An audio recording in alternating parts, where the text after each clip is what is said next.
Okay, I did not forget to turn on the microphone this time. Hooray! Clap for me! So, let me get in our wonderful co-host before we properly start. You guys should be audible now. You definitely are. Say hi, everybody! Hello. Hi, everybody! So, welcome, everybody! Glad to have you all here on this wonderful day, to this wonderful stream, to start wonderful discourse! Hopefully! We have 27 people viewing! Nice! Total over 2 platforms! I'm going to introduce the chat now! Hi there, we've got Peekaboo, we've got Spark the Dog, we've got Say, we've got Pear Juice, we've got Guad Renee, we've got Flynn Perry Growney, we've got Yossi Coin, we've got Lucy, we've got Yop Alonso, we've got Randy, we've got so many people, we've got Shadow Kitsune, we've got Shadow Edge, we've got Staroside, we've got Liz. Yeah. Hi there, we've got Liz Cario. We've got Snowy. We've got Shadow. Oh yeah, there he is! Hi, Shadow! Ironically, the reschedule means that you can oh, that's so cool! Spark the Dog, Charge Man, Poking Around, Lime Green Fruit, Knut, Mauricio, hi everybody! Clap for the chat, everybody! Clap for the chat! So, my sister's here too. Yes, I saw Knut. Hi, Knut. And my boyfriend is here too. Hi, Randy. Randy is incidentally a mod, so we are also protected from the evils of spam bots. Nice. I don't need to have the Twitch. I need to have the Twitch chat open. I mean, you can have it open. It's good when more people see the chat, but it's good to have you all here. I was just saying, you know. So, as some of you might be aware, now it is Easter Monday. Wonderful time. Regardless of whether you celebrate or not, it is spring. It is a spring festival, a time of hope, a time for birth, a time of renewing our energies. So you could say that this was planned, but the truth is, this was not planned. Not at all. That's what that day is about? Yes. What the original plan actually was that we were going to have the stream on Easter Saturday. Except we did some terrible miscalculations, not taking into account the masses upon people who will be using Netflix in Vienna on this very beautiful day. Because it's a holiday and people and families are sitting together, just having eaten, and they're all watching Netflix. So, just like about less than an hour into the last stream, it just started stuttering and nothing worked anymore. We tried for a while to weather through it, and then we gave up. The bots for it are still on my YouTube channel. You can check them out there. But yeah, there's some fun there. Yeah, it is some. Yeah. We had some Puyo. We played Puyo, so yeah, it was a Puyo stream. We got in. Somebody just followed. Hang on, I'm just looking in who followed. I should have put. No, that's not a follow. That's a hydrate. Anna. Oh wait, also a follow. Snow Present followed, and Anna gave a hydrate. Thanks for the hydrate, Anna.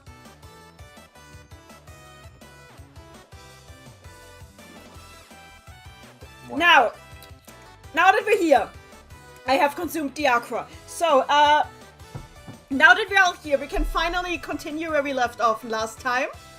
And by continue, I mean continue. We are not rethreading the 2 topic points that we already managed to cover during the last stream. That's what we've decided, because we actually want to finish the stream at some point. Yes. Yeah, so what we're gonna do is we're gonna just skip the 2 points we already covered, just say what they're about, and go past them. If you want to see the 2 points we already covered, you can go to the VODs. It does break off very annoyingly in the middle of a sentence of mine, but I think the point I was making is still clear, so yeah. Maybe I'll clip some highlights from that at some point. But that said, let us move over to the main screen. And there we are! So, now, for those who don't know what the stream is about, let me give you the cliff notes. A while ago, Mamono and I did a stream about covering the results of the unofficial Puyo Puyo popularity polls for the English fandom that we did. Well, actually, Mamono did them via a Google form. Hi there. And that stream took 10 hours, but it was so fun that we decided to do it again, even though it almost killed me. And probably more, as the 2 implies. So, yeah, oh god, my focus. My brain was elsewhere. Okay, yeah, exactly. As Mamono was saying, we are planning to do more of this. Because it's actually really fun to just sit down and talk about Puyo Puyo. Just like, have a little chit-chat, discussing everything that is going on in the franchise or might not be going on. Everything that might or might not be happening. Among friends. Yeah. Sitting together with friends and with you guys in the chat. Chat participation is very important. And just having a nice talk about everything and just having good vibes.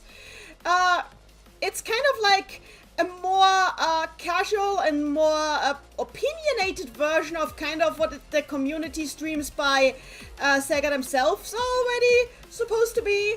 I guess, but like with the difference that we are not sponsored by Sega, we are completely independent. I'm not even inspired by it. Yeah. Oh, we just got another subscribe. Thanks for that. Nice. Aside from that, I would just like to Paul, thanks for the subscribing, Paul Brian.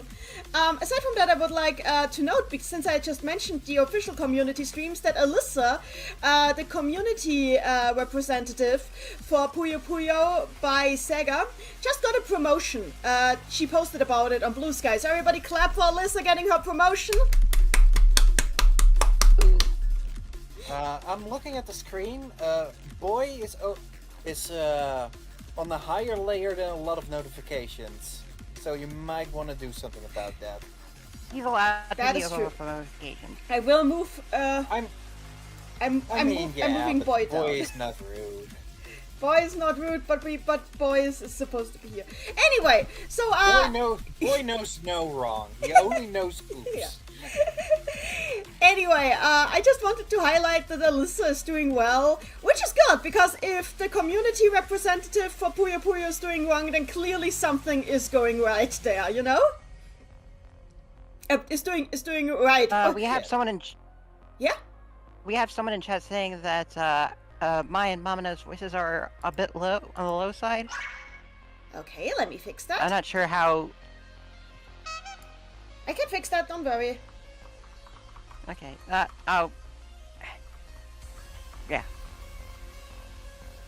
I just need to turn down the music a little bit more, I guess. So you can keep talking? Say what? Wah. Okay, yeah, that works, yeah. So, yeah. I pointed out that Alyssa got promoted because it just makes me really happy to see that works. That said, I hope she still is the community manager even after a promotion, because I think she's been doing a pretty good job, even with the thick carbuncles. Oh wait, no, the Puyos was And thick. we'll say no more about it. We will say no Did more she about it. have to do that? Yeah, that was her. Oh, okay. I didn't mind it, but I'm also not like you people. I'm lonely, is what I'm saying. Flynn Perigroni Mamono is stuck today. No Why do you comment. say, what do you mean with duck? Wah. Oh, that's right! I thought that is a duck! I thought that was Waluigi! It's King Dedede from Smash Brothers. Oh no! I didn't realize he sounded like that in Smash Brothers. What? It's Sakurai making noises. Sakurai It's actually did the Sakurai voice? making the noises. Oh my god. Yeah. Yeah. Ah. God, the chat is having a field day with you. Who used the soundboard just now? It's not me. Maddie! It's not me. What? Is it you, boy? Mamono! It's not me. I've never touched a soundboard in my life. You gotta trust me here. Maybe somebody here is just that good at imitating the duck sound effect. There just happens to be a hidden duck on stream. So, I'm just looking what everybody has been saying, but let's move on. So, hello, with our hosts, back after last time's issues. Yeah, this is me! And this is me. I'm the presenter today. Honestly, I should be leading the stream, but I'm being nice. No, you should then lead it. Go ahead. Okay. With special guests, Madelyn-Himegami, drawn especially for... Hi. This picture is drawn especially for this here. Come to think, Actually, it's a recolor of an older art, but... My art was actually... My bad. Mine was drawn especially for this. I still haven't uploaded it anywhere. Whatever. Nenny, give some quick cliff notes. Yeah, okay, cliff notes. Last time, before we all died and went to hell, and now we're all back because it's Easter. Last time, before we all died and went to hell, we talked about some really weird takes I've seen people having about Puyo Puyo to Tetris 2S and Compile and comparison, like basically glazing as if Compile was that much better as the stuff than Sega is. Spoilers, they were not. That's not saying that Sega is doing amazingly, but it's just like, guys, let's not pretend that it has ever been that much better. And the other thing was also kind of related to it. It was about Madofia and how people have reacted to it in the Japanese community. Thanks for the subscriptions, Marigio. And basically that I've seen some opinions in the Japanese community that basically are kind of like that kind of amount to Gen 1ing, but for Puyo Puyo Monogatari. And I'm just like, guys, it's not the 90s anymore. We have to Robert said in the chat, Compile is better than Sega. Just saying, Compile is also dead. You weren't even there for Puyo's 90s. I'm just saying, I actually lived in the 90s, so I'm allowed to talk about the 90s. As a former Gen 1er myself, this sounds accurate. Says Randy in the chat. And yeah, look, there are so many remakes that were already like this or worse. Yeah. Even outside of Japan. That said, before we continue, I should say, I am not glazing the fact that Sega is using shovelware strats. And not just for Puyo Puyo, but for all the franchises for the Switch 2. Like, basically, if you look at Sega's launch lineup for the Switch 2, it's all re-releases and remasters. And most of them are for games that released less than 5 years ago.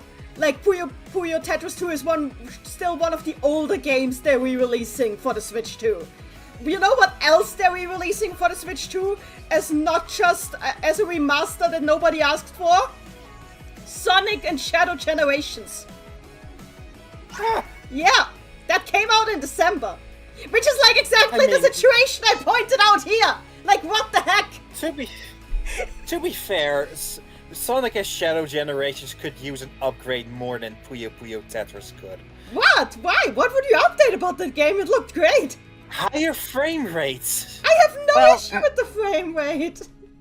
Yeah, okay, I never did either. But some people just like it at 60. But it is lower. It is lower on the Nintendo Switch 1 than it could be on the Nintendo Switch 2. True, but they could also just use an expansion package, and they're not doing that because Sega's got a Sega. Oh, I agree there. Yeah. I have a Steam Deck, so I don't care. Honestly, I am not glazing Sega. Honestly, I get why they're doing it. Because the whole strategy with Puyo Puyo Tetris 2S is just to have a Puyo game on the shelf right next to the new Switch 2s. So that when the millennial mommies and daddies, who as Japanese people remember playing Puyo when they were little, or as Western people remember playing Tetris when they were little, see the word Puyo or the word Tetris on the shelf as they buy little Timmy a new console, or if you're in Japan, little Tado, and are like, this is a game that I could play while little Timmy slash Tado is in school, and grab it and take it to the cash register with them. It's not meant for us. It's a rat catching tactic. It's a shovelware tactic, basically. And like, I get it. It's annoying. It's so annoying because it's like, oh gosh, we get news. Oh, it isn't actually anything new. Well, that's disappointing. And it annoys me too. Also, let's not forget that. Yeah. Also, let's not forget that we did get, even though it's on a really bad platform, we did get a new Puyo game last year. They can't just pump out another one. Yeah, they can't just make. I mean, they could at this point because I want them to invest. I want them to invest their development time into doing it. So there's definitely some development time that went into the ports. I don't think it was much, but at least a little bit. I don't wanna interject. But I feel like we've all touched upon this yesterday, 2 days ago, I mean. Yeah, we should move on. I'm wrapping it up now. Don't worry. It's just all I'm trying to say is from a coldly capitalist standpoint, it's a completely understandable thing to do, but it sucks for us because we're not getting new content yet, and that's it. It's not going to destroy the franchise. It is just annoying. That's all. Yeah. Yeah. Also, Super Sue censors Momomo here, and that's just unforgivable. Why would they do that to our friend Momomo? Why would you censor Momomo? 1,000 years of dungeon. 1,000 years of dungeon. Also, do we need to... No, I already talked about that, so let's move on. Okay. Laid-Back Puyo Podcast fan art, retroactively. Hooray! Everybody! We got fan art! So, here's a clip of episode 1. Be quiet so we can understand the context of the... Hopefully you can hear it. I'm just gonna turn off the music for this, hang on. No, it's not audible. Hang on, wait, maybe it's not audible because I didn't... Hang on? Turn it back? Oh, yeah. Also, this first thing is not fan art, that is my art. No, it's not audible, oh wait, I muted it. Okay. They could have been eligible. Okay, now go back, now go back, sorry. Hi, everybody! I didn't know you were gone. Any Cranky Fruit Friends characters, asks Mr. Man. They could have been eligible. They could have been. Fun fact, Feli's number in Puyo Puyo Quest is replaced with a salt shaker. Really? Really. And that's so hilarious. Why? Why? That is so what the hell? And that's the context. Okay, that's the entire context we needed to see. Turning the music... Oh yeah, I should probably change the music to Puyo music. That's what I noticed, so that's what I'm doing now. And then Crimson Slushy came by a few weeks later and graced the world with this. Amazing! She looks a little upset. A little? She is a cranky fruit friend. She is a cranky fruit friend. You don't deserve this, Feli. Not she anymore. Really doesn't. Not anymore. She has already atoned for her crimes. Unfortunately, but lucky for Feli, So here is Feli's lowest number, I think, for Puyo Puyo Quest. Yeah, index number. All the games units yeah. are indexed. Yeah. And here is where she should be. Mm-hmm. I was wrong. It's soup. Why did you think it was solo? There is no Feli equivalent. Yeah. Curses. Unless it's in a version of Cranky Food Friends that isn't archived. It appears I'm mistaken. I'm gonna assume I'm mistaken because it would have been funny if it was, right? Yeah. Yeah. So, thank you for the Fanart Crimson Slushie. I love it. I would hang it on the wall if I had a printer again. But, Everybody could donate to Mamono for a printer. I'm just kidding. So anyways, if this podcast inspires you to make fan art, then please send it to our Blue Skies. Yeah. Just add us at Blue Sky. We're there. And it's always fun to get, like, fan art for stuff that you make. I would know. It's always a great feeling. She must be souped. It's... it's fun. It is a good feeling. Okay. The story so far, we've already went through it, but let's give it a quick recap. Nenilein and I did a 10-hour slideshow stream. We liked it, you liked it. We left a Puyo fanbase a better place, we like to think, and we want to do more. Hi there, thanks for tuning in. That's so succinct. Succinct, yeah. Yeah. Mamono, me, was workshopping ideas.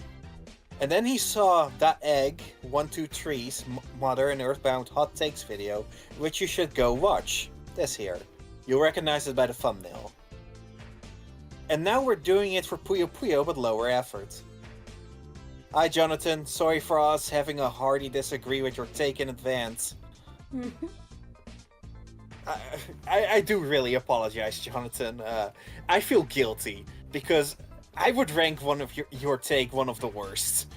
And oh boy. I don't want to be mean to you. So no bad blood on my part at least.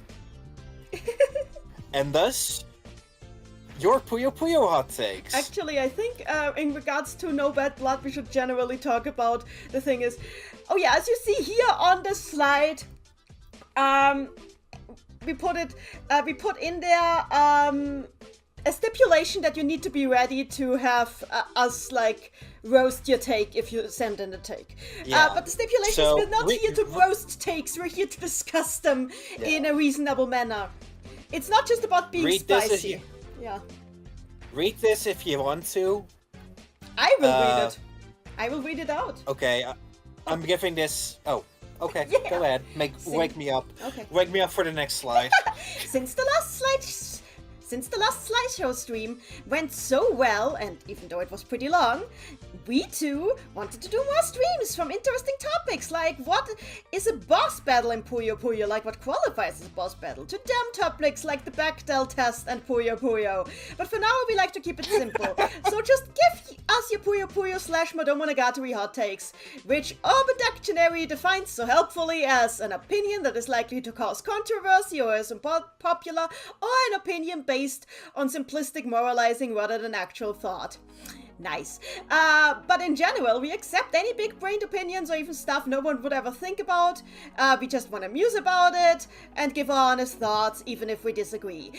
The point here is to discuss about what the thoughts that are like just kind of floating around in the community, have an actual discourse. That's why the chat is here. The chat participation is very encouraged. We want you to disagree with us. We want you to discuss with us. We are not some Tumblr confessions blog here, where you just let it hang in the air for everybody to start yelling at each other. We want to have like an actual podium here, where we can like have a platform to talk about our thoughts. So yeah, the rules were here. The diverse opinions just means that more discussion happens and more ideas form. And that's a good thing. Okay, I gotta hydrate. So 1 hot take per person, please. So we did this to keep this length a reasonable time. At some point, we decided if the amount of hot takes / submissions went over 100, we'd cut it short there, to be on the safe side. So in total, we have 101 submissions. It will be streamed on the place you're watching it on. The idea was sparked by, that eggs. So, Jonathan's. We don't have to do that. And this is pretty much where... what's the word? This is pretty much the time frame. We started pretty much 2 weeks before this, because we wanted a lot of buffer time after the last stream. Because it took 10 hours and we needed a break. Oh god, that stream, I was hungover after that stream. Not from alcohol, but from pure stream. This is the picture I used before you put in anything. The joke is it's because it's hot. So here's your hot take. Hot as in the sun, Maddie, don't worry. I get it. I do get it. I also added in how hot you think your take is, because it's not scientific, but it's interesting to see. Might give insight on how common you think the take is or something. By the way, spice level at Koko Ichibanya, a Japanese curry restaurant chain, goes up to, I think, 12 nowadays? Ow. So this is still Isn't that pretty... Soul Melter? Yes. That sounds like pain. It does. Ow. So, is this... I put in the option to make you state if the take was influenced by something. Full disclosure, when I made this poll, at the time there was some drama going on where Cream the Rabbit and Arl Naja were in some kind of poll on Instagram, battling each other. Poll. And Oh, boy. a lot of people were upset that it was 9 to 10 on Cream the Rabbit's part. But dudes, that's really good against Cream the Rabbit. 90% or to any 10%, yeah. And it's like Cream the it's so look, it's Instagram is a mostly Western platform. Almost everybody in the West knows Sonic. But if people don't know something, they vote for the thing they know. It's just simple. It's math. irrelevant how relevant Cream the Rabbit is currently in the Sonic the Hedgehog games. And I also gave the option to leave your name here. Yeah. Also, Cream is just Adorable, character. yeah. She is adorable. And we basically added this as a joke, but we're kind of serious about this. By submitting this form, you will give permission to Mr. Mamono and Nenilein. We give some extension to Maddie here. Yeah. She wasn't planned from the beginning. To be honest, about your hot take if they so wish to. There was no way to submit the form without clicking this box. It's very important that you know we are going to be honest here about what we think. And then, yes. And maybe And then we have might a hot also... taking... Will you pass a fun day? Yeah. I just was gonna say we might also disagree with each other. That is also to be considered. That doesn't mean we won't be friends anymore. I won't share my opinion. Oh, come on, Mamono! How dare! You can't be a coward now. No backing I'm down! not a coward, I just have nothing to say. Untruth! Untruth! Going to the untruth corner! Oh yeah, the Pope didn't die for this! Some stats before we start. 9% only had 1 spicy rating. 12% only had 2 spicy. The majority had a 25% spicy. So, 30% 4 spicy. Not 25% 3 spicy. I'm going to ignore you. And 15% 5 spicy. So, as you can see, the majority is around here. Which is not too bad, honestly. it's pretty close to a normal distribution. Yeah, most people are just middling. Yeah. And I mean, that is, yeah, as Maddie says, this is a normal distribution. This is what it's supposed to be like. The stream was And for record, the stream was how me Nat in the chat found out that the Pope is dead. That is hilarious. Sorry to break the news to you on a Puyo stream. also, this is how many people agreed to make, to allow us to make fun of them. Wow, Not that we will. I mean, I wonder how. But I don't know. So here's what to expect. 101 hot takes, submitted by you, presumably. A break every 25 hot takes. Perhaps we may play some Puyo during them. The chance to cut off the stream early and continue at a later date at the 50th hot take, so it doesn't go on for too long. This is a, how do you say, precautionary thing. Because we're still feeling things out. I thought you were gonna say it's because we're still feeling human. We're still full humans who have emotions. Need a break. I mean, arguably we're that too. Yeah. What Master Mamono asked of the fellow hosts, so strap in. Refrain from commenting on the hot takes until the hot take has been read. Not a hard rule, but it is preferred. Give the go-ahead to reveal who, if anyone, submitted the hot take and why they did so.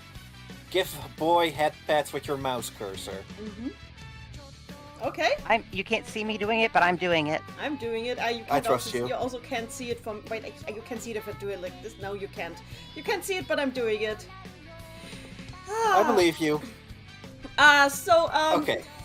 Just saying, Staroside in the chat, rest in peace is the Pope, you didn't get to play underwater mode.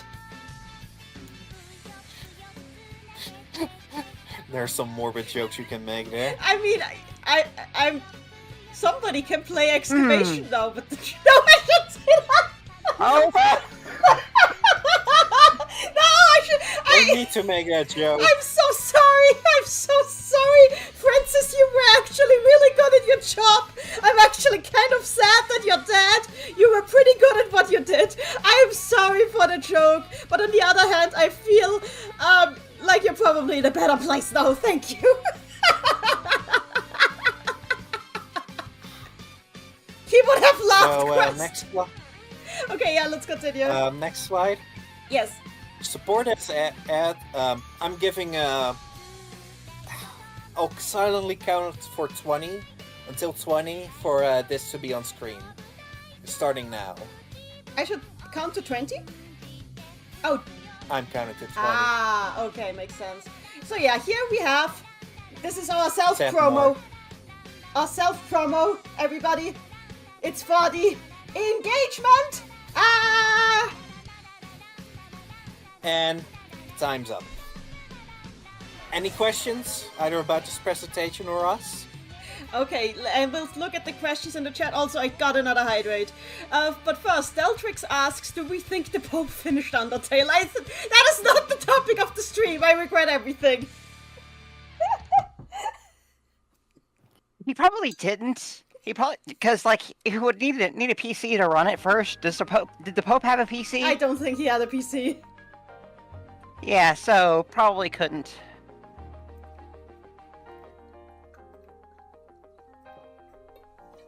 Ah.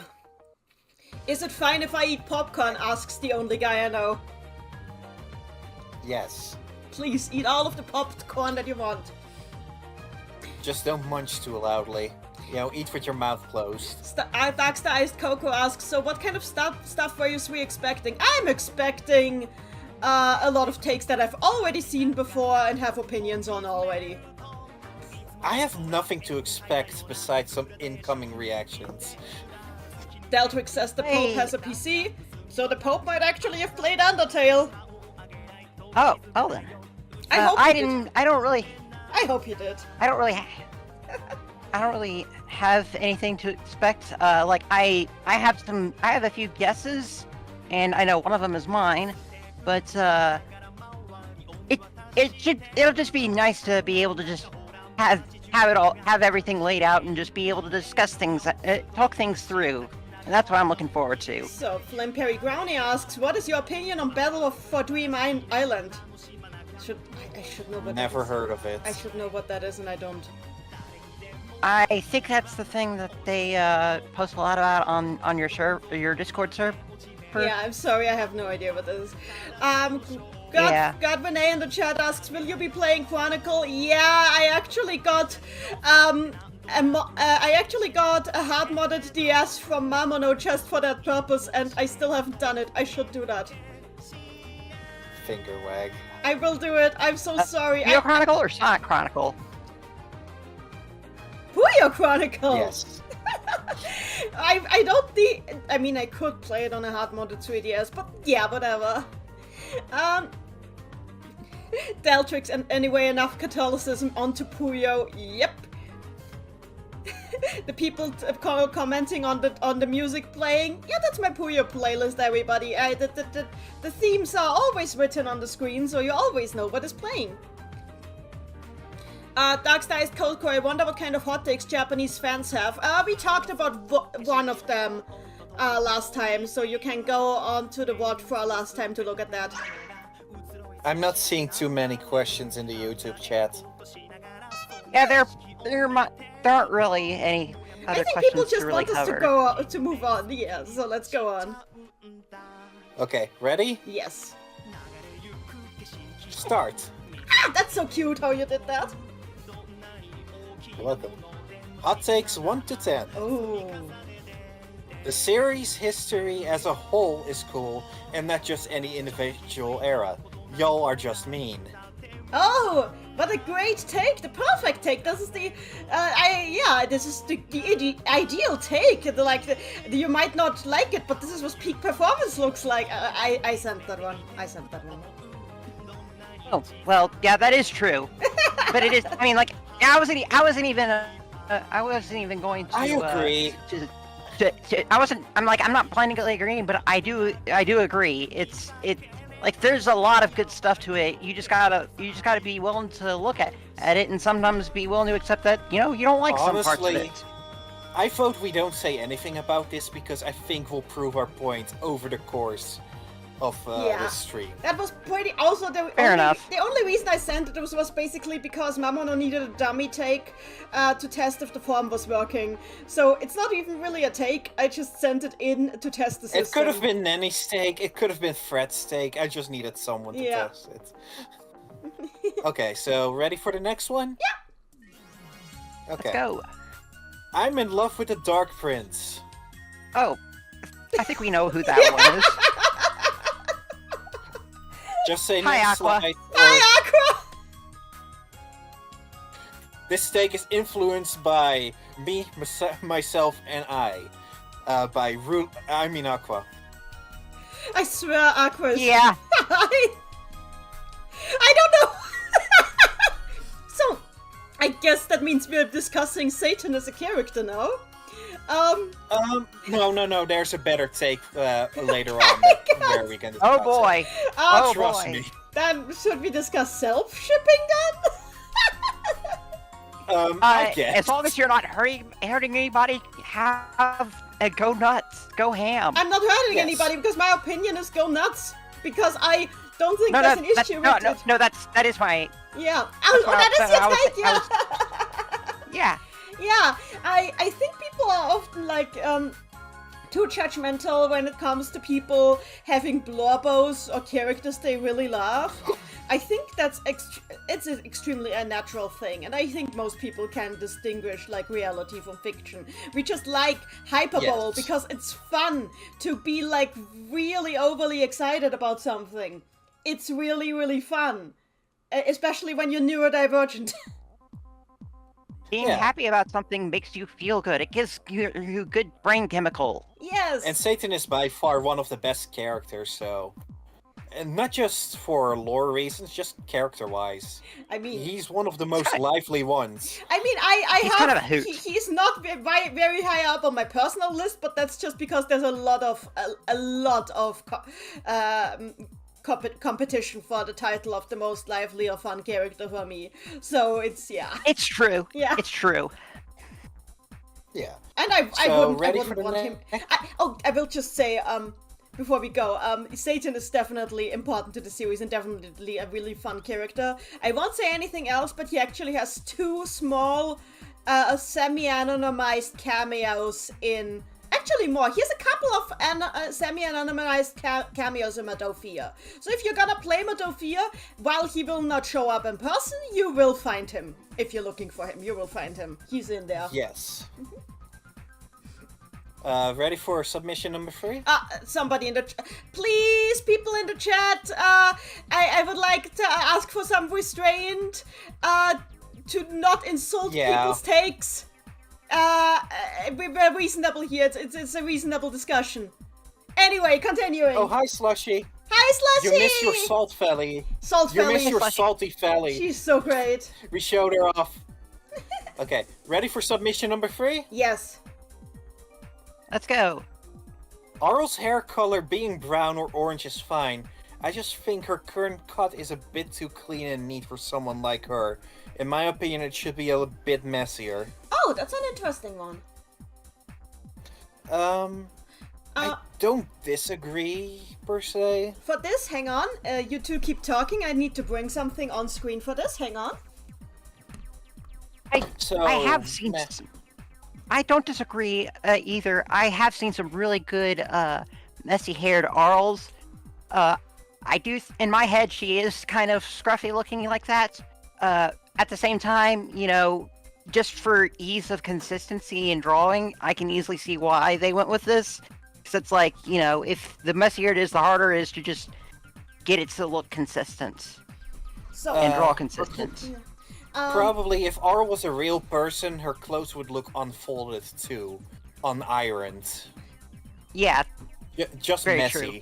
So, my take on this is that I actually go a little further and would say that her hair should absolutely be brown.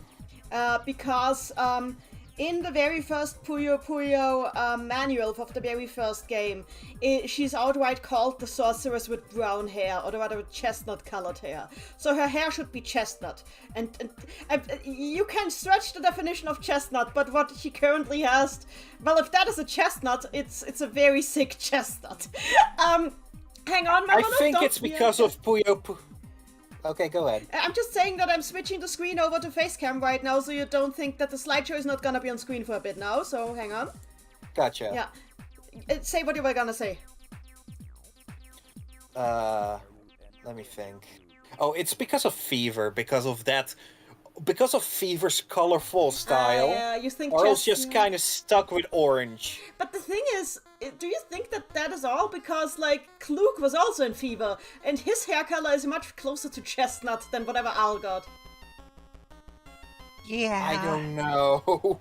I mean, granted, Klug is meant to look extremely plain.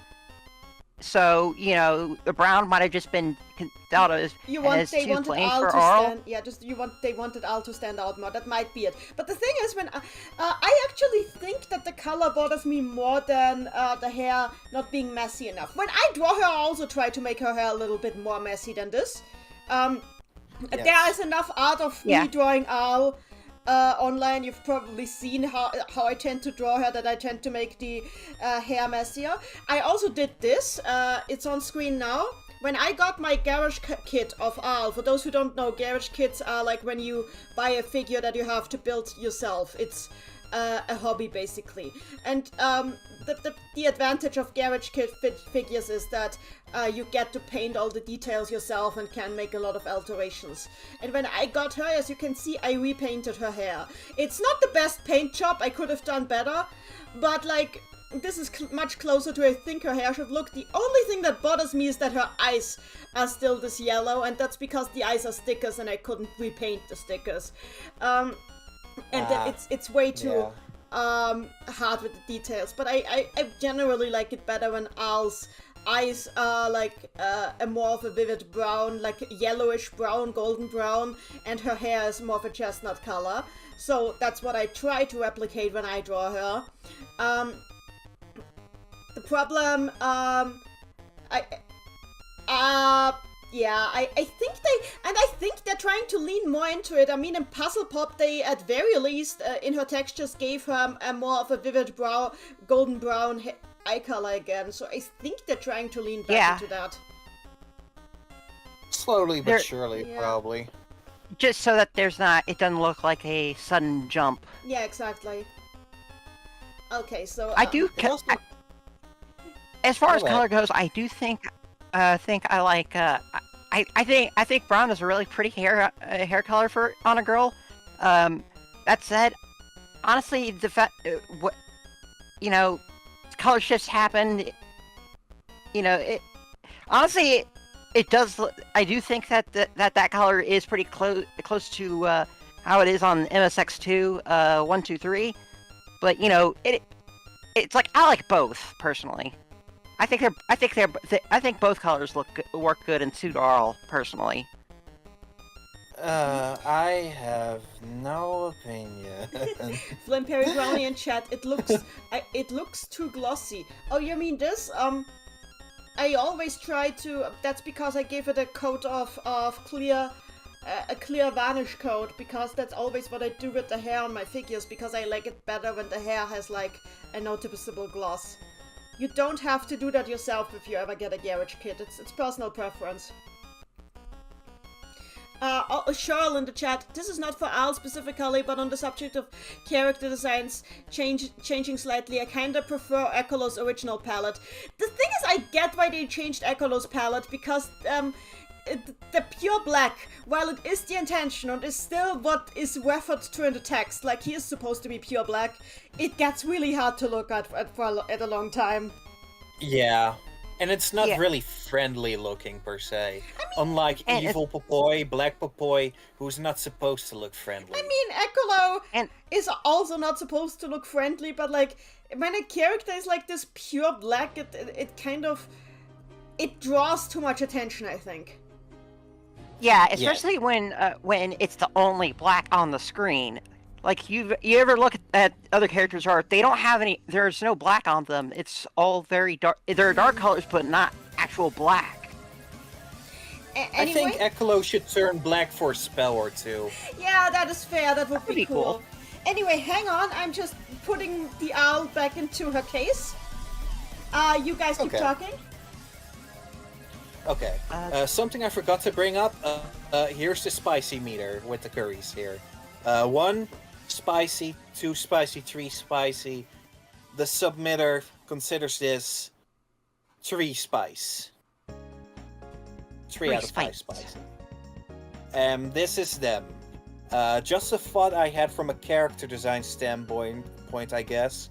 And the submitter is Darkstar Kokao. Who we have in the chat, I believe. So hi. I think so. Thank you for your submission. Actually. Yeah. Thank you for your submission, Darkstar Coco. Just give me a heads up. Go ahead to show the. Yeah, the slide is on stream. I've put the slides back on stream a while ago. They're back on screen. I was gonna tell you. No, I mean to go to the credits bit and the influence bit. Oh. Just from this to this. Yeah. Okay. We're already there. All right. Okay. Hang on! Ready for Hang 4? on! I need to advance the playlist because it's the fear theme, and the fear theme gets immediately the stream Talk stayed over. It's already continued. We already skipped it. Let's go on. Okay. Carbuncle should have kept the long tail from the very early Mado games. It made him appear more like a creature. Trademark. That's probably a reference to that one video on my channel. Than just a yellow rabbit. It's more of a queer person quirk thing. It's like, adding the extra team just kind of give it that little extra bit of emphasis. It's a gay thing. I'll take your word for it. I live under a rock. Honestly, I think Carbuncle's design is malleable enough that both works. Generally, Carbuncle is just kind of a shape that is kind of scalable in Blender. There was no consistency in Sega Puyo for a while. Not even for Sega, not even in Compile, and I mean, not even in the same game. Like, if you look in Madoff, oh, we got a super chat from Snicks. Let me see what the super chat says. My hot take, Napu. Thank you for the stream. Thank you. Oh wait, Tilly Anissa is Snicks, isn't it? I'm pretty sure Tilly Anissa is Snicks. Am I wrong? I'm not sure. Anyway, I'm just gonna say. I mean, it's still a very valid take. It is Tilly Anissa in any case. Thank you for this, Tilly Anissa. It's also a very innocuous one. Yeah. It's like a shower thought of a take. Napu napu. Napu napu. Napu. Poop button action. So, as I was saying, Carbuncle is kind of a shape that is scalable in Blender. It's, again, I literally finished Madofia the other day, and even the Japanese people were talking about how Carbuncle's height, even within that game, just varies wildly. On the Live 2D models, he is a shoulder pad that just casually, like a little hamster, sits on Fia's shoulders, while in his model is the same size it is in Puzzle Pop, which is like... yeah. And then the CGs... And looks like a... Yeah. And looks like a small foam dog. puppet. Yeah. Looks like a foam puppet. And in the CGs and the cutscene images, he's just all over the place. And it's the same in the Sega games. We never know how big is Carbuncle, how small is Carbuncle, what is Carbuncle? Does Carbuncle grow? Does he shrink? What is going on with him? Honestly, it's probably just convenience. An example I can give is ever play a Mario Kart game and the NPCs on the sidelines are inexplicably huge? Yes! That's something you only notice. That's something you only notice if you slowly ride up to them. When you drive by them, you won't notice. Oh, huge Bowser is in the final battle of Super Mario Sunshine. Oh, Well, except Bowser Bowser canonically does have the ability to change his size. He's magical like that. Okay. Yeah. We got another super chat. Also, This time from Vivi. Okay. Los personas de Puyo Puyo están muertos. I don't speak Spanish. I could look at it as soon as I see it on my end. in the meantime, another example I have is Sonic Forces. The first battle versus Infinite. He's huge, but you're supposed to see him from a distance. Yeah, I know. It's a camera trick. Also, yeah, as Maddie was about to say, Deltrix translated that. All the Puyo Puyo characters are dead, is what Vivi said in her super chat. Amazing. That is true. That is canon. Well, No! I'm trying to think of what the joke is, but no, they're not! Don't kill my blobos! That sounds really game theory, or no, dream theory, or everyone is in purgatory. Oh, yeah. Oh, the Prip Town is purgatory! They are confirmed! They all died! I believe it. So, Darkstar Kuka is the submitter again, which is my bad. I forgot to turn off double submissions. multiple submissions. But after this, I'm pretty sure no double submitters. Okay. So I kind of lied. Okay. So I did want to. Darkstar Kakao kind of sort of asked me if I could somehow combine the two, and I guess I have. So in total, there are only really 100 takes. That is fine. I mean, those two are very similar. It's about design. They're both about design. Yeah. Yeah. People in the Personally, chat. People in the chat are talking about my fanfic now. Okay, continue. I was just gonna say, personally, the.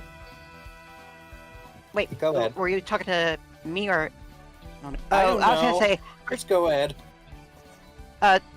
Personally, it's like I think the tail is fine as either a knob or as a tail. But what I really want to see more often is is Carbuncle having floppy ears.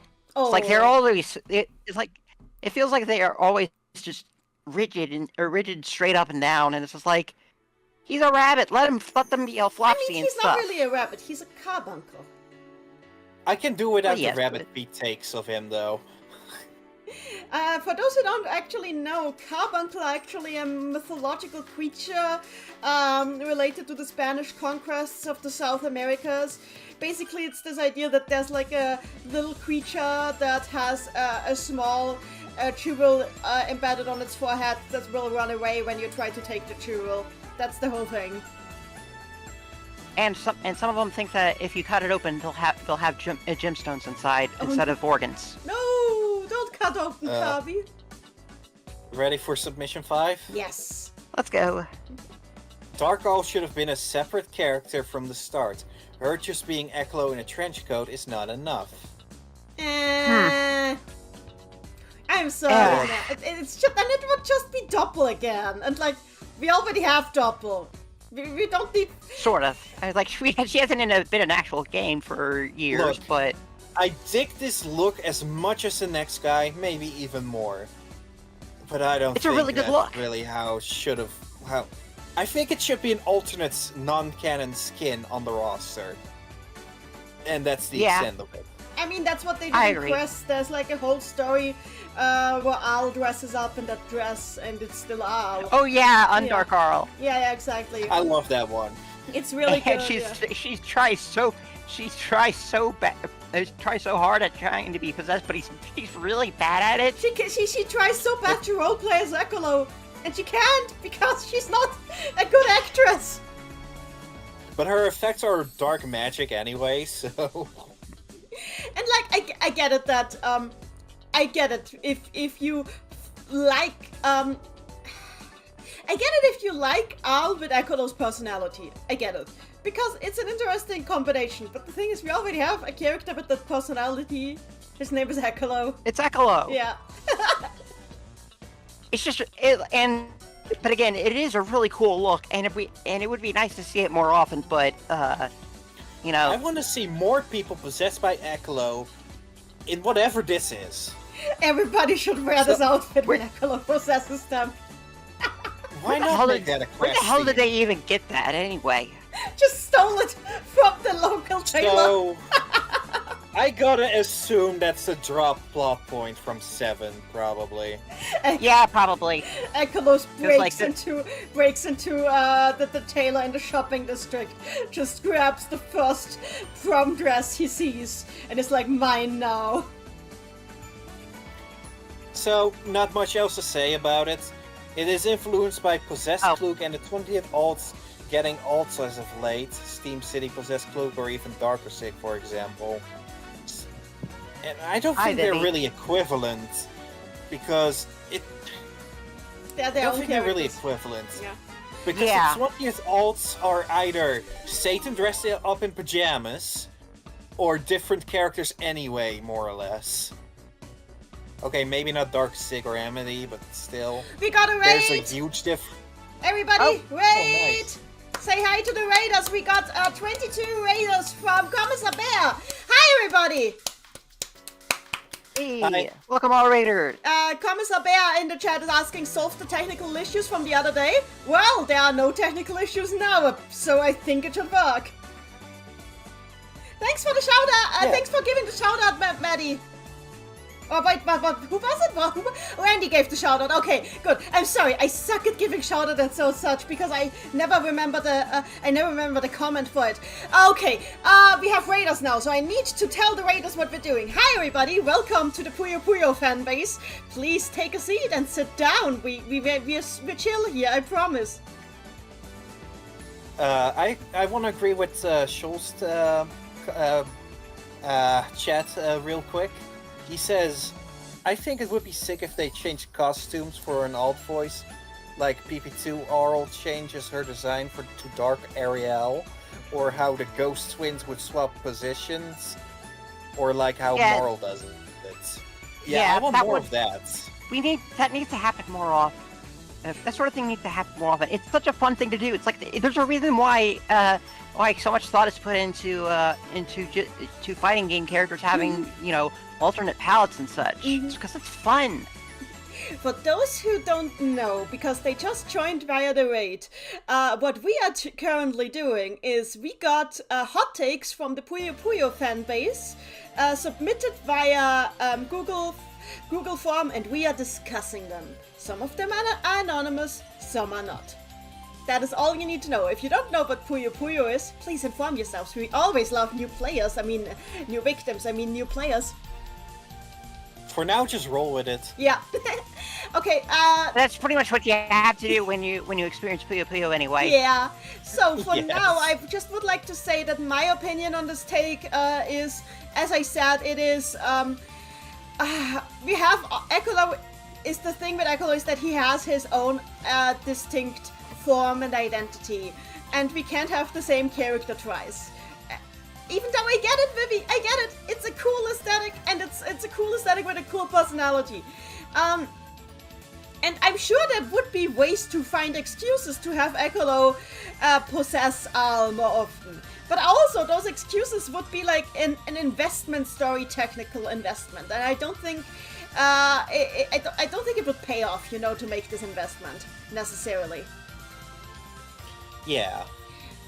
The whole thing, though, is because Possessed Klug is also brought up. The main difference is just that the Crimson Soul doesn't have any other host than Klug on hand. The Crimson Soul can't interact. They're stuck with each other. Yeah, they are stuck with each other. Meanwhile, Ekolo could possess anyone else. Yeah. He's even possessed Satan that one time. He did. Yeah, and didn't get an awesome dress like this. They should have done Yeah, this. what the heck, Satan? Satan What the heck, Satan? Satan should have got an outfit change when Ekolo possessed him. He should He have. should have. Yes, that is my take. Thank you, everyone. Yeah. So, ready to move on? Yes. Let's Okay. go. Take number 6. I want Puyo Tetris 3. Oh, that is a hot one. Okay, but they weighted it as 3. I think that is higher than 3. I don't know. I think it's perfectly neutral. It's like there's not really anything to discuss. It's like you want a Puyo Tetris 3. Okay, it might happen, it might not. We can't make that decision. I think Whether it happens or not is just kind of something that will happen or won't happen. I have opinions on this one. I think the fan base would explode if that happened, because some people would absolutely love it, and others would be like, Puyo as an individual franchise is dead, it's all Tetris now, it's all Tetris down the way, and I'm just like... Ignore that all the stories in Puyo Tetris are Puyo anyway. They are about Puyo, the stories aren't much Tetris focused, it's still all Puyo. But I get it. You don't know what the Tetris world looks like. We've never actually been to I think all we've seen of the Tetris dimension is space. Did you realize this? We've only seen space. Yes. Yep. It's called the Constellation Zone. That's all it is. I will just say, rather than a Puyo Puyo Tetris 3, I would rather have a solo Tetris RPG with the characters from the SS Tetra. That's That would be that's fun. what I would really like, because I think these characters deserve their own universe as well. And hypothetically we do have- have their own universe. They do, but we don't see Yeah. much of it. The Tetris world is all Yeah, space. that's the planets... exactly. X counter chat. The Tetris world is all space. The planets aligned and fucking disappeared. The planets are flat in the Tetris world. You realize that, right? Well, they're not flat. They're cubic. Wait, does The that surfaces are flat. mean that in the Tetris dimension, round Earthers, globe Earthers are the conspiracy theorists? Yes, probably. I think it's more of the world is square. So the influence thing has been on screen for probably more than a minute now. Yeah. It's probably just as whatever, no disrespect, as the take itself. It's fine, it's fine. Yeah. I know Ellipson, and I think that it's understandable. Like, wanting a sequel, but Okay, I will say it. The reason I don't want this sequel as a direct sequel to Puyo Puyo Tetris 2 is because the story, I think, ended on a really satisfying note. And if you just have a direct sequel to it, where like the ending is like ripped open again, then it will just feel like all the forces, the world building, all the world built forces from the previous 2 titles in this little sub-strain of the Puyo series, it will feel like they're all incompetent, because, okay, X can't stop this, Mal can't stop this, Squares can't stop this, they all can't stop this from happening, it will just keep happening. I guess the universe is just screwed. I need a little bit of a break for me to believe that this universe is actually held together with more than a little bit of duct tape and gum. If you allow me, let's have a crisis involving the world merging with some other world. Yeah, it's a dream world. Panel the pawn. Oh no! Come on! The dream world will be a Oh no! I mean, Betty, to be true, I'm sure there will be. I'm sure there will be takes where we can talk about that.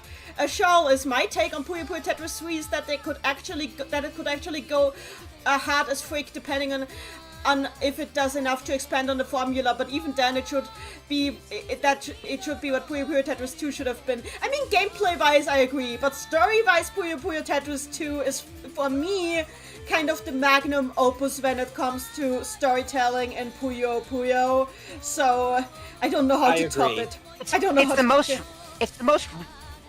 It's the most realized story that the series has gotten. Puyo Puyo Tetris 2 made me proud to have media literacy. Yeah! Sorry and for that some people don't have that, and that's not an insult. And that's not media insult, literacy is a just skill that needs to be developed just like any other. Yeah. Oh, Parmesan in the chat. Let's not have the world end for once. Okay, you know that the world has been almost ending quite a little bit lately in the Puyo games. So, let's try lowering the stakes a bit. Yes. Take number 7. Let's go. Okay. Puyo characters are too one-dimensional, and their dynamics with other characters don't get any development / improvement in any game. What? Okay, no, let me be. So you were mentioning media literacy a minute ago. No, let me just.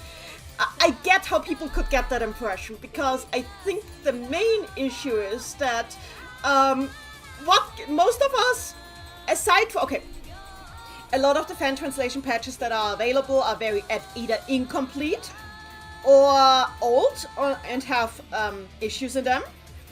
And because of that, what people get in the West tends to be very fragmentary. So if you go directly from Fever 1 to Tat 1, then sure, it doesn't feel like much change, because Fever 1 didn't really showcase the characters much.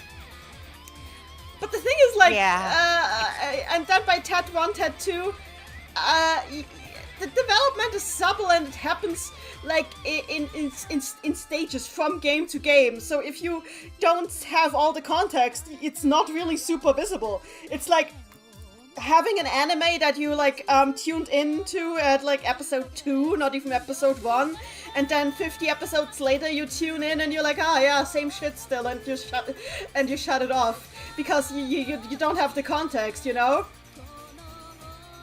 Yeah, that's really a lot better than what I was saying. And it's something I kept thinking about in preparation for this stream.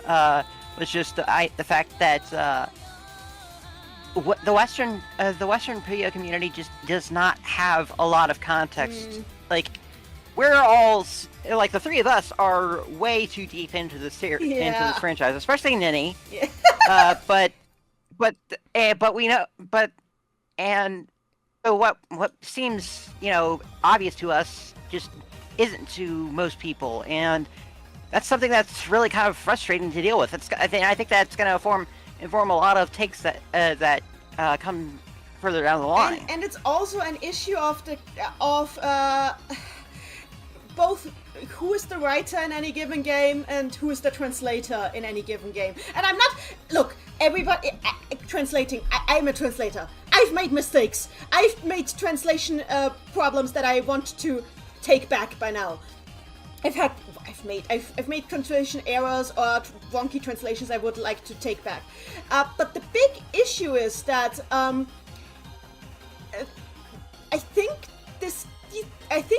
especially officially, none of these games that have come over have ever had the same translator between two entries. And due to that, a lot of character development and character arcs get lost, because stuff that is supposed to be continuity and callback gets glossed over because the translator didn't get it, because the translator just jumped on for this game and didn't know what this scene was about and just winked it. So that happens a lot. And that same thing also happened with the fan translations.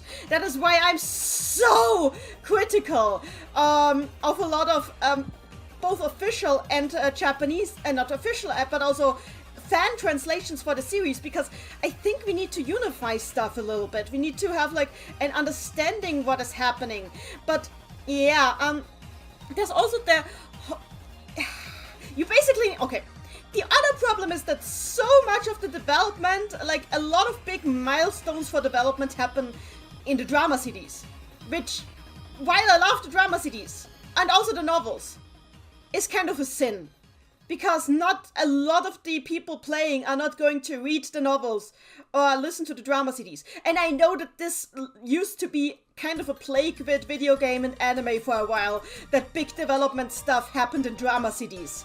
But like, they should be made accessible somehow, you know? I know Magia etc. right now, like the current Madoka Magica phone game is actually trying to make some of the old drama CDs accessible by adapting them into the game. And I think Puyo Puyo needs to do something similar, because like so much of the actual development and stuff is stuck in the drama CDs, and nowadays a lot of people don't even have CD players anymore, and drama CDs never get translated and dubbed. I don't remember of a single drama CD that has, from any franchise, that has ever been dubbed. I can't either. It's a big issue, actually. I mean, like for example, a lot of important lore for the Persona games, especially Persona 3, is also stuck in drama CDs. And it's like really relevant stuff, like where the character Metis got her appearance from. But it's stuck in a drama CD, so nobody in the West is ever gonna find out, haha! And yeah, as the chat has been talking about, an anime adaptation would solve so much of this. Because all this stuff could be adapted into the anime, and then you could actually see the development in a linear fashion. Without needing to buy 15 It would be the dream. games. Yeah. So the moral of the story is, I agree with this take in relation to Arl. That came out of nowhere. Agree. I explain why. I think that means it's his take. Yes. I mean, why do you agree in regards to Arl? Is it because her characterization in Compile was so inconsistent, or? We'll get into it later. Yeah. This take Anonymous. is influenced by NA. Yeah. Ready for the next take? I'm thinking about it still. I mean, I think we said everything that is to say.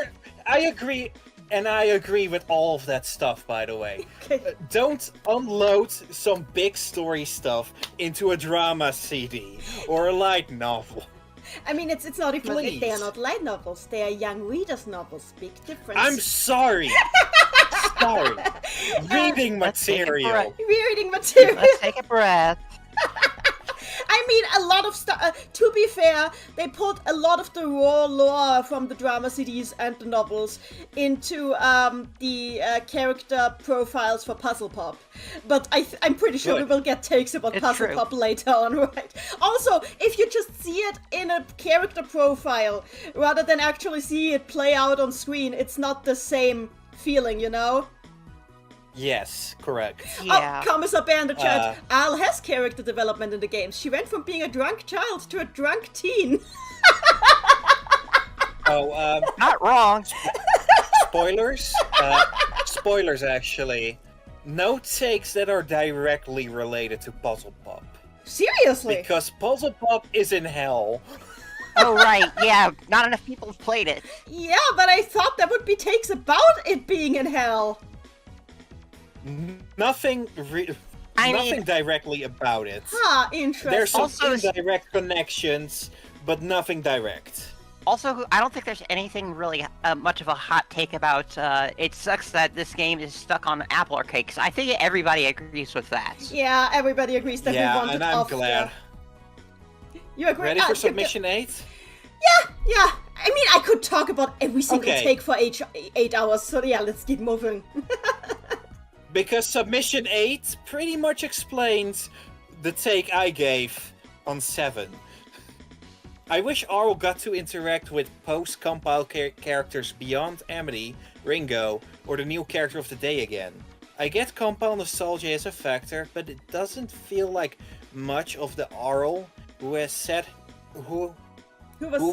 to hang with Accord's class a lot in Fever 2 and 15's left. Nobody feels as secluded like she does, with others like Shazo getting to have regular interactions and dynamics with the Prim folk no problem, while Arl is, in cases like 20th and the Puyo Tetris games, deliberately kept away from them.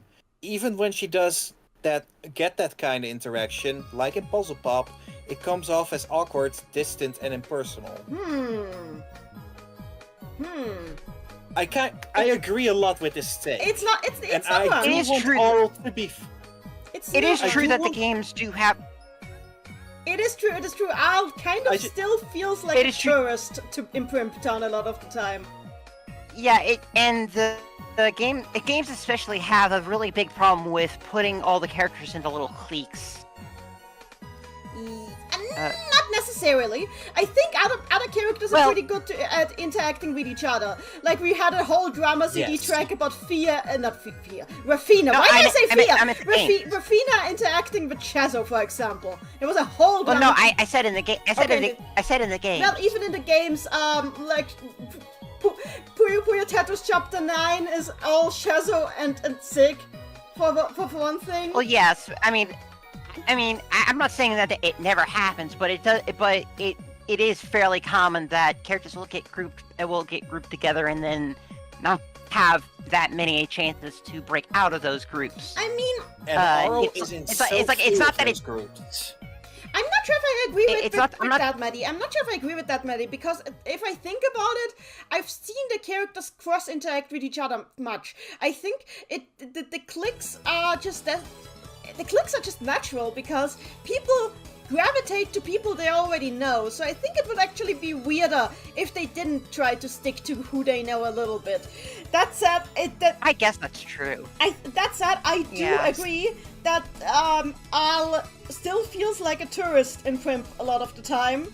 Which is funny because in 20th it is shown that she has a friendship with Lembers, but we never saw that friendship happening. That interaction is like a drop of water in a desert with Arl. But the thing is, like, I want to know, when did she make friends with Lembers? She seems to know him pretty well in 20th. I want more. But we They're like is about Lembers' age, and it's like they probably have similar It's weird to think levels of about. education.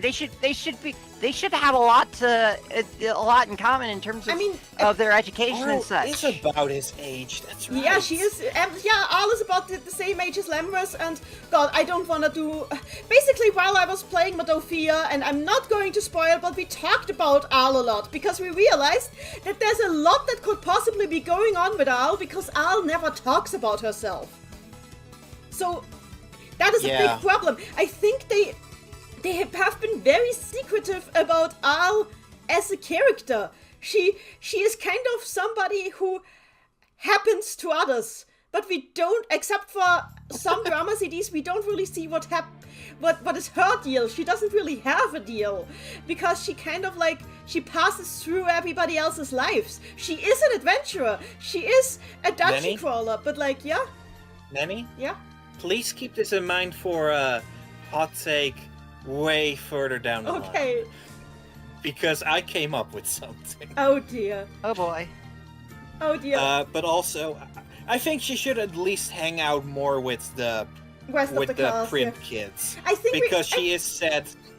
I want to see her more interact more with Lambros, because again, they are around the same age, and they had a good dynamic in Witch's story and 20th.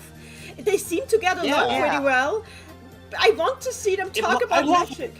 I want to see them talk about magic. I want to see more. Yeah! Yeah. Let's see more. So, Yeah. that explains my opinion on this take here. Which is why I put Arl here. That said, I don't think I she's hope you one-dimensional. I understand. think her role is kind of like a big sister figure to Amity.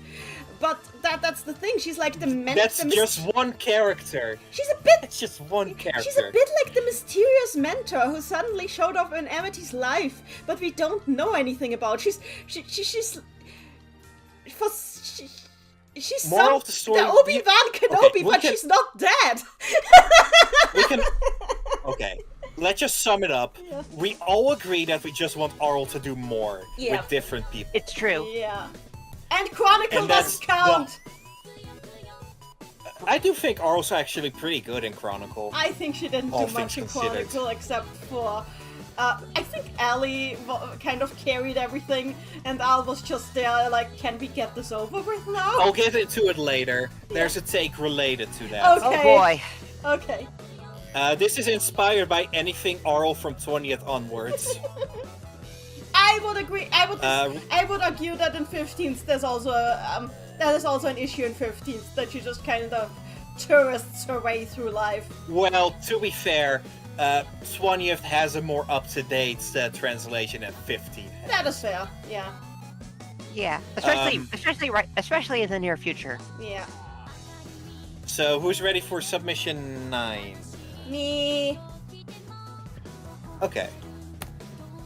I feel we're getting to a point where Amity is going through a DTVA-Protect/V9 Ruby Rose /Kanto 7 Don Quixote level depression crisis to grow if she were to receive major focus in the next mainline Puyo game. I don't know what half of those words mean. I think I... Yeah, I what the hell does any of that mean? I think I know what they're talking about. It's something that I talked about. Before okay. you continue, if you have questions, then there are chances that the influence has some answers for you. So keep that in mind. I have enough context on Ruby to understand what is meant here, and it's something I've talked about. It's about, do you guys know the hero's journey? Like the storytelling concept of the hero's journey? Yes. And all of these characters have a big hero's journey thing, even if in various levels of how well it is written. But the important thing is, like, Amity is kind of on a hero's journey story circle, and she has been since Fever 2. But the problem is, she is moving along it very slowly, and she's only now kind of approaching the second third of the story circle. The hero's half-pipe. Wait, I need to show the story circle, but how do I put it on screen? I have it. Gonna hang go on. mute for a bit. I need some drink. Okay, then. But you can still hear. You can still hear, right? Let me just put the Yes. story circle on screen for a moment. Story circle. Oh, this is an image. We do know that that Amity does have self-esteem issues, and those will need to be addressed at some point. Yeah, but I hang on. I'll do this with Wikimedia and browser. I drank. Okay, like, hang on. Oh god, no, this is not very visible. Then let me do this another way, hang on. I need to show this to explain this. I'm sorry that if I'm being annoying with that, but this is kind of important for my point. So, window, story circle. Wait, this is already in use? What do you mean? Oh, I did it wrong. Okay. Yes. So, let me try this again. Story circle. Let me switch to slides, which has a cleaner backdrop. No, it's fine. I can do this. Hang on. I'm already there. So now I just need to put this in front of the slideshow. There we go. So this is the story circle, everybody. Basically, there has been criticism of it. Good criticism, but it is still a very good guideline, especially for like action stories or any story that has like one protagonist, to see how the beats of a plot and how it progresses. And if we're talking about Amity, wait, I need to make it so that my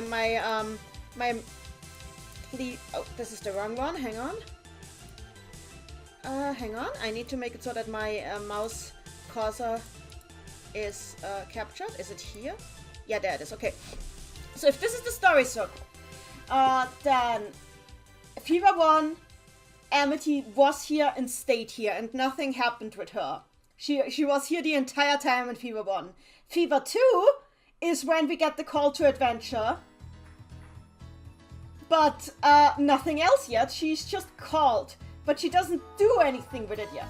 Then when the whole thing with like her head starting to become relevant happens in like the novels and everything, that is when we get these and parts 20th. here. And 20th, yeah. This is like when we get here, yeah. We are only now with Puzzle Pop here. And if they speed up the story development here, we will end up here. Which is basically the darkest hour. Which means that if Amity keeps going down a regular story circle, which characters of her type usually do, she will end up in a spot where she is seriously not in a good headspace. And that is what this take is talking about. It's we are approaching territory where it will be hard to reconcile the plot that is laid out with Amity with the upbeat nature of Puyo Puyo. It is doable, but it is kind of hard. Like, for an example, if there's any Steven Universe fans in the chat, as when Steven Universe got Steven here, the writers realized that they were at the point of no return, and as a result, the show never returned. It could never go back to being funny, fluffy slice of life. Afterwards, like, the entire rest of the show was about Steven first trying to fix everything, and then in the epilogue season, about him having PTSD. The show didn't even pretend to be a comedy anymore. And I think if they don't find a way to like reconcile this, it will be really hard to both keep developing Amity's plotline and also not change her character so much that she basically becomes somebody completely different. I think it can be done though, but it needs to be done very, very, very carefully. Yeah, exactly.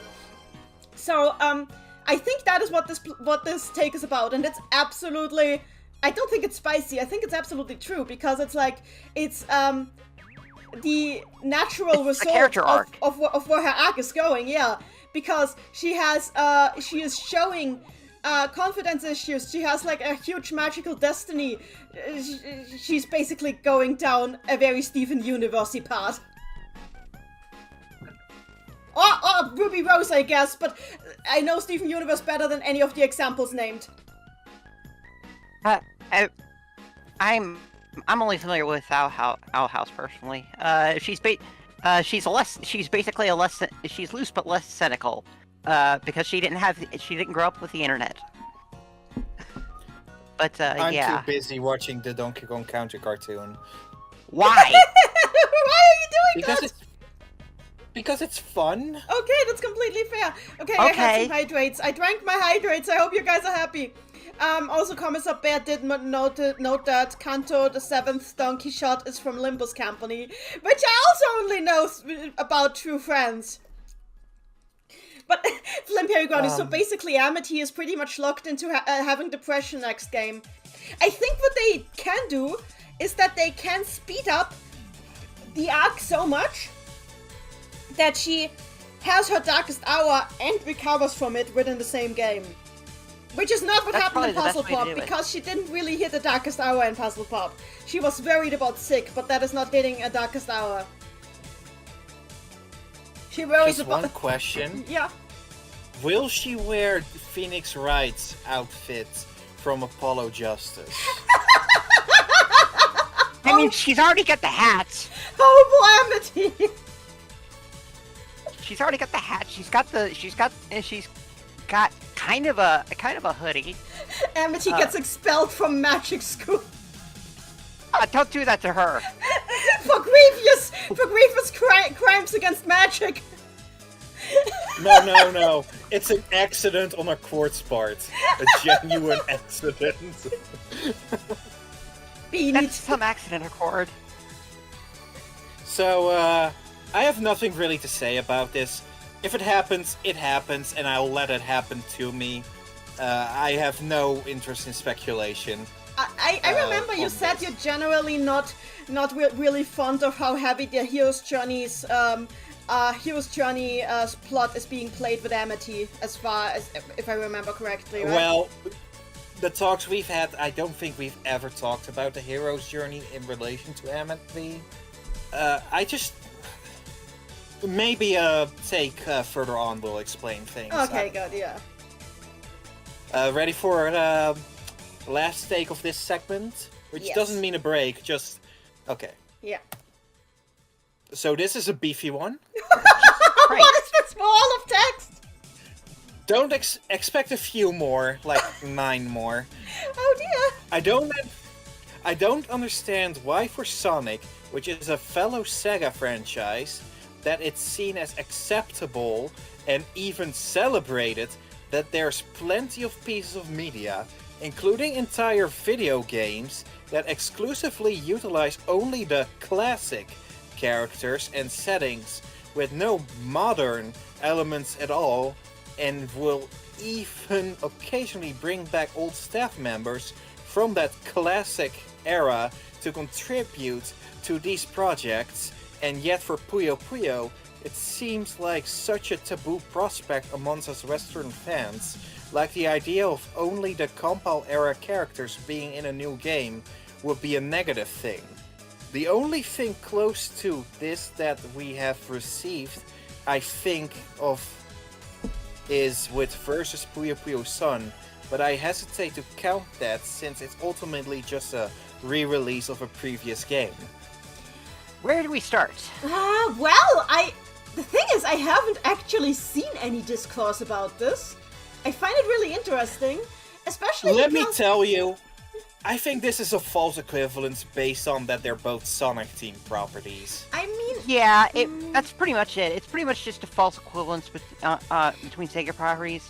And I don't even think we did kind. I don't even think that is happening because... Can I just say that real quick, maybe? Because, if it's about fan projects, for example, well, Robotnik Ring Racers only has Arl in there, and she only has her one of her 2 design, I think it is. So, and nobody complained Fun about game. that, right? Fun game. That's all I said. It is a really fun game, yeah, and nobody complained about Arl being the only Puyo character in there and only in her 2 design. And also because it's all retro themed anyway. Yeah, and also Sega recently did like a whole... okay, that is Japan only again, but in Sega recently did like a whole pop-up store in Tokyo that had nothing but Tsu and Sun merchandise. Not a single Amity or Ringo in sight. So, I think the problem also is that Sonic just sneezes out a new game every now and then. And even in Japan, you have to wait a while for a new Puyo game. So if you go classic for a single game, that's a few years you're not gonna see Amity and Co. I mean, that's And also, I there's the disagree fact- with that. Puyo has it's actually Puyo has only recently slowed down with developments. It was pretty consistently every 3 years at longest that you'd have a new game. That's still 6 years before you see Amity and Co. again. Still, the other thing is that the Sonic as a franchise has just a very, very messy history. That it's like Yeah. also all these continuity problems. It's had. I mean. Granted, I've I've never Puyo been. does not. I don't know the Japanese. I don't know the Japanese Okay. side of it. Puyo but doesn't. it's like Puyo's. We don't really have the context of classic Puyo in the West. Okay, in the West, Like absolutely. that's yeah. that's a plain fact. Yes. We didn't Like get much. if we like. If there were a classic, a purely classic, Puyo game released for the West, then it might not even get localized, or it might just be completely unrecognizable because Sonic is poisons to my we never got that. Also, a thing is, while I think I really hate the distinction between classic and modern Sonic, because there are several distinctions between those distinctions anyways. True. Sonic games can play wildly different. Puyo Puyo is just all still the same at the end. I think actually, look, we're talking about this, but I think actually a lot here is similar. You know what the one difference between the two franchises in this regards that I would say? The one difference? That Sega is still not entirely sure what they own. And they keep proving that they're not entirely sure what they own.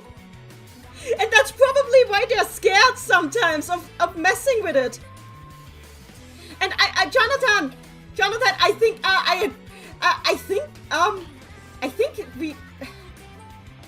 think we are overdue for a re-release of Yon. And Box absolutely needs a re-release. Box needs a Agreed. re-release. The last time they were re-released was on Japanese PlayStation Network on PlayStation 3. Yeah, and also, I get why Dax/Jonathan is saying this, because What? I get why Jonathan is saying this. Absolutely, I don't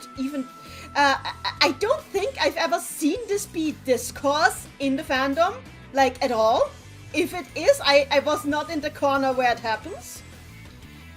But I would be all for getting more compiled throwbacks, you know?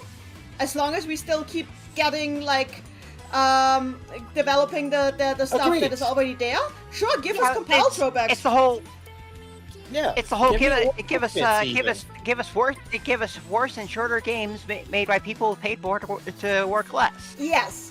And That's that whole thing. you know how upset and I'm not the only one. There's a whole bunch of people who are upset that in Quest we have never visited the Mado world in Quest yet, even though every other world is being visited sometimes more than once.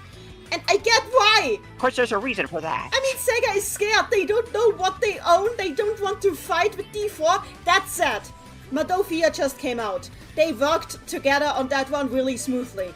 I have hope that means that they have figured out how to divvy up the rights, or rather how to not divvy up, how to share them.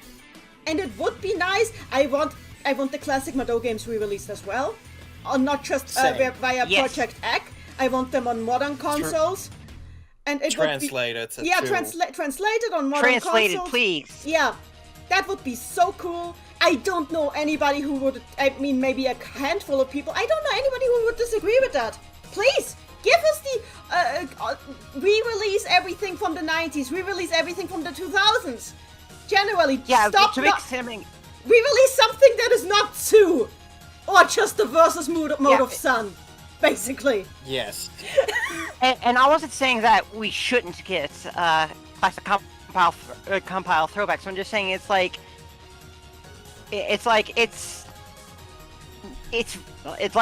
Mamono said. The comparison to Sonic is such a false is not really the same thing. It's different. It's Similar, but too different.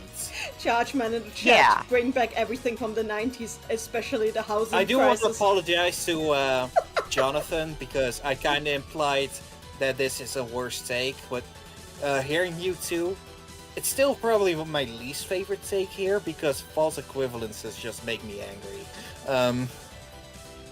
and Sonic. You have a history with Sonic. I I believe. get what he look. The big thing is that Jonathan Yeah. and Cosmic, those two, are huge fans of. Once all... They are and I huge. get that. They are huge fans of Ragnus Bisashi, and the thing is, Ragnus Bisashi rarely shows up in the Sega games, if at all. He had a storyline with Ali in Quest where he was really good. He also was in a hamster costume for most of it, so that's another thing. He's a JRPG parody. There's like he only has anything resembling a character in Saturn Badou. Yeah, but that doesn't mean they can't do more with him. It is, but it's just like So... what character are you expecting to see if they get added? Okay, let me put it like this. Echolo was just a sci-fi parody. Even a Space Channel 5 parody. And now he's one of the most well-developed characters in the franchise. They can do more with Ragnus. I'm not saying they can't. I'm just saying it's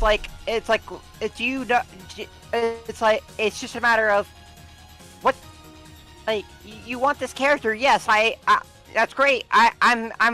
If he gets into a game, then I'd be just nothing but happy for you. But it's like,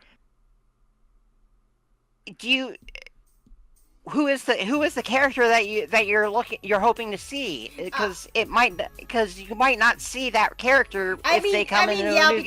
Because the same writer has never written Ragnus for more than one game. It's always been a new writer every single time. But I think it's possible to establish a really good character arc for Ragnus. I think it's absolutely possible. It is. Also, Absolutely. comments up in the chat. Mado 123 plus AIS compilation set. That would be cool. That would be really cool. Please. I think the core also is... MSX 123 though. As a base at very least, I think the core of this is more classic Puyo iconography.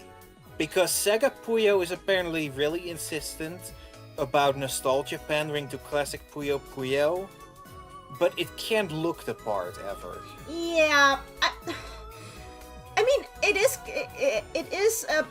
It's not like Compile had like a settled art style, but Compile leaned much more into 90s television art, while Sega leans more into pop art, and that's like a sharp. That is just the art style. I think it would be. I would love to have a Mado game that leans more into, like, say, early 2000s anime art styles, maybe, and is actually like a dungeon crawler, first-person dungeon crawler. And I mean, yes, I would please. include the Fever era characters, but I would use much more Mado elements, you know. But I also, You know what I would really do? need to work more on. and I would, You first. what I would do is that I would for people like John, I would just also make more games that are set before Arl ends up in Primp. Like, why not? We could even have a game that explains how she ends up in Primp. We never saw that. She tripped. She tripped. I mean, yeah, she tripped over Puyo mid-battle. Okay, what were you guys gonna say? What I would do is just make a prequel Madelyn-Himegami story, Yes. featuring a character that's not related to the main cast in any way, but is an old character, Ragnas. and just see how that character interacts, and maybe has some interactions with baby Arl back in kindergarten. And we see that's some... what you're talking about your fan animation. You're talking about your fan animation. I have no idea what you're talking about. And then he protects her because she does it dumb, and Yeah, as And you then see, she gets very adorable. as you see, people are making fan works like this. The demand is there. The demand is there. It's not that really I don't think the fandom is rejecting this. I just think that Sega is really bad about re-releasing the Puyo games because they are too busy re-releasing Sonic games. yeah. And all I was going to say is, like, it would be really cool if someone were to make some sort of first person judging calling framework, so that anybody who wants to see an old school, who really wants there to be more old school Monogatari style games, can make them themselves very easily with a lot of help from the person who made it. What we're saying is, Yes. Medius has been working for months now on trying to make an engine plugin for Game Maker Studio for people who want to make Monogatari-like games. And it's looking really And good. what's there has been really useful for Blue Demon Story. Yeah. I make my maps in that, so it's pretty good. I want to use it too. Like, people have probably seen that I've tried to adapt the novel Six Secret as a Monogatari game. So, yeah. And then we Yeah. got Puzzle Pop. And then I'm still trying to do it. Even if it's not as necessary anymore, because Puzzle Pop has a lot of the same hits on a lot of the same points. No, yeah. Which is perfectly and, fine. and I'm looking forward to it. I'm looking forward to it still. So what we're saying, Daex/John, is I don't think anybody disagrees with you there. I'm not sure who you are talking to, but I think that it's not just you who wants this stuff. There's a lot of people, pretty much everybody. I'm sure he was we in know. I'm sure he was in a bubble he didn't want to be in Yeah. when he came up with that take. Possible. That goes for a lot of these takes, probably. I want to see more of Ragnas too, by the way. He's not gonna be in Blue Demon Story. Sorry to disappoint. Aww. Also, go watch Blue Demon Story. I actually have not plugged it in any of these slides, so I kind of have to do it verbally. For those who don't know, Blue Demon Story is a fan animation in the style of the MSX Mado Monogatari games, which presents itself as a side story to Mado 123, featuring... Starring this character design. Yeah, exactly. And it's very charming and very well made. It is really well made. It is so cool. Episode 2 is still production, just had a few setbacks. It's always cool that we have fan animations like that, though. So, Yeah. let's keep So going. that was the first 10 takes. We probably have to cut it short at 50 at this point.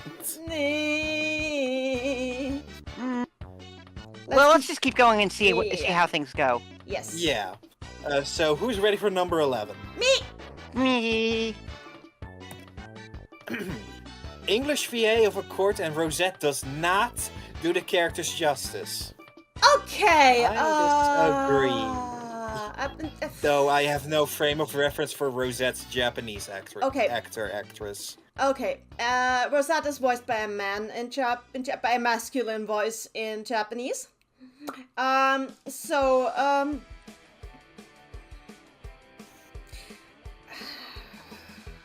know Astro hates Accord's VA because she's apparently a terrible person, from what I've heard.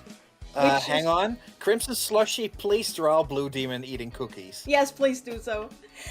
Please do that, yes. Yeah. So the thing with Accord is, I think, and I'm sorry to say this, Astro, I think her performance is a lot better in Puzzle Pop, at least. Do we want to check if this take is Astro's? Possible? No, we Doesn't don't. seem like it.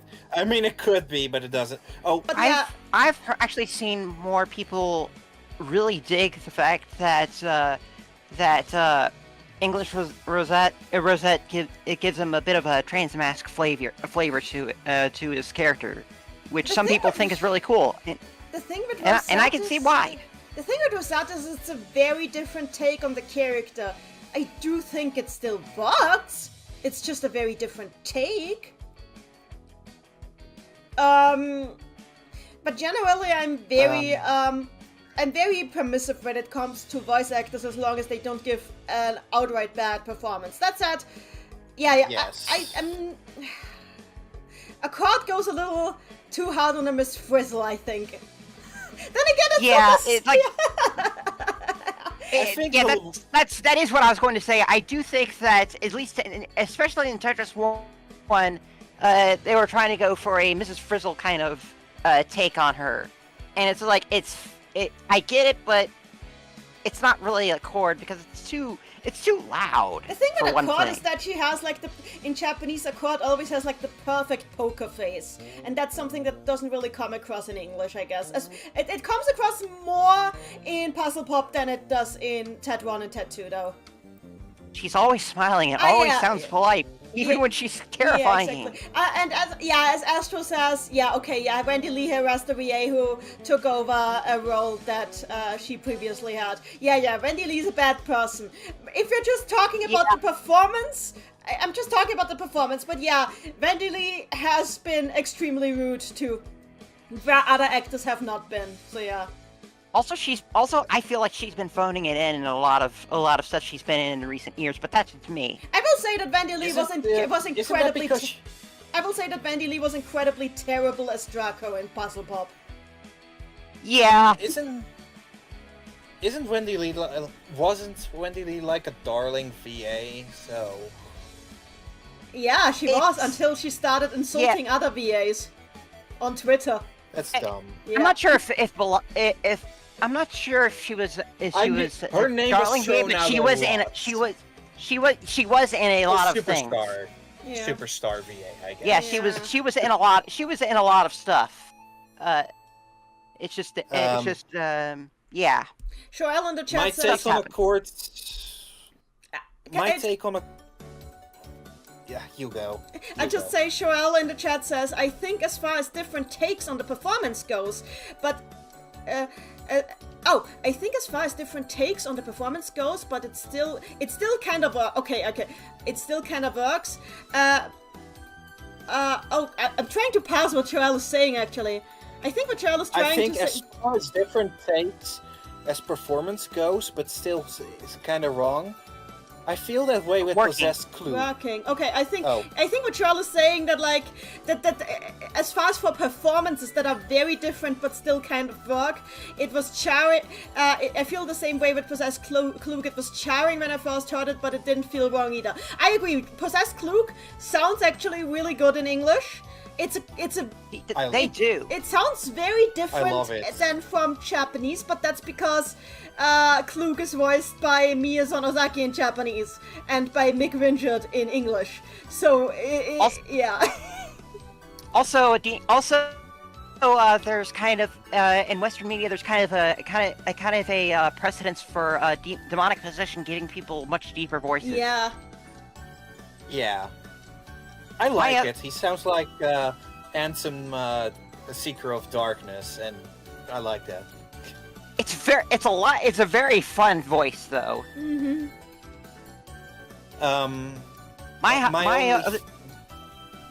You go. I was going to say my only other thing about record is that actually no, I probably shouldn't say it because it's kind of dumb. No, go ahead. I was going to say I was going to joke about how I could take over a chord and dub voices so that we can have the joke of them both having the same voice actor again. I mean, I you have to range. I could be very I can be very nice and polite like a court, and I can be very canny and weird like a boy now. I mean, you could. That's a decent boy. That is a decent boy, yes, and a nice court too. Let's keep going because I think we have talked about voice actors now. Meow. I did not get my takes out there. Oh no, I'm sorry. I'm Um, sorry. Please, Mamono, I'm sorry. Say it. So all I really have to say, I don't agree with this take, but I do think it's kind of missing the forest for the trees because Popoy and Accord are supposed to have the same VAs, and that's just something lost in not even in translation, just in voice casting. Mm-hmm. Yeah. And as someone who does,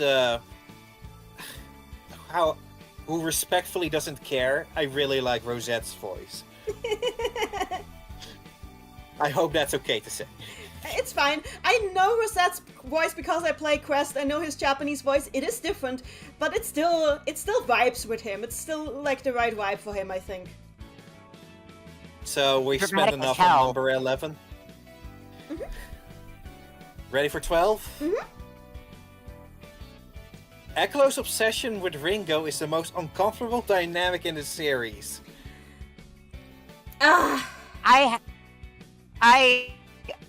do get where this one is coming from. It's get like where- but- when it's another thing about the whole, you know, a lot Missing of context. Western fan base just doesn't have the context. Yeah, and it's like it really doesn't help. Like there's this one bit there's the one joke in Tetris 2 where Eklo tries tickling Ringo, and it's like, you know if you had the context of 20th and if it was actually Midget that he was trying to tickle her, then, you know, it would be a lot less, you know, creepy looking. But It's a when I was problem first with the playing translations through it, again. it just The problem is Yeah, also that, look, Puyo Puyo Tetris 1 has some translation errors, and one of them is that for some reason a lot of Ekolo's lines were handled in a way that somehow ignored his character development. Like, he was basically written as if it was still Puyo Puyo 7, which is like, how? How did you even know that used to be his personality? How? I think they were trying to lean more into into the generic character archetype of weird trickster person. Yeah, but the Maybe thing is, it's because the Puyo Puyo Tetris 1 is also to simultaneously serve as an introduction to the West. yeah. And they had to fit that in wherever they could, even if it's misguided. It is misguided because yeah, absolutely. The thing is, like, in Japanese, in Tetuan, a lot of what Ekolo says is a lot less mean. A lot less mean-spirited. And it does come across, and his interactions with Ringo are generally a lot more gentle. And it does come across a lot more like Ringo is like his self-proclaimed babysitter, and he's like the annoying little brother, you know? That's how it comes across in Tetuan in Japanese. While in English, they're kind of still stuck in 7 mode, which makes it seem like he never had the character development he had in between the 2 games.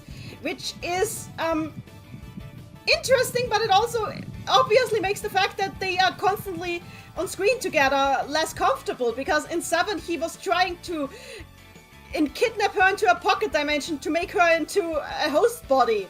So, yeah.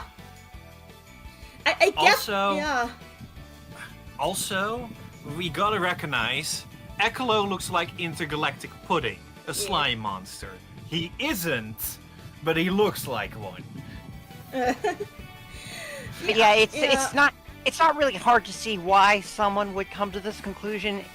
It's just again the whole translation thing, the whole lack of context. It's like, but Ekolo is such a really great character, and I really hope that at some point there will be a way to overturn this person's opinion. Because the problem is that a lot of Ekolo is like a victim of what we said with one of the earlier takes, that like the character development is extremely fragmented, not only across the games, but also like, especially with Ekolo, the drama CDs and novels, like the most important step in his character development, the point where he actually made friends with Ringo officially, happens in the drama CDs. To the point, Dumb. yeah. and that it was never adapted to the games proper, which it should have been, because this is actually a very pivotal point for his character, because it shows a lot of how he is not actually like just a pest in Ringo's life, but somebody he actively sees as an important friend for herself. And again, Ted 1 had like the translation issues. I think it was a lot better in Puzzle Pop. Thankfully. It was, yeah. And with Ted 2, we have that issue with that one scene where they completely missed that it was a callback to 20th. And as a result of it being a callback to Trent, because okay, for those who don't know, there's the scene where Ecolo tries to make Ringo smile, and there's like some weird comedy routine, and they briefly go off screen, and then Ringo makes some noises, and then she says, "Why are you doing things that we can't even show to the audience?" And it's meta. And also in the English translation, for some reason, Ringo mispronounced improv as improv at that point. The thing is, that is not what was happening in Japanese. In Japanese, this was a callback to 20th, where Ecolo asked Rich how to make people smile. And Rich explained to him that you make people smile by tickling them. So Ecolo started tickling Rich, and Rich got angry at him, and they had a Puyo battle. And so what he did here was he was trying to tickle Ringo to cheer her up, because he was still in this mindset. He did not get the implications, because he is not a corporeal being. He is very knowledgeable in some areas and very naive in others. So there was like, it was more innocent than it seemed. The joke was that it is more innocent than it seems, you know? They kind of missed it. I did laugh hard though, because my eyes went wide. I kind of went off screen when that happened, because at that point I didn't have the context myself yet. And also I was playing in English, so yeah. Yeah, I just had to put the controller down for a while when I got to that part, and I was just like, why is this in here? It's a rare flub on Puyo Puyo Tetris 2. Yeah. I get it. It's something where context was lost again in translation. And I get why you would feel uncomfortable with the dynamic if you're missing so much context in it, you know? Again, it's the issue with, you seeing only episode 2 of an anime and then episode 50, you know? Again, yeah. Yeah. Their friendship is so good. It's the thing. It's like once you get into it, it's just like these two really care for each other a lot. Getting into it is the problem, though. Also, what Wendy is saying, that is the problem. Yeah. Also, what Wendy is saying here is also very true. I think worrying about overturning someone's opinion is the wrong way to go. Even if this person is given all context, it is still possible that they are uncomfortable with that, and that's the point. And we just accept it. I agree. Yeah. Well, yeah, I phrased that poorly. I'm sorry. I'm very sorry. Yeah. Ecolo still intergalactic space stalker incorporeal blob, you know? Yeah. The potential he has to do stuff is still there. I know we're not on a break, but I need to be right back. Hang on. Yeah. Okay. To that, I see a lot of Ecolo love in the chat though, and that makes me happy, because he's a very fun character to me. And I love his dynamic with Ringo. I wish we had like a linear look at his dynamic with Ringo. But yeah, it is, yeah. And also, yeah, the drama CDs, not just translated, but like they should be adapted somehow. They should I also think Eclo and Arl should interact more. True! Not to form Dark Arl, but usually the awkwardness because of Dark Arl. I mean, usually when Ecolo and Arl interact, it's just Arl being very around him and side-eyeing him because of what I know and what Arl remembering Yeah, because Arl remembers what he did to her. Yeah. Yeah, it is pretty charming. And the other thing with Ecolo that a lot of people don't realize is that Ecolo doesn't actually consider himself as having a crush or being in love with Ringo, because, and that is explained in the novels, Ecolo does not believe in love as a concept. He's love atheist. No, not even love atheist. Love agnostic. Yeah, he's love agnostic, exactly. He thinks that love is just a social construct and is in no way different from just having a personal preference. And he tells that to Amity, straight to the face. And Amity is kind of like brain shattered by it. Yeah, I mean, you can believe in love, sure, but it's probably not a thing. Yeah, exactly. That's exactly what he says. The other thing, he also says that he has the highest respect for Ellie for believing so highly in love. So that's pretty cool. I would too. Yeah. So a big question. This is take number 12. Yeah. I'm curious if this should have been take number 13 or if take number 13 is in its rightful spot. Let's wait for Maddie until we get there. Oh yeah. I'm just making small talk before she comes back. Okay, yeah. And she's back. Welcome back. Hello. Sorry about that. Also, Randy in the chat is saying you're fine, Madelyn. It wasn't pointed directly at you. He just wanted to bring it up. Yeah, and it's a good thing to say, because, like I said, that was very poorly phrased on my part.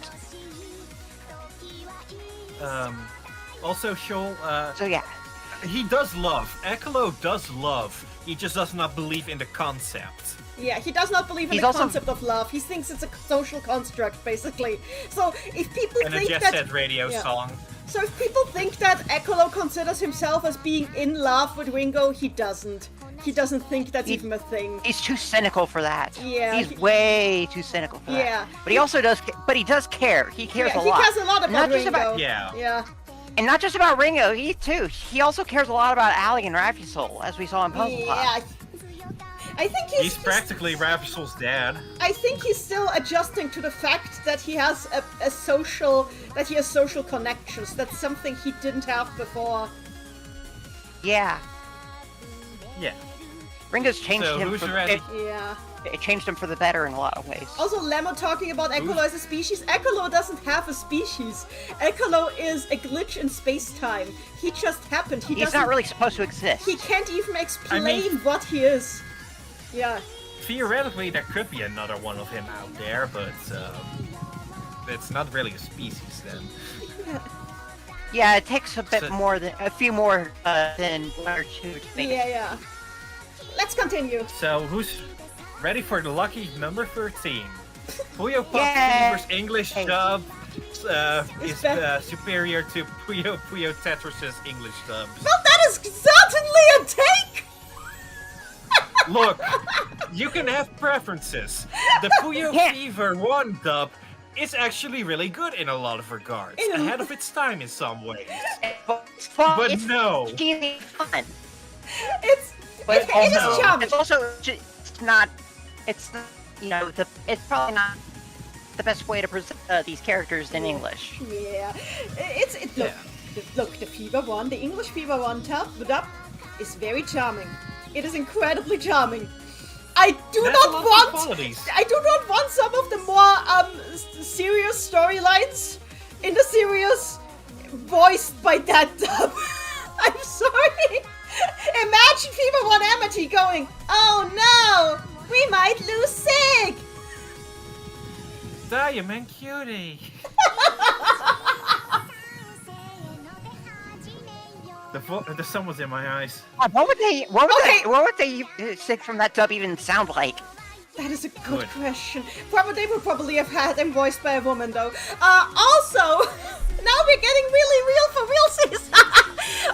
Somebody pointing out, Klug's voice. Okay, I will say that Klug's voice could probably still work to this day. But to me, my headcanon is that Klug just hit puberty between the games. That is my headcanon. I hope that would have happened if we got a Fever 2 dub. Probably, I would love to just that would be amazing. I would love to just have a Fever 2 dub where Klug is just constantly screeching because he's in the middle of his voice changing. Which would make him seem even more toony. So, a take I have that I didn't put in myself, a few of my takes are in here. I've talked about this a few times before in several places, but I think the Fever 1 dub isn't really meant to be a dub per se, more like an option for the English players to, what's the word?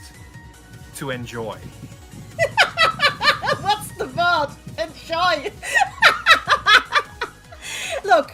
Yeah, that's a foreign concept to me. The thing is, like, the Fever 1 dub sounds like a Saturday morning kids cartoon from that era. Which is very fitting because that was the aesthetic. But if they had kept these voice actors, they would have had to put in so much work and change their performance so much through the years to make it work for the more serious storyline bits. Which I think they could have, because to a degree that's what the Japanese cast did too. Because the performances in the Japanese cast changed as well. Like, compare Sig from early on to now. Apparently, it was because they liked hearing Rafina say "damn." To be fair, Yeah. that is pretty accurate to a this character in might- Japanese. It is. I mean, if they weren't cowards, Arl would be swearing like a sailor, and so would Ringo sometimes. Ringo So- does get very kind of mouthy at times. I when she don't- freaks out. Given they voted for Alexei Pajitnov, this might just be a meme thing. I mean, But I get, it's not impossible, but I do see the charm in the Fever 1 dub, but like if they kept the voice actors, they would have done so much work to evolve the voice direction to make it work for later games. God, especially since nothing got localized between Fever 1 and Tetris 1. Yeah, exactly. That would be such a leap. It would be. yes. So I think we've everything. That's all we have to say about this one, I guess. Yeah, let's keep going. Let's Okay. proceed. Number 14, go. The English dub for Puyo Puyo Pop Fever isn't as bad as people think it is. They think it's cheesy, where I think it perfectly fits the atmosphere of Puyo Puyo. I mean, I look, agree. it works for the earlier games. It's cheesy. Yeah. It's cheesy, but it also fits perfectly well. Yeah, it's not bad. It's not But bad. I do definitely think it's just English voice acting for the Japanese to not pick up on that it's bad English. not bad English. But it's a Weirdly directed English. Yeah, it is pretty weird. Yeah. Again. Okay. The voice direction for Fever 1 would work for 2. Well, for Puyo 1, for 2, for Sun. Not necessarily for Yon, because of the art direction, so that wouldn't work. It would work for John is chamomile tea. Yeah. It works for Fever 1. With Fever 2, it could get a little tricky at points, but it could still work. 15, it gets. I want to know 7, what possessed would sound like with the Fever 1 dub. 7, it could Pretty still amazing. work, but it gets dicey with Ecolo, but then again, it could work. Starting 20th, it absolutely would not work anymore. No. Yeah, because it No. just doesn't work with Yoshino's writing style at all. So, Yeah. is that all we have to say, given it's only slightly different from the previous stage? Yeah, I think we have talked about this enough.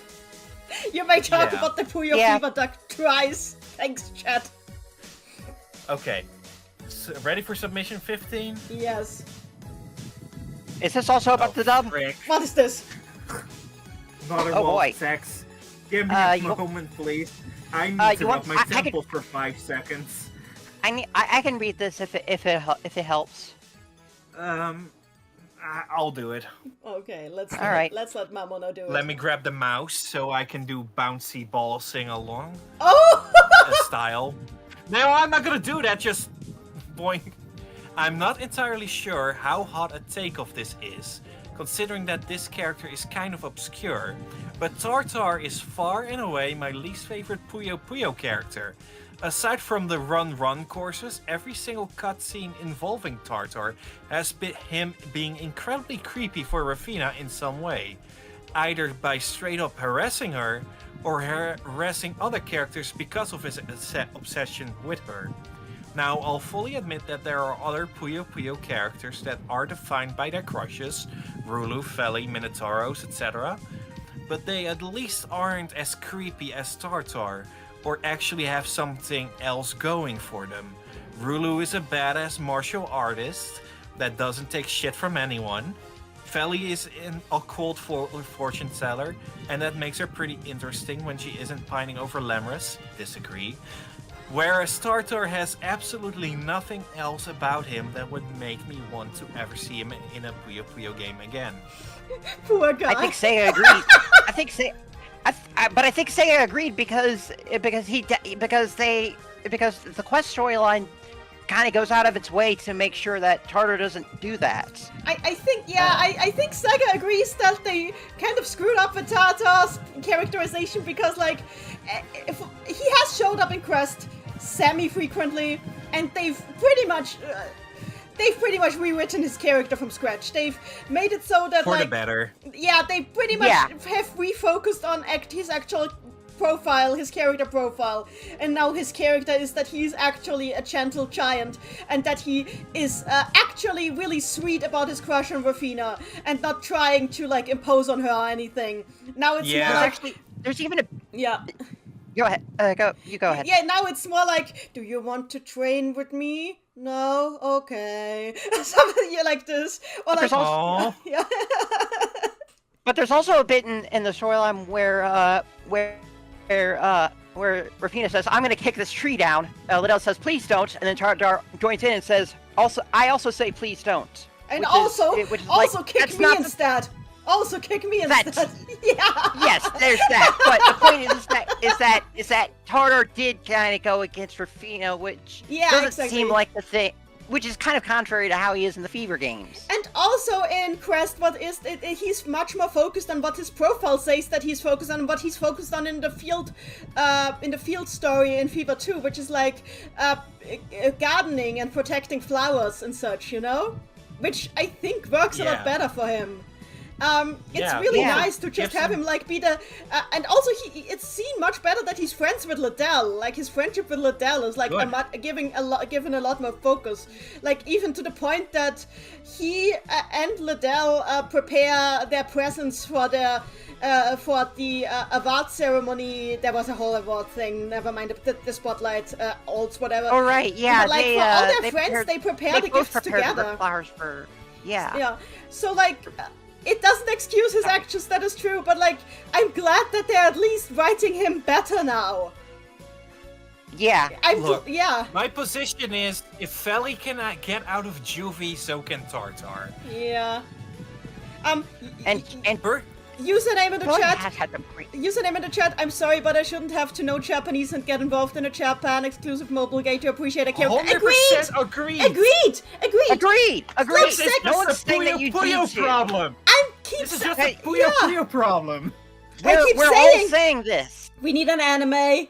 We need an anime where that consolidates all of the lore together. Please. Yes. Sega. We'll write it for you if we have to. Yes. You don't have to apologize, username. You really don't. You don't even have to swap your stance on this. No, don't apologize. It's just we agree, you know? It's just annoying. Yeah.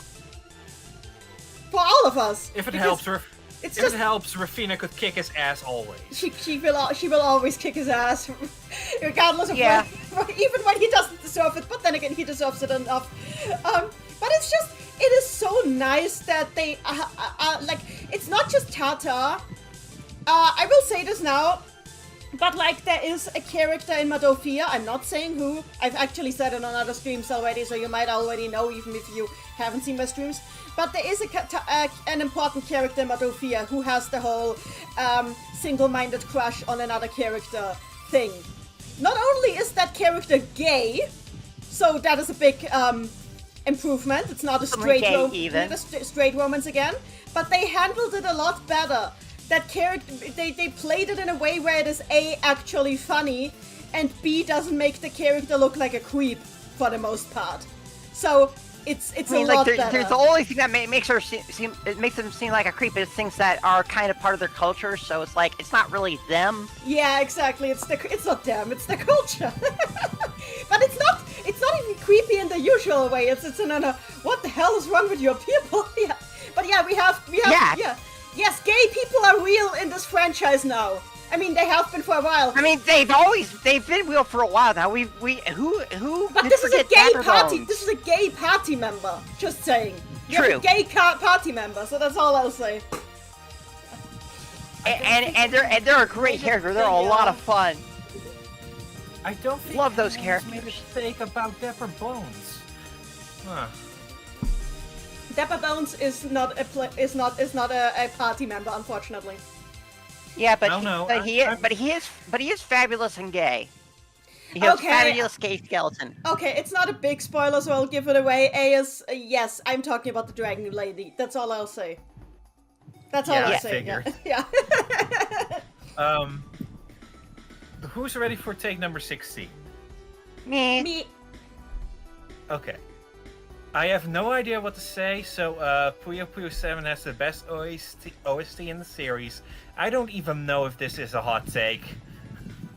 It's not a hot take because He I think has some great music.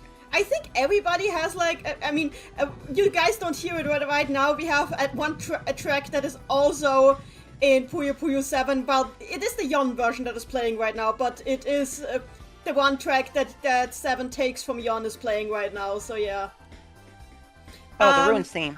Yeah, the Ruins theme, which is weirdly named okay, that it has an incorrect name in my playlist apparently, which is bad.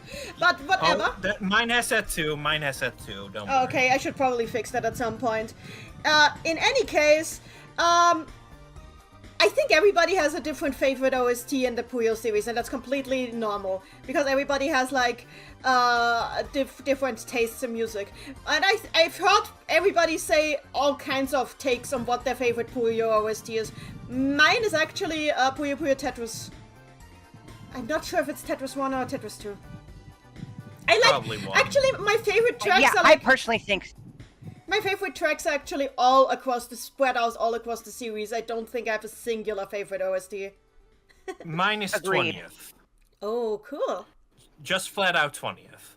But there's a take regarding that later on, so... I think Tetris 1 had some stronger music, had a stronger OST, but it's compared to Tetris 2. But I also know that I'm in the minority for that one. I will say this: I think my more favorite people like my one. my favorite final boss theme in the series is actually the one from 7. Like that is just such a banger. That is a good one. Yeah. Yeah. I feel like Tet 1 has a few more bangers than Tet 2 does. Is all. It has an accordion Tetris theme. That is true. That's all I need. Regarding Puyo Puyo 7, my opinion is it has some really high highs, but a lot of the songs are just audible chamomile tea to me. Okay, fair. That is also fair. It's just cozy. Sherelle in the chat says Sleepy. Sherelle in the chat says Oh. my hot take is that Puyo Puyo Tetris 1 is the best tutorial music in any video game ever. Which one was I the can't tutorial remember. theme? I don't remember what it is. Is it the lessons theme? Because did that even change? Oh god, I need Let to me listen check to it my at some point. phone. Let me check my phone. Yeah. I have it. If you're okay with it playing through my microphone for I'm a not. second. I don't mind, but I don't mind that. I'm just looking at the chat right now. Ease in the chat says, when I first beat 7 and heard the Puyo Puyo song for the first time, my jaw legit dropped both in disbelief and amazement. Well, I will say this, Asami Imai is a really good singer, which is kind of funny given the running joke that Ringo isn't that good a singer. She just hasn't been trained yet. Oh, hi, Bearlander. Nice seeing you. How long have you been in the chat? I didn't... God, there's so many people in chat, I can't catch up. But it's good. It's gonna be real.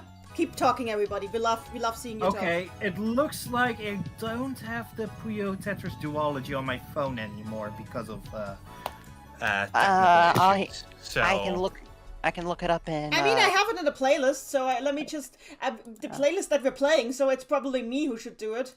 So let me just go through the playlist. Until I'm there, I have almost all of the Puyo soundtracks in this playlist, so... So Puyo Puyo Tetris 1, is it the lesson mode theme lesson? Let me see. This is not it. Sugia, let's go. God, I wish that they were like ordered better. There is, okay, let's begin the lesson here. This. Oh yeah, this is actually, okay, I'm gonna hum along with it so you guys know what it is when the melody starts. Okay. Oh yeah, it's pretty cozy.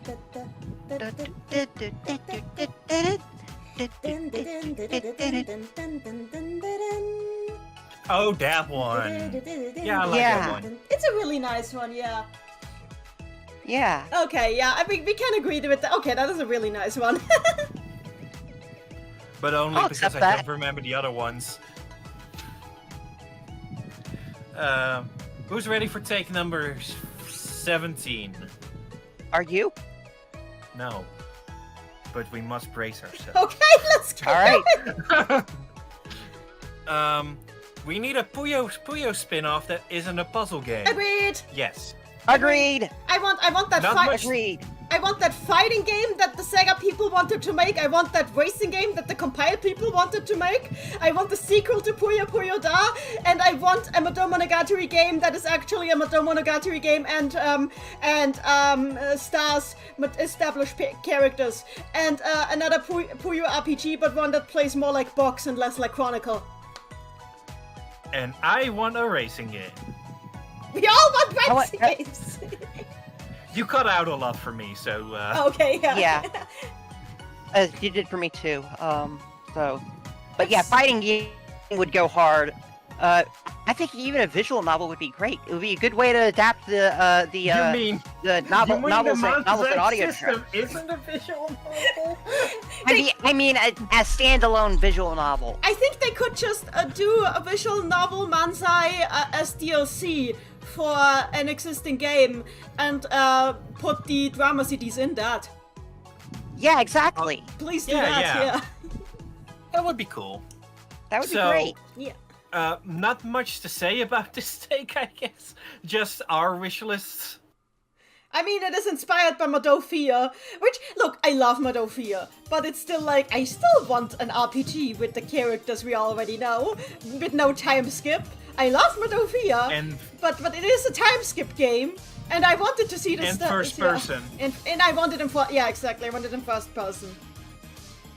Yeah, and So, fewer numbers. There are too many numbers in FIA.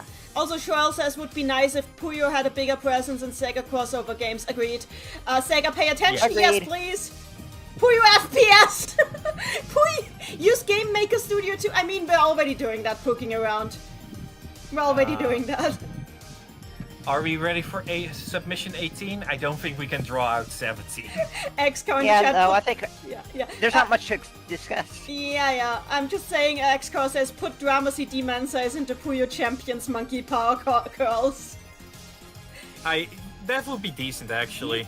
Shazzle Dating Simulator. It would- The chat has so many ideas. It would actually add content to Champions. That is true. Champions Moving would into- actually be worth buying then. Zing. Moving into a cave simulator. Well, that's after you. That's after you've dated Shezzo and have married him.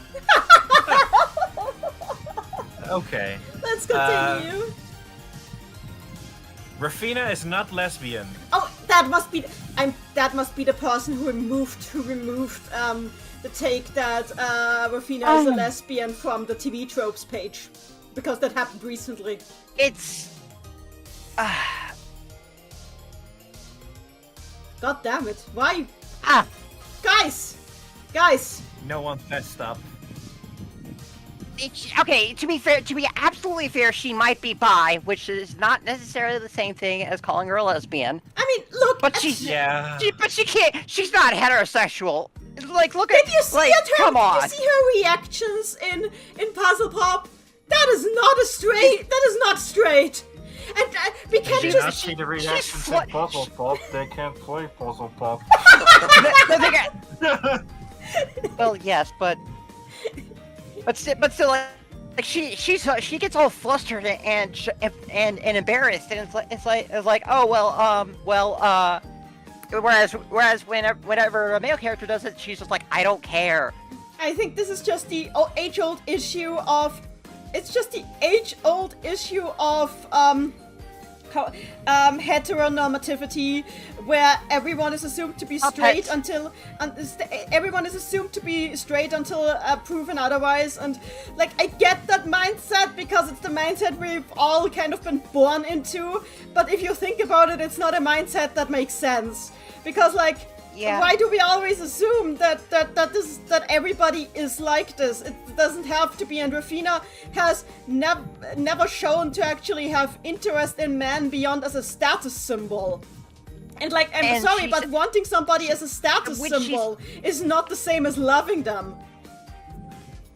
Also, when she says something like I want to meet a handsome prince someday, that's compulsory heterosexuality. She doesn't actually want that. She just thinks she wants that. I mean, it's kind of like it's the heteronormativity thing. It's either that or she just wants the man as trophies. I mean, if you read the novels, the way she talks about men in the novels, she wants them as trophies. She doesn't actually want to have somebody that is her partner. She just wants a trophy husband, which is not the same as being straight, you know?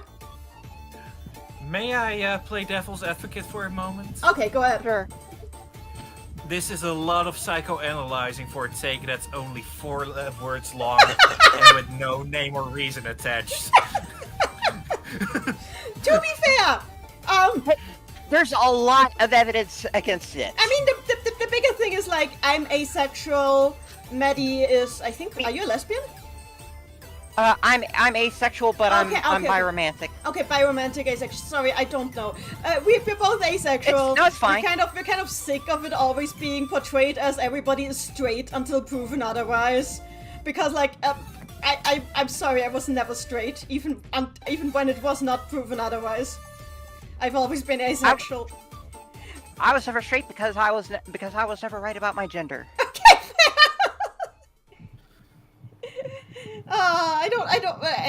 I don't know if Mamono is ace or doesn't want to put a label on it or whatever. I don't know. Or I don't care. Neither should you. Okay, fair. Yeah, I mean, I'm that's straight, fair. but you shouldn't care. Okay, yeah, okay, but yeah, Absolutely it's fair. Let's move on. Let's move on. Yeah.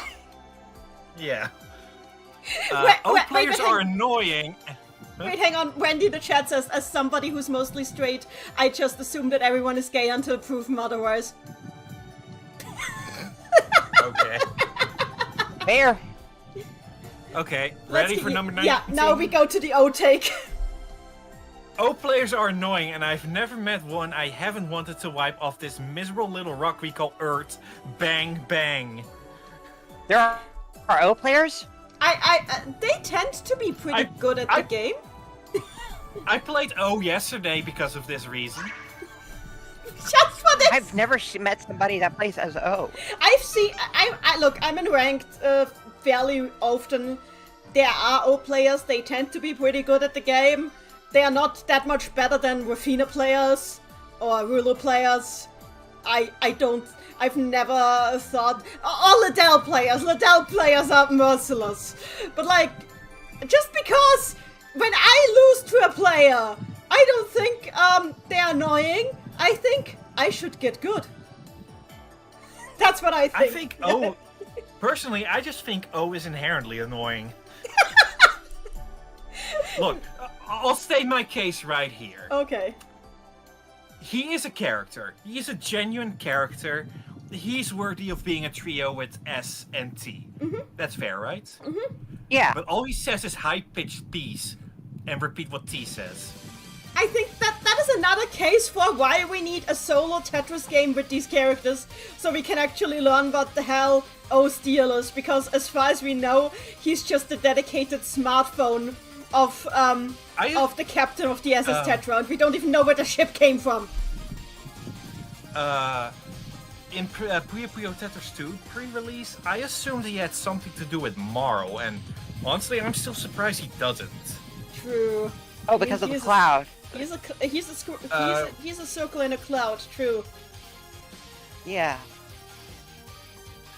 So, But yeah, but even setting aside what we think about the character, that doesn't really reflect on the people who play as O. Yeah. And I think could be fascinating if we had a solo Tetris game. That is the main problem with the SS Tetra crew. They don't really get the spotlight anywhere because they only appear in Puyo games that Get on it, Don't Tetris take- Company. that are not on their own turf. The Tetris Pikachu. I also think he has a bit of the harpy effect, True. or as you would put it, psychological warfare. The thing is, he sounds better in Japanese because it's not beep beep, but it's beep beep beep beep beep beep beep beep. He's supposed to sound like a cell phone More tower, robot. basically. It's like So I yeah. am not wrong for planning to make him a literal Morse code machine. Yes, you're in not Puyo wrong. Puyo Tetris nutshell. Telegraph. You are not wrong Okay. about that. That Telegraph. is the intention in Japanese. Beep beep beep beep beep. Okay, beep, I'm beep. glad I picked that up in the English dub. I'm glad I picked that up in the English dub then. What you're looking for, by the way, is telegraph. Yeah. No, Morse code. Beep beep beep beep. Yeah, I mean, yeah. that is called Yeah, a telegraph yeah, in English. It's called a telegraph in English. Okay. Yeah, Game Tune you Entertainment. You use Morse code to communicate. Game Tune you Entertainment use in the it- chat says Cindy Robinson was too high for you. High pitched for you. Yeah. Yes. She was. He did great as Ray in Puzzle Pop. Holy moly. Shoel in the chat says someone should make a what this character says about you series of shorts. Aquad made something like that already, I think. Yeah. Yeah. Oh, that was for shipping. That was for shipping. Oh, that was just for specifically. the shipping. Well, Aqua could make more. She doesn't. We could all make more. So, guys. I have Okay, yeah, let's Yeah. continue. Okay.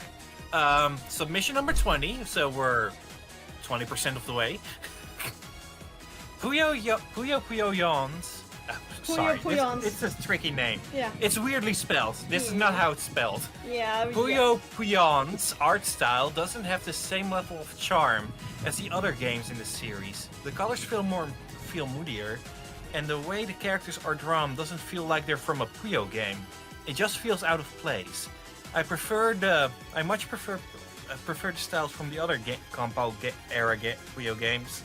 Fever/15th, and yes, even 20th onwards. Yeah, I said it. I'll die on this hill. Before you two say anything, Valid. That's perfectly valid. Before you two say anything else, you've been in a bubble you don't want to be in. That's all. Yeah, because actually, Yeah.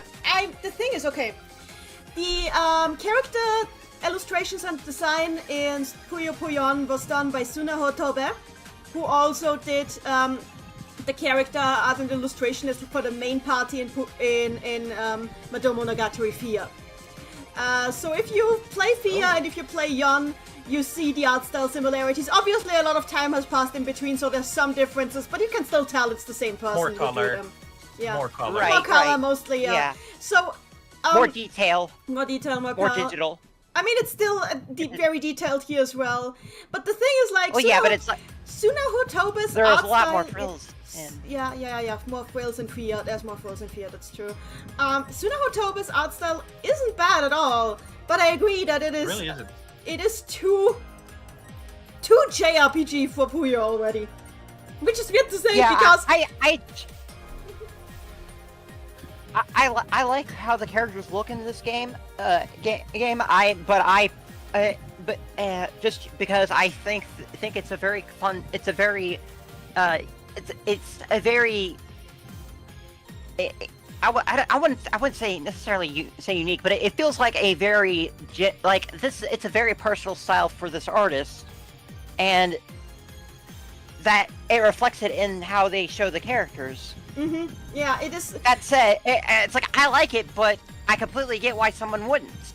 I think it's a good art style. I mean, visually Yon is all over the place. That the UI design for Yon is terrible. Like, oh my god. Yeah.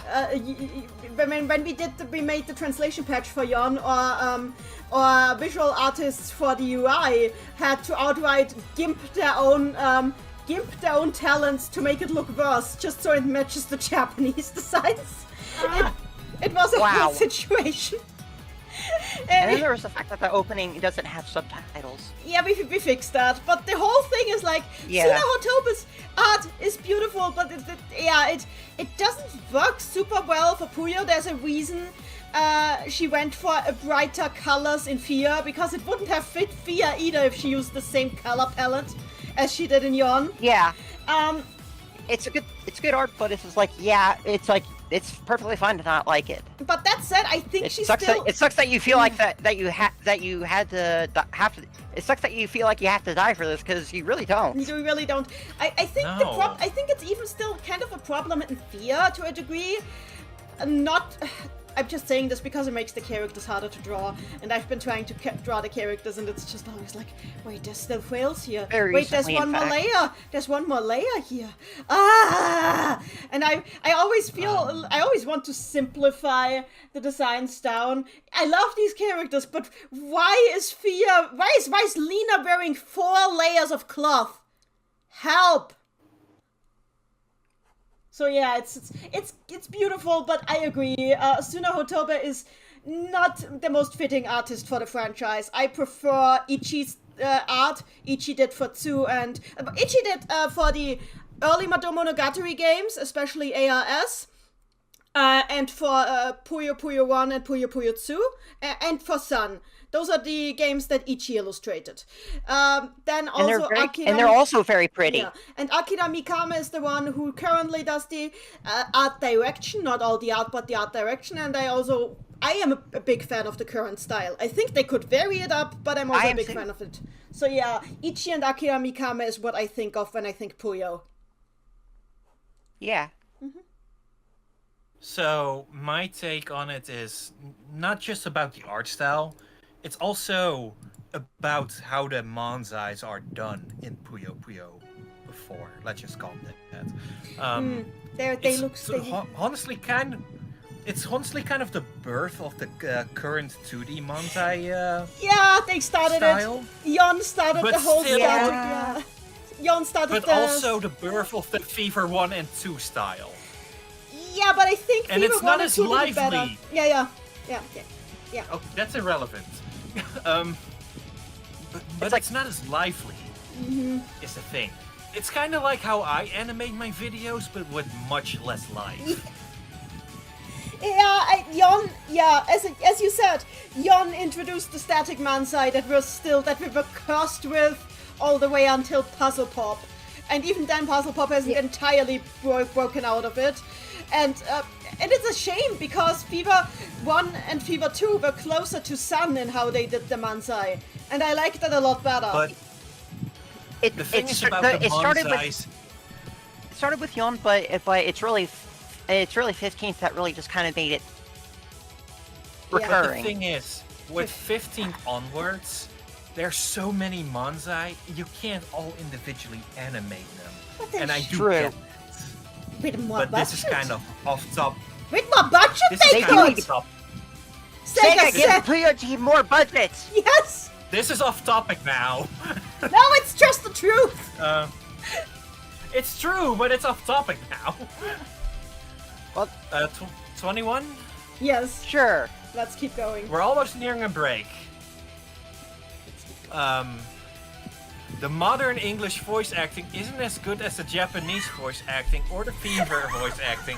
I'd rather listen to the Fever voice than the modern English voice. This again! Hey, who did that? Who did that art? I don't know. Ask the credits. Okay. This again! They seem pretty good. Why does But this yes, keep coming we are up? back to Because they're this. unique, guys. Only one of you... like, the first two had a minute difference. But this one doesn't really. Yeah, we This kind is of already time talked about this. Time is a flat circle! You're allowed to skip have this your one. voice act. You can have Everyone your, in you can have favor- your voice actor opinion, You but can. it's like Again, Okay. please it is try to be more. again for the last time.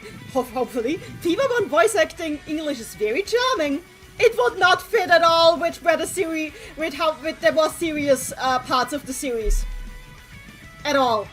I guess I will say since this one specifically says the modern English voicing it just isn't as good as the Japanese voice acting.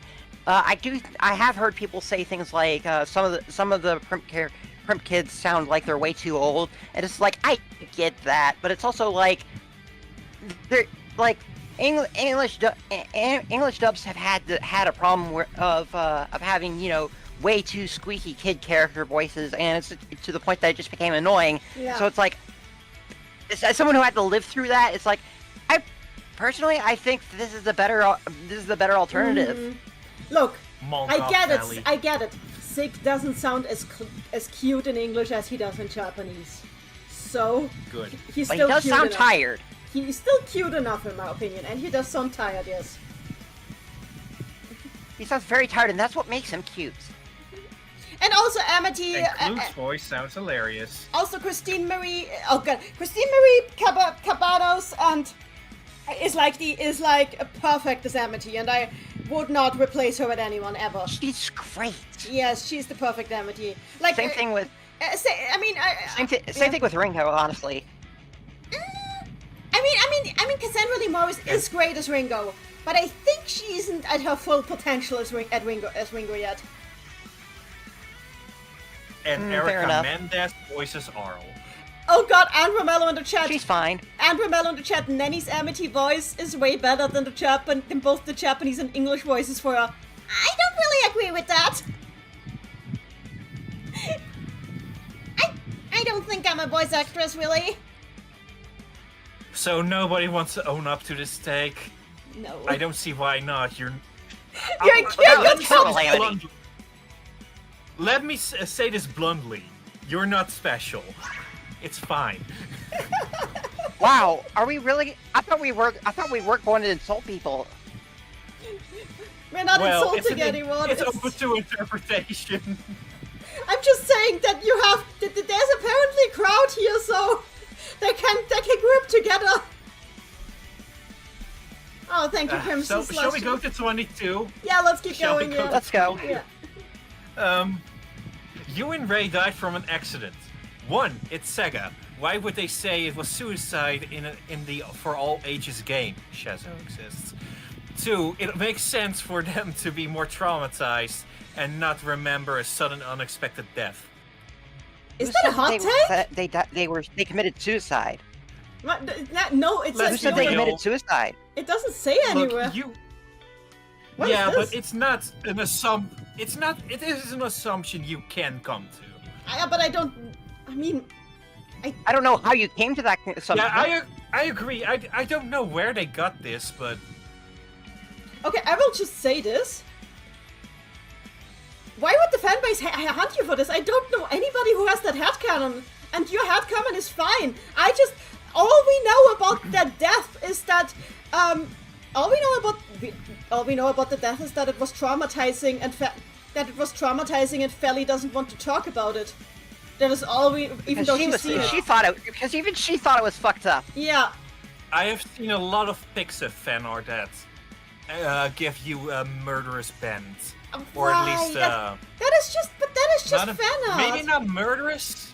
I know, but maybe they've gained it from that.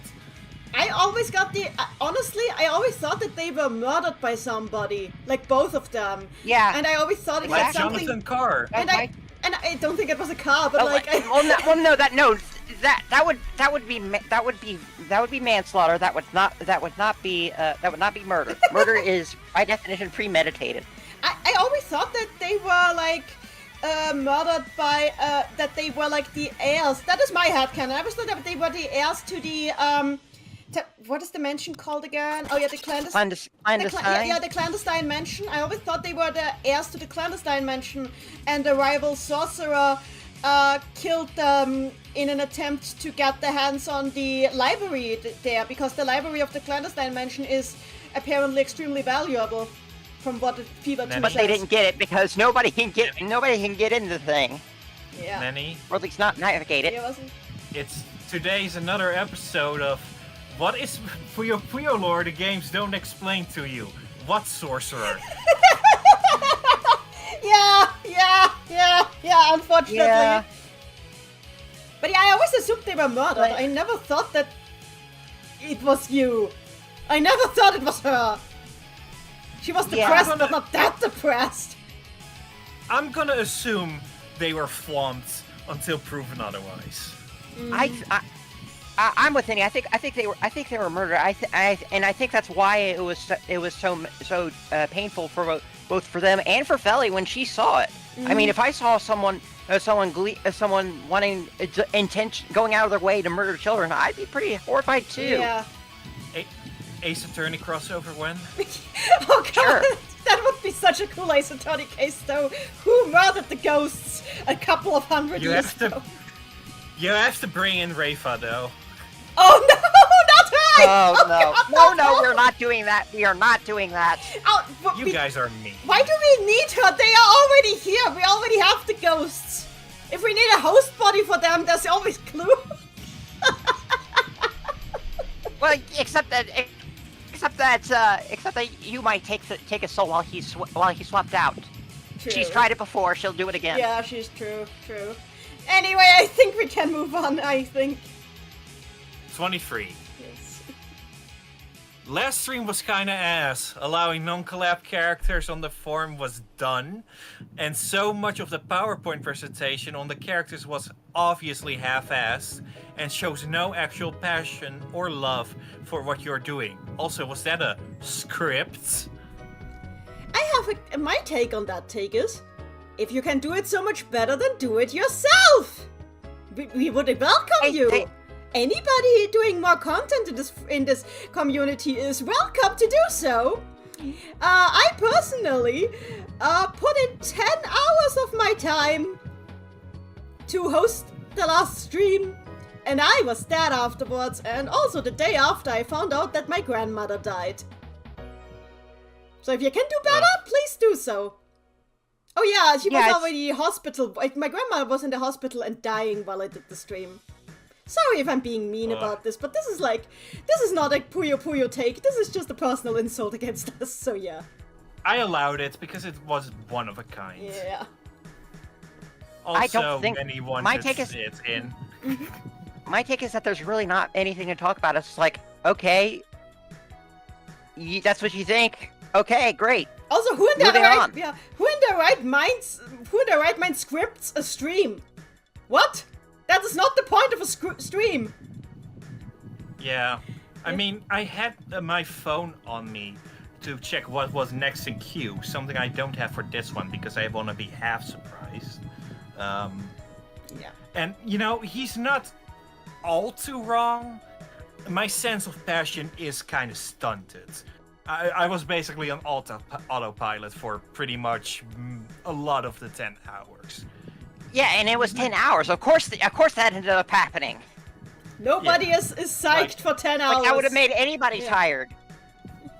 I mean, it was one of the most fun moments of the year for me at that time. We had a fun stream. We had a lot of viewers. Even now, we have like, I never have 65 people watching at once. So, okay. If you can do better, Probably please do more. it. Probably more people because YouTube, that's just a number on YouTube. No, Who no, knows no, what's on it's Twitch? the combined number. I have a tool that combines the numbers. You sure? Yeah. Okay. Yeah. But then again, the numbers tend to be off, so maybe you see more on your end. Oh, hi, Azzy. Oh, hi, Azzy. But yeah, That's my big sister. I'm so sorry for going so hard on this, but like, this is the kind of take you get from people who have never streamed, you know? Yeah. So, I guess we're done with this one? Yeah, we're done. Okay. You'll get 5 more seconds of me and a lemon. Oh One, god. Game 2 in three, the chat. 4. Nanny was the writer of Soul, Rendered Soul, Mended, one of the best fanfics of all time. Don't make me cry, that's so nice. It's really good. It's really good. It's a good fic. It's a good fic. You should be proud of it. I am proud of it, Yeah. but it's also always so nice to see people enjoyed it because, gosh, I just love writing, and I'm always worried if I can. If writing is communicating for me, and like this is also communicating for me, and I'm always glad when I have communicated with someone. Thank you. Writing is a very personal thing. So Yeah. it makes sense to feel vulnerable about it. But you're a good writer. Thank you. Yeah, you are. You really are. Thank you. Thank you, guys. Anyway. Who's ready? Yeah, I'm ready. Who's ready? Who's ready for Puyo number submission? Me. Green Puyo is best Puyo. Take. Okay, so I can talk about this because I've actually fought a lot of Puyo in a lot of RPGs. The Green Puyo tend to have the funnest gimmicks. Because because they tend to have the gimmick where they call more friends, and then they keep calling more friends, and when they have 3 friends, they delete themselves. Oh yeah, that. They sadly don't do that in Madofia, which is a downside. But also, the game. It looks like the game kind of goes out of its way to make sure that they don't have enemies of the same elemental affinity. So never formatting Puyo.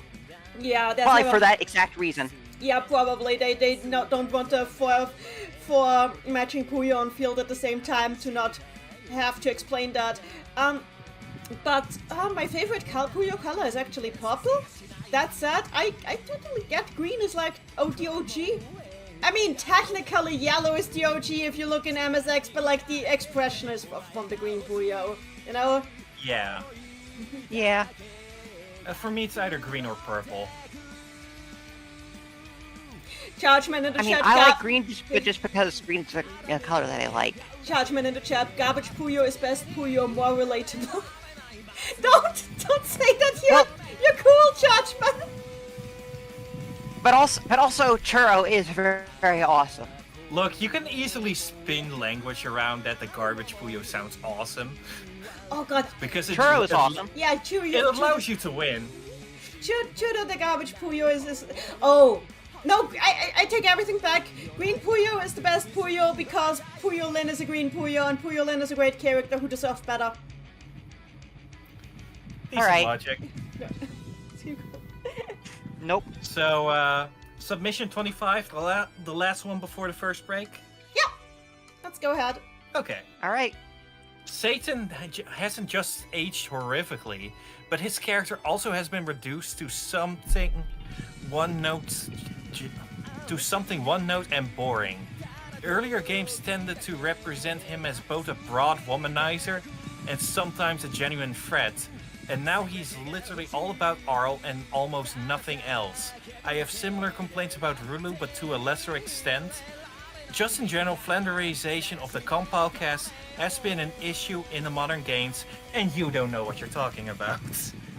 Yeah, I was about to say, first question, how many compile games have you played? I have another problem. I wish to erase the term flanderization from the collective vocabulary of everyone on the internet, because I think in my entire time of having used TV tropes, I've seen the term flanderization used correctly maybe 2 times. This isn't...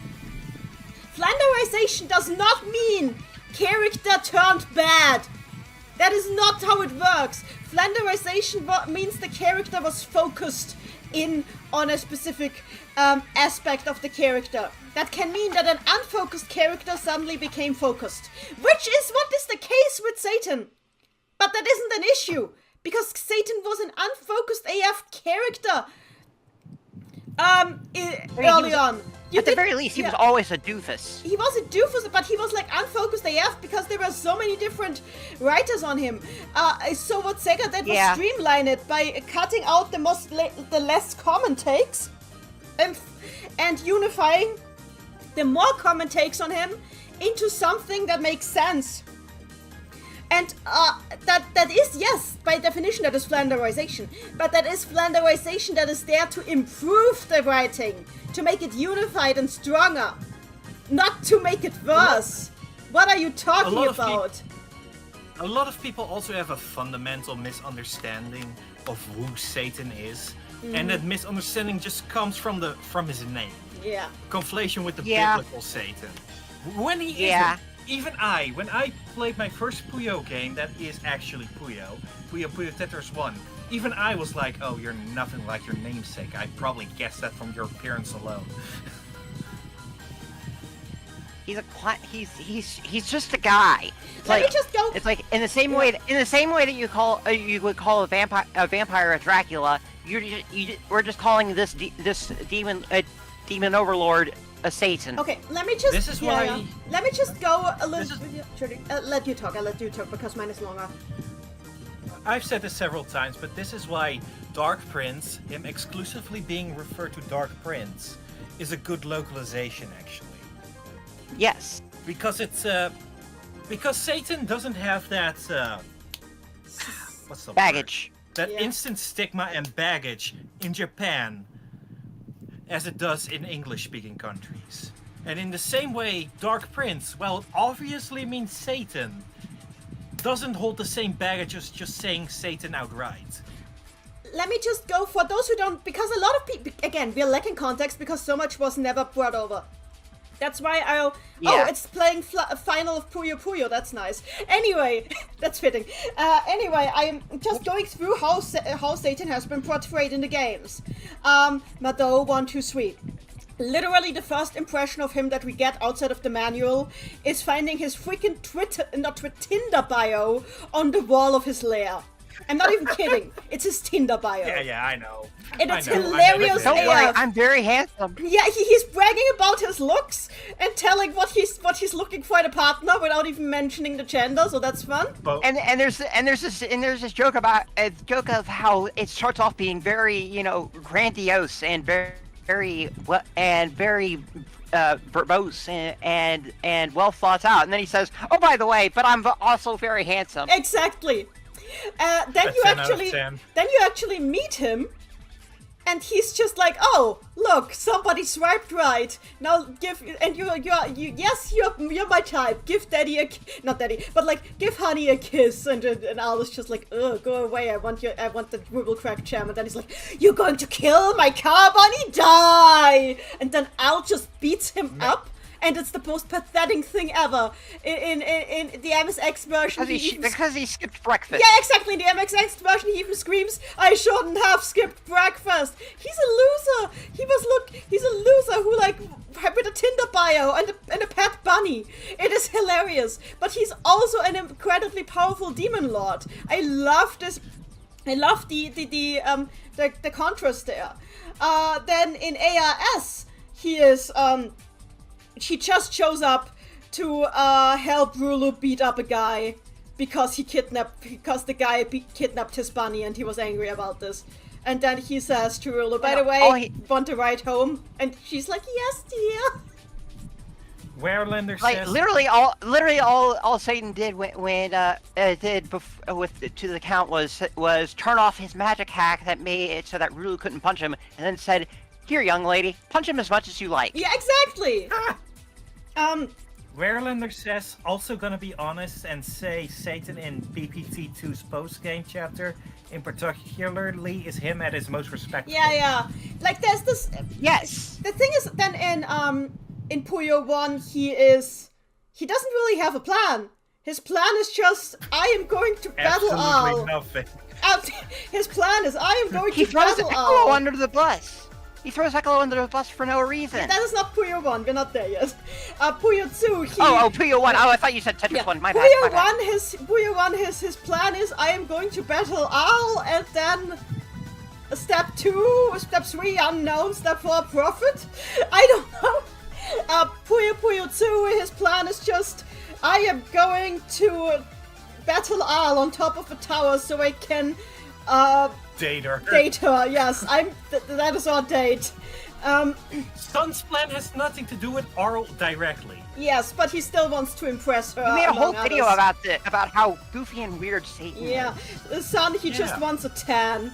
He's just really bored and wants a tan because he wants to be And swooned Puyo over is by women, which he also wants to be in 20th, by the way. So the womanizing thing hasn't gone away. He still has this in 20th. In Puyo Puyo 4, he's innocent. He's innocent. He's just being controlled the whole Well, time. in the console version of 4, Oh, yeah. I don't know In, what he was doing in the Game- Game Boy version.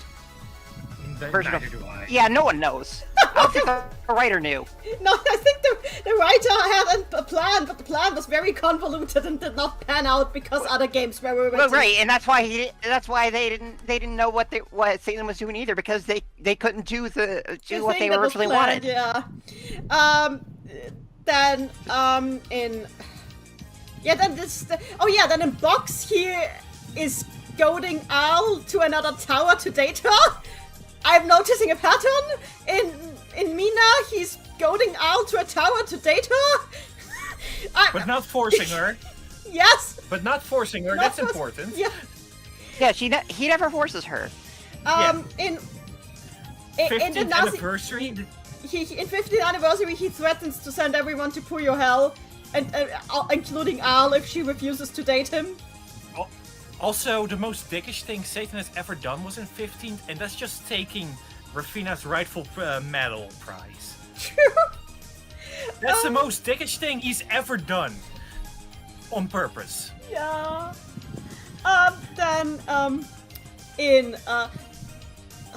Also, the Nazu Puyo games, if we were gonna mention those, Nazu Puyo, Super Nazu Puyo 1, he wants Al to make him curry, and not Rulu, and that's it. But he's really innocent in that game. Yeah, he just He's wants just curry. there. And in Super Nazu Puyo 2, He's just at a vacation home. Got many he's of just- those. in Super Nazu Puyo 2, He's at a vacation home. That's it. yeah, he's just at He's his just hanging out. He's just hanging out at his vacation home and making Puyo puzzles while wearing a mask. For some reasons. No, wait, did he have a mask in that game? I thought he. Yeah, he did. He was disguised. Okay. In Um, Puyo 7? in Puyo 7, he gets angry at Ekolo for for possessing Al. So what is this about? And I it's, can't imagine why. it's overall the most friendliest Satan up until that point. too. Yeah. Yeah. Trentia. He spends a significant chunk of the game just vibing with Ringo. 20th, he they're invites Al, he goads Al to a tower to date her. And I'm goes noticing a grocery pattern! And goes grocery shopping. And goes grocery shopping. And makes it just the tackiest thing you've ever seen. Actually, Yeah. Tatuan, He throws Echo under the bus, but otherwise doesn't really do anything Yes. except But he doesn't bringing mean in. to. He But doesn't- he doesn't mean to. It's just an assumption on his part. yeah, he gives a wake, oh yeah, and he saves the day by helping, just Deus Ex Machina. machinaing with Ekolo, yes. Literal X. Yes. Which is, by the way, that's not the first time he saved the day. Oh yeah, Saturn Mado, He endangered the world on purpose. he summoned Yok Sothos because he was bored and wanted to watch Al save the world. On purpose, but he didn't let the inciting incident happen. He just let it. Okay, he Play did out. let it happen, but he isn't the reason it happened. Yeah, You- Madosa There's more precise wording. There's more precise wording here. Madosa It's Tur, complex. exactly. Madosa Tur, he summons Yok Sothos because he's bored and wants to watch Al save the world. That is the opposite of a Deus Ex Machina. That is but it's. Oh, and then Mado chaotic final exam. He You don't need to talk about what happened in final exam. He gets beat up by. He accidentally gets beat up by Al and falls unconscious for the rest of the game and doesn't do anything. We don't really need to talk about what he was doing before that. Yeah. It's really irrelevant, though. Yeah. You heard my Dark Prince boss fight. I think we've said enough, though. Yeah. Like, Yeah. Satan. Satan has not aged bad. Yeah, You can argue his attraction to Arl has aged badly, and that's fair. But how he goes about things. The thing is, like, he was originally based on a character from 10 of these Tales from the Flat Earth fantasy novels, as Azathoth. And Azathoth has, like, is a... Basically, Al is like... not Al. I mean, Satan is like a child-friendly version of Azathoth, because Azathoth has a lot of the same personality. The difference is that Azathoth actually gets people killed with his antics, mostly. And Satan has never done that. He just threatens hell. Yeah, he just threatens them. He doesn't actually get them killed. And it's pretty much it's almost always an empty threat, pretty much. Also, he's actually a more serious character than he is in most of the games, bar maybe Madosa Turn, in both Puyo Puyo Tetris 2 and in Puzzle Pop. Because, by the way, this is like 2 games in a succession now, where his immediate suggestion to the problem was that he suggested murder as the solution, and everybody shut him down. And he was like, "Yep, I thought you would say this. So here's the other solution that you can do. My solution that I can do right now is murder the problem." And everybody was like, "No!" And he's like, "Sure, here's the solution that you can do. That does not involve murder." And I'm like, that is actually pretty impressive, because he shows, yes, I have the power to resolve this, but my power results in somebody, in at least one corpse, a minimum of one corpse. You can... Yeah, it's like one thing that really stuck with me when I was writing his character summation that I have on Tumblr, because I've done a lot of those, for those who don't know, was that Satan really doesn't like to do things that is either making a choice for somebody or taking a choice away from somebody. Yeah. And that includes killing people. He's big on free will. He which actually suits the mythology, so yeah. So, yeah. I usually call Satan just God, because he is pretty much the god of everyone here. I mean, but he's still I think he's still under Mal. I think he's still under her. I know we disagree on that. We disagree on that. Yeah. It is right there in the Bible that says he's the strongest character in the series. So he could overpower Marl. He could overpower Marl if he really wanted to. Charles It doesn't have to mean he predates her, though. Cheryl in the chat says... predate her? Yeah. I don't know. I have no idea. That Cheryl in the chat says that is legit a great character moment in Puzzle Pop, albeit it was sealing away forever. Look, eternal sleep that cannot be broken is death. Basically. You're basically a vegetable. So, at that point. we've talked about Satan enough. There are gonna be way more Satan takes. Oh god. Oh boy! It's great. Satan is a great character. This take is misinformed. Also, I just would like to point out that Kid Named Parmesan says Azran is so... He got no reason to be doing any of that at any point. He goes from 0 to 100 in 2 seconds. I mean, you can see where Satan gets it from. What he was inspired by. Yeah. Yeah. So, on to the next slide? Yeah. I think the next slide is then probably a break. Yeah. It's break time.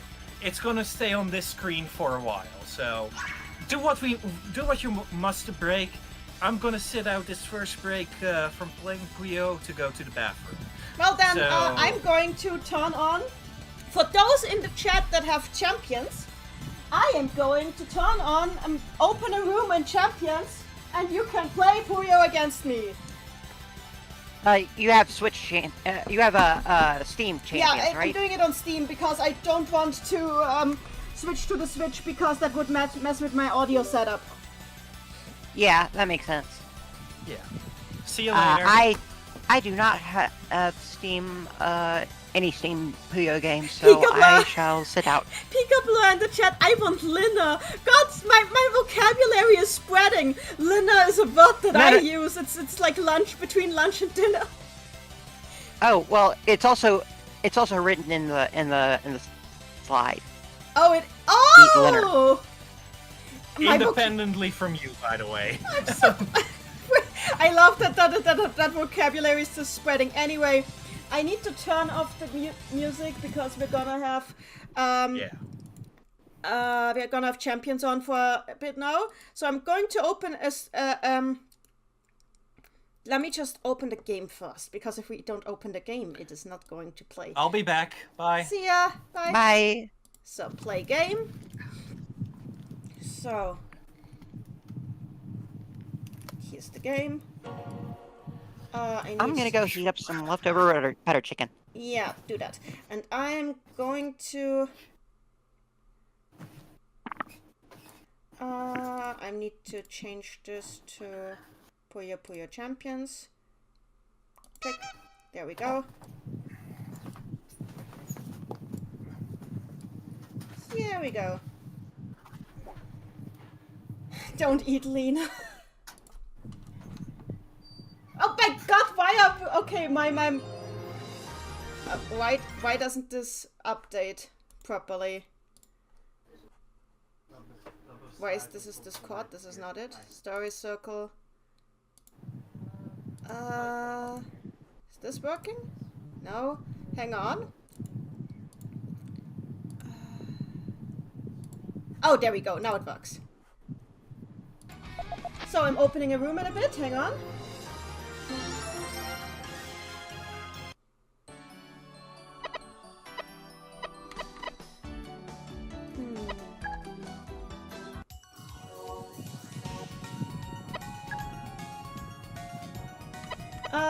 We're doing a Fever room. Just because I feel like I haven't played Fever in a bit. Create a room. It's public. No, it's locked. It's locked. That's better. Allow for spectators. Cheer effects on.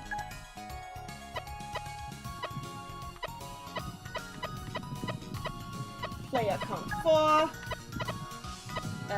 These all stay the same. Create room. Oh, can I do a password? Okay, then I have to do it. Then I have to do it public. On. Allow. Then I'm just doing it like this. I'm used to using the Switch, so I'm not used to this. Anyway. But that was fast! That was fast! And it's all sick! It's all sick! It's all sick! Oops, all sick. Oops, all sick!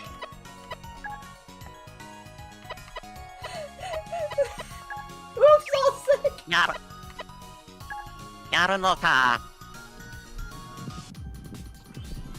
I guess we're all sick. I'm sick. 勇者に敗北はないやるのか Well, we're not oops all sick now. Okay, that's fair. It's 50% sick. It's 50% sick. Oh, I forgot it's fever, so but that I'm sick is actually matters. Okay. It's fine, just offset in the fever. True.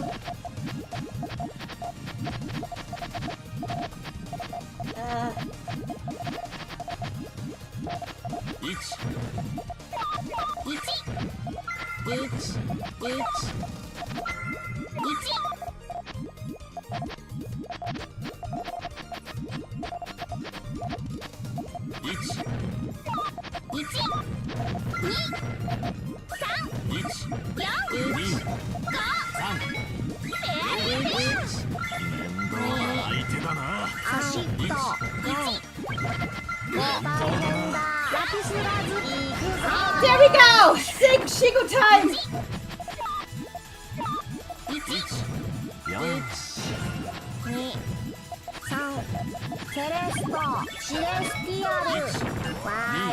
Bye. Oh, God.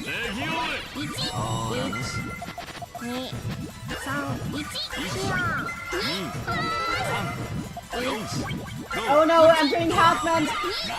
I'm being Hartman!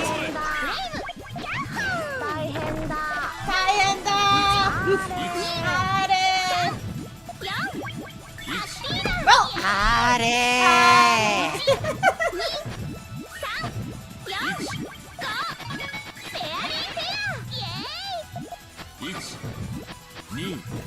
Why the hell is Champions almost 10 gigabytes, by the way? High-res Quest PNGs. I'm not even kidding. Yes. That's legit why. I don't know why they're that high. Oh, I know why they're that high resolution. Because this game is meant to be played at tournaments, so it has to be projected on a big screen.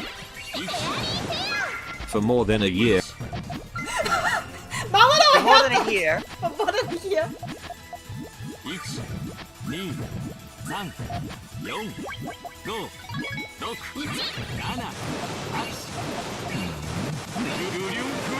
ほらね。1、2、3、4、5、6、7、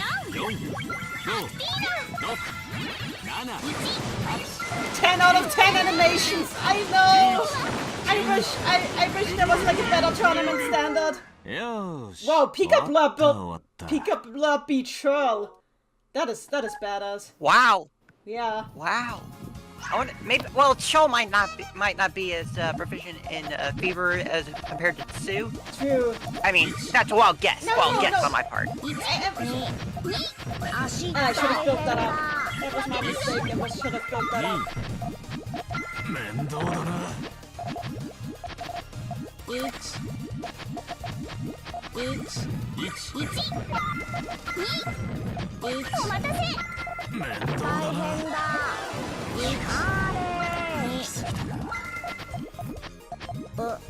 Ouch.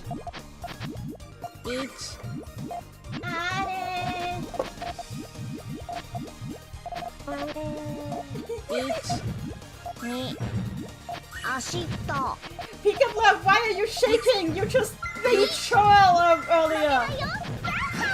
Wait, but it's just me versus Churl now. Oh no, I'm so scared.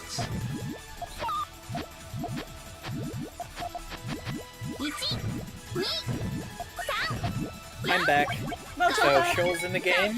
yes, and I'm scared. I'm deaf. Rip and pizzas. So I think that means Churl. Oh, Churl has not won yet. Okay. It was Wait. nice knowing you. Comeback assist. Where those icons just now the item? Since when is that in the game? Did they update champions? They can't. Did they update champions? Not only did they update it, but they apparently did it without really saying anything about it. Which, like, how are you gonna get people to notice these things? What the If fuck? you don't say anything. What the fuck? I mean, maybe this was already there, but what? Huh? I didn't I've never see played, it before. I've Eve never Online. seen comeback assistance before. Since when is that a thing? Why do they keep doing this? Why do they keep just shadow dropping updates?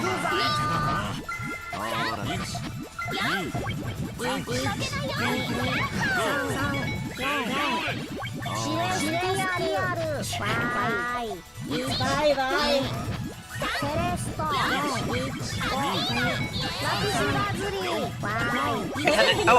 I know why. It's because Sega is bad at marketing. Yes, Sega can you market what you do for once in your life? What the fuck? I don't like that.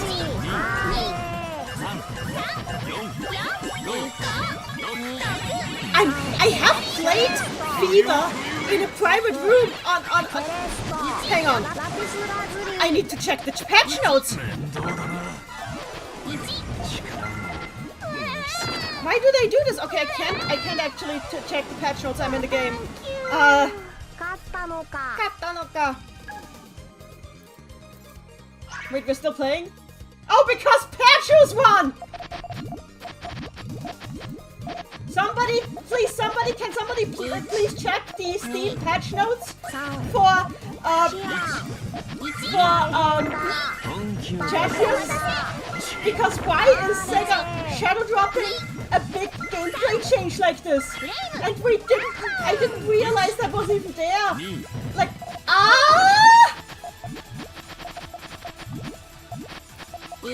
Why do you do this to us, Sega? Why do you do these things, Sega? Why even advertising this? I don't think I'm gonna win. It's very nice of you, Ease, but I don't think I'm good enough.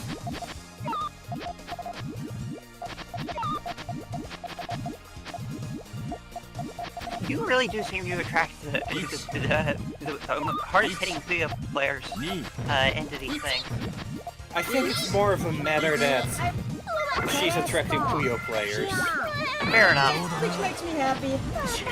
I like playing against high-level players. Wait, what? 行き過ぎたか What? 勝ったの You, か you just knocked out Shoal and Peekablur! And, wow, you did win! Oh, hey, the Mr. Man is in the chat. Hi, you're, Well, You're now, saying- and are you ready to play a match where you don't get to come back? 2 Mr. Man, we talked about your take. Oh, what the hell? What the fuck has... Now I'm dead. Shoal and Peekablur!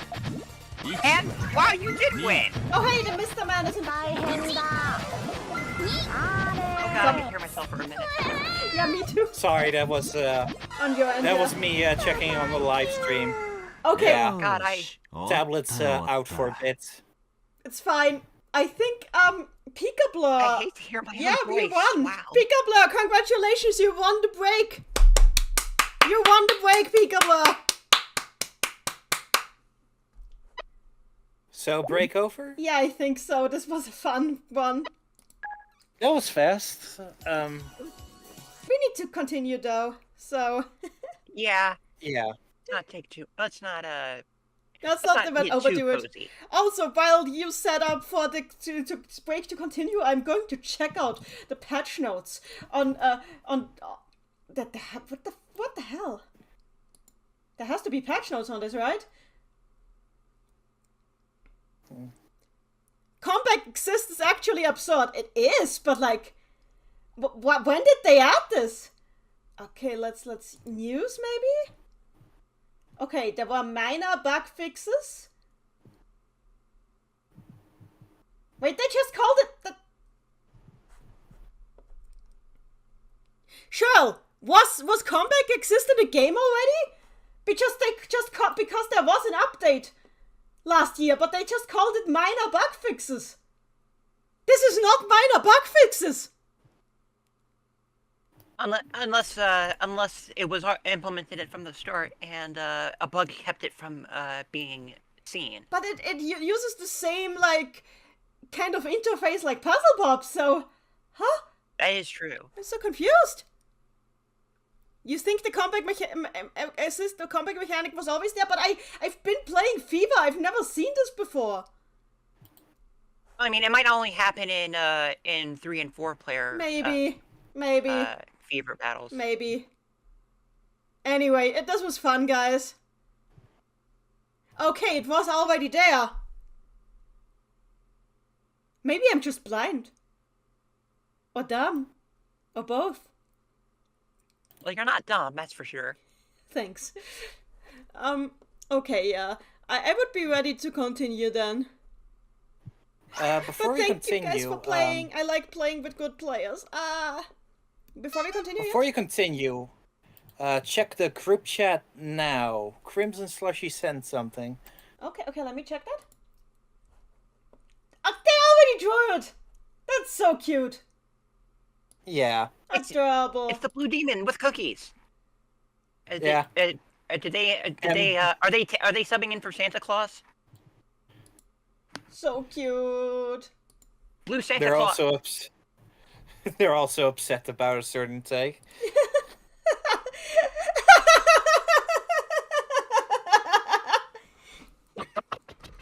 We're not Look, ending.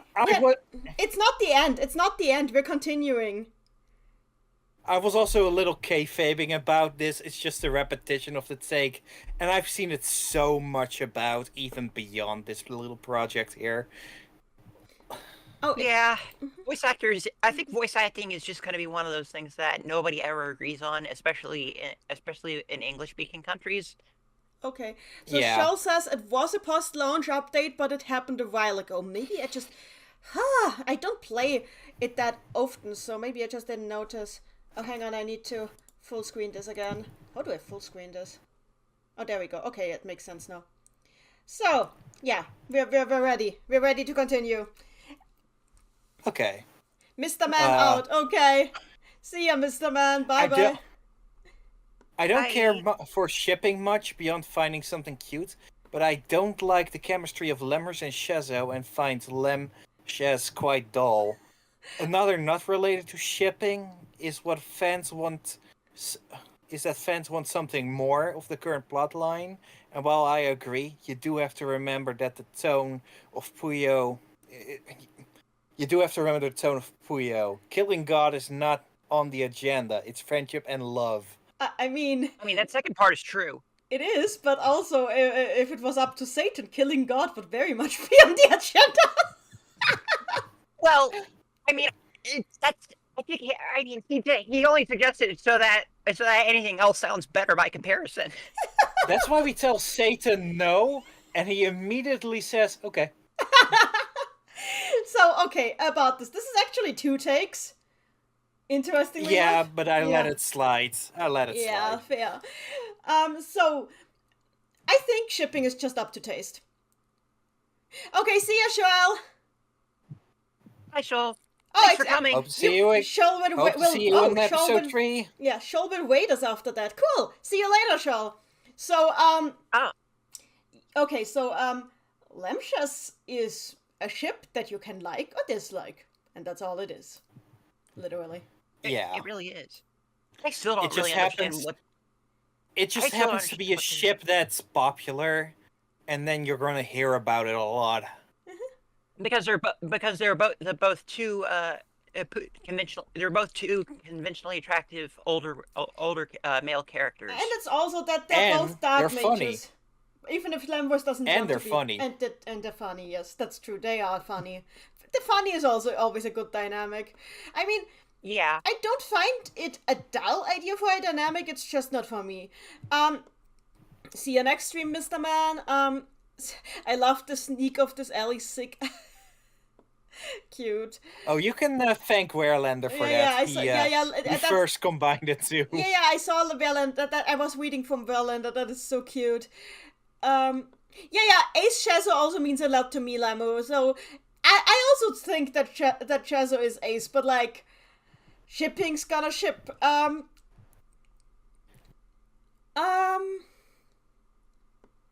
Deltrix, shipping is just up to taste. Shipping is up to the postal service. Oh, I got a shipping True. joke. I got into Ace Attorney recently.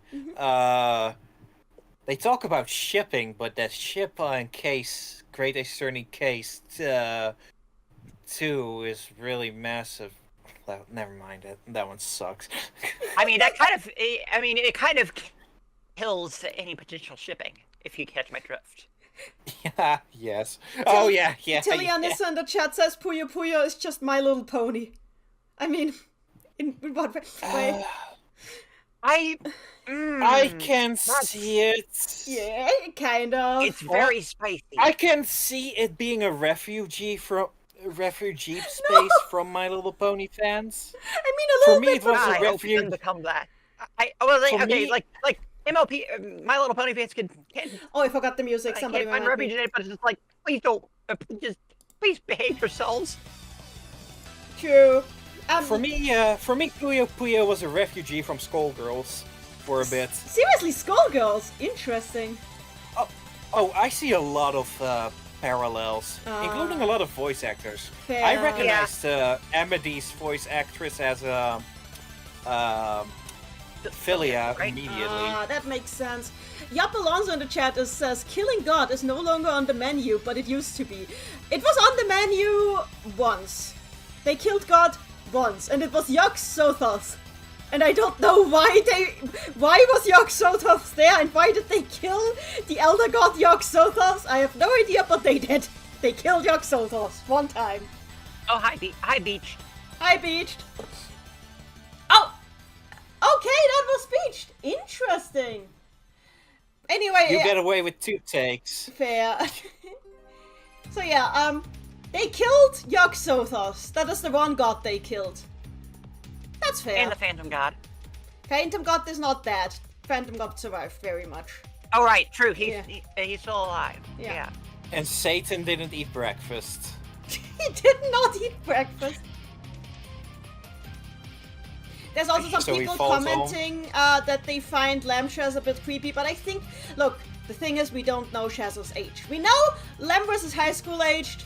We don't know Shazo's age because Shazo canonically does not know his own age. Because We just know that Shazo's older than 14. Yeah, That's literally it. That's it. He stopped counting at 14. That's all we know. We know he has not kept count since he was 14. So we don't know, unfortunately. And his hair great before that. His hair great. No, his hair's always been white. Yeah, that's the joke. Yeah. Oh. I mean, So it's like I just feel like it's quite telling that even though everyone seems to recognize Satan immediately as an old man, they still call Shazo or treat Shazo like a young man. Yeah, that's true. Also, Oh yeah. Sackplex says Puyo Puyo was my refuge from Tamagotchi, believe it or not. Amazing. So Didn't my they kill a opinions on god in these takes. Sorry. My Aqua. My op- Sorry, can I still say Aqua in the chat says, didn't they kill a god in Owl's adventure? No, that was a genie. They killed a genie in Owl's adventure. Okay, keep going. Okay, so my opinions don't really care about this, just be healthy about it. True. That's all. Yeah. That's all. That's all. Submission number 27? Yeah, let's go. Keep going. I generally prefer using Soriri and Lagnus when talking about Sorili and Ragnus due to Minna. Ironically, despite having some degree of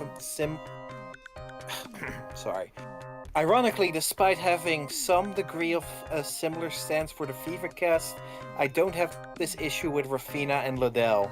I think I know. I think I know who that is. Yeah. Hi, Lyria. Hi, Lyria. Hey, Lyria. So. And it's like that's. This is it's perfectly fine to prefer what you first heard. I think that's a normal human thing. I think the thing with Ragnus versus Lagnus is a thing that, like, the name could be either. The name really could be either from what it is in Japanese. There isn't even anything in the name that is a reference or a pun to anything.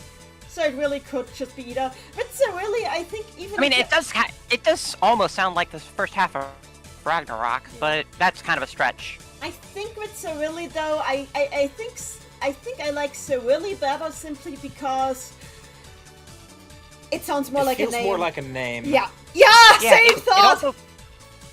It also just rolls off the tongue a lot more naturally. Yeah, agreed. Soriri. Cyrilli just sounds more like a name, and it sounds like a name for a mermaid to me. But that is just personal. That's personal, yeah. It's better than the mouthful mermaid name. I also spell Rokia with a K instead of a Q, unlike many people, so yeah. This is a perfectly benign take. I have nothing to say about it. It's nothing. Yeah. Oh, people! Hey, somebody in the chat is plugging your fanfic now, Maddie. What? Yeah, Game Tune Entertainment is plugging your Cyrilli fanfic. Oh. Well, yeah, I did a fic about Cyrilli. She's not very funny in that fic actually, which is kind of a shame. But like Cyrilli, as I've learned, as I found out by writing this, is very hard to make funny. That is true.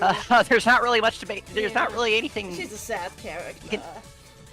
Yeah. Randy in the chat says that he agrees with Maddie that Ragnus sounds similar to Ragnarok, and that gives the name more purpose. Yeah. That is fine. That is true. That makes sense. Anyway, I think we got that take done. His name should have been spelled with a D. Dagnus. Why Dagnus? Because I want a reaction out of you people. Thank you. You would not have gotten you did not get a reaction out of me. I was just like, okay. Good. You're like me. I hate it. Thankless. I hate I am like that. Ready for 28? Yes. Okay. Oh no. Oh, another wall of text! Okay. Oh boy. Okay, this is gonna be a long one, and I'm not even sure if you'll put it in when it's essentially 2 takes in one. Fever actually- 2 and Tetris 2. It's actually well thought of. I'll allow it. Yeah. Puyo Tetris 2 each took a step forward and step back in character art. In Fever 2, Nino Mia usually played it. Nino Mia. Mhm. Played it way too safe and made almost everyone's poses look boring. And whenever she didn't, they looked genuinely bad. Amity, Rafina, Arl, and especially Klug suffered from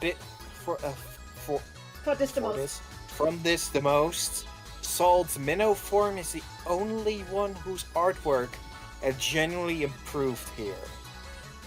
So, shall I read off the other one? Yes. Or Should I read this okay. because I can't speak? Okay, I'm reading the whole thing because I speak Japanese and I think it needs to be heard together to be coherent because it's actually one take. It's basically what they did is an analysis of how the character artworks have changed. Because I mentioned Akira Mikami earlier, but Akira Mikami just does the direction. These two are doing the actual artwork. So, and this is about how their artwork influences the series. Because you will not believe it, but Sega actually has a lot of different artists doing different takes on the styles too. Anyway, let me read this. So, in Fever 2, Ninomiya usually played it way too safe and made almost everyone's poses look boring. And whenever she didn't, they looked genuinely bad. Amity, Rafina, Arl, and especially Klug suffered for this the most. Solda's Minoform is the only one whose artwork had genuinely improved here. In Puyo Tattoo, Kanemoto made everyone's proportions reverted to how they were on 20th. This completely disrupted the sense of progression that each post-Mina game had. Even Fever 2's art at least tried to look less childish than Fever 1. This sudden regression isn't quite as bad as the quality whiplash in Fever 2, since it isn't just the character that looks better than in a prequel this game, but Kanemoto ended up overcompensating with some of the taller characters like Rulu and especially Shazo. The Mensai poses being traced over from Tet 1 only emphasizes how some of them just don't work with the 20th anniversary proportion. So, this is a very well thought out take. I think the issue is a little bit misdiagnosed. I don't think that Tattoo reverted to the 20th proportions, because 20th actually had a lot more loose, played a lot more fast and loose with proportions and with line work in general. It was like, it had a lot sketchier style. I think what they did is they over-streamline. What Kanemoto did is over-streamlining the art. I love the art in Tattoo, but especially the animations. But I love the animations for the animations so much, and the artworks in general look gorgeous. But the Mansai art is over-streamlined. And what do I mean by over-streamlined? I mean it is way too safe. It, as they say, it is way too safe. And as a rounded, every single line looks like it came straight, like it was a vector drawing, you know, where you can just move every point around. It just like Kanemoto was so scared of making mistakes with the lines or having the lines unclean that they made the lines too clean. And as a result of that, everyone is way too on model. And being on model with Akira Mikami's concept drawings means that everyone looks super rounded, which is in stark contrast to how everyone looked in the Mansais for Tet 1, because Tet 1 took a lot from 7's art, which has a lot of edges and a lot of sharp edges, and that just stands out really harshly. And there's also the fact that Tet 1's art was probably made before 20th to begin with, wasn't it? Yeah. Yeah, so it's like so it's like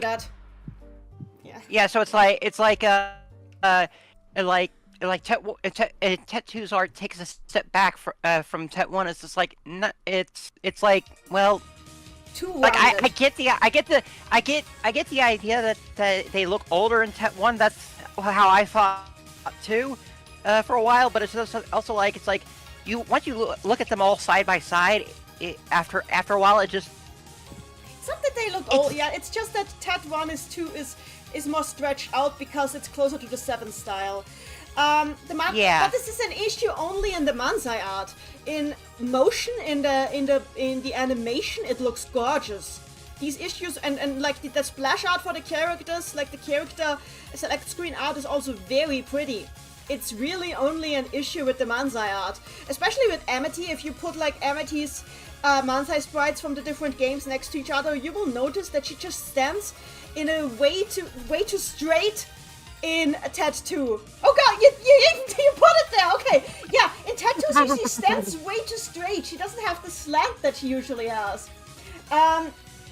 And the other, I'm not reading who put it. Oh, I just saw it. Whatever. Also because they brought up Fever 2 as well. I actually think that in Fever 2 the streamlining helped actually, because Fever 1 was just so overly pop art that it seemed more like an art piece than something that could actually like express emotions super well. Like it was too poppy. So I think the streamlining for Fever 2 actually works really well. I don't mind the streamlining for Fever 2, but especially for the Manzai art. But with Tet 2, it is over streamlined. That is my take. Let me think. Yup Alonso brings up this is something about the questification of Puyo Puyo. Oh. And I don't disagree with that. Ever since Puyo Puyo Quest, the 20th designs must be the default designs. And I hope that kind of changes in the future. That is true, but also Kanemoto is I don't think Kanemoto is working on Quest because none of the Quest art is as over streamlined as Tet 2, like even remotely. Quest is actually way better at not over streamlining. So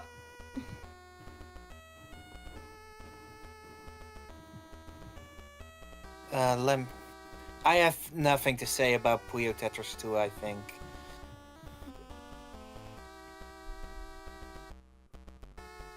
And I think they're talking about the pelvis forward and the finger pointing thing in Fever 2. Possibly because everybody uses because people use very similar poses, that is true. But it doesn't bother I think me. it's charming in Puyo Fever 2. I think so too. I think Fever 2 is like just streamlined just enough to the point that it looks clean, but not boring. And Tet 2, while in the animations it looks really nice, in the Manzai it's just way too safe. And I would like it if they experimented with some style changes again as well, like with bigger style changes than just having a different illustrator, you know?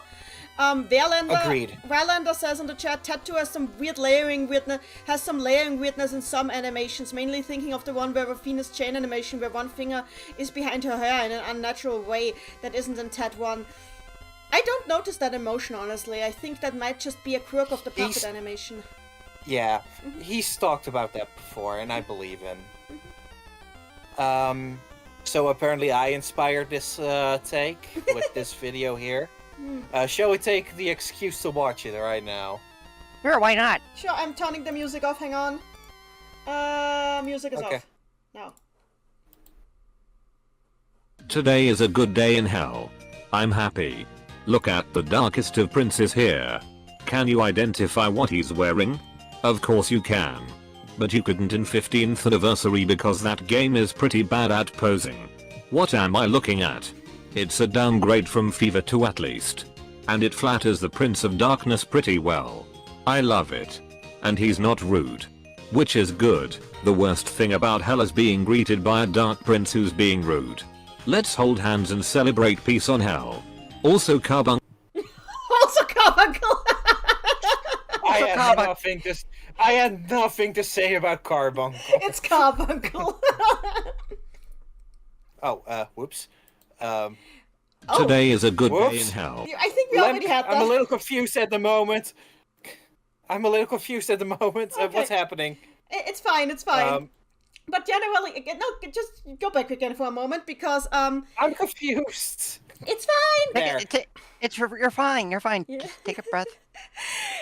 So Andrew Mello in the chat also says my favorite art style is Puyo Puyo 7's. That is a spicy take. That is a very spicy take. Also, absolute carbuncle. I never noticed my preferred text-to-speech voice has so much bass up until now, Well, now you because of these headphones. Yeah, headphones will really do some things to the bass you hear. Yeah. So, do we have anything else to say? Nope. Not really. Okay. I think I just think the Puyo characters look fun. I will say, Yeah. the only thing I will say is that I think in 7 and Tet 1, the Mansai art looks too sloppy. In Tet 2, it is too streamlined. I think 20th had the exact sweet spot that I like. I like the sloppiness of Puyo Tetris 1, personally. There's something fun about imperfections. Yeah, of course. That's true for pretty much any form of visual media. Yeah. Like Iron Giant, Iron Giant. If you've ever seen that movie, Yeah. the No. giant. Well, Go ahead. well, the Iron Giant is a giant robot from space, like kaiju size I know. giant. Yeah, we know them. I've seen Okay, them. yeah, but it looks hand drawn, but it's actually CG Yeah. because know. and It that's looks so great. cool because they made that work because they deliberately added imperfections to the model so that it wouldn't look so perfect. Yeah, and yeah. it works so well. Yeah. Wow. That is That's next level. because reality isn't perfect, and that's what I mean. Like, over streamlining can actually hurt. Like, looking at Amity here, look at her legs. In Tattoo, her legs are just Which one? In Tattoo, her legs are just like two straight rods. Look at every other. Yeah, this one has a slight bend. Yeah, A 20th really is like perfect. barely there. noticeable bend. Yeah, 20th is like perfect there. 20th has the exact amount of bounciness and dynamic that it is needed. I see that point. Yeah. Also, I never noticed that she had... Oh, that's because you reversed the art there. Okay, never mind. Continue! So, Ringo socks aren't special, I guess. Okay. My headcanon was always... We don't see it in the game, but my headcanon was always that... Like, all of the Primp students are wearing, like, uniforms that Ringo stole for them to blend in. And Ringo just gave Amity some of her socks. That is just my headcanon there. Yeah. Today is Oh, no, not again. We're going. 29. Puyo Puyo 15th anniversary has the best character roster. Before we comment, all the substance is in here, right here.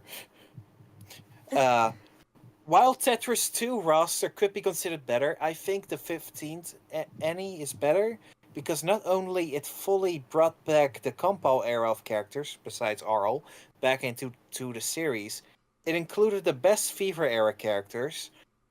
It is a perfect blend of legacy and new characters.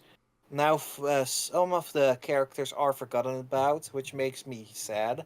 I think Sega should look back and follow 15's roster's footsteps. Blend of old and new with both popular and unpopular picks. I feel alone with this one, since people rather take Tetris 2 roster, and most people that I talk to don't like 15th. I'm of two minds there. Okay, so it's like I get where you're coming from, but on the other hand, 15th has Zodaima and Nasugrave.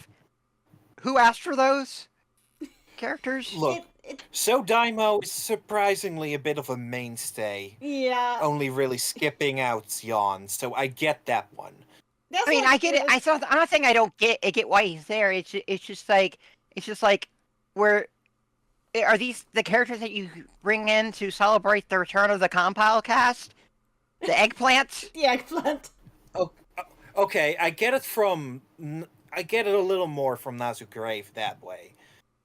But I'm still. of two minds there. I mean, generally, I'm happy for every character that gets in. There's no character there's no character I don't want to be in. I think there's just some concessions that have to be made. And what people need to realize is that Sega takes the character polls regularly to decide these things. So this isn't actually something that Sega just does on a whim. This is why they have yearly character polls. The character polls actually started shortly before 15th, and the roster of 15th was chosen based on the character polls. Then after the 15th, the character polls changed, so the roster changed. So it is ultimately kind of up to us. So nobody has been picking cool creatures as of late. Got it. Yeah. So people actually voted for the eggplant. I think guess. some of the compiled characters got in because of favoritism on the cast's part, though. Which is fine. Like I think Rich and Draco got more votes than most of these compiled characters back then, but somebody on the staff back then, I think it might even have been Hoso Yamada, wanted more of the compile era creature characters. So Draco and Rich were skipped. Which I do not object to. Yeah. Yeah, I get you. I want some of the creature characters back in general, but that's one of my takes. Not one of the takes I submitted, but still. Honestly, if it was up to me, we'd have like every single character ever, which is something that Ina can try to do with Pocket Puyo Puyon, but like you can't really do that. It's kind of impractical. Good effort, though. Not with a Game Boy Color game, at least. No. Yeah, it's very impractical. You could do something like that, but it would but you would either have to take the Champions route, where it's like no minimal animations, or you spend a lot of time and resources making everyone's animations and art. And it's just like, or you stop. Pick your poison. Pick your poison there. Or a third poison, you stop making new art of all of the characters and just build upon what's there. Ooh, that's also very poisonous. I don't know how to feel about that. I think we have a good chance of getting like some old characters back next game, because I think basically they can't use the Tetris, the SS Tetra characters for plot reasons and for license reasons in the next games.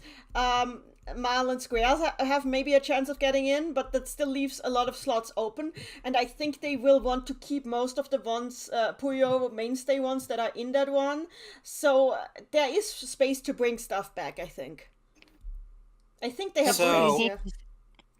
They have as much space as they want to put in in the resources for. As they have the budget for, is what you mean. So, and right. Yeah.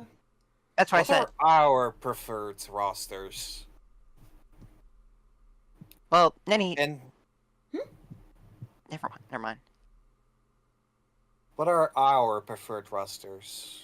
Honestly. Or what do we think is better? Just as in the games that actually exist. Honestly, yes. probably Tetris 2 just because of the size. Honestly, I mean... Yeah, that's too simple an answer. Give me a second best. Fair enough. You go first, Nenny. My take is just that for me, I haven't seen my ideal Puyo roster yet, because every single game that has a lot of characters I like also doesn't have a lot of characters I like. That includes Puyo Tet 2. I would have loved to have Akuma, for example. I love Akuma, but he's just kind of not present, which is he could be brought back easily because he shares Lember's voice actor, so that is not the issue. Akuma is a great character. Yeah. We do need to have him back. Yeah, and Dapper Bones. And bring back back the queer skeleton. Yes, queer skeleton. And I generally, while I like the humanoid characters a lot, of course, it's also nice to have like the creature picks that are kind of like missing in Tattoo. So, yeah. Yeah, creatures are less likely to have same face syndrome too. Mm.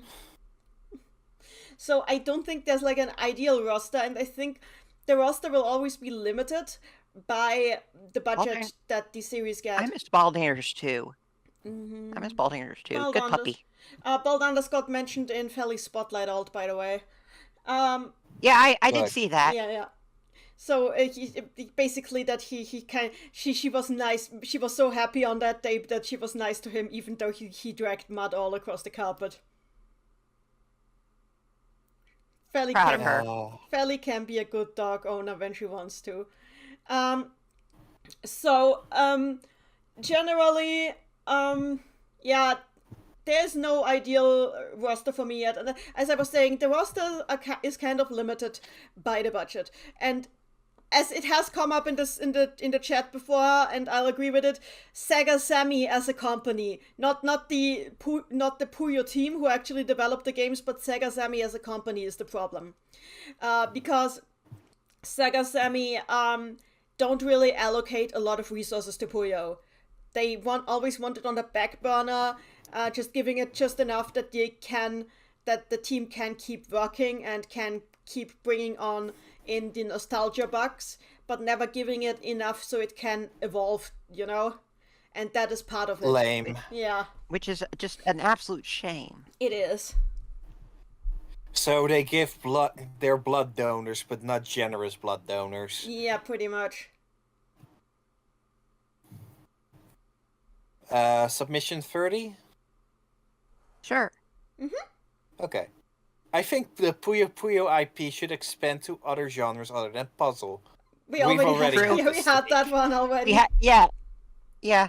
But also, it's still true. It is true. Yeah. But I think we can Mario Kart. I mean, I really hope that there's Puyo in the Sonic. What's the new Sonic racing game called? I hope that there's Puyo in there when it comes out. That would be great. Yeah. Fingers crossed. Fingers crossed, yes. But that said, yeah, we already gave our take on that. Absolutely agreed. So, 31? Yes. Sure. Well, I forget I have these intermissions. Why do you have them? Oh god, I forgot to turn the music back on. Why do I always forget to turn the music back on? We haven't had music in a while. Okay. Meditative. I'm not too sure if this will be hot, but some of these ships that people come up with kind of confuse me in ways that I can't understand and won't name specific. Also, some people I've seen have some characters together that are problematic, but complain about other problematic ships. In short, shipping is weird and you should not get too upset over them. This isn't really a Puyo take. It is, yeah, that's just a general fandom general. take. General Oh, you're fandom right. take. Yep. Puyo isn't even brought up. Yeah. Yeah. So are we legally obliged to not expand upon this? Honestly, I say the same thing I always say when the topic comes up. Fandoms are gonna be fandoming. That is just... Also, I absolutely love that there is, that you put that Ahead in Time ship in there. I love this ship so much. I love it. It's I one need of to the- play Ahead in Time again. I think this is actually my favorite level in the game. Anyway, Your favorite what? my favorite level in the game, my favorite stage. I agree, actually. That said, I'm just gonna say something about that take to be nice, not to be nice, but because it's a pretty obvious one. Shipping. Fandoms have always been way too serious about ships. They are still way too serious about ships. They've been way too serious about ships since I was 12. And I am now, God, how old am I? I'm in my early mid 30s. Don't say it. Don't think about it. Yeah, I'm too old. Anyway, for most of my life, I have known that shipping is being taken way too seriously. It's okay. The wars that people have gone over over ships is insane. Yeah. I've seen when 32? I was in the Kingdom Hearts fandom, people were actively making murder out of Shion just because they thought she got in their way of their Roxas ships. And I'm just like... Kingdom Hearts is about friendship. Yeah. So, yeah, I it's shipping. Please chill, everybody. 32. Yes. 32. 32. Self-shipping / Oh my God. shipping with Puyo character is completely valid as long as it's not inherently problematic / harmful, and can be a good form of comfort for some people. Okay, first things first. The terms problematic / harmful, that's therapy speak, and it doesn't really mean anything outside of therapy. So that is really not how we should phrase these things, because that is an easily abusable phrasing. What you mean is like, as long as they don't perpetuate ideas that can harm younger audiences, is what you mean. That is how you should phrase that. Don't just throw around problematic / harmful. It's a pretty useless terminology. Yeah. And that is how there's nothing wrong with this take. That's perfectly true. It's a completely, as long as you're not hurting anybody, do what you want. It's a completely normal. Yeah. Oh God, you love a fictional. Oh, hi Liz. Hi Liz. Oh God, you're in love with a fictional character. So are most teenage girls. It's not a big deal. Yeah. Have you ever I have seen? nothing to say. Have you ever seen fans of the movie Titanic? Have you ever seen fans? Come on, it's fine. Yeah. So yeah, I have. Yeah. My only issue with the take is the language used, but that's just an issue of the internet in general. So yeah. There's another ship-related take that has a language problem. Oh gee. The spice level is actually pretty accurate for this one, though. Mm-hmm. Yeah. This is the mildest take. I mean, ever it's mild. one spicy for a reason. Yeah. 33. Continue, yeah. Let's go. I honestly think Nohoho and Minotaur should come back as mainstay characters, and Feli should just go already. I would much rather have a funny, shady salesman con artist over yet another love-struck girl with very little boundaries. Okay, first things first. You don't have to do Feli that dirty. Yeah. Seriously. I mean, I'm not the biggest Feli fan, formally, but you don't have to do her that dirty. Feli has But I had do agree. Feli has had good character development. It's fine. She's fine. She has. Yeah. She's But like I she's do not agree. she's not she's not a lot of people's favorites, but you know she's not. Yeah. 20th was a fluke, okay? Yeah, that was a fluke. Yeah. And it never happened. But I do again. agree. Yeah. They can, but I do agree. Nohoho and Minotaurs can't stand to. I have no- Okay. Mino has been around in Quest, and it shows that he actually works really well with the current cast. There was even like an episode where he had a wrestling match against Rafina. I think it's really cool. It's really cool.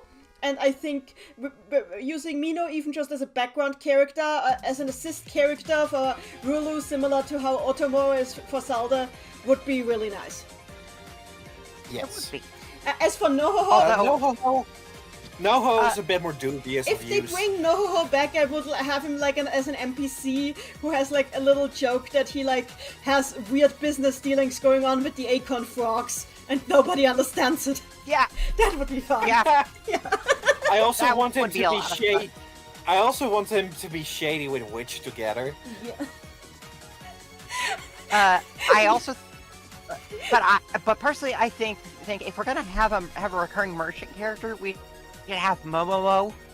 Yes. Yes. Because Momomo is my friend. Yeah, Momomo is better than Yeah. Nohoho in every regard.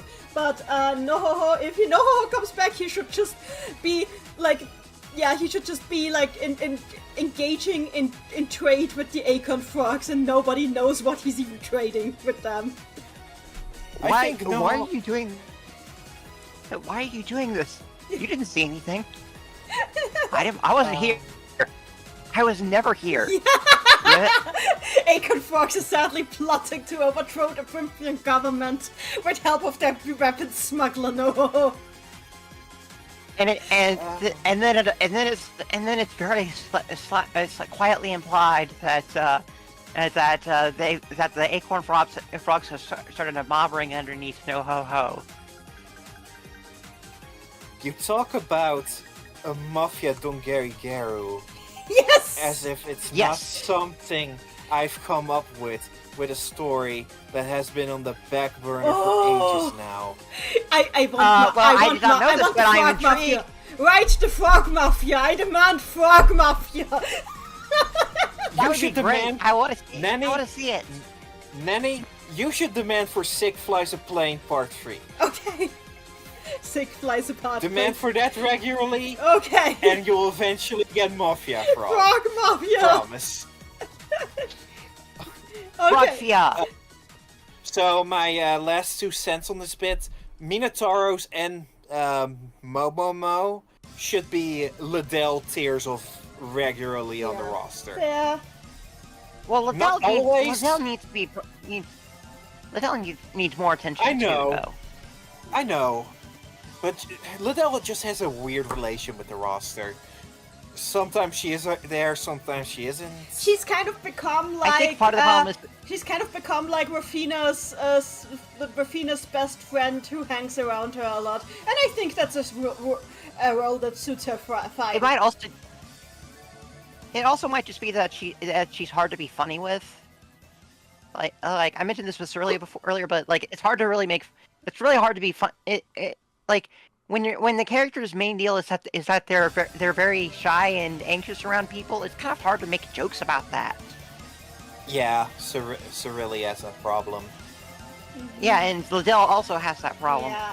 I mean, Cerealie and Liddell really need a hobby. I think Liddell was really well in Puzzle Pop. It was so funny when she just like got implanted with the Irulu Rafina personality and like everybody. I need Mina to show up more to have more shenanigans Yeah, like that. and everybody's reaction was like, "Oh no, 3 of them!" Yes. Mina's a good character. I love Mina so much. Yeah. So we're 1/3 way through. Hooray! Yeah, let's go to 50 tonight. I think we Yeah. can make it to 50 easily. That sounds fine. Glad I made a good choice. They should have put more focus on the fever and expanding around them instead of relying on the Compile era characters for the sake of nostalgia. It feels a bit redundant. This is the opposite take of Dex! And that's just shows the issue. You can't please everyone. Yeah. So, how much do we have to say about this? I have to say that this is a huge franchise with a lot of characters and a lot of settings, and so much of them the serves expanding. Madovia did like a good job expanding the magic system and the Mado world, so I'm really happy with that. And Puzzle Pop is showing good promise for the Fever era dropped plot points to be picked up again. That said, we desperately need another game that is just entirely set in Primp's world, Yes. where we don't suddenly get spirited away to another dimension, even if it's just a dream And dimension. actually walk around it. Yes! And actually Yeah. walk around it. Yeah. Or failing that, let's have a game where we go to Limerick and Felix Town, or Yes! to where Salt is from. I want an RPG. I don't care if it's Madomonogatari, if it's called Madomonogatari, or if it's just a Puyo RPG, where we are just on the map of Primp's world, and our main hub is Primp Town, but we can move along the continent and go like to the Ocean Kingdom, to Elite School, to Klug and Lambros' hometown, to the Giant Realm, which are all places that have been mentioned, by the way, to the Forest People Village. That would be Forest Folk Village. It would be great. There's so much There's there so much we can potential. see. Yeah. So it would be so cool to just have like an adventure RPG set entirely in Primp's world, and maybe we can also go to the other dimensions a little bit for some late game stuff. But Primp's world deserves to be the focus again. I mean, It does. Mitsu add Primp, Suzuran would be better. Suzuran is Japan. I can go to Japan in real life. I don't need to do that in Puyo. The main thing that Suzerain has that we don't have is a global train line system. True. I envy them so much. That said, it would be nice to see. At the very least, it would be nice to see at least a couple more Suzerain characters. Suzerain doesn't really need world building, but it needs to be populated. We only get background voices, but no faces. At least give Amanatsu a face. I play as Ringo's dad. Oh. So yeah. Why him specifically? Because she has a dad. I just needed to. I need to say something, okay? Okay, fair enough. Fair enough. That only makes sense. thing I want to add that's only tangentially related to this. Compile era nostalgia. The series feels at odds with itself because the higher ups want that, but the creative staff don't really want that per se. Not all in at least. True. Very true. There was last year's how they did last year's popularity poll. They were like, "We're so tired of the Mado casket always winning." So we're splitting it up by colors, and then it was still like the everything dominated by Mado characters. It was the Mado set that won. The singular set. The singular Mado set. And It's like I don't think they're good. I get it that there's a lot of millennials playing Puyo who grew up with it in the 90s and whose favorite characters haven't changed since they were 10. I get it. Ugh. But like at the same time, there's also new characters who love their stuff, and I mean, if you look at what the artists draw, the tastes are very varied. And I get it. We need solo compile stuff as well, like not compile Mado era stuff as well. But like, I'm glad that Puzzle Pop at least focused mostly on Fever era plot threads because those need developing as well. I think. It all comes back to the series needs a bigger budget so they can do more stuff. Exactly. Yes. I think somebody. Hang on. I just had some. Let me just check what that was. And on dashboard. Wait! Oh, hi! It's Shell! Hi, Shell! Hi, Shell. Welcome back, Shell. Welcome back, thanks for the raid! This is the first time I've gotten 2 raids in one stream. I'm so happy. You're welcome. It's a landmark.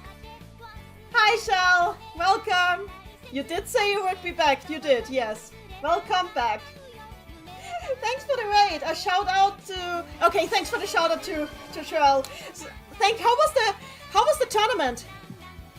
And somebody gave me a hydrate. Okay. Thanks, Anna, for the hydrate.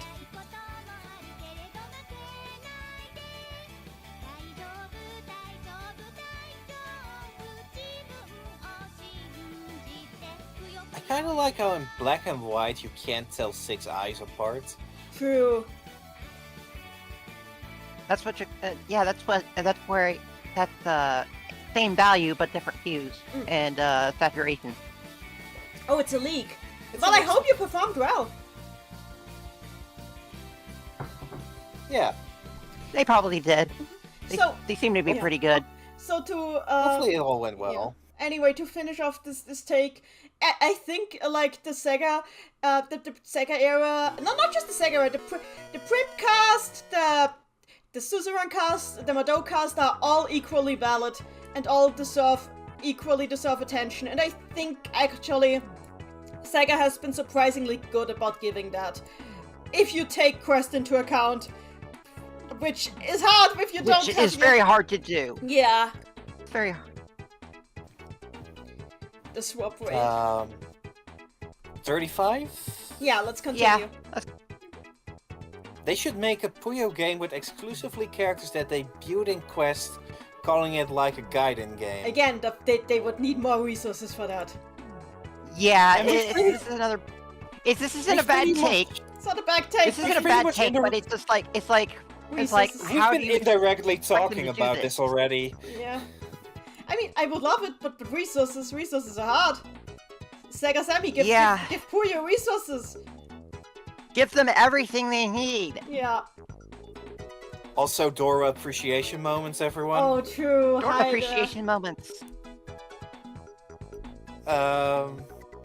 Yeah, I think we have nothing else to say. Yeah. Yeah. I mean, we all agree thank we you want for the series to grow. submitting the take. We want the series to grow. Thank you for submitting the take. We want everybody to. That's Yeah. We want everybody to be It's- catered to. Sorry. We keep talking over each other. sorry. No, it's not your fault. No, nothing to be sorry Yeah. over. It's just Discord has a slight delay that makes it hard to know who is talking right now in time, you know? Yeah. Yeah. I'm just So, I'm just saying we want everybody to be catered to. And the series is big. I think that's also part of why they allowed the cooperation with Pilehard and D4 Entertainment for Madofia. But also Madofia just added more characters instead of expanding on the ones already there, so... I mean, it did have older characters in there too. It was just mostly new We now characters. know that in about 70 years, Skatodara will hit a midlife crisis. That is what we've learned. Yeah, he's still alive. Not the immortal fish, man. So, 36? Yes. Sure, why not? Puyo Puyo Tetris 2 is the worst mainline entry in the series. Goodbye! That's Paul! Goodbye! That's certainly a take. I don't agree if- with this take at all, but you're entitled to your opinion, I guess. It's a wrong opinion, It's- but it's still an opinion you can have. It seems influenced by the gameplay only stuff. Okay, yeah, so there wasn't new gameplay. Yeah, sometimes sequels And- do that. And It the happens a engine lot. is marginally worse. Marginally. Like, this is not a unique thing, a unique problem No. Puyo has. When Nenny comes back, let's give her the option to skip this. We have I nothing think to say about this. she's saying enough as it is. She said, like, her response has already said volumes. I don't speak door slam. Or desk slam. I've decided that She got booze. I'm decided that I'm not doing this sober. Okay. I'm glad we're breaking.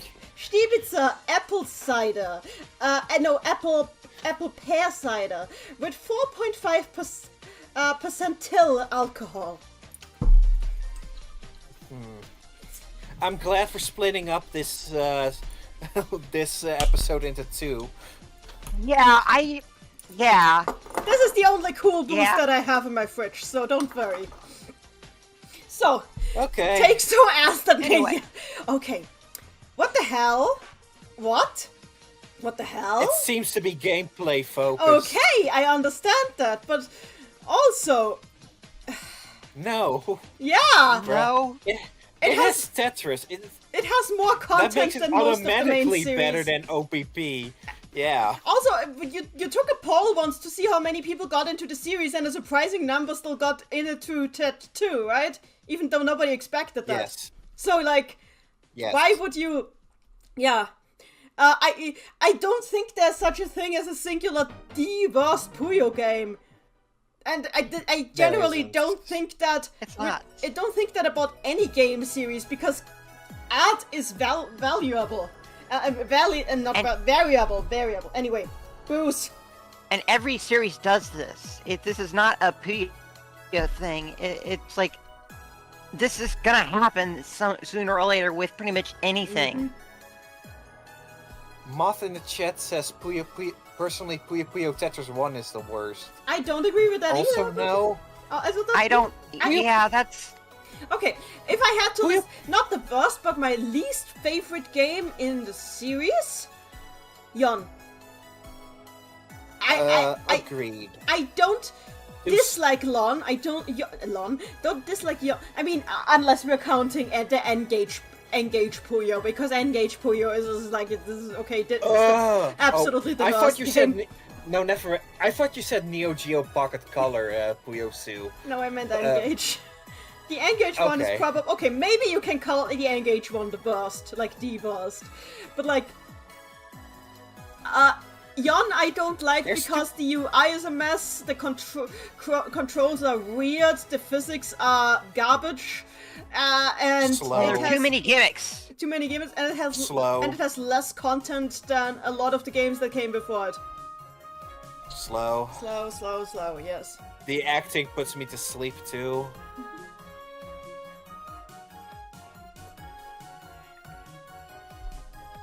Anyway, let's move on. No, 37. Huh? No, Unless I just anyone- want to say this. I understand why people would say this, because if you look at the gameplay, aside from skill battle being added, if you only are into Puyo for the gameplay alone, no art, no voice acting, no story, no nothing, then I guess Puyo Puyo Tetris 2 is just a carbon copy of Puyo Puyo Tetris 1. With a marginally Same thing with worse Fever. ending. Same thing with Fever too, I guess. Yeah, but the thing is... Yes. But the thing is, that goes for a lot of game series. If you don't care about story content, then there's so many. I can't even choose. I mean, most of them are RPG series, and I know that RPG are different. But like, this sort of thinking is why Panel the Pawn died, because they were like, well, we have one Panel the Pawn. We don't need to bring out the sequel, so they never released the sequel, and it languished until they finally ported it to GameCube with an emulator, and then the series just died because they didn't. And it never left appreciate it. Japan. Yeah, and they It didn't even get a makeover or anything. Yeah, it just stayed in Japan. Yeah. This is how Panel the Pawn died, and I don't want Puyo to die. This kind of thinking is how one of puzzle game series die. So yeah. Yeah. So, 37 finally? Yeah, please. In a row? Sig is overrated. Is my least favorite main character in Puyo Puyo. I'm so glad I You're allowed brought to this. I'm think so glad I that. brought this booze. You're allowed to think that. You really. There's going to be a lot of people that disagree with you. I mean, I think Mamono. You're allowed to think Bother to that. fill it in. I mean, Mamono. I don't know. I know that you think that, or did you that you think that Sig is overrated? But I'm not saying he's my least favorite character. I mean, I can see people saying that he's overrated because, let's be real, he has been dominating the popularity polls ever since Fever 2 came out. Yeah. Which is like ridiculous. But I also get it because he's a lore character, and lore characters tend. And he's also. Yeah. He also is very relatable. He's too Yeah. tired for anything. He's a very interesting character. Who is the couldn't thing. relate to that? He's a very likable, very interesting character. He's like he's the Rei Ayanami of Puyo Puyo.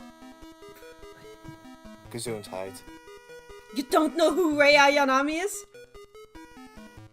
Gesundheit. How do I even explain Rei Ayanami? It's an Evangelion, right? Yes, it's an Yeah. Evangelion character. Yeah. Gesundheit. That's pretty much it. Yeah, but he is the Rei Ayanami of Puyo Puyo in both in design, in personality, and in popularity. Yeah. I pretend to agree. Deltrix, He's fine. Puyo Connect had all Sig. Yeah, Sig is just really popular. And if you don't like him, that's fine. Every character will be Yeah. somebody's least favorite character. That's just how it is. My problem with True. this take is that it's kind of worthless. Yeah. Because Like this it doesn't is... add it. It doesn't invite discussion. Yeah, Indeed. it doesn't. It's... I mean, we can invite discussion now, but there's another sick overrated take later on. Okay, probably so a better one we to could- discuss, but yeah. Yeah. So, Judge- 38? Judgment in the chat. When my arm became red, I didn't become popular. I just got told my eczema was flaring up again. Oh, yeah. Yeah. 38? Yes. We're almost Oh. I wish that Puyo cast had more genuine relationships with each other. I don't mean everything has to be deep. I just wish the relationships between the other characters were explored more. Suzerain is pretty nice, and the people in Primp are okay, but in the Compal era, Arl has barely any constant friendships that don't involve rivalry or murder. It makes me sad. Sad face. At least she has Carbuncle, though. Oh god, the Well, thing. I think we've had this. We've had this take But already. this is interesting. You see how varied the takes are. You have people who love Compile, who hate Compile, who love Sega, who hate Sega. This just shows how this is not just a one-size-fits-all issue. How everybody needs to be catered to how everybody needs to be catered to a degree. And Yeah. I find that interesting. I will say, I don't think it is an issue that most of our relationships revolve rivalry and or murder/violence. Yeah, the ones she has are funny, I think, but she needs more. She does need more. She's just a character. She's just a character that just kind of wears people down until they don't want to kill her yes. anymore. Yeah, until they like her, actually. And I like that Arl's just this weird vagabond who just barges into people's lives, and she happens to them, and they happen to her, and everything happens to each other. I like that it's fun. You can't do more with it, as I said. I would like to see whatever is going on between Arl and Lemris, that they know each other so well by 20th. I want more. Yeah.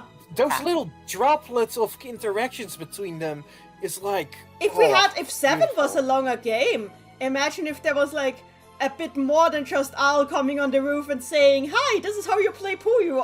Oh my head. Imagine like Al actually spent some time with the physics club first. It would be that'd be so cool. That would be so cool, yeah.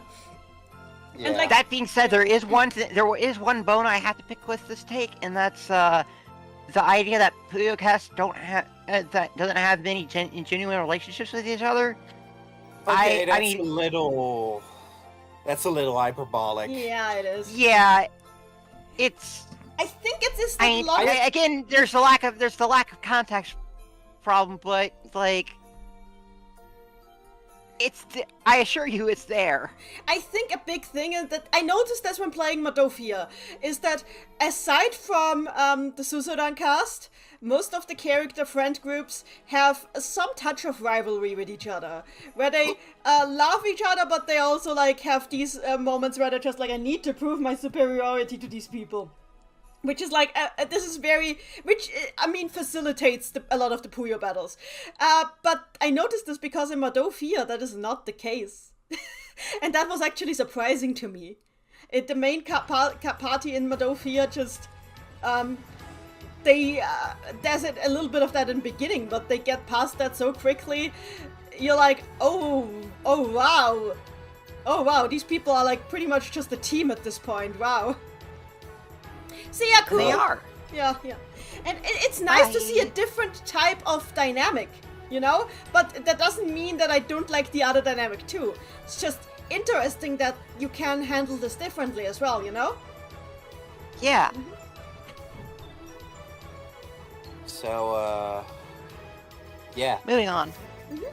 Arl's a no fun zone. Got it. Ah. I mean, I wish it weren't so. Oh, I need to turn off the music first, hang on. Okay, this works with music, I guess. Okay, let's keep going. What is the new challenger? Arl isn't allowed to be a character. She had more spunk and bite and Compile, sure, but she had that in Chronicle too. Because she was meant to be a player avatar, she kinda lost that with Fever onwards. That player-character connection is just gone a lot of the time, even in her own anniversary stories. I don't agree with that. I think Al is a very good character. I think she actually has some interesting character development even.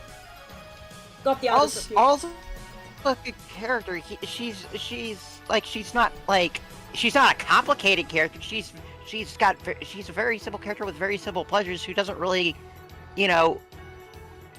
she doesn't ask for much, but that's fine. Some people are just like that. I think the interesting thing is that from the Compile era to the Sega era, Al has kind of Al's role has kind of changed.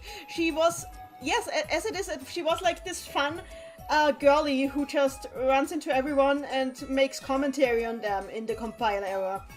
while also just having adventures for fun. Now she's this fun girlie who has adventures for fun, while also acting as the older sister mentor character to younger magic students. And like, I guess a part of why that doesn't come out as much as it should is because we never saw her school days, or at least not much of them. If we actually saw more of her in magic school, then maybe that would come across more. But since that part of her life was kind of skipped over unceremoniously, she just suddenly ends up in this big sister role without much of a transition of how she got there. And I think that's what throws a lot of people off. I would agree if that. I can't help but notice that this take is unnumbered. It's probably Mamono's, isn't it? Yeah.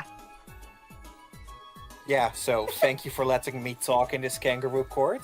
We're letting you talk. The accused may speak. Look, I don't see it. That's it. You would agree Don't if... care. And that You would This agree is all I have to say. No, you said you would agree if... I forgot. This is why you talk over me. No, I'm sorry. That's what happens if you Please, talk. sorry. Please continue. I want to hear the rest. I just don't remember anymore. Look, I just don't agree. I've played some Puyo Puyo Su on PlayStation 1 the other day, and it kind of clicks still again, because Su and Sun, I played that the other day, and it kind of clicked again. There's just something about being in Aurel's shoes that made her work for me. But in anything else, just a mere smidge of detachment from her, she just doesn't work anymore for me. This is why I like her in Chronicle, because you're forced to always play as her on the overworld, so you have a bigger connection with her than you usually do. So you side more with her when she talks. I get why you hope- say that. Will you still continue? Sorry. No, that's it. Okay. I get why you say that, but I also just think that doesn't discount that my take that when she isn't the player character, she's sort of a mentor character to the others around her. And I think to a degree she's also that in Chronicle. Because it's not like she's gone back, you know? Okay, but Nenny, yeah. point to me where she mentors, and if you say drama, CD, or novel, I will drink some water.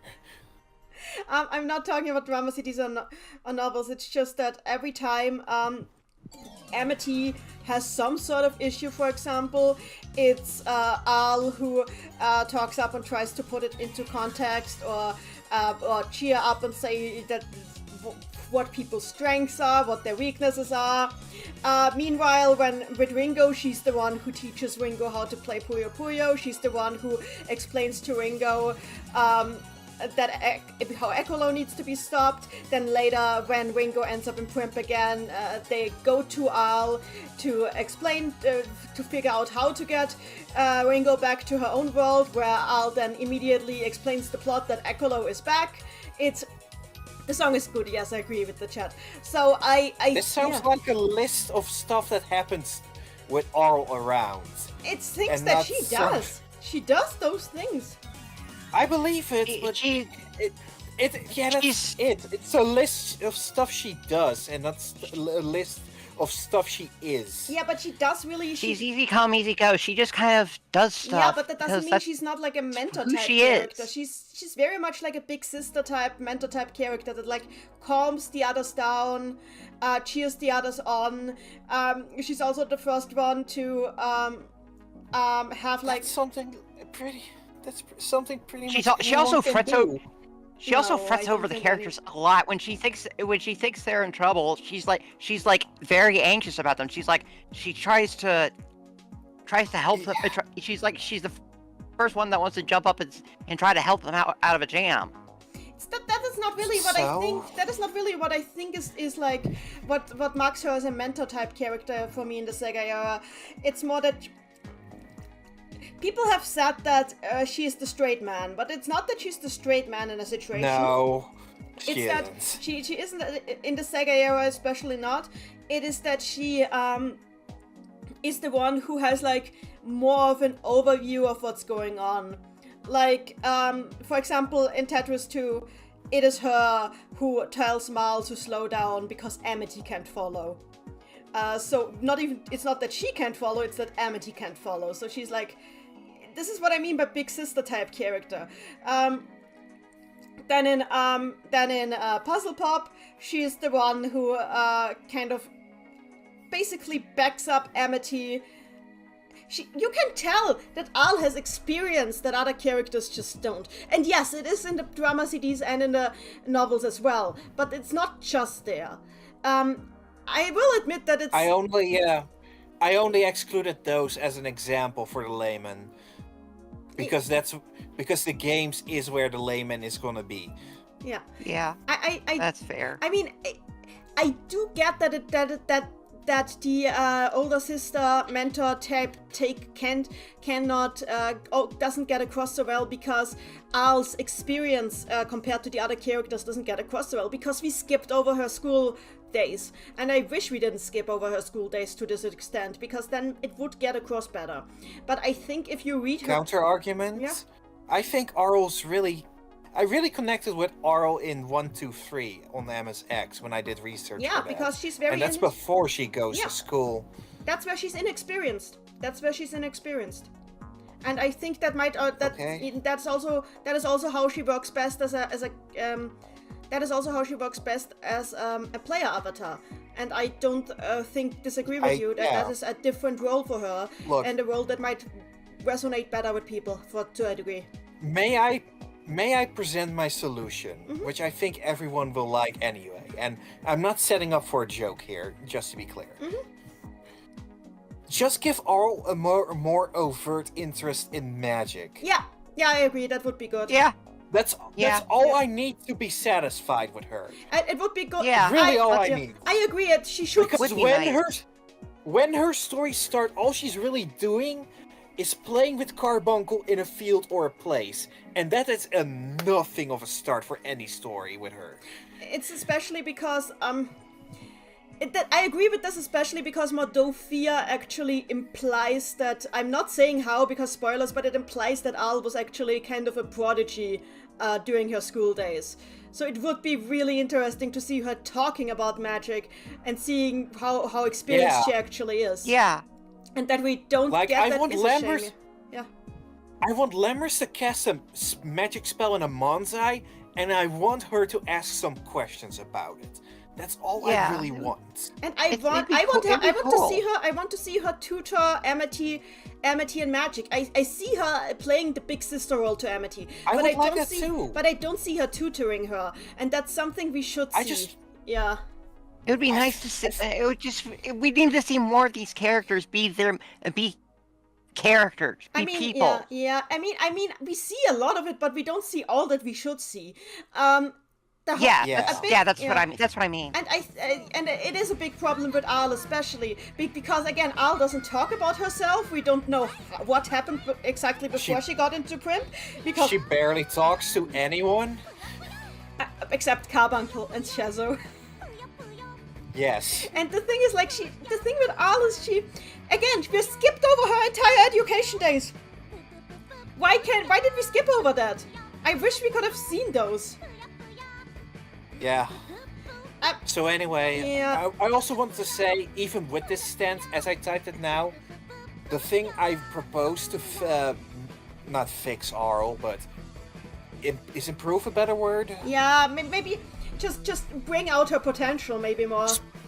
Yeah, bring out her potential. I had that even while typing this out, and I want more of that.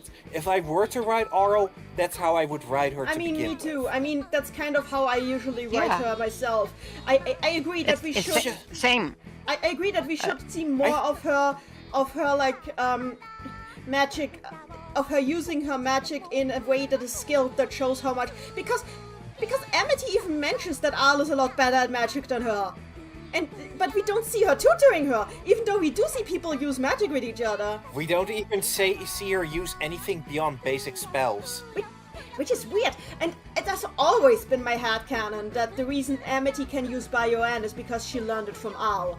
But can we see that maybe? How she taught her that? Yeah, it would be, Anyway, cool. Yeah. I think we said all we've needed to with the steak. Yeah. I can tell it upset you to a smidge. No, Like a no, you percent didn't or so. upset me. I'm- You didn't upset me. It's just, you're completely in your. As I said, I completely understand why Al as a mentor doesn't really come out well, because as you said, we don't see anything connected to her education, which is a glaring omission. She's always doing absolutely nothing with Carbuncle when a story of hers starts. I mean, that was already a thing she did in Compile. I think we're but talking in circles. No, I know. I'm talking about most of Puyo here. I think they're like scared of advancing her character too overtly. They have advanced her character, They but don't. they're They scared don't of showing have it. to advance her. Yeah. They just have to give her the quirk of enjoying seeing new magic. Yeah, Yeah, I would do like li- to see that. I do like that they make a big deal about how much she likes finding dungeons and exploring dungeons. But Oh, that too. Yeah. I want more That of that is too. fun. Yeah. Yeah. But the thing is, like, that that is is fun. that is something that comes out, and I'm sorry I have to say this, especially in the drama CDs and the novels, where it's like everybody gets their favorite, their dreams, like what they dream of manifest, and for Al it's just like a dungeon entrance. And she's like, oh, I'm gonna And- go in there and- now. And Ringo's like, oh, Yeah, no! Ebony and Ringo still have to keep her away from it, even though she knows it's a fake and not in a trap. Maybe this is another reason why we need a proper Puyo RPG that is not just Saitan's LARPing session. Yeah. Yeah, Have we had enough of this steak? Yeah. I think we. And it's a good take. It's not a Yeah. bad take. It's just like, I see what they're trying to do with her, but I see why it's not necessarily enough. You know? That's what I mean. Yeah. Yeah. The best theme Oh, songs we have another in the strongest any video game are freshly composed ones or the ones that were composed for the characters to begin with. I think Satan had a better theme in 15th. Okay, but That's my it only doesn't counter. change the That's only fact- my only counter argument. Doesn't change the fact it's tailor-made for him. Hang on, I'm just trying to. Hang on. I'm just trying. I also to... think Rulu had a better theme in 15th. Oh, I missed a follow. I missed a follow 11 I minutes didn't. ago. Sorry. I missed the follow 11 minutes in the 12 minutes What? ago. Hi, Francois. Sorry for missing your follow. Welcome here. Sorry, No, let's continue. we were sorry. too busy talking about Arl. Yes, Arl does this to people. she does this to people. So, yeah, I'm reading the take now because I was earlier reading the thing. Best thing. I don't think I disagree with this take at all. Because I made it so it's undisagreeable. Why did you... Oh, it's I mean, another one of your takes, gosh damn it. Because Oh, I alright, want to so- flex. I want to flex my writing skills a little, okay? But yeah, Look, Alright. meaning all these theme songs are pretty okay. Even Lemris, who's had the same theme song since Fever 2. And these two are bootstrapped and don't fit their characters as much. I noticed Sig isn't here, even though his character theme in 20th is kind of like iconic by now, because it has only even become a boss remix. I pick my favorite. Okay, fair. I pick my favorites. Okay, completely fair, completely fair. That's why Liddell's so big here, because she has the best one. Liddell is precious.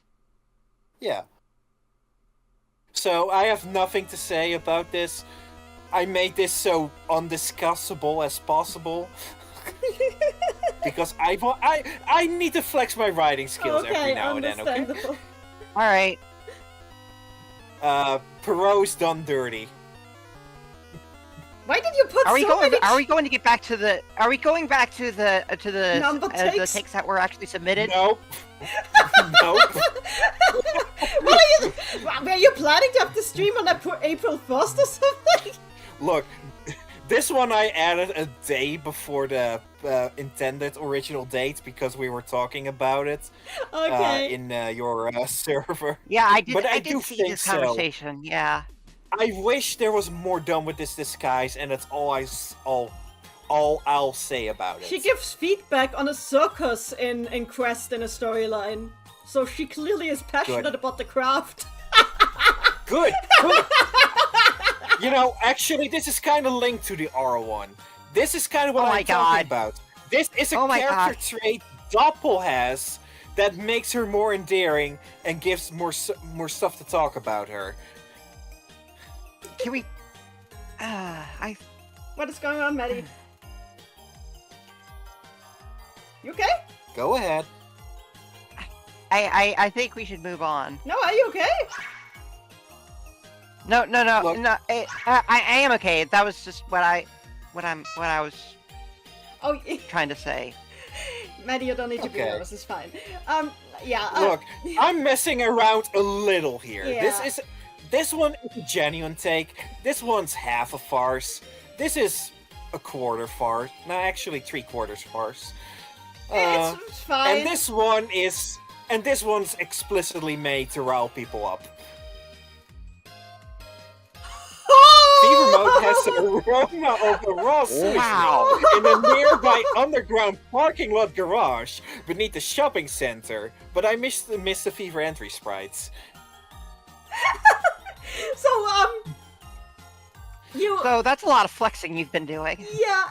Yes. Okay, so I'm just gonna give context for this for people. Mamono can't play Fever because it gives him sensory overload due to all the effects that the mode has. I'm being hyperbolically mean here. He's being mean because he literally can't play Fever 1 and 2 because it's the only mode in those games, and the mode gives him sensory overload because neurodivergent. And that's why Yeah. And that's why I proposed to the Puyo team that there need to be accessibility options that turn off the extremeness. Yeah. Because that would help a lot. There are people like that who just can't deal with that with all the lights and noises and. Yeah. I mean, like even when I play Endless Fever or Big Bang mode, all the Puyo garbage noises going. And the background just constantly changing, as if it's trying to give you an epileptic seizure. Yeah. I get it. There should be accessibility options for Fever. I totally get it. There really should be. Also, I mean, for all modes, but especially Fever. Yeah. Yeah. So, thank you for falling for my writing trap again. Because I made the first paragraph so hyperbolic, we've completely neglected the actual topic.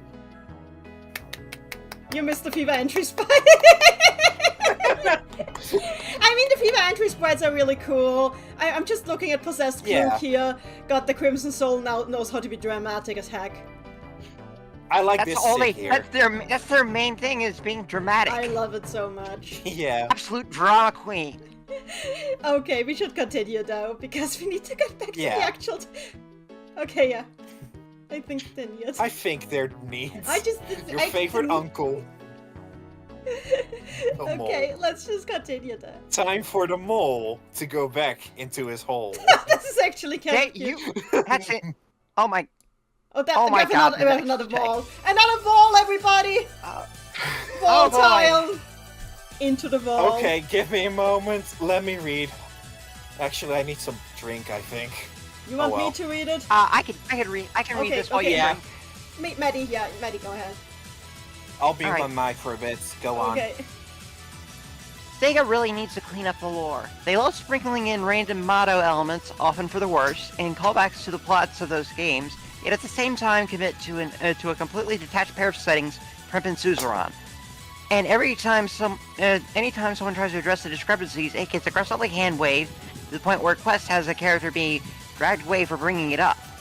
Yet at the same time, Sega seems to want to keep all that canon to the point of having to get dimensional travel shenanigans whenever they need to bring their flagship character into a plot. It's this halfway solution that doesn't benefit either side. Honestly, they should just decanonize Mamono era stuff as an AU/different timeline and stick all friends in their own town like Amity and Ringo circles.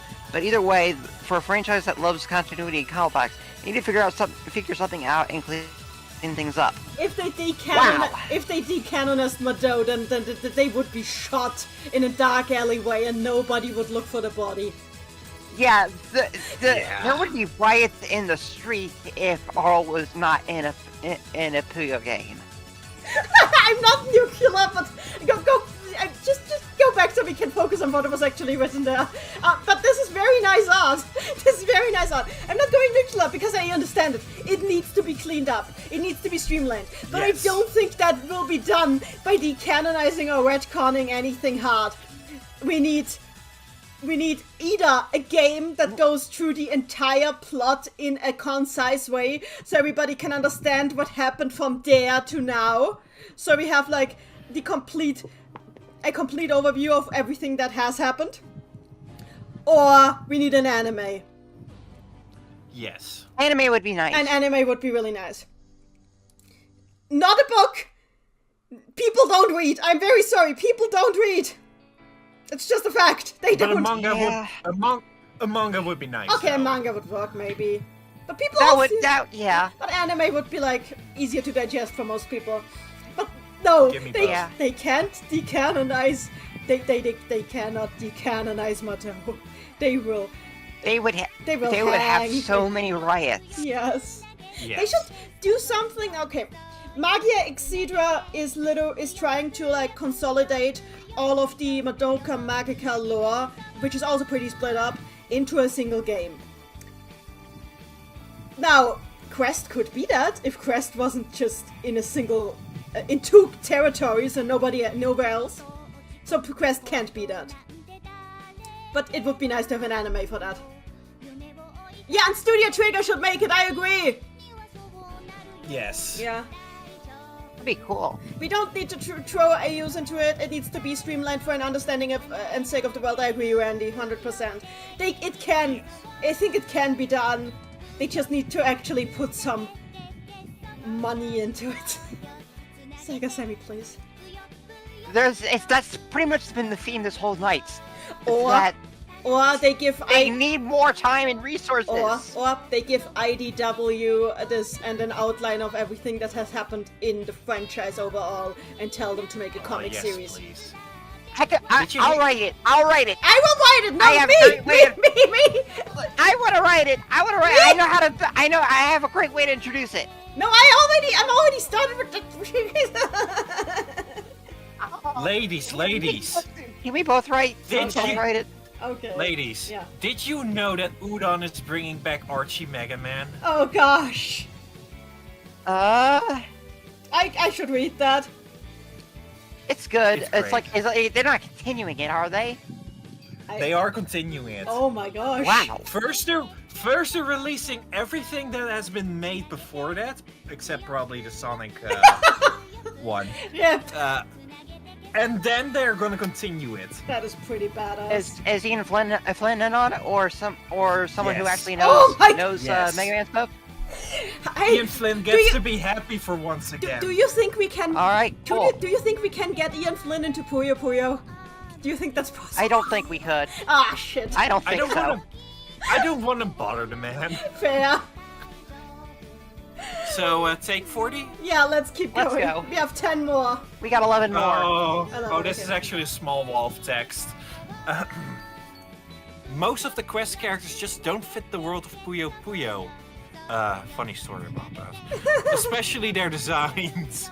Many of them follow the let's over-design them philosophy of typical gacha games, especially compared to the more simplistic designs of the normal cast. A lot of them look like characters from other franchises drawn in the Puyo art style, rather than natural Puyo designs. Funny thing about it. It feels like looking at the Puyo artist's commission page.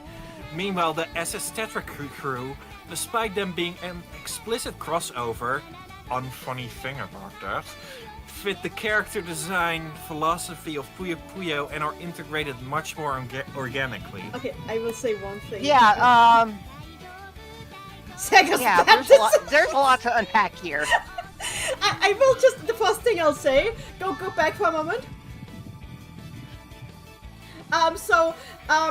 a lot of them look like characters from another franchise drawn in the Puyo art style. For one character, that is actually true, and I'm not talking about a call-up character. Alex is literally just Saber from Fate Stay Night. Yeah, she is. She's a Saber face. She's just Saber from Fate Stay Night. So in that regard, okay, I'll give you Alex. She's Saber from Yellow Fate. Saber. Yeah, Yellow Saber. That's it. Aside from that, I think that is just a super subjective take, because, I mean, I used to agree with this, but then I just kind of relaxed on it over time, and now I don't really care because they're literally all from different worlds. Yeah, exactly. So that's kind of the point. Not only are they all for different worlds, but they don't have to be animated, so so the designers can go as ham as they want to. And I mean, to a degree, you could say all of the same things about Madofia, as I said earlier. But the thing is, I do agree, but I don't care. Yeah, but the thing is, I love the characters in Madofia, so I don't care. And it's the They're same great. with the Cresties. They're adorable. And it's I the love same them. with the Cresties. And I as want you to said, hold them. they come from different dimensions. That they have different aesthetics is actually a boon, because it means that you can tell that they're from elsewhere. Yes. Yeah.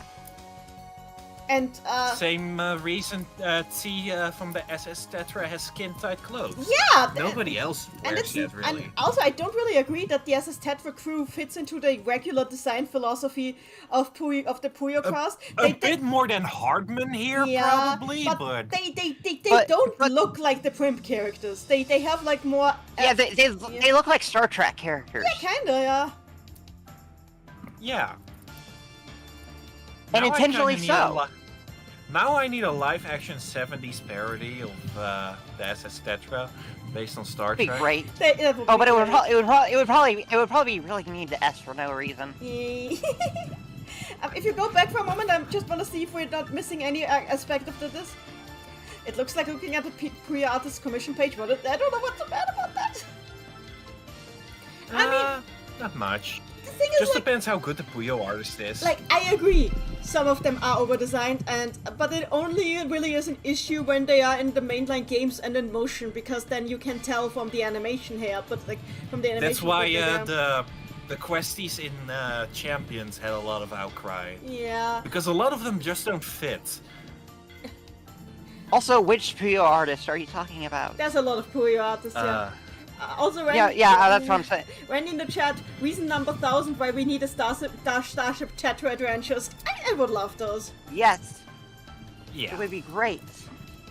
So, to sum it up, over-design, not bad. It actually has an artistic purpose behind it, surprisingly enough. Yeah. Yeah.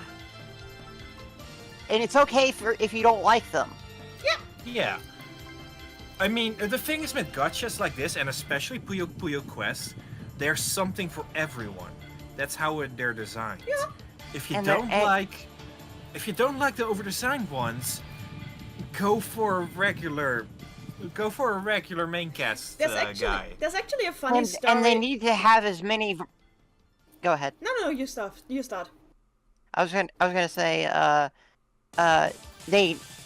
they have to have all these sorts of designs because they need to because there needs to be at least some that gets to each person so that they can wail. That's how gachas work. The other thing, I know I keep coming back to Madoka. Very sorry, but it's the other gacha thing with gacha units that I play. So, yeah. The Magi Record characters were specifically made for the gacha. And in the beginning, I also felt that way about that. Well, that they kind of over-designed or looked too much like existing characters, and I didn't really get what the point behind them was. I was just here for the mainline characters. But then I played Magi Record, and now Iroha is one of my favorite characters in the Madoka franchise. And for the over-design, it's not that big a deal. When Magi Record was adapted as an anime, well, actually just a bad timeline version of it, but it's complicated. They actually had to change one of the main characters' design a little bit because it was too hard to animate. Like Yachio, one of the main characters, has like a whale made of pearls in her design, which as you can tell, is hell to animate. They changed that for a whale made of cloth. it still looks great. So in the end, Something complicated. Something complicated was in Madoka. You don't say. So if the characters, they could always simplify their characters by giving them different outfits if the need is there. It's not like characters in Puyo have never switched outfits before, so yeah. They should do it more. True! It would be nice. It'd be great. There's another Meanwhile, one though- take for it. Meanwhile, the only gacha experience I have is with Fire Emblem Heroes, and honestly, I feel like there's too many OCs in that. But I stopped playing like 3 years ago, so in my opinion, isn't valid anymore. My opinion of Fire Emblem Heroes is swimsuits and Christmas suits. I mean, it's a gacha game. What were you going to expect? That's an opinion on all of gacha. Honestly, I was gonna expect less cleavage from Nintendo, honestly. From Fire Emblem? Have you? Look, You've played Look. Fire Emblem. yeah, I played Awakening, and I love the art styles of the older games more, but... I know Awakening sure Fire had a Emblem has design the direction. I know Fire Emblem has this reputation of being horny, sure, but... Randy in the I chat don't know. screaming about Fire Listen, Emblem. it's Fire. Look, we can't stay on this for too long for obvious reasons, Yeah, but let's move. but there's Fire Emblem has a lot going on in its background. So I know. yeah, Let's we'll just leave it at that. let's just say that Fire Emblem Fates is perfectly representative of the series and move on. Yeah, let's move. Fair enough. You guys are just gonna take that? Yes! Okay. I don't framble. That's why that is all why all my comparisons are magical girls. I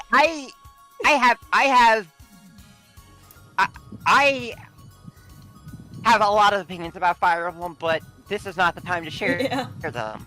Let's continue, Give it please. time. Submission 41. We're almost done with this session. Oh, yeah, this screen. Forgot about that. Competitive play should not be the end-all be-all / end game of being a Puyo fan. Not everyone is interested in tournaments and super specific rule sets. One of the reasons why I'd gladly take a rough but patched and content-heavy Puyo Puyo Tetris 2 over super polished but otherwise empty champions. The latter's roster nearly being half filled with quest characters does not help. This is in response to the Missing No video, isn't it? How did you know? Because Missing No has okay. I need to say this. Because I would not say this if Missing No allowed for actual discussion. But if you comment anything that Missing No doesn't agree with on Missing No's video, it will be deleted. Why do I know this? Because I've tried multiple times. You literally... Meanwhile, Missing No goes on everybody else's videos about these topics and just keeps posting his talking points without ever engaging with what anybody else is saying. So He wants to be a preacher so bad. Yeah, so I have to say this here. Missing No is over-focused on the competitive scene and doesn't realize that the competitive scene has woefully little to do with how... Sega handles the franchise, because franchises with a lot less support from their own developers, that haven't had support from their own developers since the 90s, have a healthy competitive scene. Why? Because those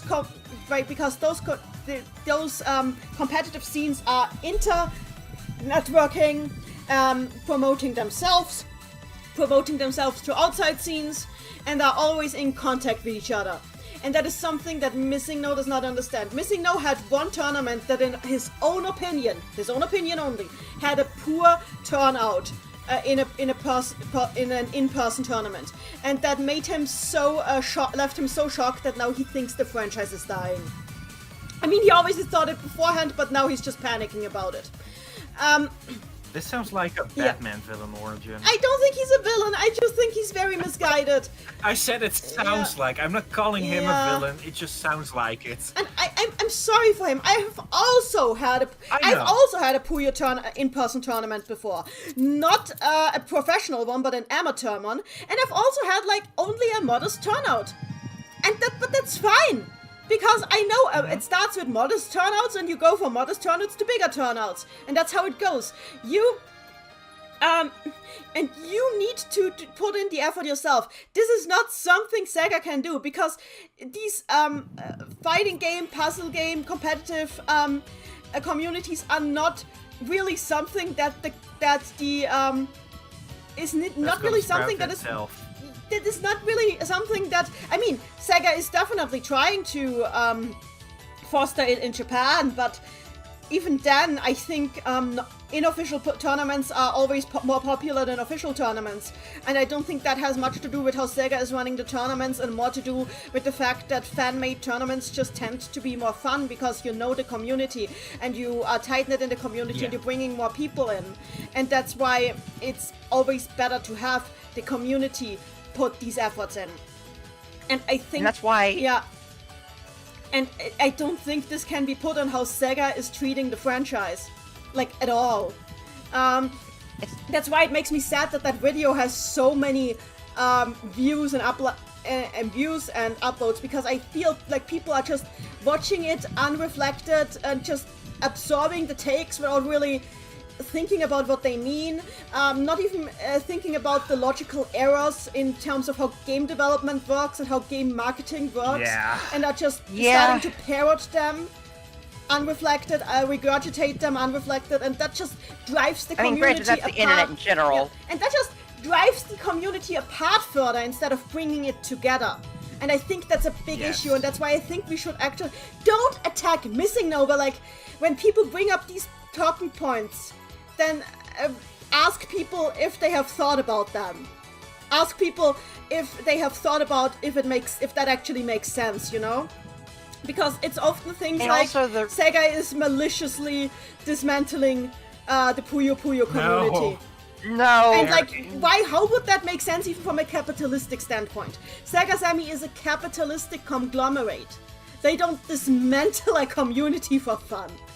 That's not how it works. They are just not marketing it because the games have a big nostalgia factor in Japan. So they don't need to market it there because people will just grab into the shelf. And they don't see us as a viable market because we don't act like a viable market. The more we act like a viable market, the more they will see us as a viable market. How do we act as a viable market? By showing engagement with the games and the community, by building up our own community spaces that they see are there and that they can plug themselves into, by having and I know we shouldn't just have to do the work for them, but like sadly this is how it works with Sega, because Sega has never shown interest in a franchise before the fans have built up their own hype for it. It was the same for Ryuga Gotoku, also known as Yakuza, and this is also the reason why Sakuraverse is struggling in the West, because Sakuraverse has never really built up a big community in the West. That is why Sakuraverse has been left in the dust, especially in the West, but also in Japan by now, because the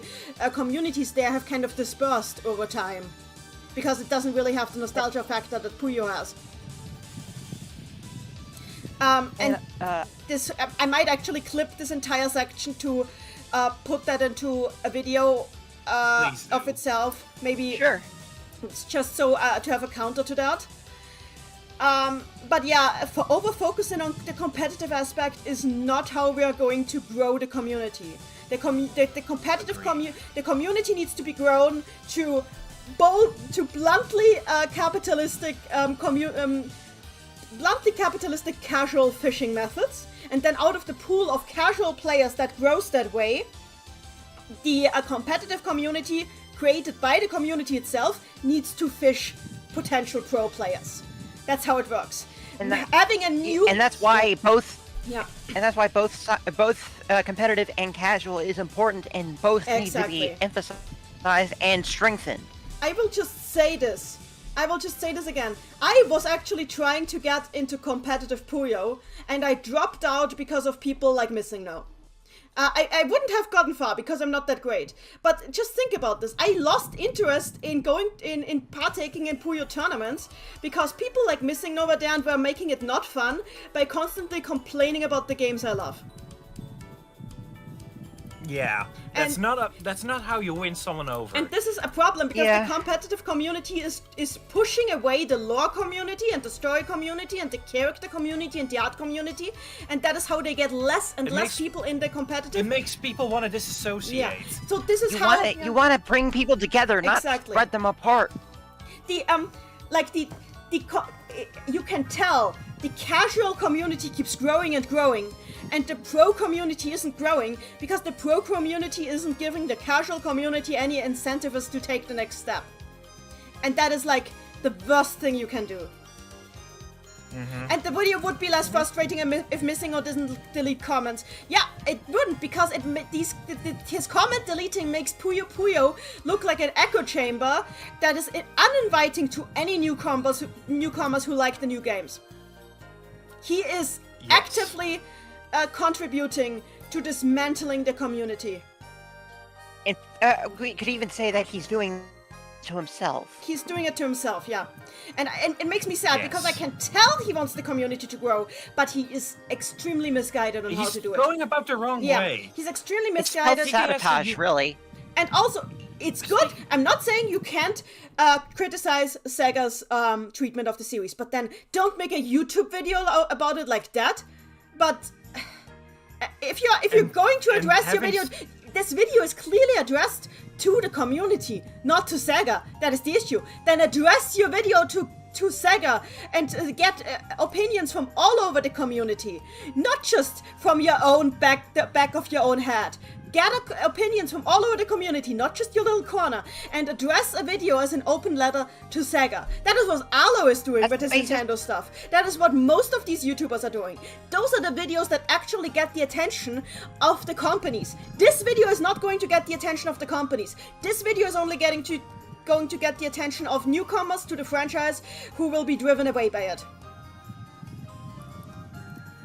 It's a bad video, and I'm sorry to have to say this, but it just is. It is. Somebody who did a much better video on the topic, who brought up a lot of issues that Missing No also has, but in a much better way, is Cosmic. Cosmic Popstar did a much better video on the same topic, where they brought up a lot of much more differentiated points. They ignored some points, but they admitted that is because they didn't have any reference points on that, which is good. I went into the comment section of this video. It was flooded with replies by Missing No, who's trying to pull everyone to his own video. Ugh. Annoying AF. And not helping the case at all. Yeah. Speaking as a YouTuber, it's kind of behavior that disgusts me. Look, I'll admit, I'm not really looking to make a more welcoming community for Puyo Puyo with my videos. It just kind of happens. And I'm not even putting anything malicious in it. Or, okay, I'm not calling it malicious on his part.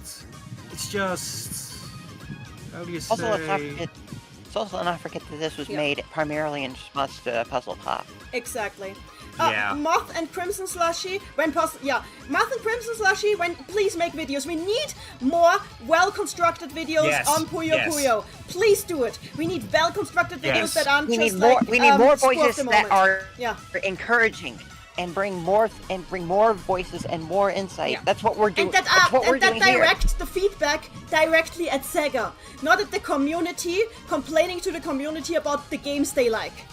Direct your feedback at Sega as an open letter from the community. Do not yell down at the rest of the community.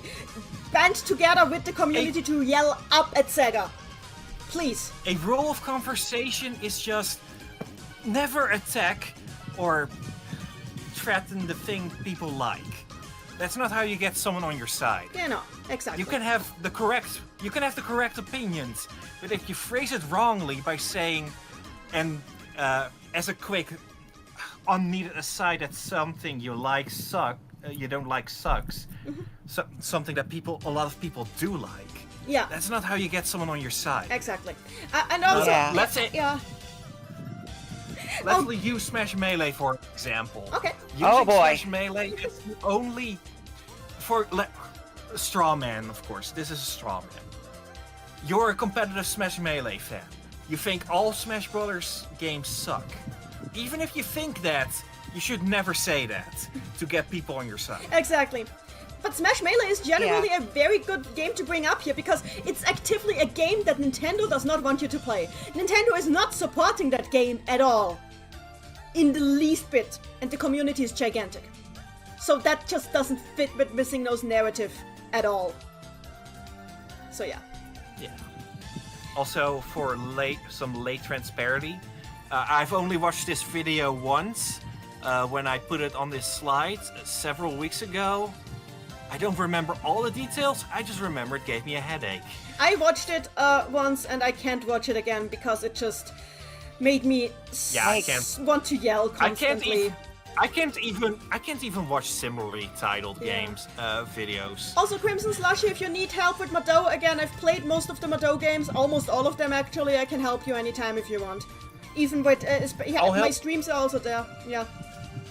I'll help you too if you need it. Yes, I mean Mamono like, has same thing with me. Mamono has made so much. Like I don't have a lot, but I've just been listening to these two ramble for a long time now, and I'd love to be able to help however I can. Yeah. So I know I'm being very passionate about this. It's just I've had talks with Missing No, and I feel sorry for him because he seems like he was really shocked by what he perceived to be a low turnout to his tournament, and like I'm sorry that happened to you, but at the same time, you're not helping. I'm sorry, you are not You're really helping. not. We don't want to say that, but you're really not. And I wish Missing No was just open to discussing this and coming up with ideas. I even tried to appeal to Missing No to get together, work on something, try to help, and it's like, no, my last chance was already over. I've already lost my chance. It's all over. And I'm just like, then why are you still making these points if you think it's over? Textbook defeatism. Yeah. Why are you still trying to plug your video if you think it's all over? Do you want to just destroy the community because you think, but if I can't have it, nobody can? What? And why are you going around like a preacher preaching the end times for Puyo Puyo? Yeah, it's just very frustrating.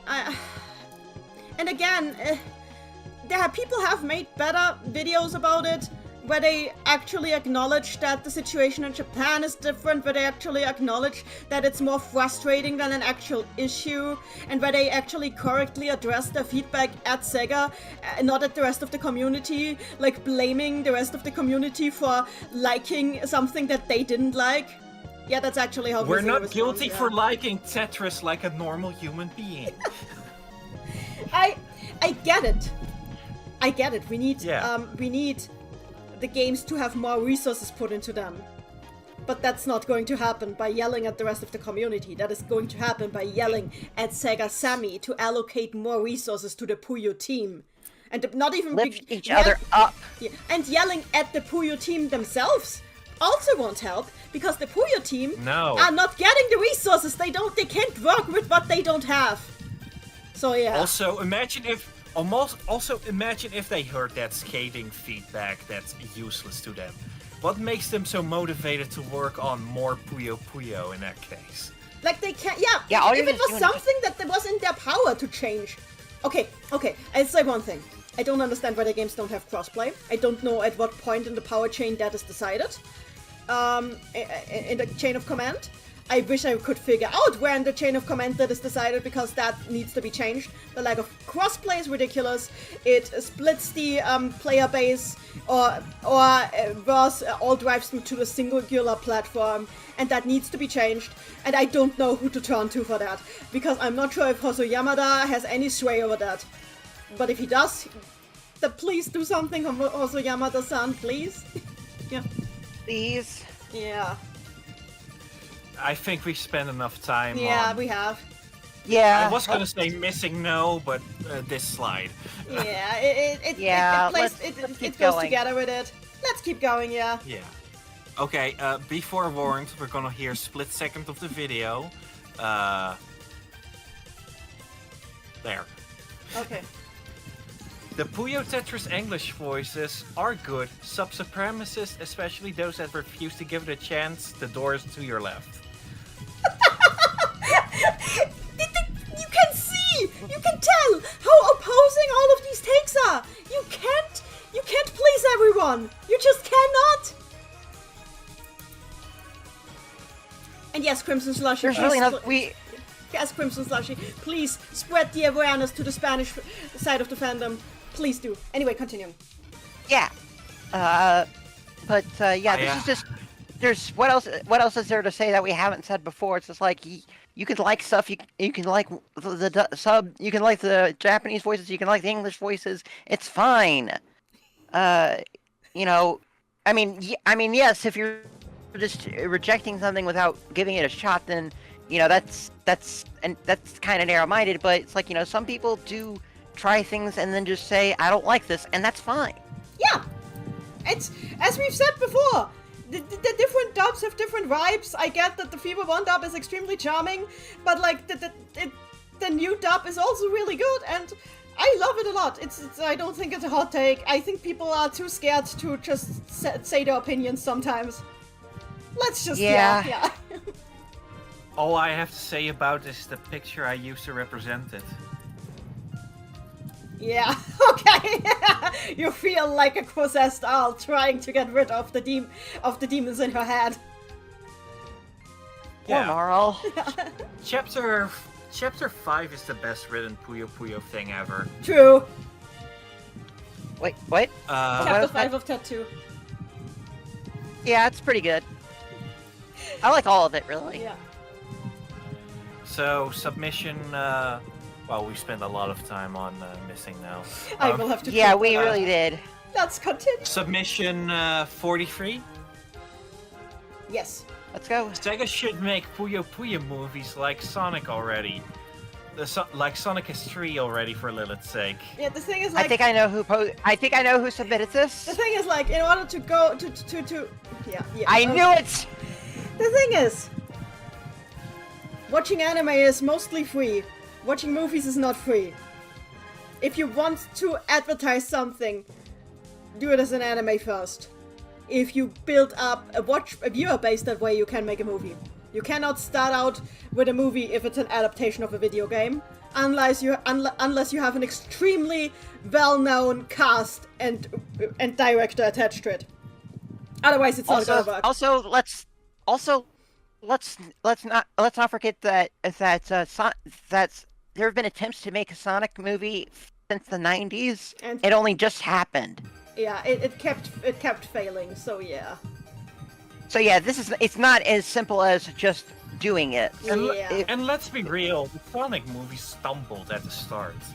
And I'm saying that as someone who thinks the first Sonic movie is actually pretty good, despite the lack of overt references. But the reason the reason why the first movie is why it is because they had to sell it on something other than being Sonic, because video game movies were still considered box office poison then. Yeah, because Sonic is lame.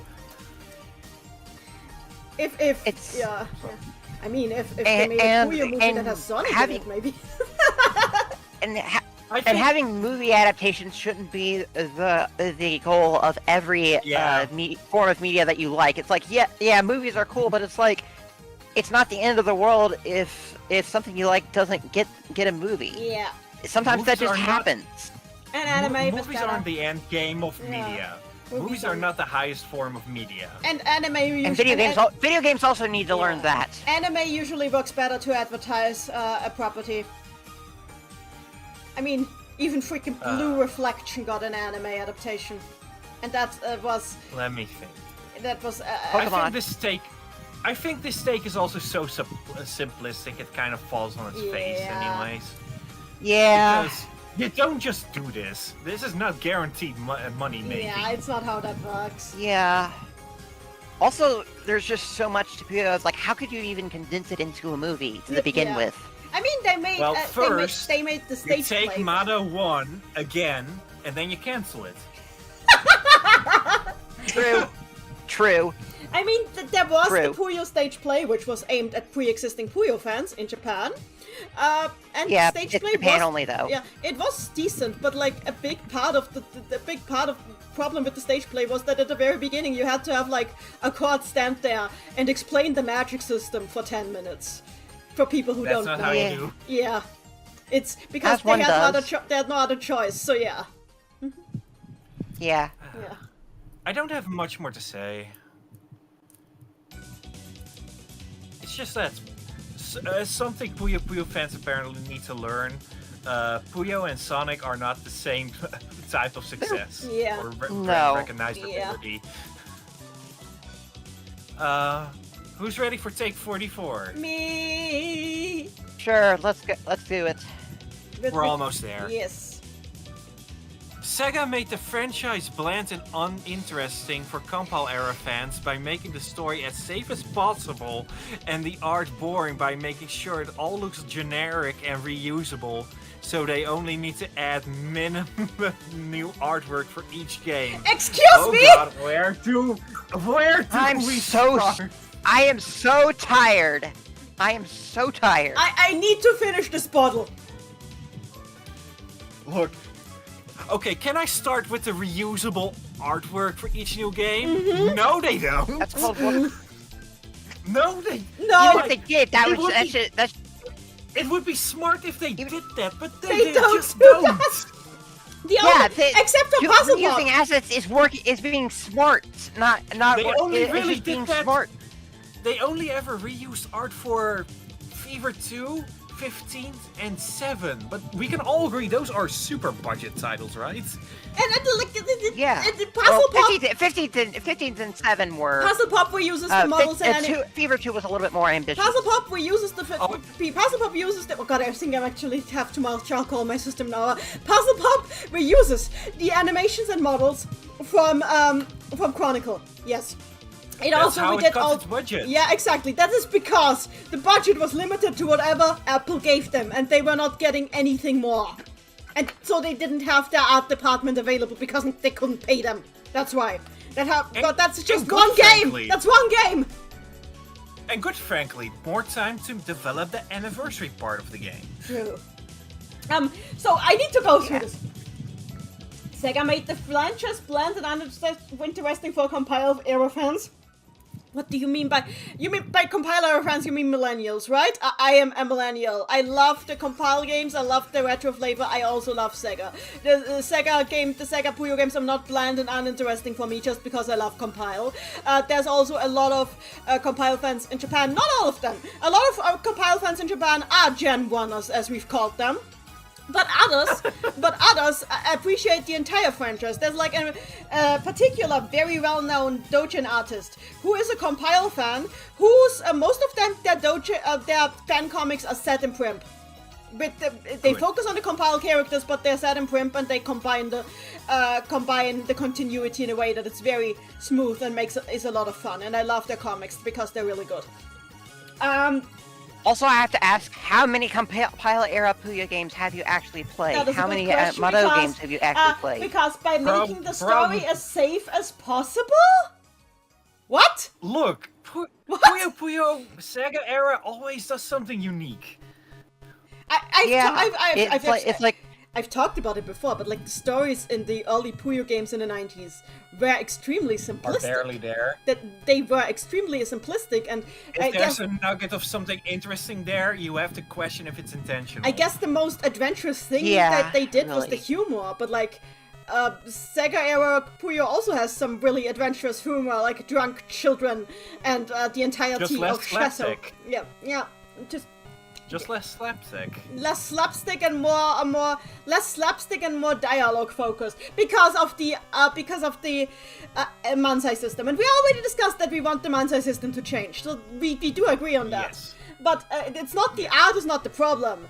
That the Mansai system being the lack of budget for more animations is the problem, and the lack of budget is not a problem with the team; it's a problem with the high ups. But like the story is. And I've played almost everything compilers ever put out, including the disc station stuff. There's nothing compilers put out that had an adventurous story. Like, ever. An unsafe... What do you mean? Like, okay, there's the one time they killed Yogg-Sothoth. That's it. That's the most adventurous. That's the most adventurous they got. They killed Yogg-Sothoth. Congratulations. Well, the Digimon also did that. Well, adventurous you could also describe as Mado 1, 2, 3. I mean, yeah, that's because it was really new at the time. But it's also not a big story. That's the thing. 1, 2, 3 is like very it's still focused. an adventure. Yeah, it is an adventure, but like that is not. But it's not like Adventure Us. It's fun. It's a fun adventure, but it's not pushing pushing a whole lot of boundaries from a narrative to disagree. perspective. I think we'll distract from the main point. I mean, I want more Mado games like 1, 2, 3 and ARS. I want that badly. But that has nothing to do with nothing to do with Sega making the stories safe as possible and uninteresting. I mean, I guess Chronicle could have been a chance to have something like that, but it's Chronicle. It's Chronicle. But that is not really Chronicle a Sega Puyo problem as much as just a Chronicle problem. Yes. And as for the art being... We had a whole take about how different the individual art between the games is earlier. Yes. So, if you don't haven't reused... If you don't like the art haven't direction, if you don't like Akira Mikame's art direction for the series, that is fine. It would be Then nice just to mix say it so. up. Just don't lie. Yeah. Just don't lie. Yeah. It's not. I mean, you probably didn't intend to lie, but you're lying. It's not lying. You are. It's just being. It's not lying. Well, it's it's just not being, lying. It's being mistaken. It's being misguided. It's like the art. The art is not boring, and everybody outside of the fandom who sees the Puyo art always tells me how gorgeous it is and how lively it is. It's not boring, but the thing is, it is an art direction. We have had the same art director on the games for extremely long now, and it would be nice to mix up the art direction. I agree with that because it has been the same art direction for a long time now. It would be nice to have the art direction mixed up. I can absolutely agree with that. Agreed. Yeah. But we do have new artwork for every game. It's just you're not looking at Yes. it. Yeah. You're really not looking at this too hard. Yeah. Unless you only looked at 15th and 7th, but even 15th had new battle sprites. Yeah. I kind of feel guilty. And it's like, even if they did reuse art, so what? It's like you not realize how much work goes into making games in general. Like it's not a simple thing that you just sit down and do in a couple of days. It's a very long, time-consuming process with a lot of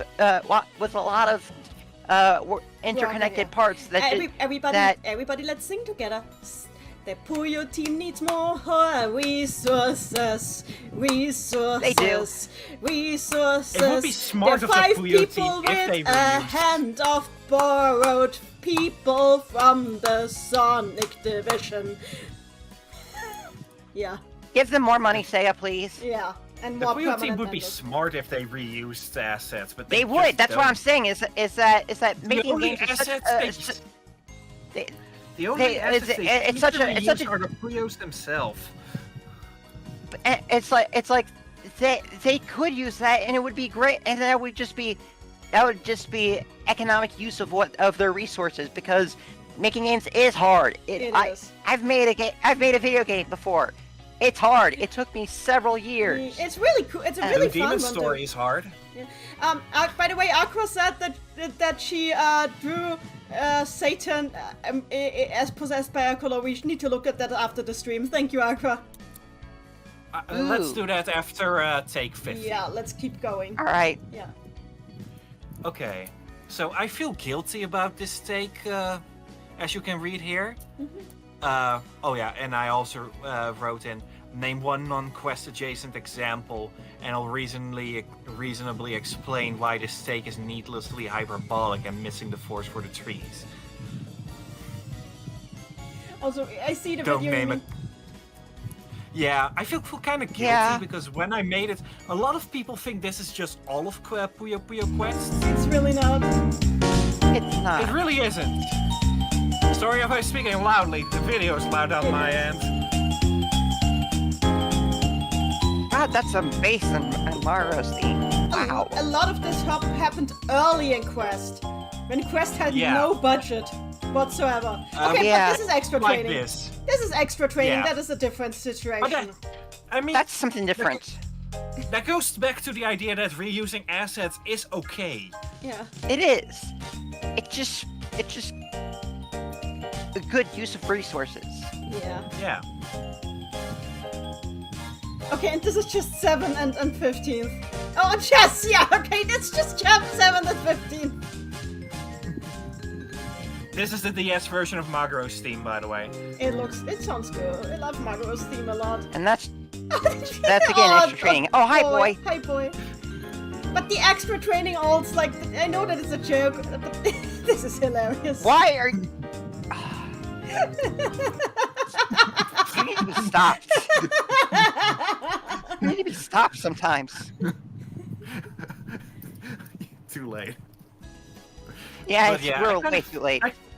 I kind of feel guilty for accidentally making people believe that. Some people. Some of people course. need to be a little bit more critical with how they absorb stuff. Yeah. Yeah. So who gave this steak? Oh, I recognize that. I'm sorry, who's but that? you're wrong. I've seen that name about somewhere. Gensei Kitan is not an Madelyn spin-off. Is it? Yeah. It's just another compile property. It's just a different compound Yeah. property. Which reminds me, I Remember really need Smash? to... Yeah. Remember Smash from that Yeah. series? Yeah. Oh yeah, yeah. Compile had more than one franchise. Who'd Yeah, have thought people it? need I'm to glad you. I'm glad you guys appreciate the X joke. I do. So... It's fun to rile people up for no reason, harmlessly. I really need to play Madoshi Lulba, because it seems really fun, and I have it. I should play it. Also, So, also, Lilibel looks pretty. She does. Don't at me. Let's keep going. Take 45. If I always seem like I need to think about how to say that number, in Dutch you reverse the number. It's so same in you German, say, yeah. Same in German. Yeah, it's lame. It numbers doesn't are make weird. sense. 45. I mean, 54. Oh, 45! The Tetra crew should be in Super Puyo Puyo Quest. They fit right in. I mean, Licensing problems. yeah, the problem is they can't reference Tetris in they That's the can't real reference problem, yeah. Tetris in Quest unless they have the explicit permission. And having the SS Tetra, who runs entirely on Tetris, show up without the license is not really possible. That said, I hope they rerun the Tet 1 and Tet 2 events, collab events for the release of. Oh, I just noticed the little felly, like the salt felly. So if the Tetra crew showed up in what? What happened? There was a tiny salt felly really briefly, but he's gone again. Thanks, Mamono. Oh, I Where? saw that. Yeah. Where? So I hope they rerun that when the Switch 2 releases. Please rerun it, especially because Randy has been. But also, if they showed up in the story. Especially because Randy has been gunning to pull for S for ages, and she hasn't rerun ever since he started his account. So. Oh, that's lame. Yeah, they should rerun them off. I know they need the license to rerun them, but gosh. I will say, T and S do look nice next to Atari. They do! Atari has They do. actually interacted with Mal because Atari is currently on a mission from God. I think that's actually really fun in the story. Atari.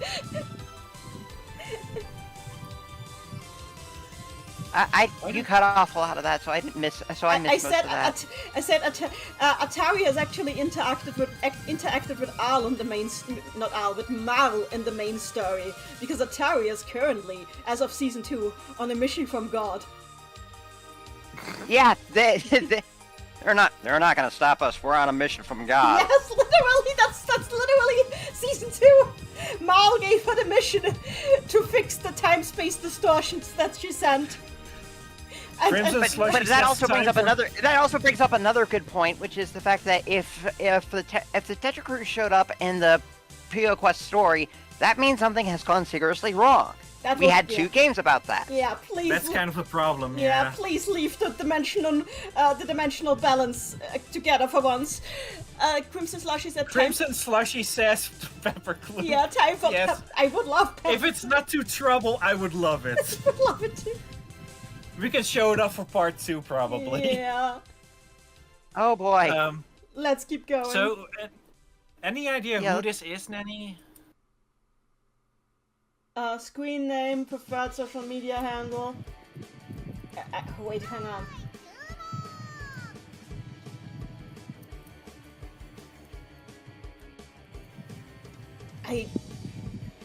Huh? It's not Wendy, is it? It's not Wendy. Is Wendy? Are you here? Still, Wendy? Are you still here? That's not you. This because- sounds way too Yeah, it doesn't sound like Wendy, but Wendy is like the one person I know who has been who has been gunning to pull for S. It's not okay. Then who? Is it? I don't know. I'm so confused. Maybe they'll show themselves in the comment Yeah, section please. later. Is it Lemo? Because Lemo is making faces in the chat. But Lemo, I mean, Lemo has a T PFP, so it's probably Lemo. It's probably Okay. Lemo. Okay, fair. Let's keep. Okay, Limu. Okay, Lemo, let's keep going. Who's ready for take 64? Me. Me. Okay. Puyo Puyo 7 shouldn't have been a globetrotting adventure ending in Primtown. It should have just been a game where you explored Suzerain, its surroundings, and in unique locales, instead of Ringo mainly meeting characters from previous games. Oh, God, But that would have been cool. I mean, That would have been cool. that's one But way. it also that is- 7 has. I was gonna say say- that's one way to fix 7. Continue, Maddie. Yeah, it. Yeah. I was going to say 7 had a lot going on in its production cycle. Like they had to restart multiple times. So honestly, I think it's a miracle that we got the game we did, and I don't think and I don't regret having it as a game because 7 is a mess, but it's a fun mess. It is exactly. And Yeah. that said, this would be a great avenue to have a new game. This would also, it would be nice to have a game focused entirely on Prim's World. It would also be nice to have It's Yossi coin. to have Suzerain, a little bit more livened up. Yeah. It should have. I look. There's a lot of 7 is messy AF. I love it to death. It is. But there's so many different better things they could have done with it. Yes, focusing 7 entirely. is so likable despite It itself. is, yeah. It is despite It is. exactly despite itself. I agree. Despite Staying in itself. Suzerain would have made for a tighter story. Also, what also would have made for a tighter story? Sticking to the original plan of having it be a magical ghost story, which would have tied in the transformation mode into the plot. Which didn't Yes. happen ultimately because of how much they messed around. And for some reason they thought there were too many girls in the series.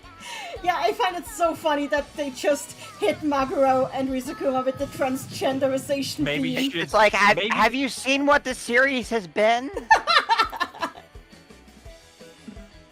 I do like the Maybe globetrotting, but if they wanted to do the globetrotting, I love it. I love the game. It's a mess. But if they wanted to make it a beautiful game that is not a mess, they should have made the story mode a lot longer to make this work. Yes. Yeah. I think they did do that because I feel like there's one bit of Tetris 1 music that I feel that sounds so. Some of the Tetris 1 music sounds like it was written to be In 7. written for Tetris to 7, and it was just like, the main battle theme and and one of the boss themes. Yeah.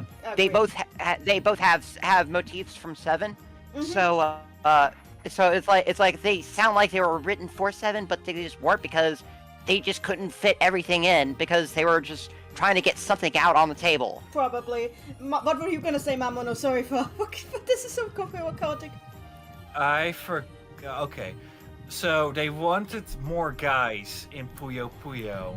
I think the real solution is make more human guys, make more human, non-human girls. And not Draco Okay, with this? non-human, Skatodara non-human. Bring back Mami and Wraith. Yes. Oh yeah, yeah, they're girls. Yeah, they are girls. Actually, why was Solda not a princess? They could have made Princess Solda Canal, Sheldrick decide. Yeah. Same reason, probably. Yeah. At some point, they probably looked at the design and thought, no, wait, that doesn't make sense. The fish form came first. Like, come on, I was gonna girls can be say, fish. they yeah, but I have the reverse orders in mind. I was gonna say, they looked at Salt's human design and thought, maybe we should make it a boy for a surprise. But that doesn't make sense because the fish form came a game earlier. Yeah. So, Would be nice to have more female creatures, agreed. I mean, originally, Momomo was originally supposed to be female, but like so many players read Momomo as a guy that they just switched Momomo's gender around. Yeah, that's an actual thing that compiled it. But also we just need Momo back in general. True, we need more yes. Momomo. Mami should Who's come ready back. for the Wraith next should take? come back. Okay, I'm ready for the next take. Let's go. Oh no. Oh no! Uh-oh. The takes are all over the place, and I'm low-key loving it, but also... I'll do it. Yeah, go ahead. Oh boy. The compiled Puyo Puyo games suck immensely compared to the rest of the series.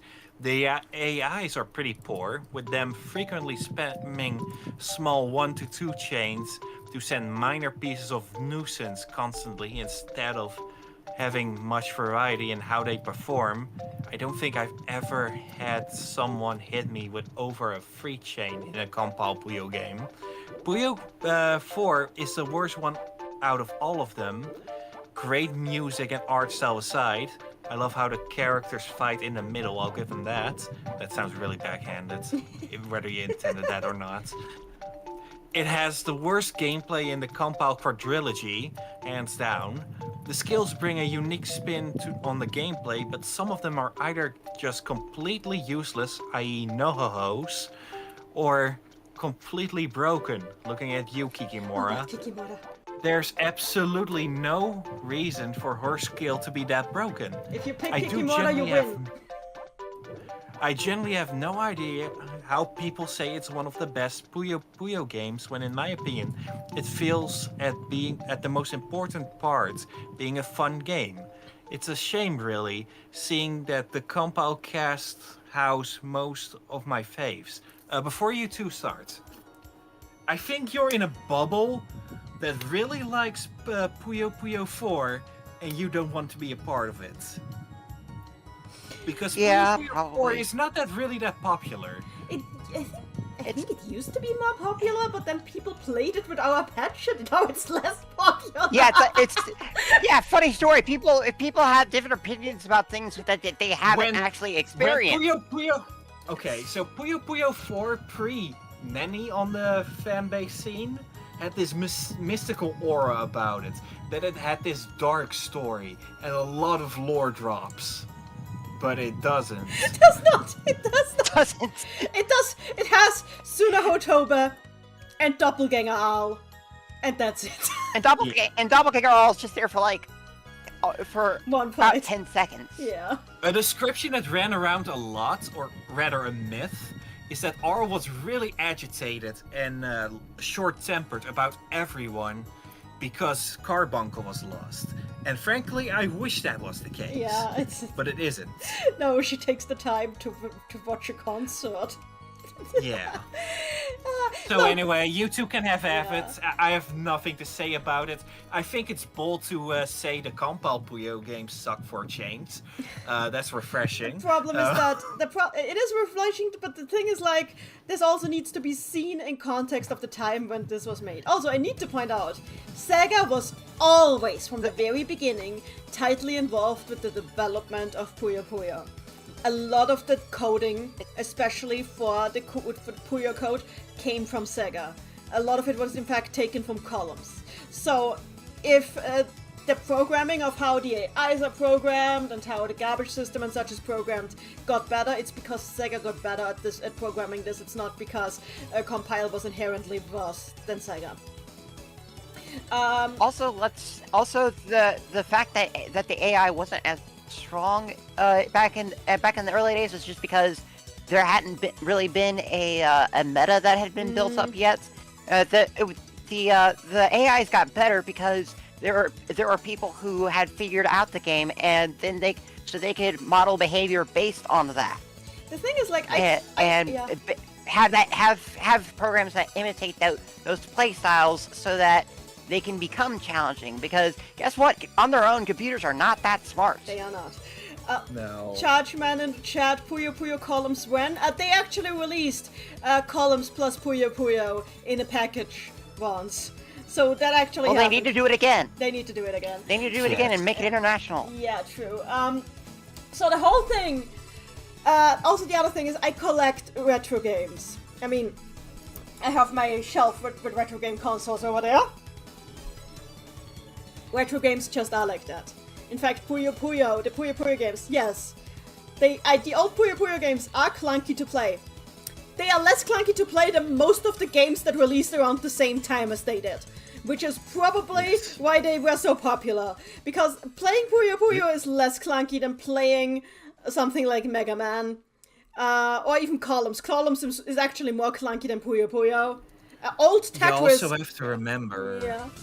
Puyo Puyo is meant to be played with other human people. Very true. In the arcade, you're supposed to get a friend and you both toss in 100 yen and get at it. That kind of goes in the face with a lot of console releases with people that don't have that option. Yeah. But still. That's still a big part of the series DNA. And the reason the AIs are so freaking weird is because it's supposed to be an arcade mode that you can try to one coin clear and fail at. I've played through in the arcade. It's actually a really fun experience, even if I never managed to one coin clear. An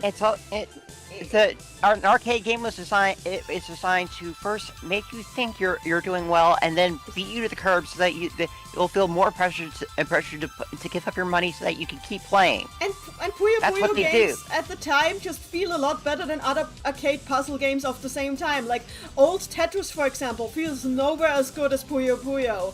A bunch of Bubble Bobble at the time feels nowhere as good as Puyo Puyo. It's just, for the time, the games were very good.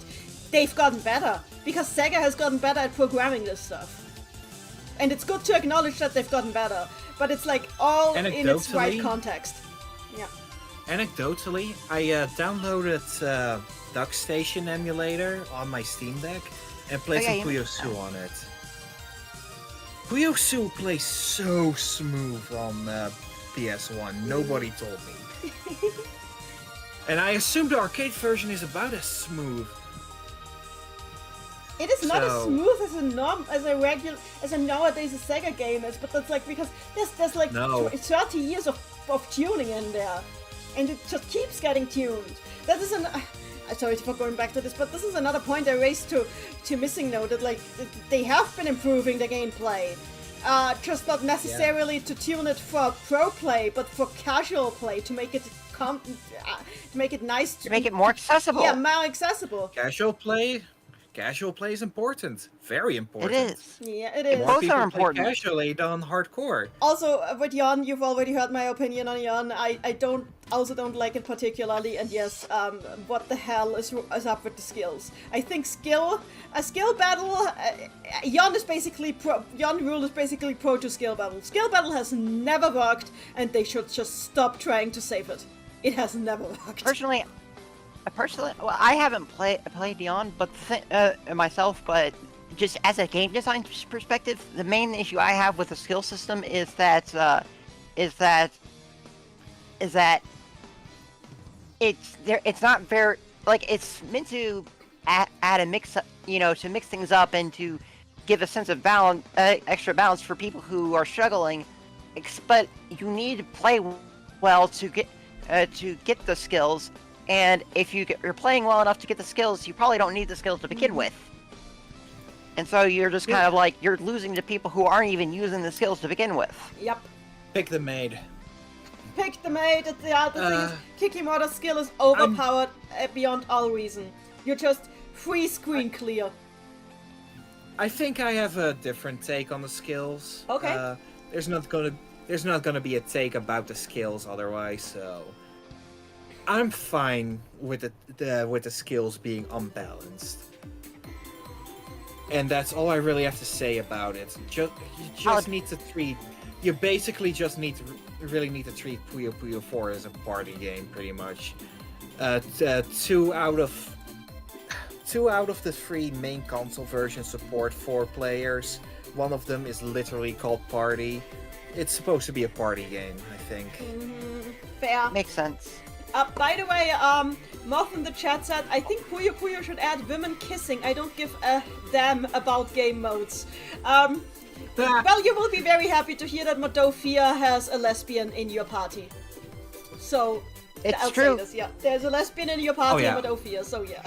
She's very lesbian. Another point I forgot, it is rude to pitch you against Kikimora without having a skill. Her AI is probably low, but still, that's just rude. Yeah. 2 more to go. Keep going. And yeah, it is extremely rude. Al should have a skill in story mode. Hot take. Yes. Why does she? Yeah. I don't know. She was having an off day. Maybe she forgot her booze at home. I did not forget my booze. I am full of MP right now. 48. Here we go. I had this thought when I was playing the Precise Museum fan translation, but I do really think that Puyo Puyo 20th Anniversary DS should seriously be in the discussion for the best DS games of all time. Maybe even amongst the Wii, PSP, and 3DS all-time greats. Admittedly, I haven't played that game in years, admittedly, but even when deep in my Hoyo-verse hell, Puyo 20th still rules. Leslie, is that you? Leslie, is that you? Oh, hi, Leslie. This is a take that's perfect. There's nothing to add. I agree on the DS part at least. Yeah, it's a good 20th is a solid game. That's just a fact. The thing is, like, I haven't actually played it on the DS. I just think that the 3DS version of 20th is superior because it has so much more battle animations, so much more animations in it. I think you still qualified to comment on it. Fair. I love the 3DS version of the game because it has so much animation, and the animation style is just so good. It just looks so lively, even in a man's eye. Like just little things like Luke pushing up his glasses or Satan floating with his wings moving. Like, nice! Wow, I love it. Yeah, this is a great game that gives you just a lot of stuff to do. And it's just great. Randy in the chat, that is the problem. You were playing Hoyoverse games. Anything else is a masterpiece in comparison. Wow. That is so mean! Wow. That is so mean! I'll pretend I know what that means. Hoyoverse are the developers of Genshin Impact and Honkai Star Rail. Okay, that was what I thought it meant. Yeah. Also, yeah, gives a good point there. It gives a good counter argument. Ghost Trick. Ghost Trick is great. Oh. It's great. This is someone in the chat says. Someone in the chat says Ace Attorney Investigations 2 even. I say no. No. The thing is, like, the DS and 3DS have amazing libraries, so it's hard to pick. Yes. It's true. Investigations 2 has a good story. I want to admit that. I Does like it, though? the last. Okay, I hate how it tells its. I hate how it tells its story. I hate it so much. Yeah, okay. But that- I Okay, think the that's very the fair. That's final- very fair. That is extremely The fair. final opponent just makes it work enough. Okay, for can me I say to be something? A little fun. Can I say something? I hated Investigation 2 until I played Ace Attorney 6. And now I hate Ace Attorney 6 so much that I don't hate Investigation 2 anymore. Oh, Investigations Ace tried Attorney really hard. Ace 35 and 6 did something to us. Yes! I'm sorry, Ace Attorney I have 6! Ace Attorney 6 personally drowned by goldfish! I have a big soft spot for 6, No! but this is not the Ace Attorney stream, so. I was asked to drink just one. I think we should move on before we start having discourse in a different fandom. let's keep going. Phoenix Wright and 8 Puyo Puyo, please. Aurel should have kept her blue eyes from Fever. Interesting choice, but What? interesting opinion, but you know that's fair, I guess. You can. Thank you for having a breeder take. I mean, no, her eyes are brown. Golden brown. I do not accept anything but golden brown for all. End of story. Also, this is like half joking, they say. I know, but I'm personally. The thing is, like, look, lore is very important to me, and like the freaking manuals calls her a mage with chestnut brown hair and brown eye and golden brown eyes. So stay consistent with the manual. Yeah. Moth, are you okay? Actually, We have nothing to say about this. Do we want to speculate about Rider Blue? Nenny, I think you had something to say about Yeah, that. I think. I mean, No, Nenny can say it because it's the. It's not so. What? Just say it first, Maddie. All right.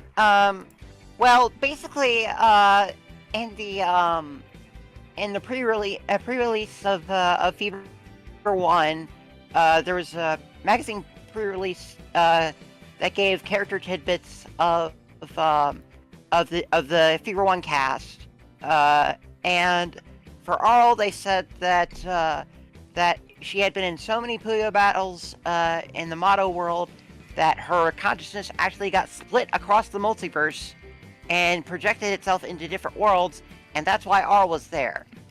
Arl was at prep. Yeah, it was like astral projected all. And honestly, and you know what that sounds like to me? It sounds like comic book bullshit. The kind of comic book bullshit that you can pull out of your back pocket in case you say, "Whoops, just kidding. This is actually not real anymore." Yeah, it was Because they had no idea how well Fever was going to do. They had no idea if people would like the print cast, and so they needed an out just in case they needed to jump back to what was established. Yeah, they also said that that tidbit also said it was not sure if that was true. It was just a rumor in universe. But like basically the reason they set this up is so they could pull a retcon and quickly retcon Al away in case people didn't actually want her to be in the Fever games. But then people wanted her to be in the Fever games, so they just silently shoved that rumor aside and in quotation marks aside and didn't use it any further. I'm not sure if that is why her eyes are blue. I think it might just be a color palette thing. I think they just wanted I mean, to it know. would make sense for it to be the reason, because it's like there's just some things like, I mean, this is also when we see Arl get her hair become more orange. So you have the weird color hair, weird color eyes, weird color armor.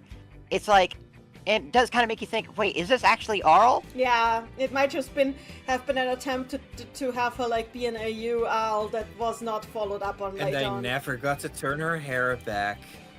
Honestly, Well, they're I want starting to to. answer. Honestly, I want to answer why her armor is that color. That's a good question. Honestly, I It's generally ugly. think Al doesn't look her best in Fever 1.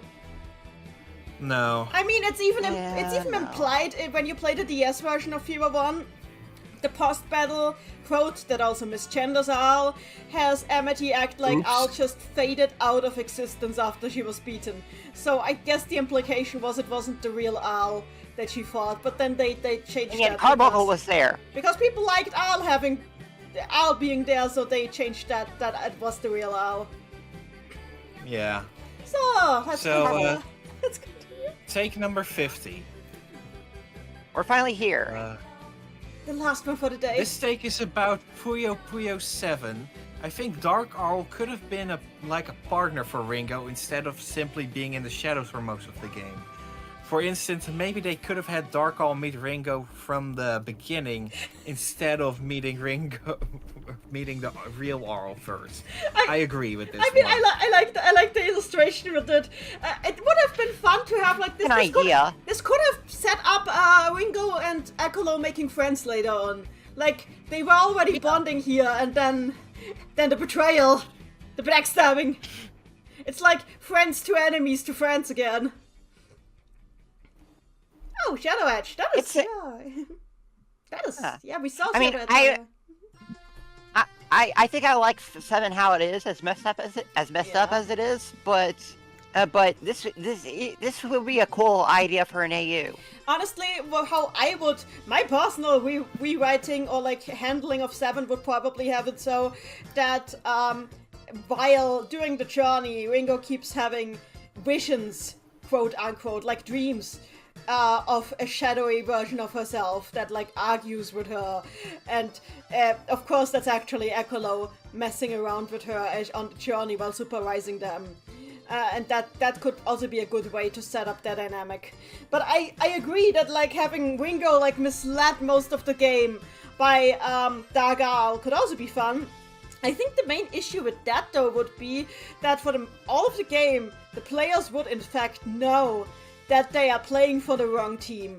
And that is something that tends to demotivate certain players. I know when I played Kingdom Hearts 358 over 2 days, knowing that I am actually working for the bad guys, doing the bad things that make everybody suffer in Kingdom Hearts 2, really demotivated me from clearing missions.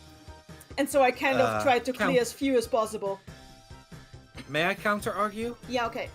Dark Arl's giggling off screen always anyway, so you know you're doing the wrong thing. Yeah, but and you're Seven's breezy and lackadaisical tone might not make you care anyways. That's fair. That's fair. I guess. But also the fact that all she does is giggle kind of just shows that it probably wouldn't have worked because Ringo probably wouldn't have taken her seriously. Like she couldn't take Limerick seriously, and Limerick had no ill intentions. She asked for an adult. Another counter argument. They could have just rewritten Ringo to be dumber. This is her first game after all. I don't know. I don't like that. I don't want Ringo to be dumb. She's the one brain cell. I don't like that. We're talking about a hypothetical thing that did not happen. Relax. I mean, I guess. But I love this girl. If they did the original Magical Girl version of the plot, then Ekolo could have just posed as the mascot at the same time as also possessing Al somehow, and could have like moonlighted as both Dark Al and the projection that is the Magical Girl mascot was like playing both teams, you know. Oh, that would have been cool. That would have been really fun. It would be really interesting to know what exactly the original plan for Dark Arl was, because you see her even in in concept art of earlier iterations of 7. You still see her even as you see other characters just wearing the suzerain uniform. It's still just Dark Arl. Yeah. It'd be so. It's like what was the thinking there? I don't know. 7 is so messy, but it's food for thought, is what I'm saying. That's 7 in a nutshell. Yeah. Video coming never. I I do want to make it. I'm still waiting on some stuff for Puyo Fever 2. But you are progressing, so. Yes. Anyway. So next slide. I mean, we're done for the day, right? Well, there's going Yeah. to be an intermission slide. Yeah, okay. If I may have a request, may I give a preview of slide 51? Go ahead. Because I think it's better for the thing I have prepared for it to show up late in this stream than early next stream. Okay, give the preview. All right. Okay. Let's see. This is the recap for next episode. Don't mind me. I've prepared. Okay. Sega has an obsession with amnesia, and especially Puyo Puyo. Oh dear. Oh. I mean, God!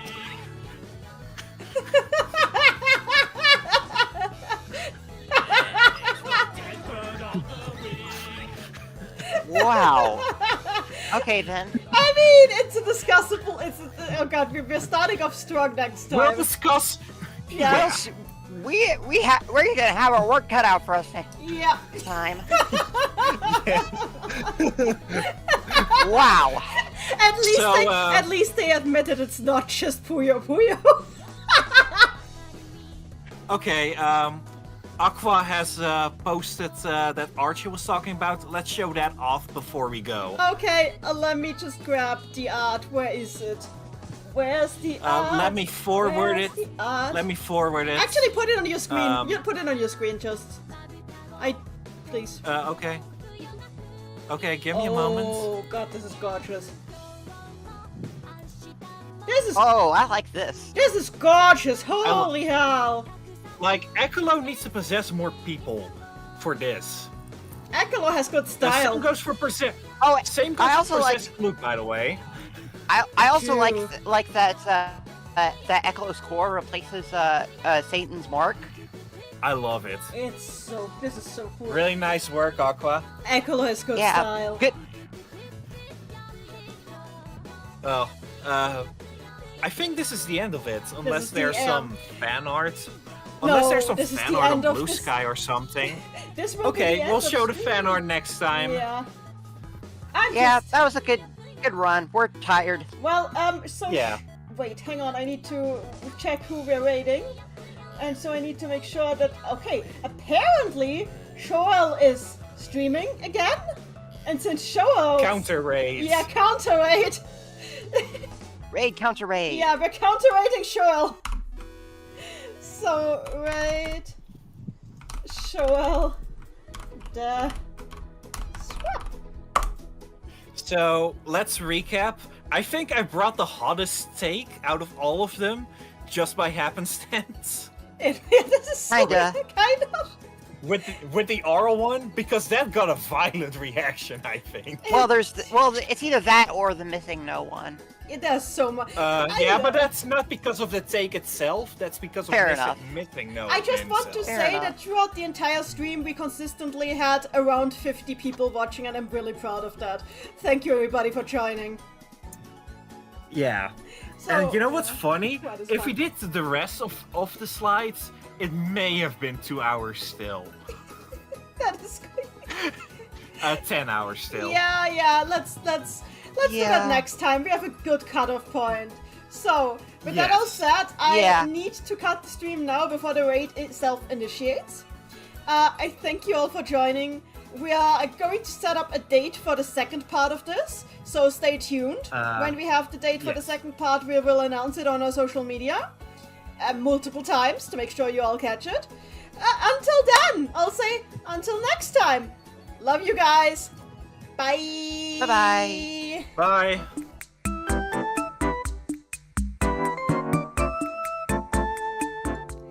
So, okay, you guys can hear me good. My co-hosts are still muted. I'll take care of this shortly. Anyway, hi everybody. Welcome everybody back to our Puyo Puyo podcast. I shall now introduce our hosts. Click. You guys are now unmuted. Oh, hello. I have a voice. You have voices, true. So, everybody, welcome to part 2 of the Puyo Puyo podcast about your hot takes featuring one after each other. Hi. Hi. Featuring hi. Hi, hello is the full name. Okay, introduce yourselves, guys. Mamono, I don't say that out loud much. I am the lovely and splendid Princess Madelyn. Great, awesome to have you guys. And I am Nenilein. I own this joint here, except for this beautiful stream overlay. Mamono owns that. But I am borrowing it for purposes of podcasting purposes even. So, Yep. we all left you off on quite a cliffhanger last time.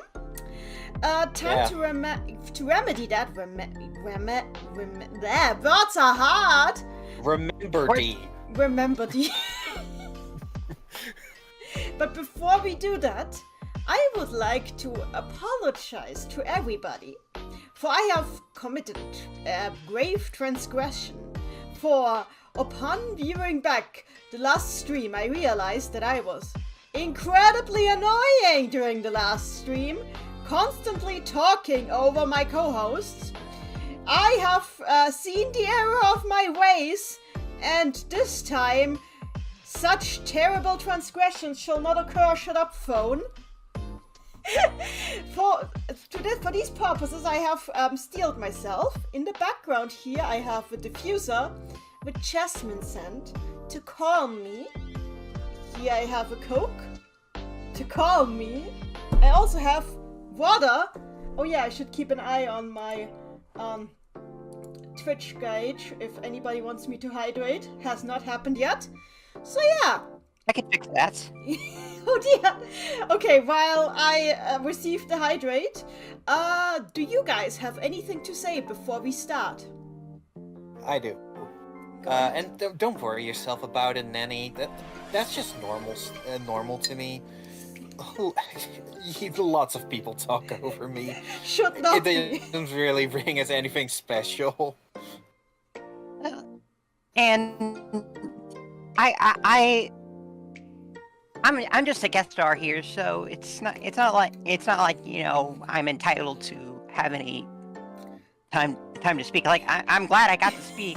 I didn't get to speak as much as I did. What are you saying, Maddie? You're the guest of honor. You should feel entitled to everything. Woo woo. And yes, none of you should get talked over. None of you should get talked over. The only one here who should get talked over is me. I'm kidding. We should all respect each other. But yeah. Anyway. I was about to say, does that mean I could just talk over you? I mean. But no. Go ahead. So, do you have anything else to say before we start? This is part 2 of last time. That's it. That's it. I got hydrates. Yeah, I'm hydrating again.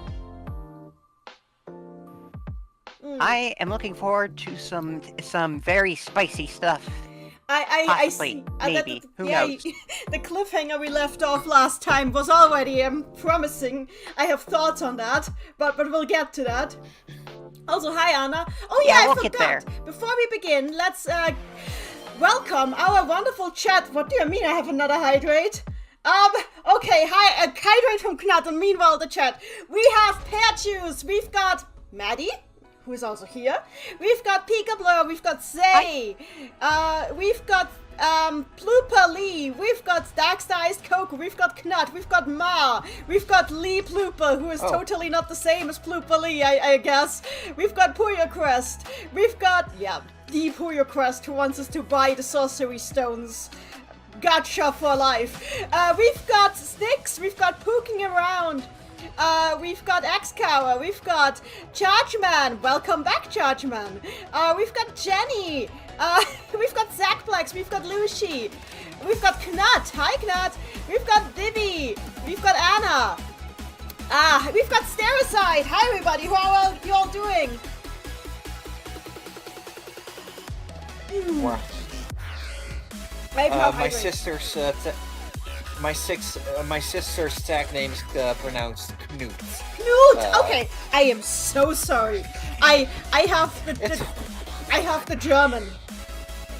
It's a terrible We also thing. apparently have someone. We also have someone named Platinum Waluigi in the chat. Yeah, Apparently. new people are joining. Hi, Platinum Valuigi. Hi, Pinkui. Hi, Avoided Narrowly. Hi, everybody.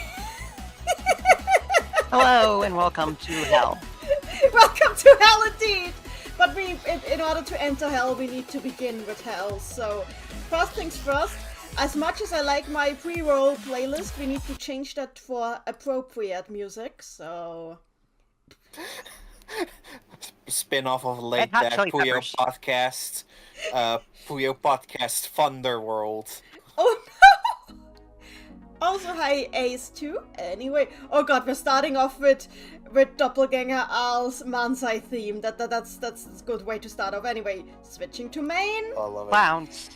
Clown. So have you got the presentation ready? Yes. Okay, there it is. Here we go!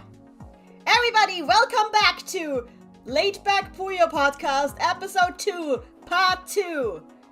Reading your Puyo Puyo Hot-Takes. Applause! Now I hand the mic over to my friend, Mamono. Okay, so we've already done the introductions for the podcast itself. Let's recap. Nenilein is here. I'm here. I'm the presenter even. Maddie is special guest. We've already gone over this. We got more fan art. We got this Rafina, which I've kind of forgotten the context to already, but it's about this steak. What? I forgot what Wait. This steak sparked it. I looked it back. Oh god, oh god. So it's related to one of these things, I think. We're going to get a grimdark Don Amity AU at some point. What are we doing? I don't know. Honestly, I think an AU where Rafina's a mafia don would go hard. I would dig that, honestly. I mean, she did. A mafia. I guess it would be Danya. Rafina did try to start a protection racket in the Power Rangers themed drama CD track. She did. That's true. Give me your cash, plebs. And we got this by Suspicious VV. I remember that. I remember what prompted that. I do. Yeah. Yeah. It's funny. I would have put more. I would have put more effort into this if I could, but I didn't want to. You're putting more effort than necessary every time. Sorry, Maddie. Yeah. These slides are an exercise in trying less hard for me, so. Avoided narrowly in the chat. Rafina's probably killed someone before. I can believe it. So, if this podcast inspires you to make fan art, then please send it to our blue skies right here.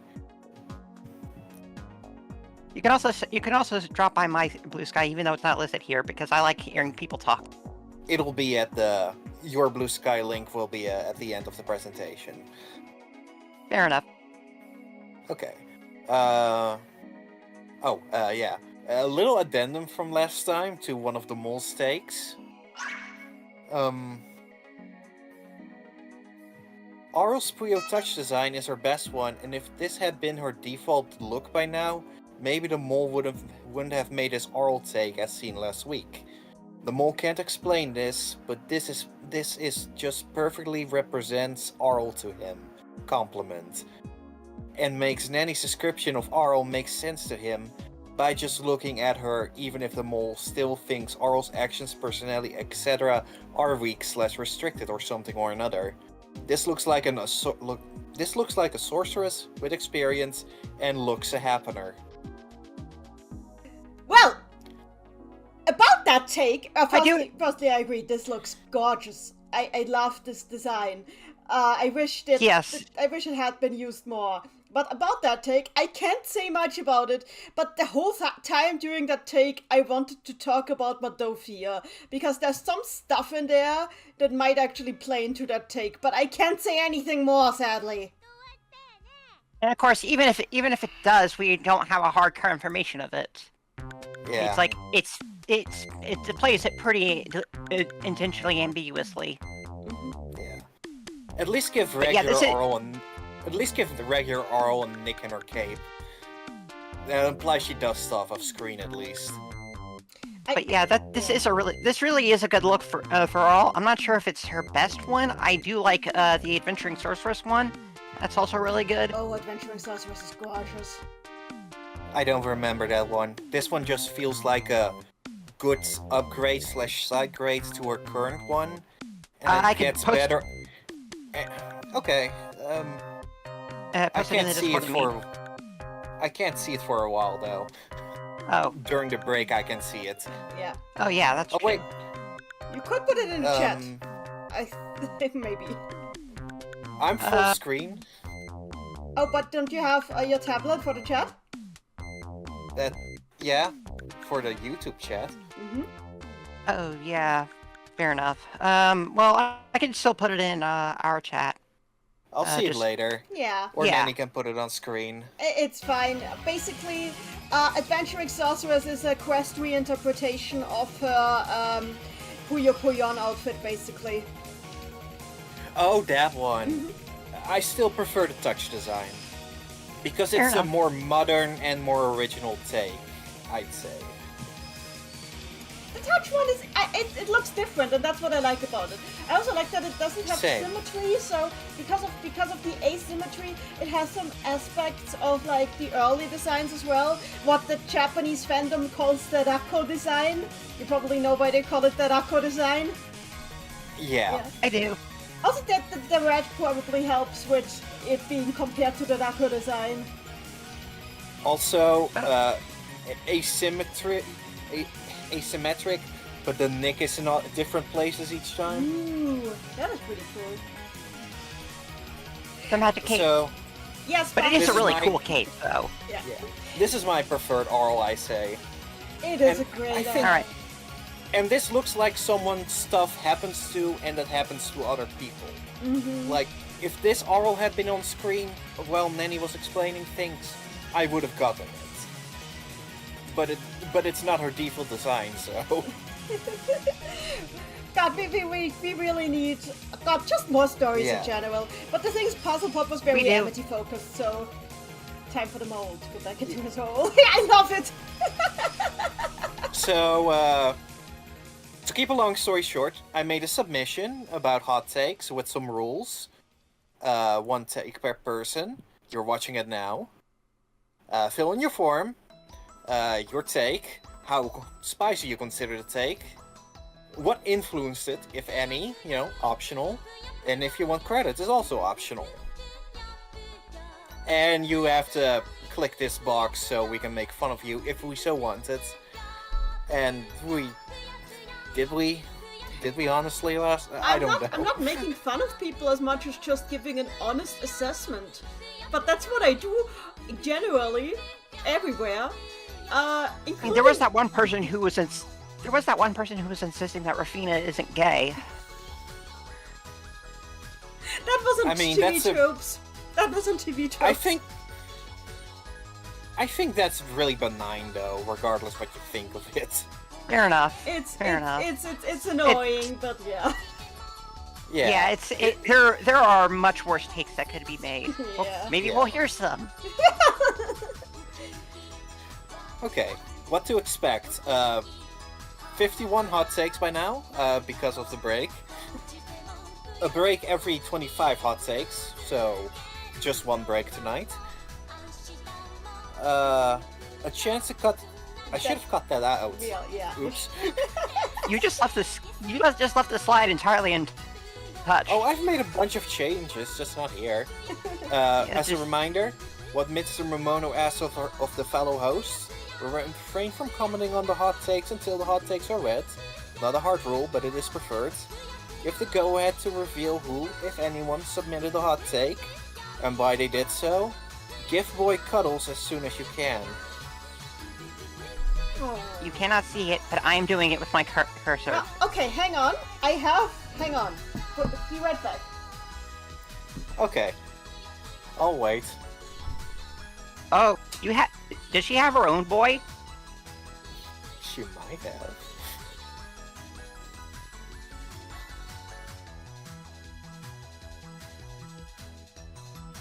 Spence.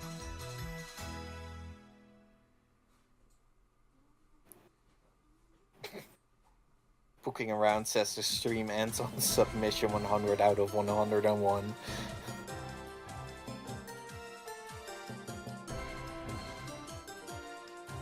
Boyment.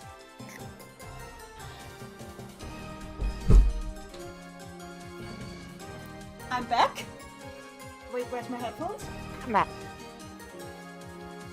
So, here. Maddie can probably... I don't know if you can see, but Maddie can see. I'll wait under the stream delay.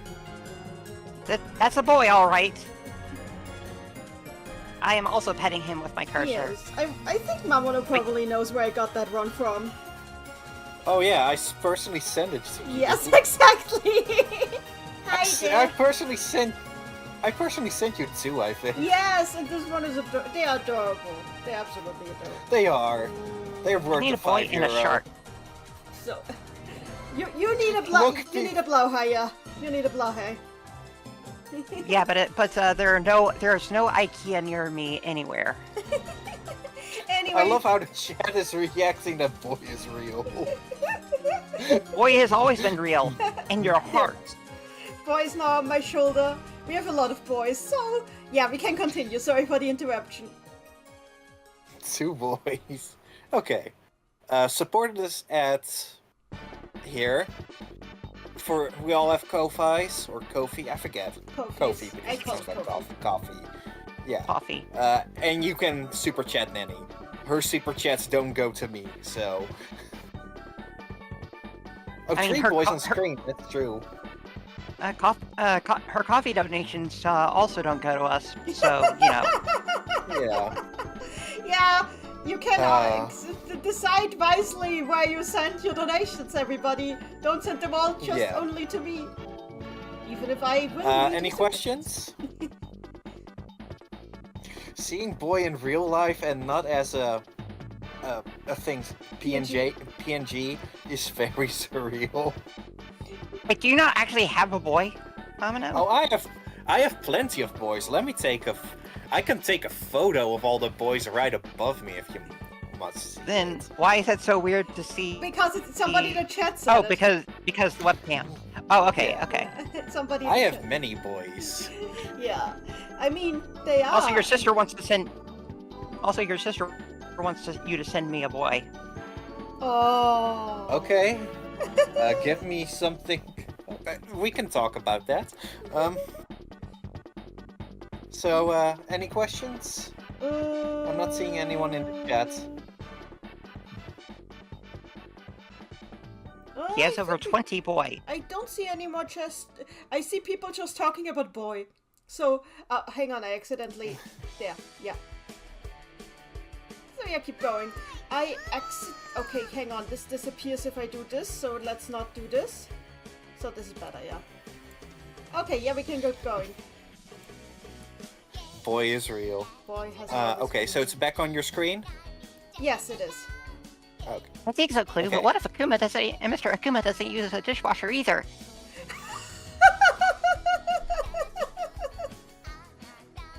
Okay. Ready? Yes. Start. Takes 1 to 60. 51 to 60. Sega has an obsession with amnesia and especially with Puyo Puyo. It's the dead bird of the week. It's the dead bird of the week. Just so you know, during all of this, use theme, vocal theme, was playing, so Yu was making fun of you with her puns the whole time. Good. So, I don't want to touch this anymore. I've touched this enough in the past, and I kind of hate it. I mean, we all kind of hate it. Okay, We do. look. Although I'm not sure. Oh, you go ahead. No, you go ahead, because it will be long when I start. All right. Well, I guess one thing that I think was pointed out. I think it might have been pointed out last week, or maybe it was somewhere at some point during the week. But it does point out. It does specifically that it's a Sega problem. Although I'm not really sure if it really is a Sega problem necessarily. Shadow the Hedgehog had it for a while. Yeah, he did. But also there's the fact that in Puyo Puyo it predates Sega. I can't remember where offhand. For example, I'm pretty sure it does. Hachamachakimatshikan? Mado. Oh yeah, that's true. Yeah. The memory wipe after the Earl's one and only use of godlike power.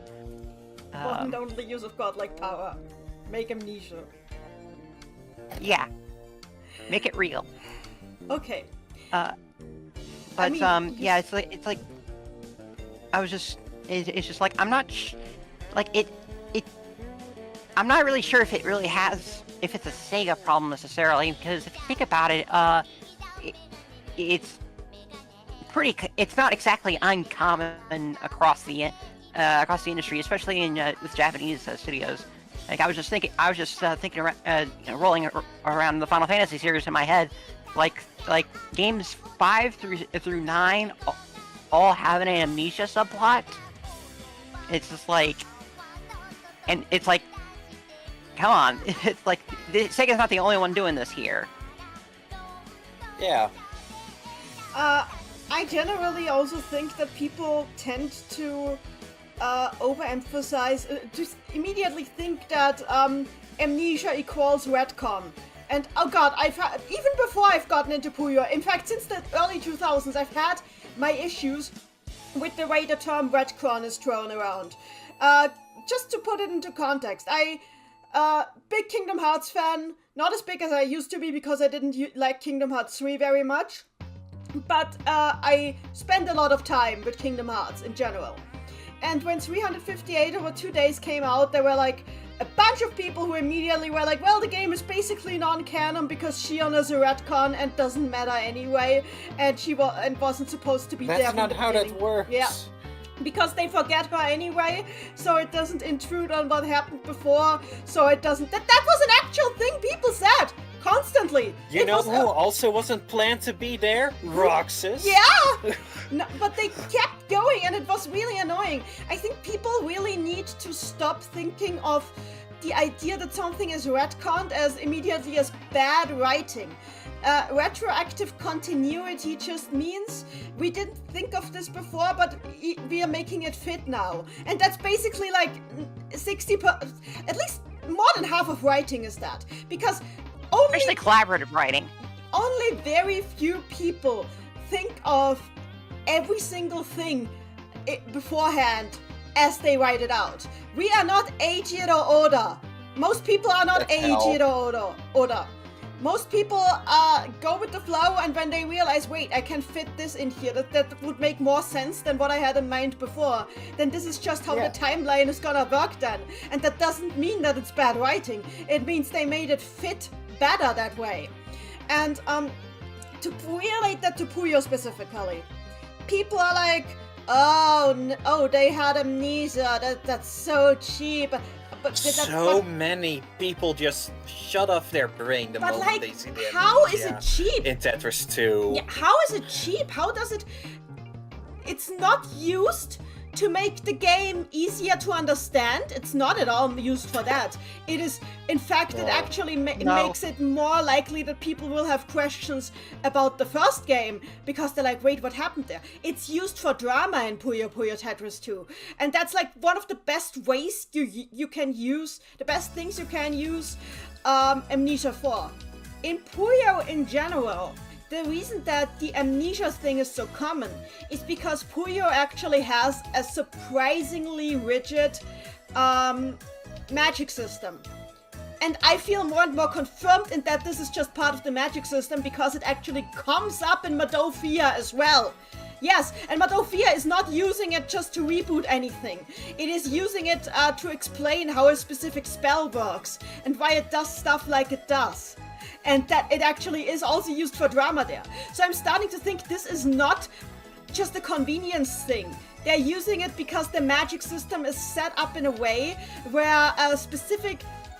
Okay, I'm going to put this in here now. It's not really a spoiler, it's just a single sentence, but it is mentioned in Madofia that within the magic system of this multiverse, memories are connected more to the body, more clearly connected to the body than to the soul.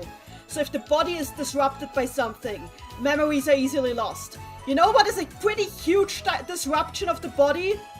Displacing it in Space-time. Yeah, displacing it in space-time. Yeah. Yeah. Yeah. So that disrupts it, but it also makes it clear that memories lost that way are not necessarily lost forever, but can be recovered with an impetus to the soul. Which fits completely with what we know from the Puyo games.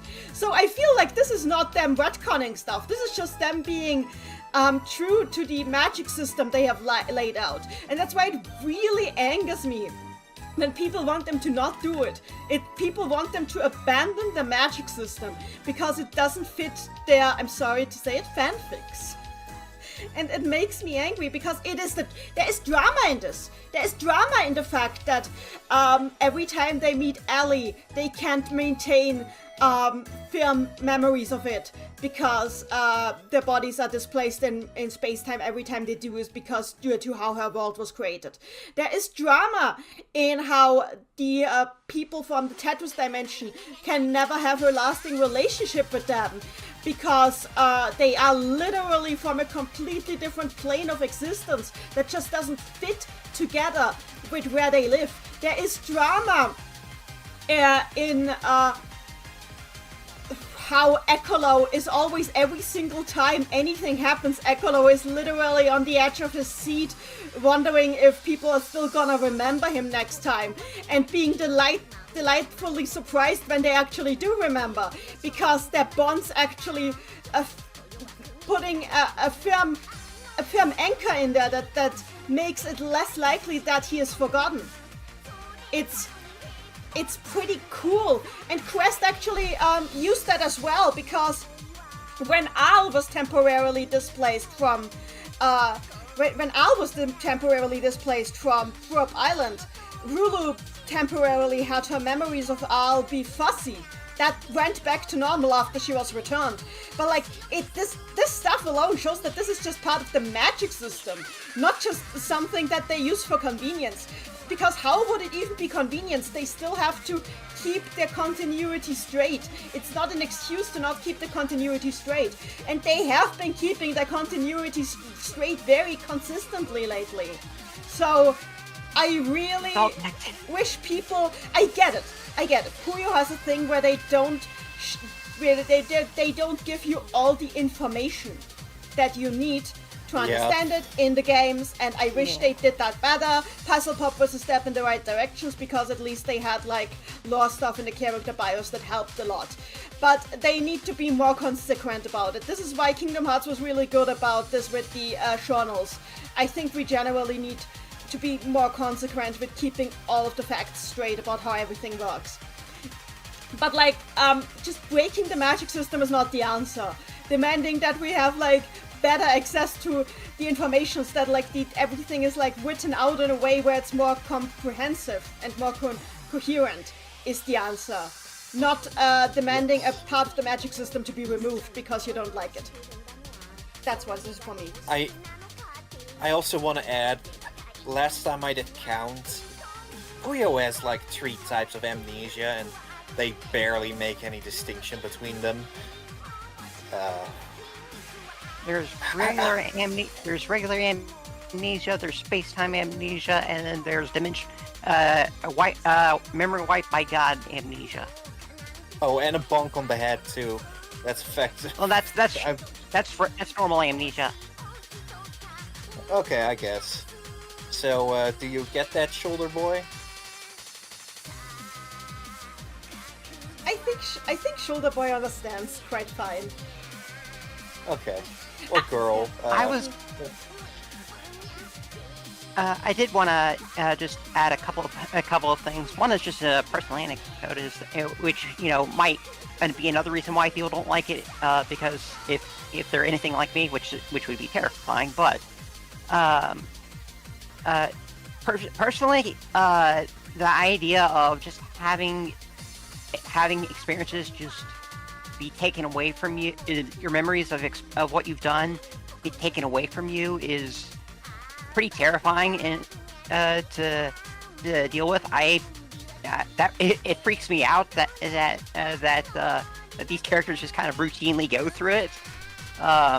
It freaks Amity out as well. She had a meltdown about it at the end of one of the novels when Ekolo explained how this part of the magic system works. Amity was like, "What the fuck? No, please don't help!" It was amazing. I'm just too detached to care about and then that. and then the end of the book makes it ambiguous as whether she actually forgot or not. And the thing is, they but the other kinda thing do is that, and kinda don't. Yeah, because the soul is different from the body. But, even if the body doesn't remember, the soul might. Yeah. And the other thing is just this is more of a fun bit of trivia more than anything, but space-time displacement amnesia actually shows up in IDW Sonic at one point. So, After one of the arcs, Sonic gets it gets randomly thrown into Blaze's world, and he forgets who he is for a little while. So it doesn't Sega amount to anything. So It's Sega just- adapted a part of the Puyo magic system for Sonic. I mean, it's all canon. Everything is canon. Amazing. Question. Yes. Should I be glad I stopped reading IDW Sonic still, or...? It lasted like 1, maybe 2 issues. Like, it was not a big deal at all. Then it's not worth it. Because there are... I mean, I think it was... I think the point of it was that this was just a Sega mandate, and so it was just like, well, we better get this out of the way. We're done. Moving on. I think my take is... Amnesia is a fun plot device for drama and for comedy. Valley has a bit of both of that in Puzzle Pop, and that's my favorite story in Puzzle Pop. And Phoenix Wright, Ace Attorney in Case 2-1, does neither, and it pisses me off. I like Case 2-1. I like him just being... Oh, I like it. Just the amnesia part of it, I don't... No, I like find it. disappointing. It was to justify the tutorial. I know. I just think the amnesia part of that case wasn't fun. No, I like the case. I liked him being beat over the head with a giant freaking fire That is extinguisher funny. and somehow still surviving. I mean, that it is is basically funny. invincible. Would Phoenix have survived if it was a thinker statuette? Yes. We're at the wrong whatever. franchise now, though. Who's ready for take number... Oops. No, who's ready for the next take? Well, I want to ask the chat first if they disagree with our take or agree with our take on this, that this is actually not nearly as negative a thing as people think. Because it would be interesting to see what the chat has to say on that. I've seen so many people give up on Puyo Puyo Tetris 2 story immediately the moment Ringo and T don't recognize each other. That was the It's drama! really... They cried about it! I wouldn't... It could have been done. I mean, like, I feel like it could have been done maybe a little bit better. The static images don't really convey it all that well sometimes. I don't think that But, part was for drama. I do get it though. I think it's more set up for later in the story. I mean, fair, because the whole plot was about how they are supposed to not know each other, and the fact that they do know each other is a violation of the laws of space-time. Which is like, basically the entire game is about the magic system! The entire game is about the magic system of this universe! And how God was created. And how God was created. So did Marl come from an egg that was off screen? If by egg you mean a universe-sized condensing of magic all into one spot. I agree with Buck the dog in the chat who says that Puyo Puyo should have full screen illustrations during the story. I agree with that. Yes, Quest like has this. Like Yes. this, yes. CGs are so cool, and there need to be more of them. That they do, agreed. Most of the chat seems to thought that our take is pretty reasonable, so that's pretty cool.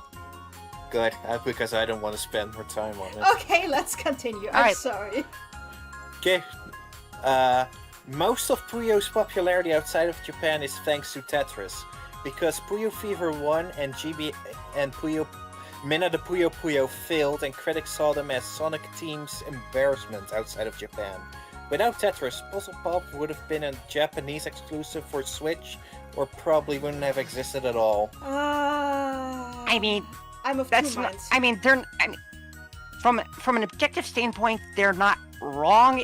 The Tetris games did kind of put Puyo Puyo on the map for the Western world in a larger capacity than it did than it was before. I'm of two minds here.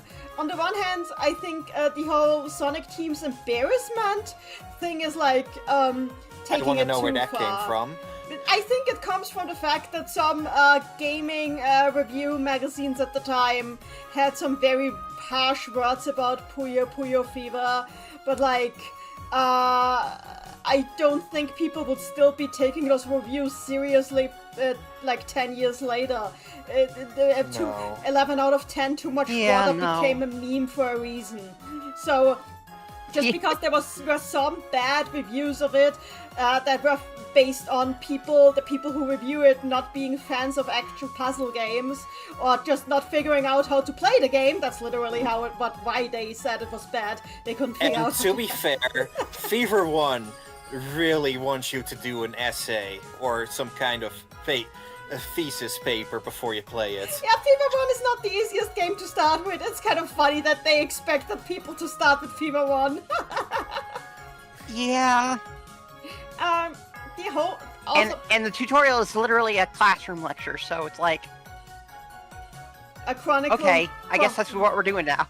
Chronicle menu Also, main how theme dares- playing as we see Ellie on screen. Anyway, continue. Also, how dare how dare a development team make something else than Sonic, right? Yeah, seriously. But on the other hand, I agree that like Puyo Tet is an amazing marketing strategy. Not just because it makes people in the West play Puyo, but also because, and Hosoyamada said this, Tetris is not nearly as well known as Puyo in Japan. I mean, it is well known. It is very well known, extremely well known. But Puyo was kind of always the standard in Japan, not Tetris. So there's actually, Hosoyamada talked about this in a recent interview, a whole bunch of Japanese Tetris players who started with Puyo Tet. So they did this intentionally in order to kind of capitalize on two fan bases at once, which is like genius, you know? Good.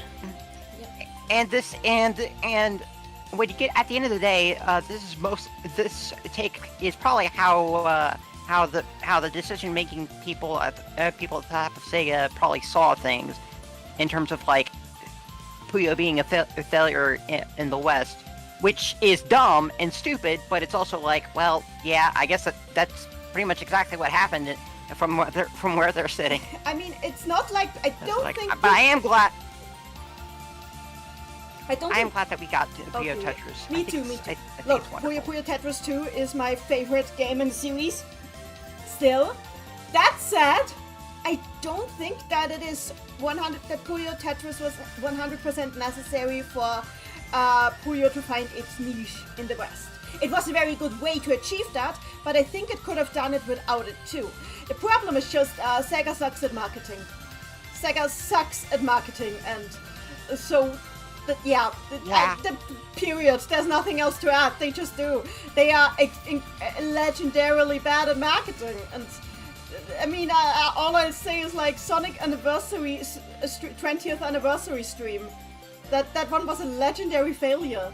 They are incredibly bad at this stuff, and it's not the fault of the actual people, it's the fault of the higher-ups in the command chain who do not understand how anything goes together.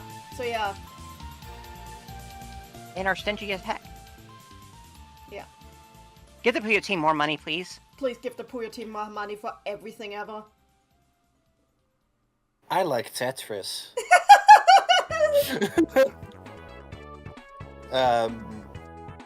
Next take, or do we want to read the the justification, please. I have seen a ton of replies saying that Puyo is better than Tetris, which I can't confirm exactly. I only play Minesweeper Tetris on Steam, by the way, if it's right or wrong. So I thought a bit what would happen if Puyo Puyo Tetris didn't exist, or Tetris never collab with Puyo. I do think a collab with Puyo was inevitable to some degree because Alexei Pachinov is a huge fan of Puyo Puyo. He just, for a while, was very against collabs because he didn't want Tetris to absorb everything. But I think the way Puyo Tet did it, I know, people are like, but Tetris is absorbing Puyo now. No, Puyo Tet has way more of a Puyo identity than a Tetris identity. It's it's still made by Sega. It's not just made by Sega, but like literally the entire visual identity, the sound identity, the gameplay feel of it, everything is Puyo. It's a gateway drug for Puyo. The Tetris is just there to as a lore basically. And also to have a fun plot and also to have a fun sci-fi plot about breaking the laws of space-time, which is cool. Yeah. Next thing? Yes. Ringing is not that great a character and is kinda just quirky nerd girl. And while R and Smite some have more character, though I have not played PP7, so maybe she's a good character there. I prefer her in 7, but that's for someone else to judge. Spelling check. What is the spelling here? I did zero spelling checks I did zero spelling checks for any submission, by the way. So I'm not you. I'm the author. The author of this take is wow. Ringing. But yeah, I agree. Ringing is not that great a character. I agree. I mean, granted, at least it's not like she's the only normal one, which is like, no, she's weird. They're all weird. They're all stupid and weird in different ways. I remember when I talked with Mamono about Ringo and like, basically Ringo's, how Ringo is written changed really heavily between Puyo Puyo 7 and 20th. Which was partially because because there was like a writing change, and like which you prefer is absolutely up to you. They're both kind of like autistic coded, but like the 20th the version of her written by Yoshino Otoko is more hyperactive, which I guess for some people can just come off as annoying. Yes. Yeah. But generally, I do like her a lot. She's like, basically, she's just living her life. She's so relatable. She's an isekai protagonist, but like she's the type of isekai protagonist who's like at first freaking out that she's got isekai, but then she's like, wait, this is actually really cool. Let's see what I can do with this. I get it now. Yeah. Arl and Amity. Okay. Oh, you didn't realize that? That's you didn't realize what those meant before? Autocorrect is a tool, not your butler. No, not the Adler, your autobiographer, whatever. I love... Honestly, I don't think there's any characters in Puyo okay, there might be some, but there's not really any characters in Puyo I dislike. I love Ringo a lot just because she adds this, urban fantasy science fiction flair to Puyo that wasn't there before. And it's just fun to see everything analyzed from her perspective when everybody else is in the fantasy perspective, you know? And of course we have Margaret too, and like the whole dynamic between the 4 Suzuran characters, yes, I'm counting Equilo too, is so fun. They're great. I love the multiplayer. The Suzuran cast is great. I'd like more of them. Love these Yes, kids. and the more Ecolo gets like integrated with the dynamic, the funner it gets. Honestly, I think Suzuna should have more background characters though. Shout out to Tabito Ekoguchi. Tabita Ekuguchi, best boy. Sorry, Maguro, you're also best boy. You're all best boy! Risukuma is also best boy. They're all best. They are all best boy, except for Ringo, who is best girl. Yes. And ringing sucks. I don't have much to say about them. I like the 7 crew because of Maguro and Ritsukuma primarily. That's completely fair. Not that I hate Ringo, just she exists. Thumbs up. She's fun. I cock it on the chat. For Suzuran characters is such a sad phrase. Look, Suzuran needs more NPCs. I mean, there are some, but Yes. they True. are all invisible, have no design. Amanatsu deserves a design. Anyway! She does! Yeah. She's like the coolest grandmother ever, and she doesn't, and we haven't seen her yet. I want to see Amanatsu. I want to see her hair shaped like a tangerine. Anyway. That is our See her opinion. go on a crazy party grandma that wants a casino. That is our opinion on ringing. Let's keep going. Goodbye, ringing. Hello, Margot and Ribs. Ribs. Aside from Ringo and maybe Ecolo, the Tetra crew as well, if they count, I do not care for the Puyo Puyo 7 cast and the world they live in. It feels incredibly underbaked when compared to Primp, and especially the Compile era. There are some grains of truths here. Grains of truth, But, but also compile. What? What do you mean underbaked? Compile had no consistency at all. The Compile all the era more wasn't happened even- when Primps happened. No, the compile era wasn't even like underbaked. The compile era was a dough that was like baked for 3 minutes, then formed into a different loaf, then baked 3 minutes again, and formed into a different loaf, then baked, and it came out as the weirdest freaking bread of all time. And each time it was baked for 3 minutes, it was passed to a different chef. Yes. But it- I love it. But it is underbaked. It is. That is true.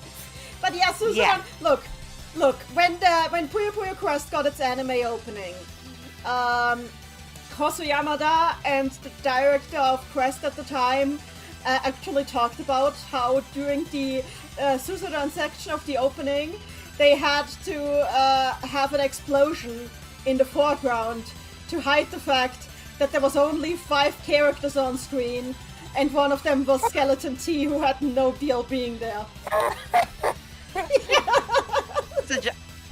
Well, there is the joke that he was actually abandoned in Suzuran and he just is there now. I which would kinda be, dig which that. would honestly be great. I like that. We need more characters Yeah. in Suzuran. It Now just, make him playable again. But also, like, I can get why they feel like Maguro and Risukuma don't have much substance to them, but they really do have substance to them if you're willing to look. There's a Like, take later that Yeah. will tackle this. Look, Magodo, Okay, yeah, fair I enough. literally partook in a Magodo-centric scene for Puyo Connect, the Japanese Puyo fan convention. I didn't go to the convention, I just contributed to the scene. So there's a lot of Maguro you can do and write and draw. Maguro is a lovely character. I'm not a big fan of Risukuma, but he's great too. Risukuma is he's just inexplicable, and that's great. He's Both like, are what the great. hell is this guy's deal? He is great, Both but are great. he's great, but Risukuma scares me. He scares me. Well, I mean, that's the point. That's the I think point. that's the point too. Yeah. And like, I have to respect his friendship with Maguro and Ringo. Anybody who wants to hang out with those two can only be a cool cat or a cool bear. or a Exactly. cool Mainly squirrel. Ringo. Yeah.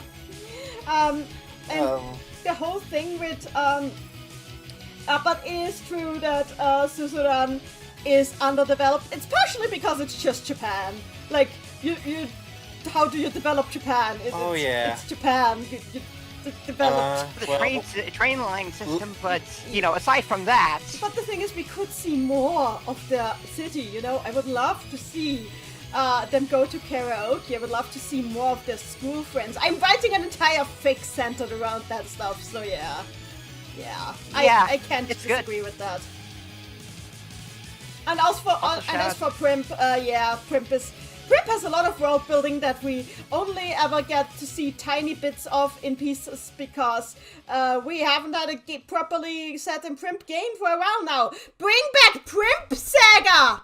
Anyway, continuing. And also, let's let us see more of that world too. Like, Yes. what's Felly and Limmer's town like? What's the Ocean Kingdom like? I want to go to the giant... What the hell is going on outside this town? What are the other 3 biomes like? There's so many biomes mentioned.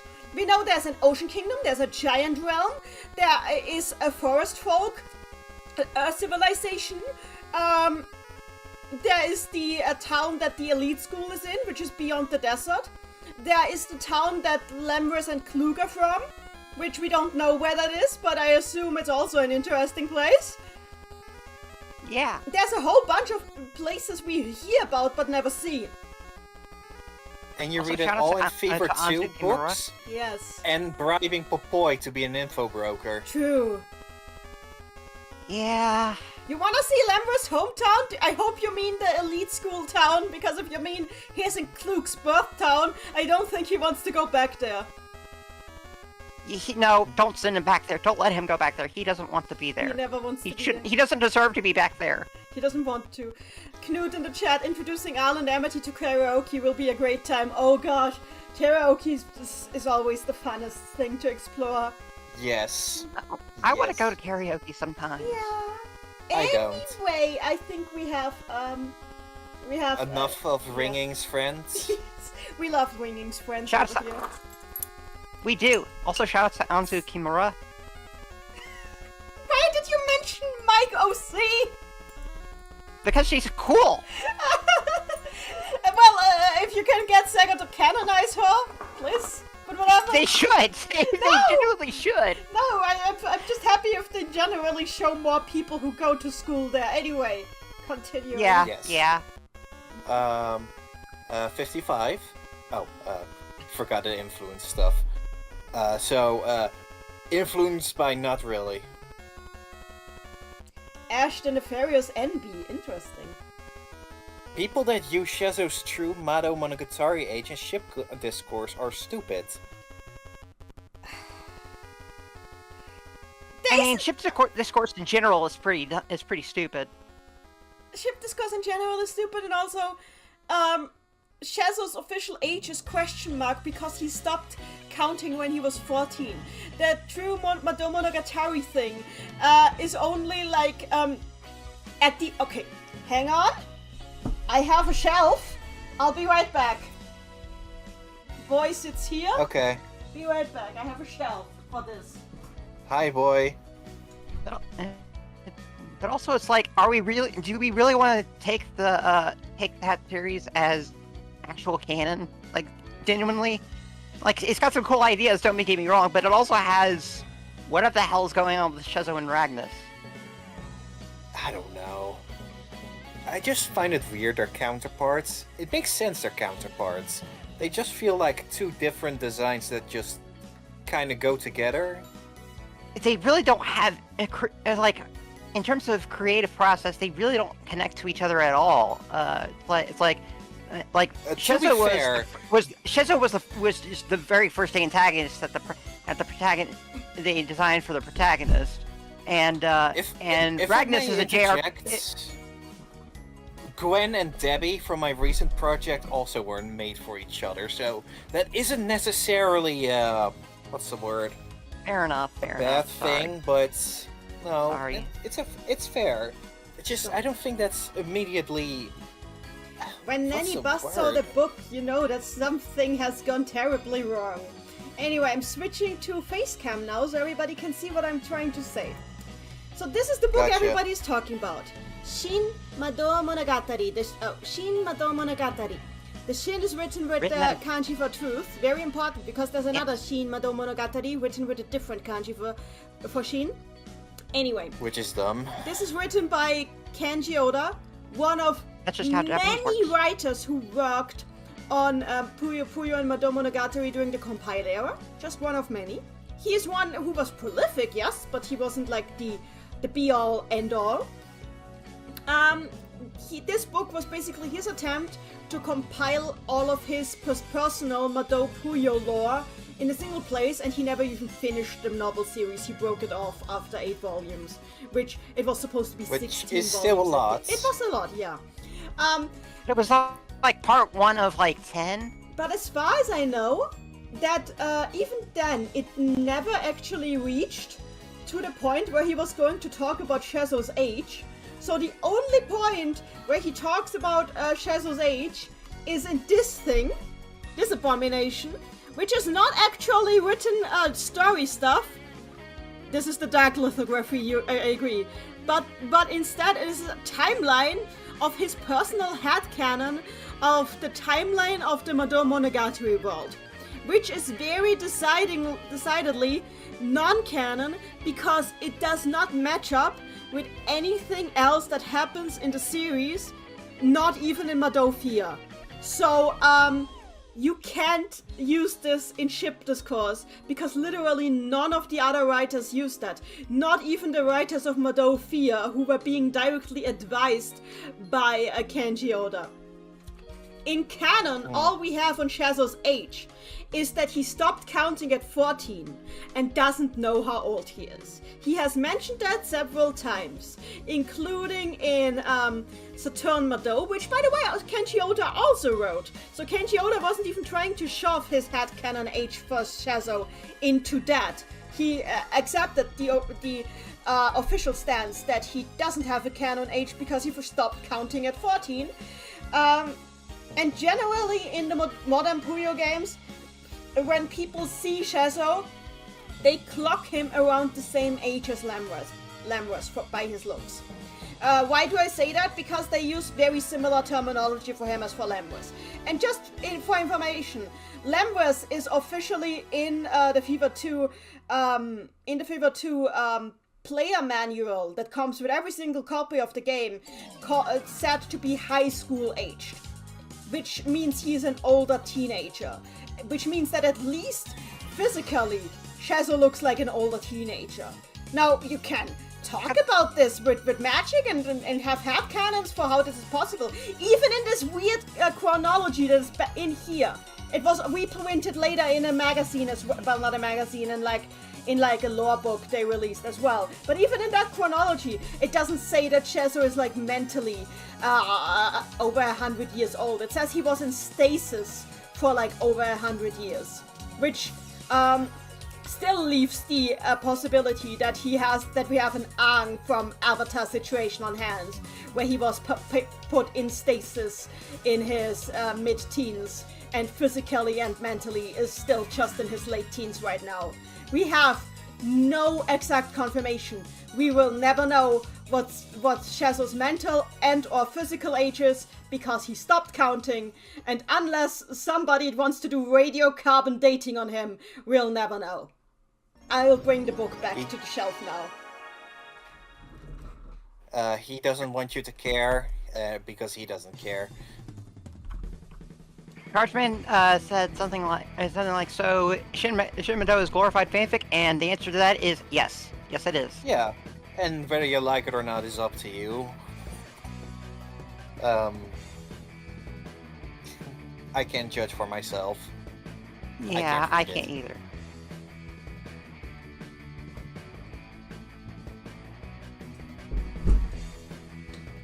So this take is influenced by NA, and the screen name is also NA.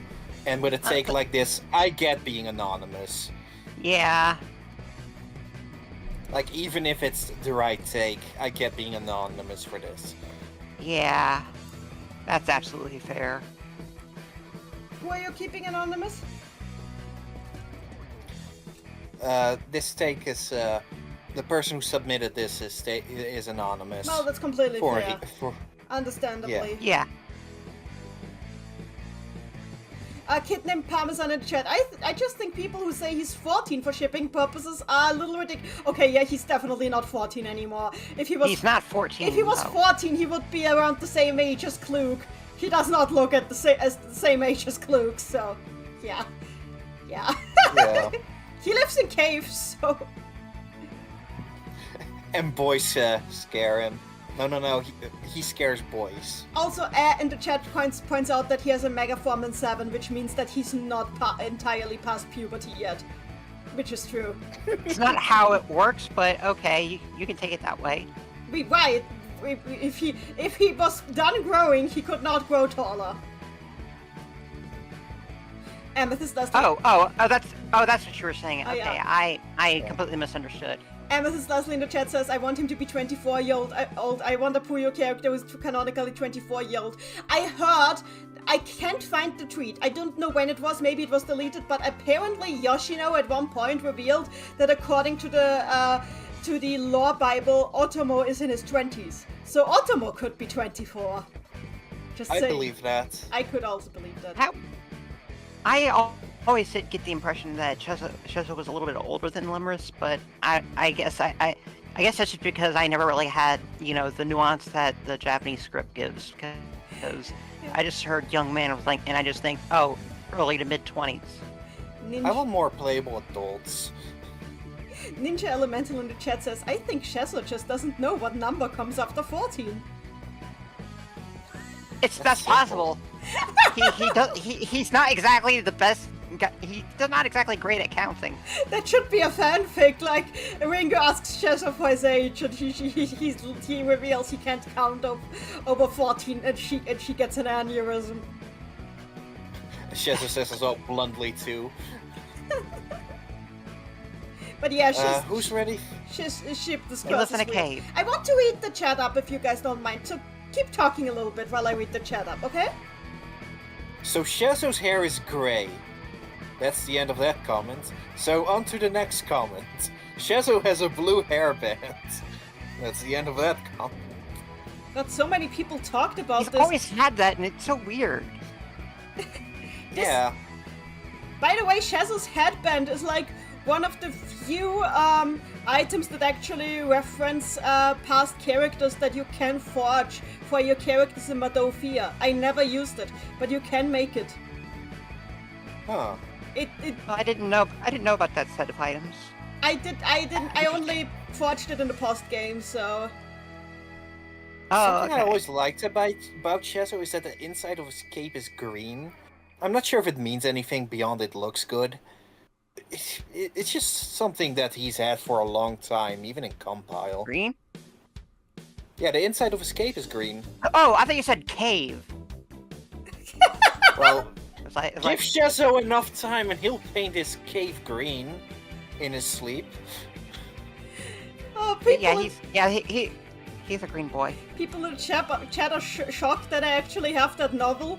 Guys, you don't know how bad my Puyo collecting has gotten. That shelf back there. I have is that novel too. Also, you go to Japan like every other year. So. No, I try. I mean, I try to, but I can't. It's too expensive. Well, you've gone to Japan more than once. Is the point? Yeah.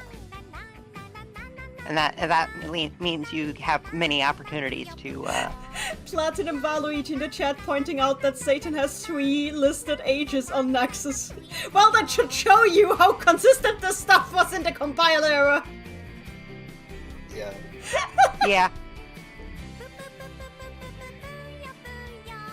Chezo has chronic back pain.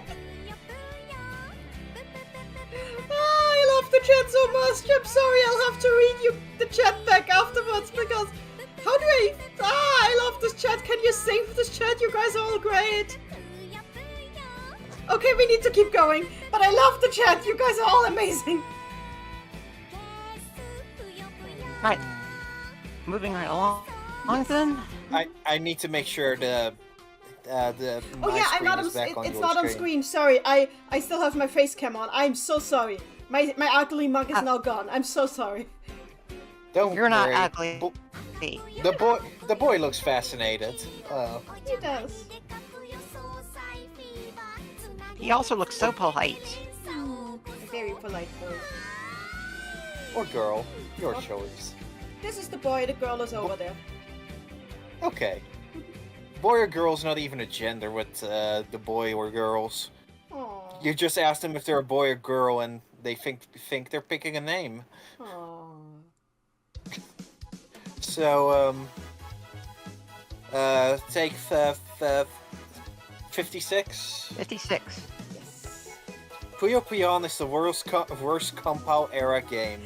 Wow, you must have brought out the big guns for that sake. I mean, I know why somebody would say that. I'm not even sure if I disagree. But you're also very brave. Like, how could you say something so brave and yet so controversial? Brave in the British Like- sense. Look, we have had like 3 takes so far that are like, are you in a bubble where people constantly praise Puyo Puyo? And I'm sure those exist. There are likable qualities about the game, but it's not the greatest. The thing is, like, there's two Fine. games that I had to like extensively test personally. I mean more than that, but like the 2 games that I have like extensive memories of extensively testing for the release of the patches for them were Puyo Puyo and Puyo Puyo 7. Puyo Puyo 7, I came away feeling a lot more of a desire to play that game again than I did with Puyo Puyo. Oops. Oops. I clicked nothing. That just happens sometimes. Yeah, now we Oh, need to get back in again. Technical issues. Don't worry. Go Okay. ahead, Nenny. Go ahead. Yeah, I'll just talk about it. So, a lot of people probably know that I'm part of Precise Museum, one of the bigger translation groups making translation efforts in this fandom. Right now, we're working I'm also on a part revised of it. translation for. Yeah, Madelyn is also in Precise Museum. I'm one of the main translators right now. I didn't used to be, but right now I am. And currently we're working on 20th, revising 20th, and on Fever 2. That said, we have released for, a patch for Yon in the past, for Yon on the Dreamcast, and in a splinter group effort with some other members of the group, I also helped release a Puyo Puyo 7 patch for the Wii. And I was extensively involved in testing both patches. And with the Puyo Puyo 7 patch, I came away loving the game, despite how much of a mess it was, and wanting to play it again and again. It's one of my most 7 played. is so likable. Yeah, it's incredibly likable. It's such a fun time. It's one of my most played games on stream. Meanwhile, Yon, I appreciate Yon. But I don't want to play it if I can help it. At least not a lot. It's just No. It's so slow. the UI design is kind of eye-grating. The Puyo physics are annoying AF. The story mode limitation Especially in of water not levels. the fact that for most of the story mode you can't even use the main gimmick, which is skill rule, is annoying. And yeah, I consider skill battle just an evolution of Yon rule, basically. So it's very. I play it, but I play it with a begrudging respect. Not like with 7, where I actually feel like I'm having fun. Yes. That said, Yon has some really cool modes that definitely should be enjoyed. Agreed. Yeah. Nothing much to add. Sun and I think- Tzu. Yeah. Sun and Tzu are definitely better. I don't know if I'd say that Yon is worse than Puyo Puyo 1 for the Super Nintendo, or even the original Puyo Puyo 1, which was like just drop beans, nothing else. Drop beans until dead. Goodbye. Wasn't there also Nazo Puyo? Yep, well, Nazo Puyo is a In the- different. Yeah, there was a Nazo Puyo faction, but it wasn't that extensive. But yeah, Yon also has Nazo Puyo, and it has some pretty fun things with it. But actually, Yon has the first implementation of the mission mode that we know from Sega. So that's pretty interesting. Oh. Yeah, Yon is what introduced this. Oh, yeah, I remember mission mode. Yeah. I remember that, yeah. Yeah. So I don't dislike Yon at all. I don't think there's any Puyo game I actively dislike, except for the N-Gage one, maybe. But Yon is the one who's very low on my replay list. Yeah. Yes. What about Arl's Adventure? That's not a Puyo game, silly. I'm asking Nitty. What did you say? Do you hate that one? Which one? I said, what about Arl's Adventure? I tried. Just say it's not a Puyo game. Yeah, Al's Adventure is Not the a most Puyo pointless Mado game I've played. Al's Adventure is like water. I don't really have an opinion of it after I've drunk it. Even if it leaves a funny taste in your mouth. Yes. So, enough talking, dunking on Yon for now? Yes. Yeah, But now... Okay. for the time being. I don't know. I don't remember if there's another Yon take. Who's ready for 57? We'll find out together. Me. Let's keep going. Feli is just a normal girl and she isn't a creep. I'll let you True. take the... I mean, like, I'll let you take the lead. I'll take the lead a few takes from now when it's relevant. Okay? No! Because No, there's you- another Feli take later on. No, what do I say about this? It depends on what your experiences with her. Feli has Junibyo, that's pretty clear. Literally, the first thing you see her do in 7 is have her try to cast the Ushino Tokimaidi curse on the school roof of Susuran. sorry to interrupt your murder curse. Yes, it's like, Yeah. she needs therapy, but like, it's not like I don't think she has an actual body count. She likes to pretend she does, but I think she really just... But all that all does kind of paint to the build up to the it just kind of end up with like, yeah, she's got issues, but she's normal. She's a normal person with some creepy tendencies. She's That's trying the to truth keep of people it. away from her. She's gotten better about it though recently. But like she's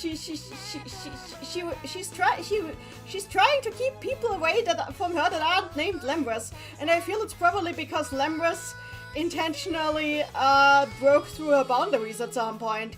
I still need to listen to the Feli backstory drama CD track. It's one of the ones I haven't listened to yet. Yeah, I'm really curious about that one Yeah. too. But also, people in the chat are screaming about 20th anniversary. Yeah. We'll get to it. We'll get to it. that. That has a take on its own later on. Because how Okay. could it not? Fair enough. We'll get to that then. Yeah. Yeah. I love this, by the way. Is this take influenced by something recently, and by what? Yes. Okay. Thank you. And Yup Alonso says also Puzzle Pop Feli is the greatest Feli, and I agree. I agree. That's true. It's true. She's great in Puzzle Pop. She's so good. Flynn in the I chat. love Amnesiac Feli too. Flynn in the chat is comparing her to Marinette from Miraculous Ladybug, and I will say this. From You cut out. Okay, from Marinette from Miraculous Ladybug. I will say that Marinette has tried to make out what she thought was a wax statue of the guy she was crushing on. I don't think Feli has done that yet. No. Yeah. So. Yeah. Ready for the next take? yeah, let's keep going. Yes, please keep going. Oh, if you don't know, here's the Happy Birthday Feli series. Should I A mute lot of people music? don't know, but we Okay. don't have to watch it if we don't wanna. Just wanna make people aware of it. She is free. She's free. She's her. Okay, so like 4,000 views, 3,000 views, 900 views, 400 views. So many little people know she's free right now. Who's ready for the next one? Me. Just a bunch of Feli. Liddell was a lesbian. Have a nice day. I mean, You're allowed. That's a perfectly valid headcanon. I mean, yeah, but Question, I think she's still What?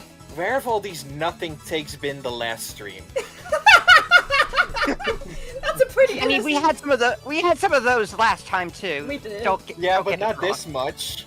Not this much. I mean, I do ship Liddell with Rufina after Fever 2, not in Fever 2, where Rufina is very rude to Liddell. But that was just after Rufina and Liddell transferred to the other homeroom together. I feel after they spent some time in that homeroom together, they developed more of a bond.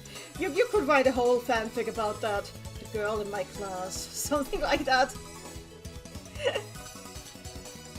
But yeah, it's like, but like you know, we really like, unlike Rufina, who did get an extended, you know, sequence of exploring with the what she may or may not find attractive. We really don't know a whole lot about Liddell, so you know, if that's what you think, go ham. Aya Crockett in the chat says, can this even be considered a hot take? This is just a headcanon. We have a lot here that are I mean, the spiciest one. Fair. Yeah. Spiciest one. Liddell has a boy. That's all I think. I mean, I do ship Rufina and Liddell, but you know, I was just like, it's still not based on anything in particular aside from they're cute together. No. Yeah, I also ship Rufina and Liddell. And that's all you need sometimes. I think I mostly ship them together because it feels like Liddell is the one person Rufina is genuinely nice to most of the time. Now! Not in Fever 2, but now. Yeah. Yeah. Yeah. So, Or at least consistently nice to. But she did have Liddell at gunpoint in Puyo Puyo Tetris 2. it's true. I mean, know there. was that really her fault? That was not her fault. That was Square. That's not a debate I'm gonna have. That is Square's But it is a fault. funny image. It You can is. totally imagine a gun to the head as they're talking. Is this gonna be in a nutshell? Yes. And I'm dying to Of course get it to is. Puyo Puyo 7 nutshell. But first I have Well, to make you- Fever 2 and then figure out how the hell I do 15th. That's gotta be fun. Also, you need to finish Saturn Mado. True. That's after Blue Demon Story episode 2. Nice. Fair enough. We can continue, Okay. I think. Yeah. Yes. Oh, frick. What the hell? Oh, wow. Susurin! What is a Susurin? It's not as bad as ringing. Ringing and Smite. Don't forget R. The only character in the Suzerain ARS that is a protagonist is Ringo. True. As much as love Maguro and Risakuma, compared to the Mado and Primp ARS trio, those two aren't really treated like protagonists outside of some marketing. Example, some promo art for Puyo Quest. Also true. In all of the games where Ringo is the central protagonist, these two do stuff near the start and late middle parts of the games, with the exception of 20th and Puzzle Pop, since everyone gets a story, even if they only got a side story in the latter. Also in 20th. And overall feel underutilized. True. In comparison to the other two main ARS trios, where every character got to shine, are all self-explanatory, Rulu in the spin-offs, Shazo got his own Mado game, 2 even actually.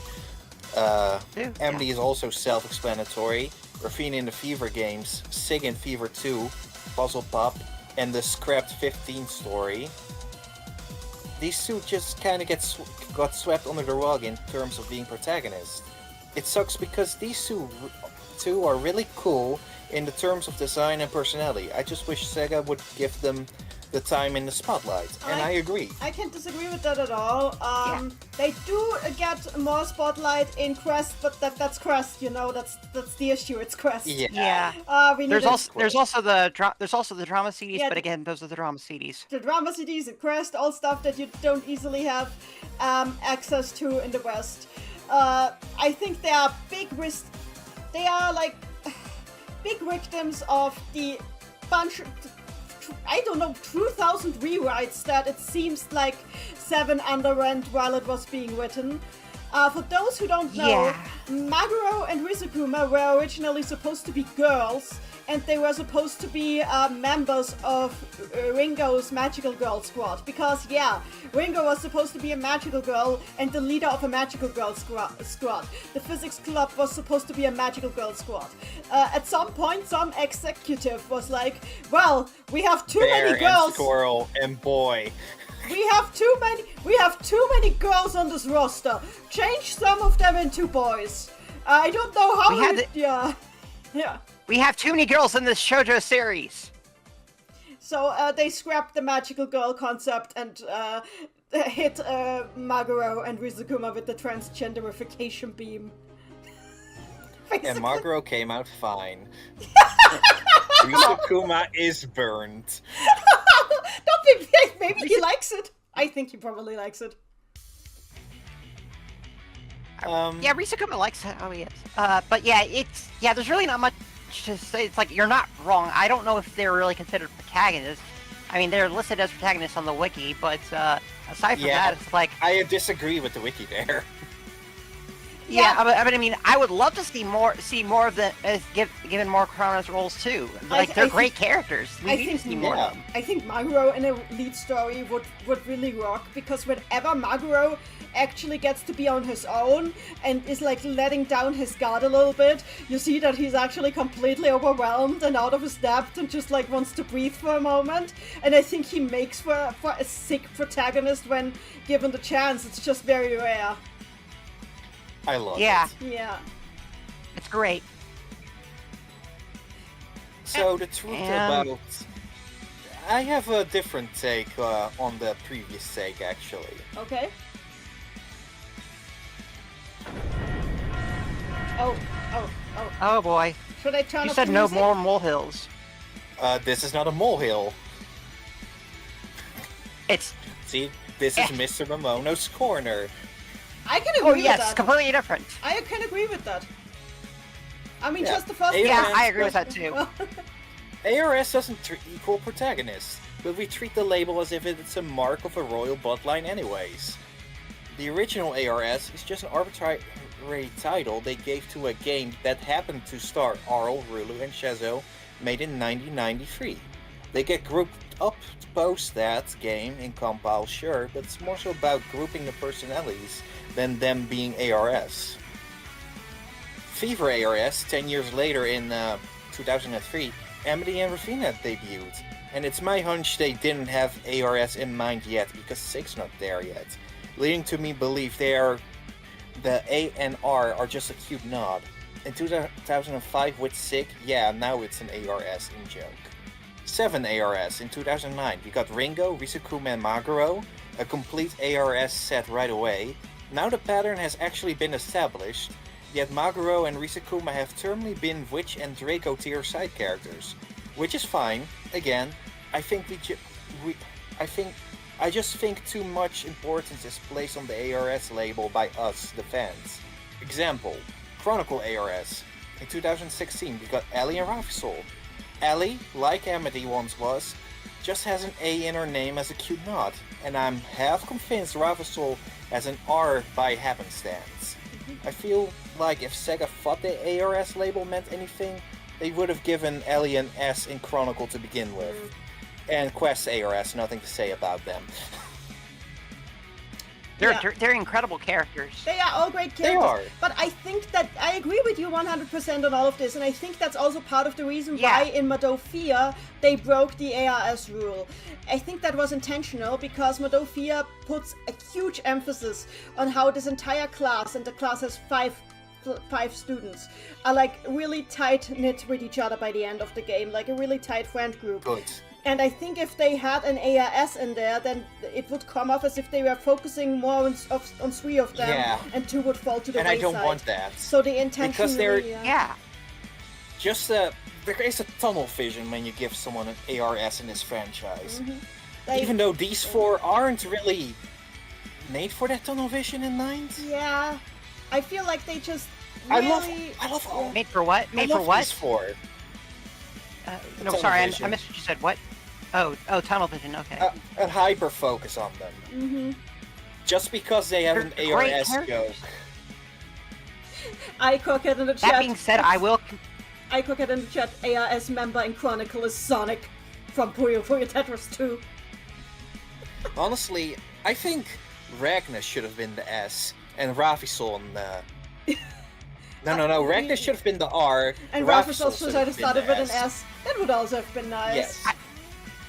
I will confess that my plan for the Ally Restoration Project is to have an R and an S character, but No that's problem just with because. that. Why is that just not a problem? Yeah. Yeah, it's not a problem. It was. I just felt like mentioning that They're the because focus, it's right? kind of relevant. They're three. What? So they're the three of the most important characters in that story, right? No problem with Yeah. that. Yeah. I mean, one of them doesn't really show up until much later, but you know. Okay, poking around in the Details. chat, the real ARS is Al, Rako, and Sylvana. Oh my god. Agreed. True.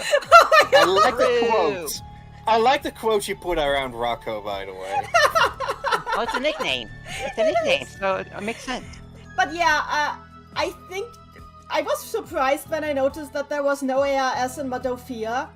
But the more I played, the more I realized that it was definitely intentional. Yeah. Because Two of them would feel so left out. yeah, if they'd made it so that like Fia, Will, and Lena had followed the ARS scheme, then Eska and Todd would have felt like they are not really part of the main group, which would have. They'd be the Witch and Draco. Yeah. Imagine Exactly. Fia.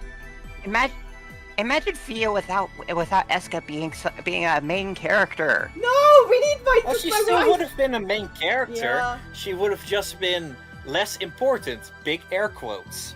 And it's also the thing, like, it's not like the Puyo games stick to the AIS thing. I have a bunch of examples.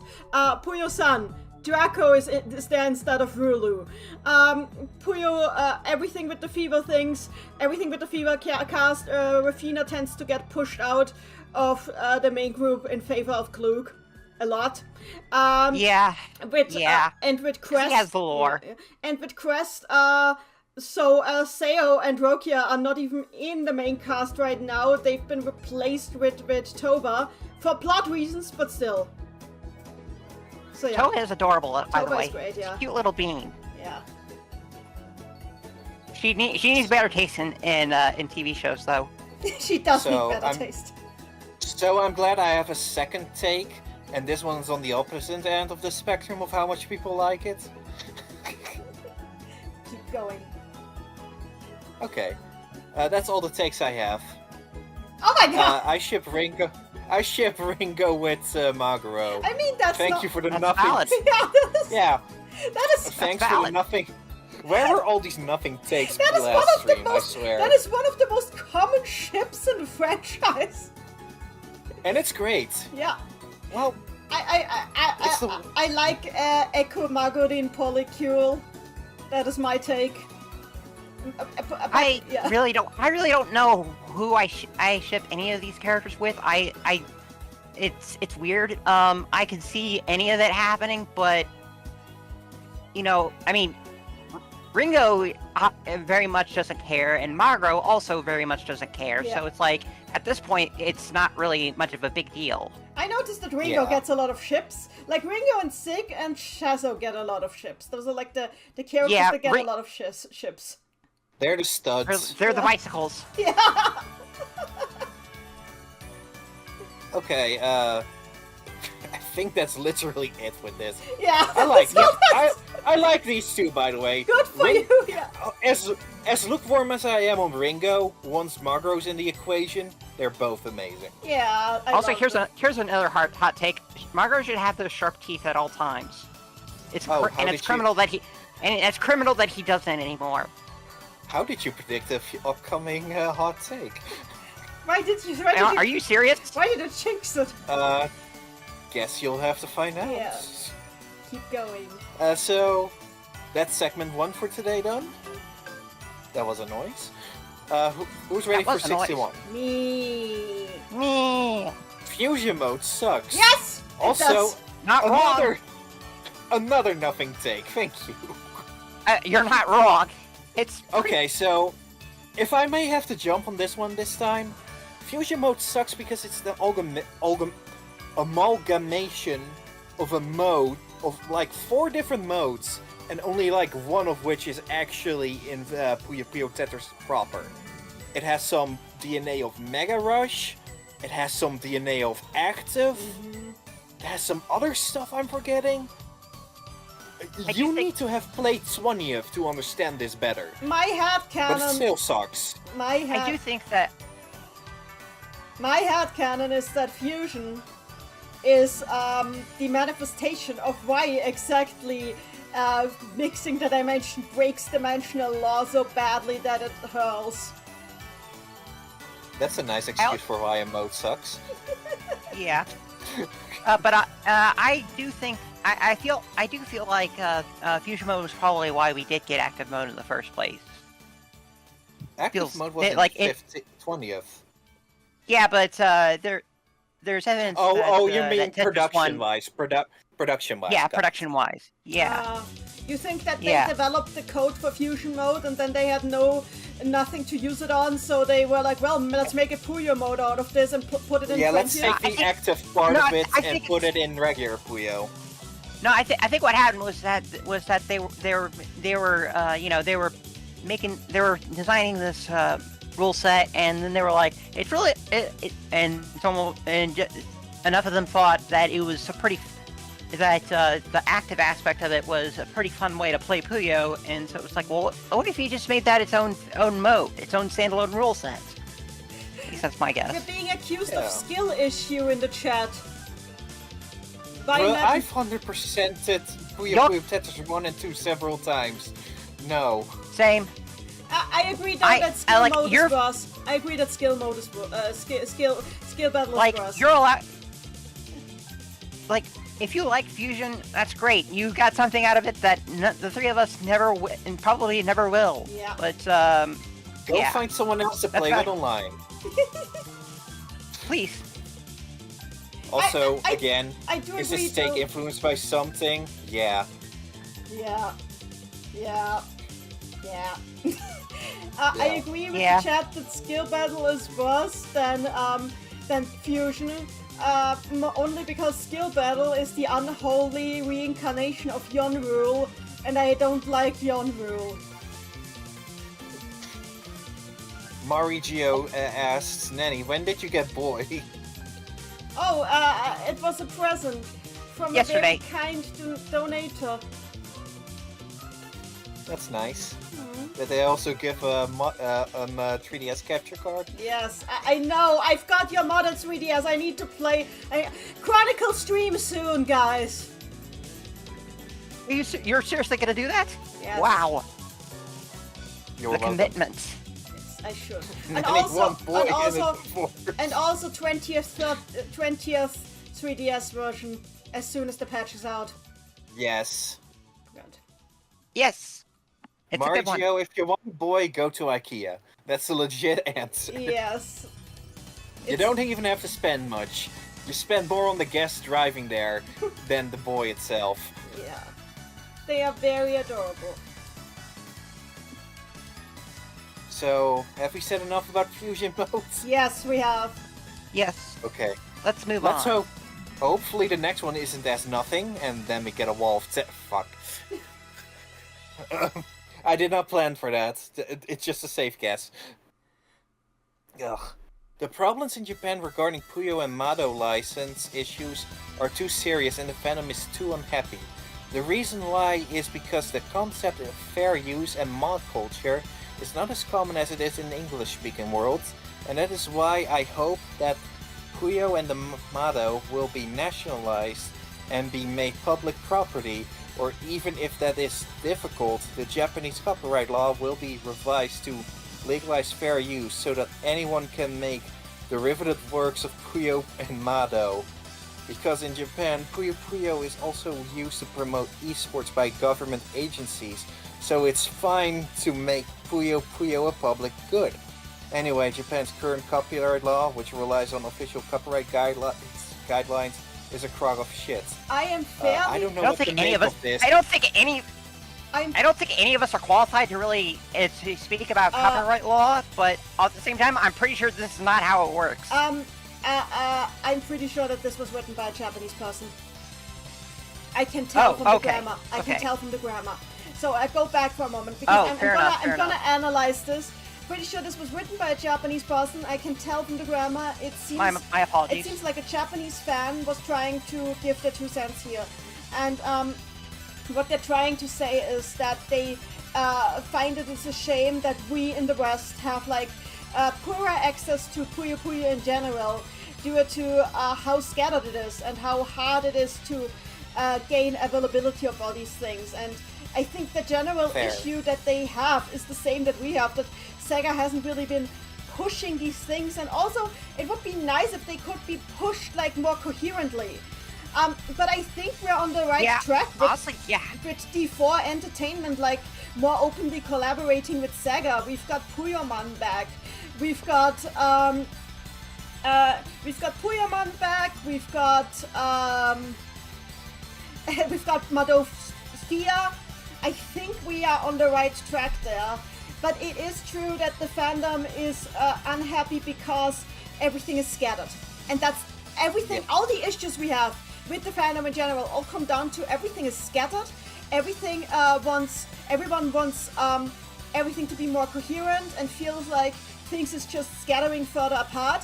And I think part of it is that we need to make an effort to unify everything, but part of it is also that Sega, the company, needs to make an effort to collaborate with D4 to unify everything. Sega needs to stop being and like Sega needs to stop being garbage at advertising, and what this person also says, that the Japanese copyright law needs to be revised. It's not just Japanese copyright law, generally worldwide copyright law needs to be revised, because the copyright law everywhere is still stuck in the 80s. It doesn't matter where, regardless if Japan or the West, the copyright law everywhere is stuck in the 80s and just hurts all of this. Like Granted, it would need to be done carefully, because we do not want it to just be everything defaults to the corporation's ownerships. Like, no, keep it to the artist.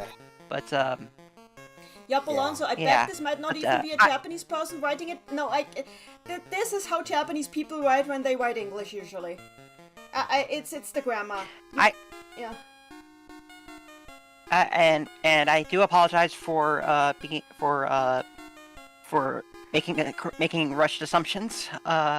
It's fair. Person who I'm saying this as somebody who makes grammatical errors due to being their first language being German.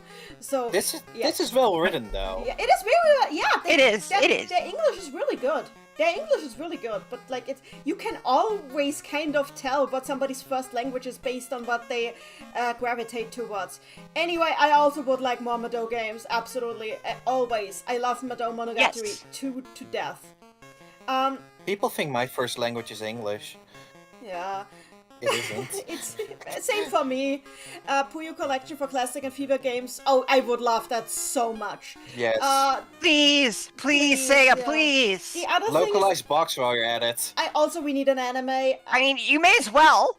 Yeah, we need an anime, because I think an anime in general would help with so much, because it would make the lore and magic system easier to comprehend for people from the get-go. Also, an anime would just be awesome as heck. It would be. Anna in the chat, English is 3 languages all drunk in a trench coat. True. Yep. I mean, English is what happens when you have languages start shooting things up in the bathroom. I don't know where I was going with that. Continue. Socialism and Yeah, I see what this is coming from. This robot was the only thing I could think of. I mean, you've probably heard of the recent case of Nintendo catching a console modder in Japan, because in Japan console modding is actually illegal, which it isn't here, and actually forcing him to destroy his entire stock of modded consoles. Jesus Christ. Yeah, it's really in Japan. That's why you should never take a modded console to Japan, because if you do, there's actually a chance they might take it off you and destroy it. That is actually something that could happen. Yeah. That's scary. Yeah, that's because in Japan the integrity of the console itself is part of the company's copyright. So if you break the integrity of the console as it was built, you are technically breaking copyright. Yeah, that's how it is in Japan. So basically, we need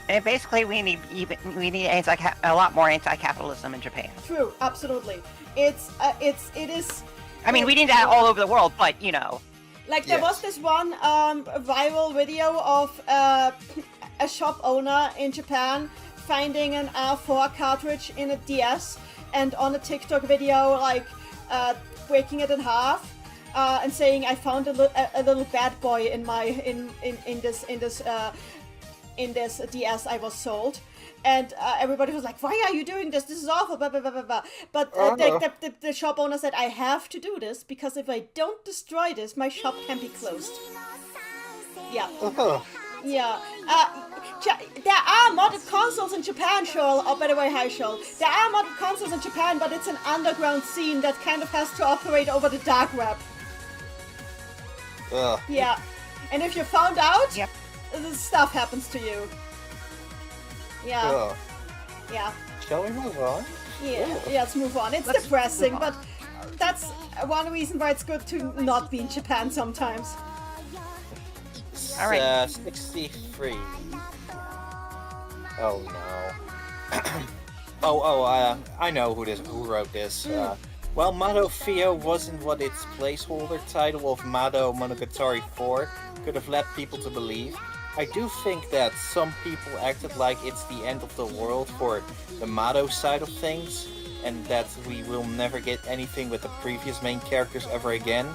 I see that paired with reminiscing about old Mado often, which makes no sense to me because of the sheer amount of different writers and art styles Mado had and still has.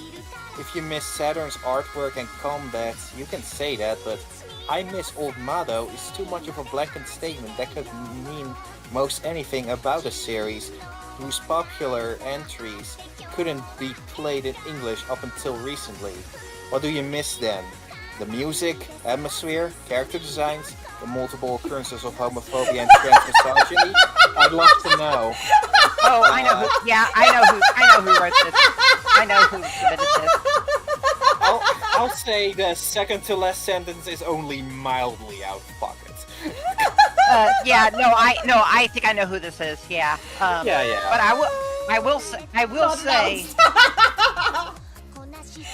I will say that that old motto can refer to something, and that would be the first-person dungeon crawlers where there are no numbers. That's a very fun set of games, and it's a dang shame that they stopped being made. I will just say this: I have played almost all of the Mado games at this point, like including remakes. I do miss old Mado. I will say this with my whole chest, and I will say specifically what I miss. No, not the trans-misogyny. I'm glad that's gone. No. Eska for life. Yes. It's just a matter of a lot of people don't know that. Yeah. What I do miss is the unique first-person dungeon crawling experience, where it's just chaos. Everything is chaos. You get no hand-holding, only map and chaos, and no stats. What stats? Have fun. I miss that. It's all about vibe-driven dungeon crawling. I like, vibe-driven dungeon crawling. First-person dungeon crawling. Vibe-driven first-person dungeon crawling. It's so fun. Why do I have to make a video version? Oh, what does this button do? Oh, this button shoots a sludge at me that is now on my character's face for the rest of the game. Okay. That's fun. Oh, kid named Parmesan, occurrences of homophobia and trans-misogyny. I really don't like people who can contextualize things. Well, I think gay derail is not super more than excusable. twice. Gay the Whale is not super excusable. I'm glad that Gay the Whale has been removed, has been purged from existence, and we will never see Gay the Whale again. If I may compare Same this with to Chopin. if I may compare this to something else, Clay Fighter. I'm a Clay Fighter fan. There's a character in Clay. Yeah. In Clay Fighter, there's a character called Kung Pao, who's a extremely racist Asian stereotype. But does that make me racist because I like Clay Fighter as a whole? Or do I just like the funny Clay model fighting game? It's kind of like that. Yeah. It's just a small part. I can like Tower of the Magician, while acknowledging that Gay the Whale should not have been there in the way that she was. Yes. Yeah. Yes. Everyone gave us with good queer representation. Yes. But yeah, that said, there are things to... Look, I like Madofia. I liked Madofia a lot, but also, I was still sad because I wanted a first-person dungeon crawler that is just a crazy adventure. And the story of Madofia would have lent itself to that. I think Madofia would actually have been a better game, and I mean it. It would have been a better game if they had gameplay closer to what classic Mado is. Granted that, but the problem then becomes how do you make that work with a party system, which is very easily possible, is doable, but it would probably take a lot of finagling with, and you do it like how Earthbound does its battle system, I guess. Well, I mean, but Earthbound didn't have first-person dungeon crawlers. I mean, like, there are first-person dungeon crawlers with parties, but it doesn't. But the fact it doesn't. But it worked with Mado. The reason why Mado never really had parties until Saturn Mado was because you had to be able to see the character's face to get a feel of what they were, how they were doing, and you can't really do that as easily with a party system. So you'd have to get all that figured out. And I'm not saying you're wrong, Nenny, because I don't disagree. I'm just thinking like, well, that's gonna. I'm also not really sure about like. I think the game how is rushed. How it would. I'm also not sure how. Well, I mean, it is rushed, yes, but I'm also not sure how well it would be it would go with not being able to see these characters more often. The fact that we're constantly seeing them running around in the battles does kind of, give you that feeling of they are. I think that could have been worked out. I just want more. I agree with that. I don't disagree with that. I just think that it's not as simple of a change. Yeah. It's not a very simple change. I mean, yeah, but also I think it would have been a better game. I'm sorry. I just want more comedy games where the comedy comes from the gameplay. Yeah, exactly. Yeah, and that's why I'm still working on my framework. Yes. Moth in the chat also says, unfortunately, first-person dungeon crawlers aren't very popular anymore. Well, then we have to make them popular. So we can change that. We can change that. That makes something cheap and easy. That won't dig into the budget too much. Yes. Yes. People in the chat are talking about Sword from Kenji Oda's chronology. Sword only exists in Kenji Oda's chronology. It was never actually mentioned anywhere else. I forgot that was a thing. Yeah, she I think she is a fun concept, but she was never used, so she's not really anything. So yeah. Yeah. Yeah. Like we know nothing about it except that Oda wanted to make a character defined by a slur. I think this is I think we've exhausted this topic. Yeah. All right. Okay, who's ready? Moving on. Take 64. Shizu is just as autistic coded as Sig is, but people tend to disregard that because his autistic traits aren't cute, for lack of a better word, as Sig's are. I have no opinion on this, so you two can go ahead. I mean, I think Shizu can be interpreted in different ways. I don't think he can be read as autistic coded, but I think he can also be Red is also just traumatized. As I've Traumatized and just socially oblivious. Yeah, that's the thing. You can PTSD so often can mimic the symptoms of autism. So, and with Shazo's backstory, it wouldn't be surprising if he had some of the PTS of these. I said this is an autistic person. Oh, this is from Parmesan! Like, he kinda got... Oh, hi, Parmesan. That's it! If you read him as autistic, that is completely valid. It is Of completely course. valid. Yes. We're not trying to be the fun police here. Not at all. And also, Shazo does a lot of things that are pretty tism. And if you relate to his tism, that is completely fair. Yeah. Yes. He wants boys after all. Like on Nanny's shoulder. Also, he likes And cute you can- Also, he likes cute things. He likes cute, yeah. Like boy. Yes. Oh shit, Nanny's shoulder. That's it. Boy. That's it. It is. I wouldn't say that Shazo's cute autistic coded traits are disregarded because Shazo is just as popular as Sig. They have regularly been head-to-head in the popularity polls, and Shazo is actually like banned from the popularity polls this year because he's won too often. Yes. That's just a funny fact. Him and the rest of the Core Moto 5. Yes. Shazo, Al, Rulu, Rich, and Draco are all banned from the popularity polls this year because they won. Because they all Sweet. win too often, Yes. except for Rulu. But Rulu is collateral damage.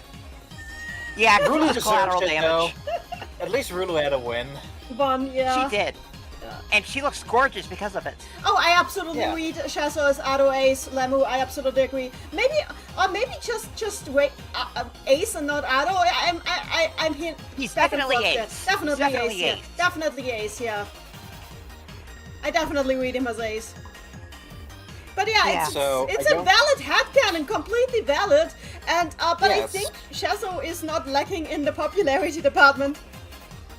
Yeah. He's basically the character that he's arguably one of the characters that people recognize most. Kid named Parmesan. Yeah. I think he's autistic and has PTSD. That's also fair. That's completely fair. Yes. Yeah. Yes. If Aw. if Tetris didn't attract people to Puyo Tetris, it was Shazo. True. Parmesan also Yes. says that I'm very happy. That makes us happy. We're glad that we're here to Yay. make people happy. It's true. So do we have anything else to say about this? Well, so take? that gal says that Otomo should sweep the popularity polls this year. Cope. Anybody? Any opinions Yes. of that? It's not even playable. I voted for Ekolo. I want an Ekolo plush and nobody will Hey. stop me. Anyway. He needs a plushie. Yes. There's been art of an Echo plushie before. Why is it not real? Anyway, let's move on. Get Fangamer to make it. Get Okay. Commission Fangamer to make an Echo plush. 65. Oh no. Oh no. Oh. Is it time Oh, for the dear. it's time for the booze. Hang on. I'm grabbing the booze. Oh dear. Okay, Oh, alright. Nitty, what about I can't do Nitty? this. Calm Without this. the Calm booze. this. We're calming. Oh dear. Don't give any to the boy. I don't think she can hear you. Do we want to read while she's gone, or should we wait for her? How about everyone else can read it for a change? More than enough time when she comes back. Yeah, alright. So I'm just gonna read real quick. Yeah.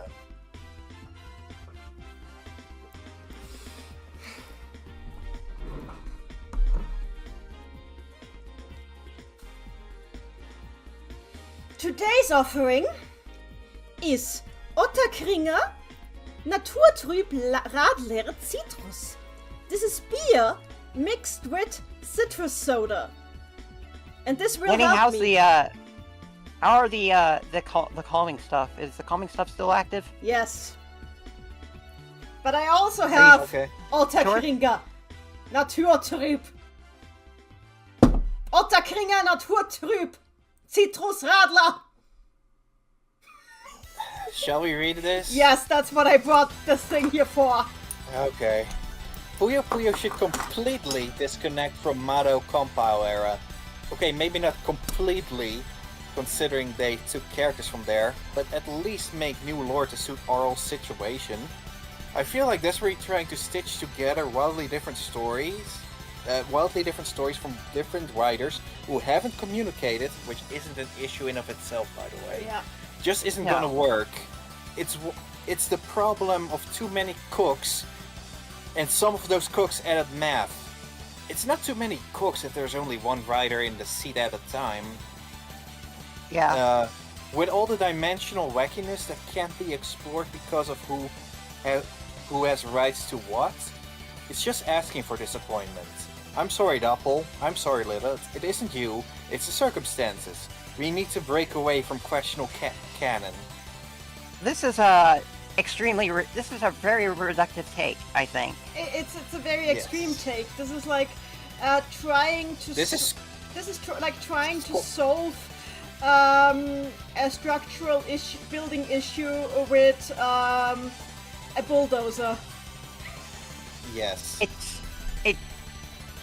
It would work, but at what cost? What franchises have hurt you? Yeah. What franchises have been taken over by different writer after different writer would that hurt you? Maybe Mario. Or Sonic. Or Zelda. Probably Sonic. Yeah. It could also be Zelda. If you're a fan of Sonic in the 90s and aughts, I am very sorry. I noticed stuff from the Zelda community when the timeline came out. People were just, no, even before that. God, the Zelda. When I was in the Zelda fandom, oh God, the discussions on whether things fit together or not. That's always been there. It's always been there, and it's never stopping. Look, the compiled canon is a mess. That doesn't mean you can't take the broad strokes from it and unify it in a way that makes sense. And also, Sega has had successful collab. The Sega team, the Puyo team at Sega, has had successful collaborations with D4. So it's not like it's impossible. I think they just need to buckle down, figure out who is allowed to use, just behind the table, do this together, and then make like a broad strokes unified version of the Mado events that is like listed out nicely, that they can maybe even recap in a recap game. I would love to have a recap game. Yes. Yeah. And if fans then are like, well, this is not how it happened in the version that I played, then I'm like, too bad. This is the canon version now. Congrats. And also, please give us the Mado world a defined existence aside from there are towers. And I think a recap game, a single recap game, has a lot of mileage for the rest of the series. Agreed. Yep. And also, they did this for Sonic. They unified the entire Sonic canon lately, and it is working. Not everybody is happy with it, but it works. You can do it. Sonic's canon was also a mess. I don't know if people remember that. And you need a license. And you need a license at this point to properly dislike some of Ian's work. Yeah. I have shown to Nenny I have that license, by the way, in the past. The thing is, like, I think Ian Flynn should... People hating on Ian Flynn do it like it's a sport. I don't think they actually dislike him. They're just doing it because it's the cool thing to do. I'm sorry for saying this, but like, It's not cool. Not even cool. Yeah, literally never seen anybody have a good argument for why Ian Flynn is a bad writer, other than he does fan service. What? Which it was so needed with Frontiers. Yes, I think it's a little I think it's overdone in Frontiers. I'm annoyed by it, but it's necessary to show that canon matters again. I had those opinions in IDW before Frontiers, by the way. He's making the continuity actually connect, and I like that. Yes. Yes. And he has such a fantastic track record that, like you know, we were talking about the comics earlier. He did kind of clean up the absolute mess, absolute garbage fire of a mess that was the comics, just in like a matter of issues. Like, and it was like, this would have kept being a perfectly viable alternate universe if they weren't forced to reset everything. Yep. Moth in the chat. What if Puyo was written by Vivsy Pop? Then everybody, I would scream. Then Can it be animated by her instead? Fair. I would accept that under protest. But if it was written by fair. Vivsy Pop, then Rufina could finally say the F word without having to hold back.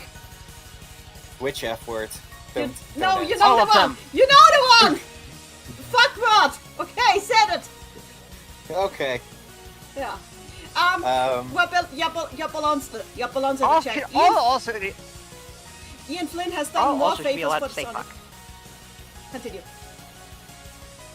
I was just gonna say, all also should be allowed to say fuck. I mean, yes, you should. But yeah, I think Ian Flynn needs to people need to stop ragging on him. He's literally one of the most dedicated people I've seen ever. We don't deserve her. The people who... Him, Even the people we who don't- deserve him. Sorry. Arl is right in front of me, okay? Okay, we don't deserve Al either, true. We don't deserve Ian Flynn. Even the good boys and girls. And everyone else. But he's not the writer we deserve, but he's the writer we need. Yeah, it's true. And honestly, Saga, do you want somebody to write Puyo comics? I'm right here.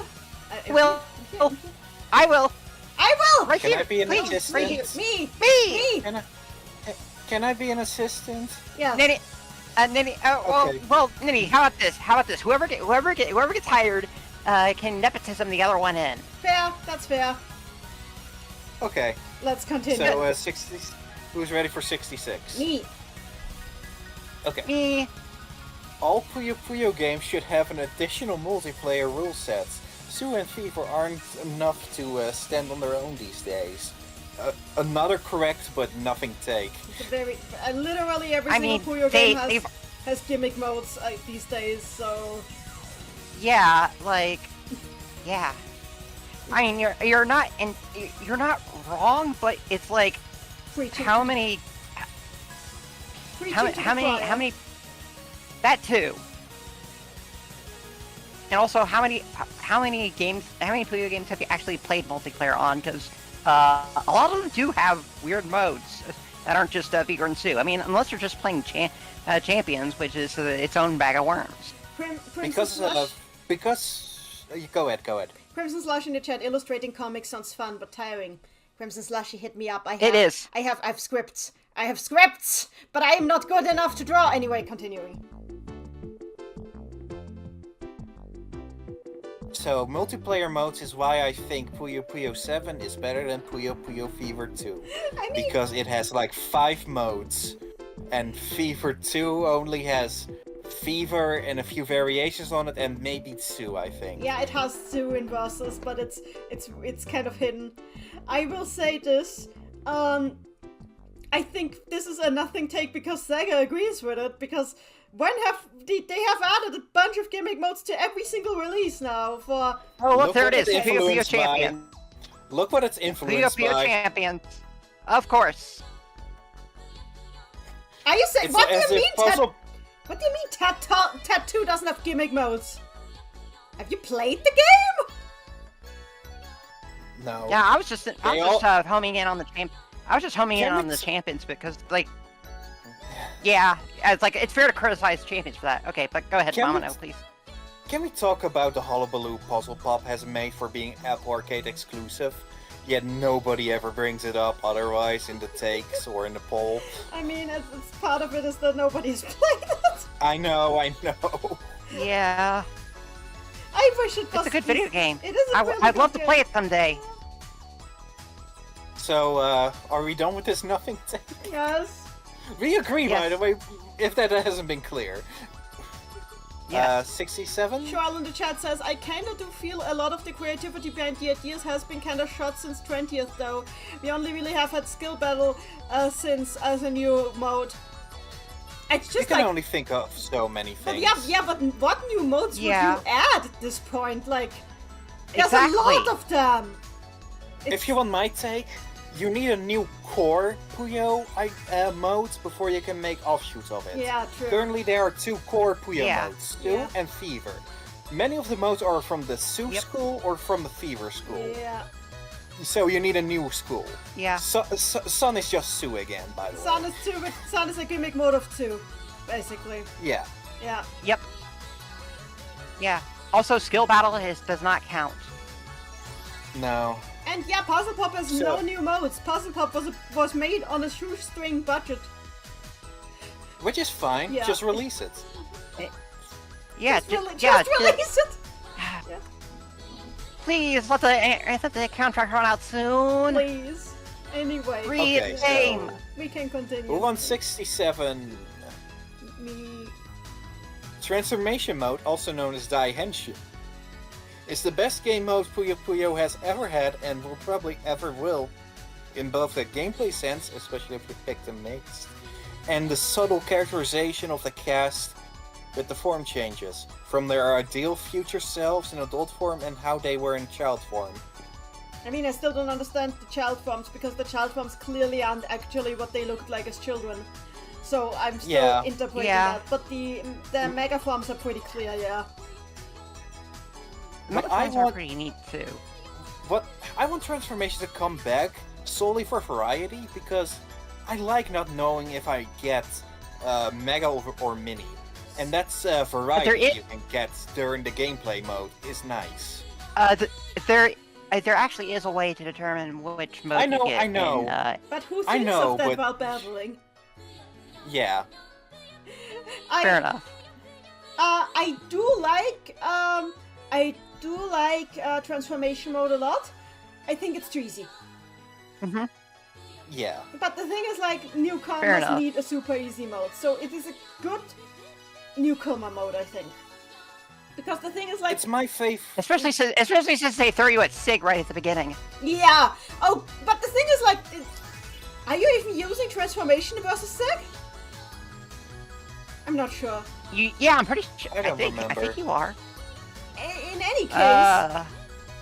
any case, I do like the mode, but yeah, it is way too easy. It is not very balanced because it's basically all about inducing tennis hell. But I know from fact because I ran an amateur Puyo tournament, and I ran it in 2. But the thing is, like, after the tournament was over, the amateur players, many of which were complete beginners who had never played Puyo before, messed around with the game. And I heard from the ones that messed around with 7 that they preferred 7 a lot, simply because transformation mode for them as beginners was a lot more intuitive. So it would be a great beginner mode. Yeah. Yeah. Also, and the mega forms are. Go ahead. In my opinion, it's my favorite offshoot of the Fever School of rules. Yeah. It doesn't overstimulate me. I think especially also very important. Mini off. I think the problem is that transformation mode requires every single thing to be drawn 3 times for each character. Yes. And that's probably why they never did it again. Yeah. They could make that said, I do like them. I do like the mega forms. I feel like they would be a lot of fun to see a resurgence of if they were given more thought put into the design. Because like it was kind of we have to make something coherent in the last second after all these revisions kind of thing. I'm surprised they're not questies how they yet. look. I'm surprised they're not questies yet. I mean, Ringo got the onstage alt, which is a reference to both of her transformation mode forms. And the onstage Ringo alt is also super adorable. Is a dual shift alt, which is a type of card that transforms, and she was the first dual shift. So they are aware that there's a need for this. Hi, Derek. Hi. Do I know Derek? I don't. Okay. People of the past have some Unga Bunga takes about Puyo Puyo 7. It's a mess, but it's a fun mess. Just enjoy the ride. Indeed. Do we have anything more to say? I think my take is that like transformation is probably not super fun if you're a pro Puyo player, but I think for beginners it's very fun. So, but the problem is bringing it back as not a main mode would require that you get rid of the main gimmick, which is the alternative. Which is the alternative transformations, because unless Sega gives money. Sega, give the Puyo staff money. If That's Sega what we all gives want. money, then they can pay their artists and make this happen. Sega, please. I'm happy would be to have Mega amazing. Puyo Rush. Yeah. I'm happy to have Mega Puyo Rush at least. Yeah, that's Which fair. is also Yeah. kind of... Thinking about it, Mega Puyo is also kind of a core Puyo rule like Su and... Well, I mean, it's fever. It's kind of fever aspected to it. Mm-hmm. Kinda, but... whatever. Okay, who's ready for 68? First, Renee asks what the version of the Puyo song in the background that is playing is. It's the Puyo Puyo song remix. It's on the single that comes with a bunch of different versions of the song. It should be. I'm sure you can find it if you look for it. Continuing. Okay, 68? The Lemurus alt voice should not be tournament legal because you would not be able to stop laughing. I almost dead.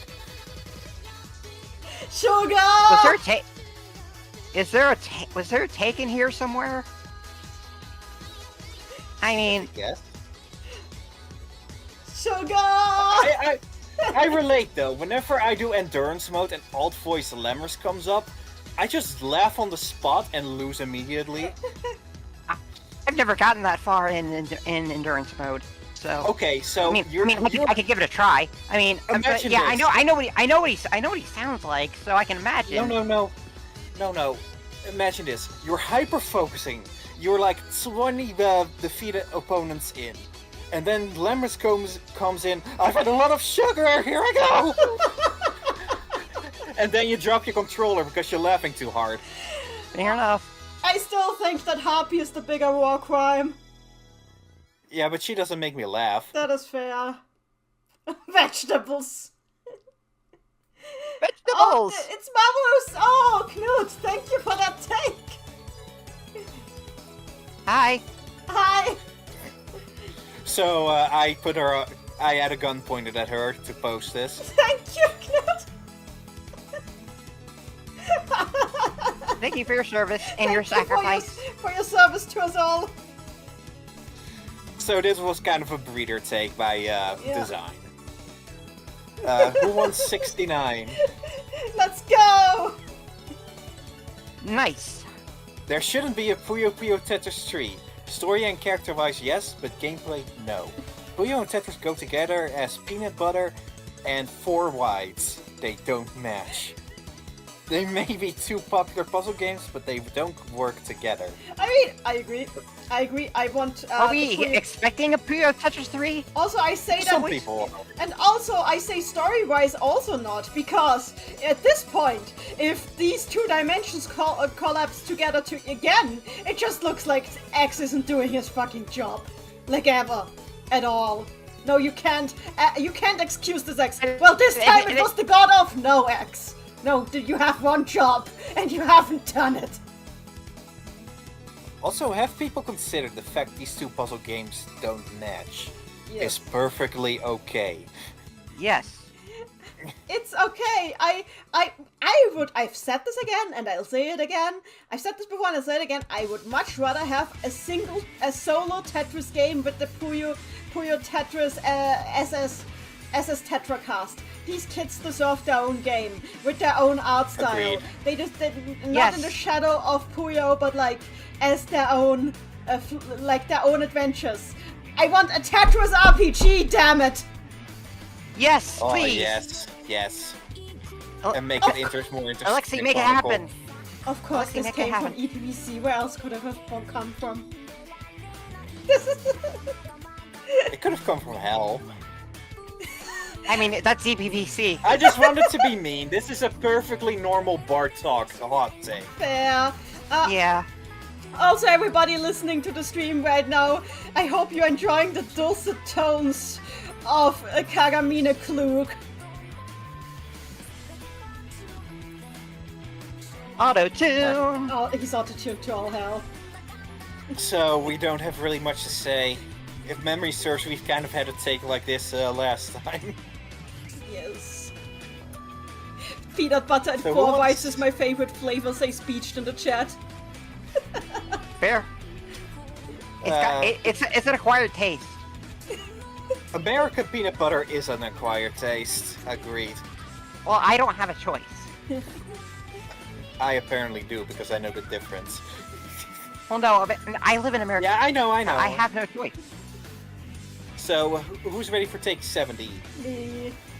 Eh, I greatly prefer Satan being called Dark Prince, since he's more of a parody of the Dai Mao antagonist, and not a take on the biblical devil. Sego probably knows this, knows the English name works better for him too, since it's the only early localization name that's stuck.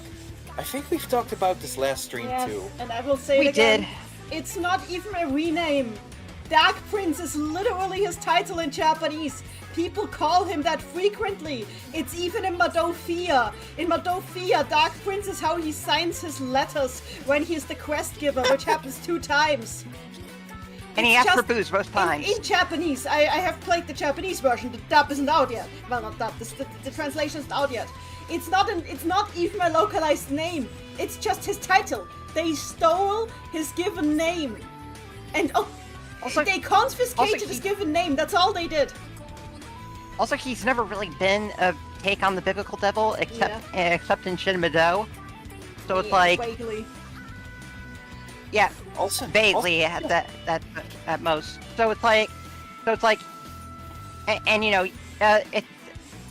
it's just a generic. It's like I said, it's like how you would call a vampire a Dracula. This is a demon lord you call Satan. Yeah, exactly.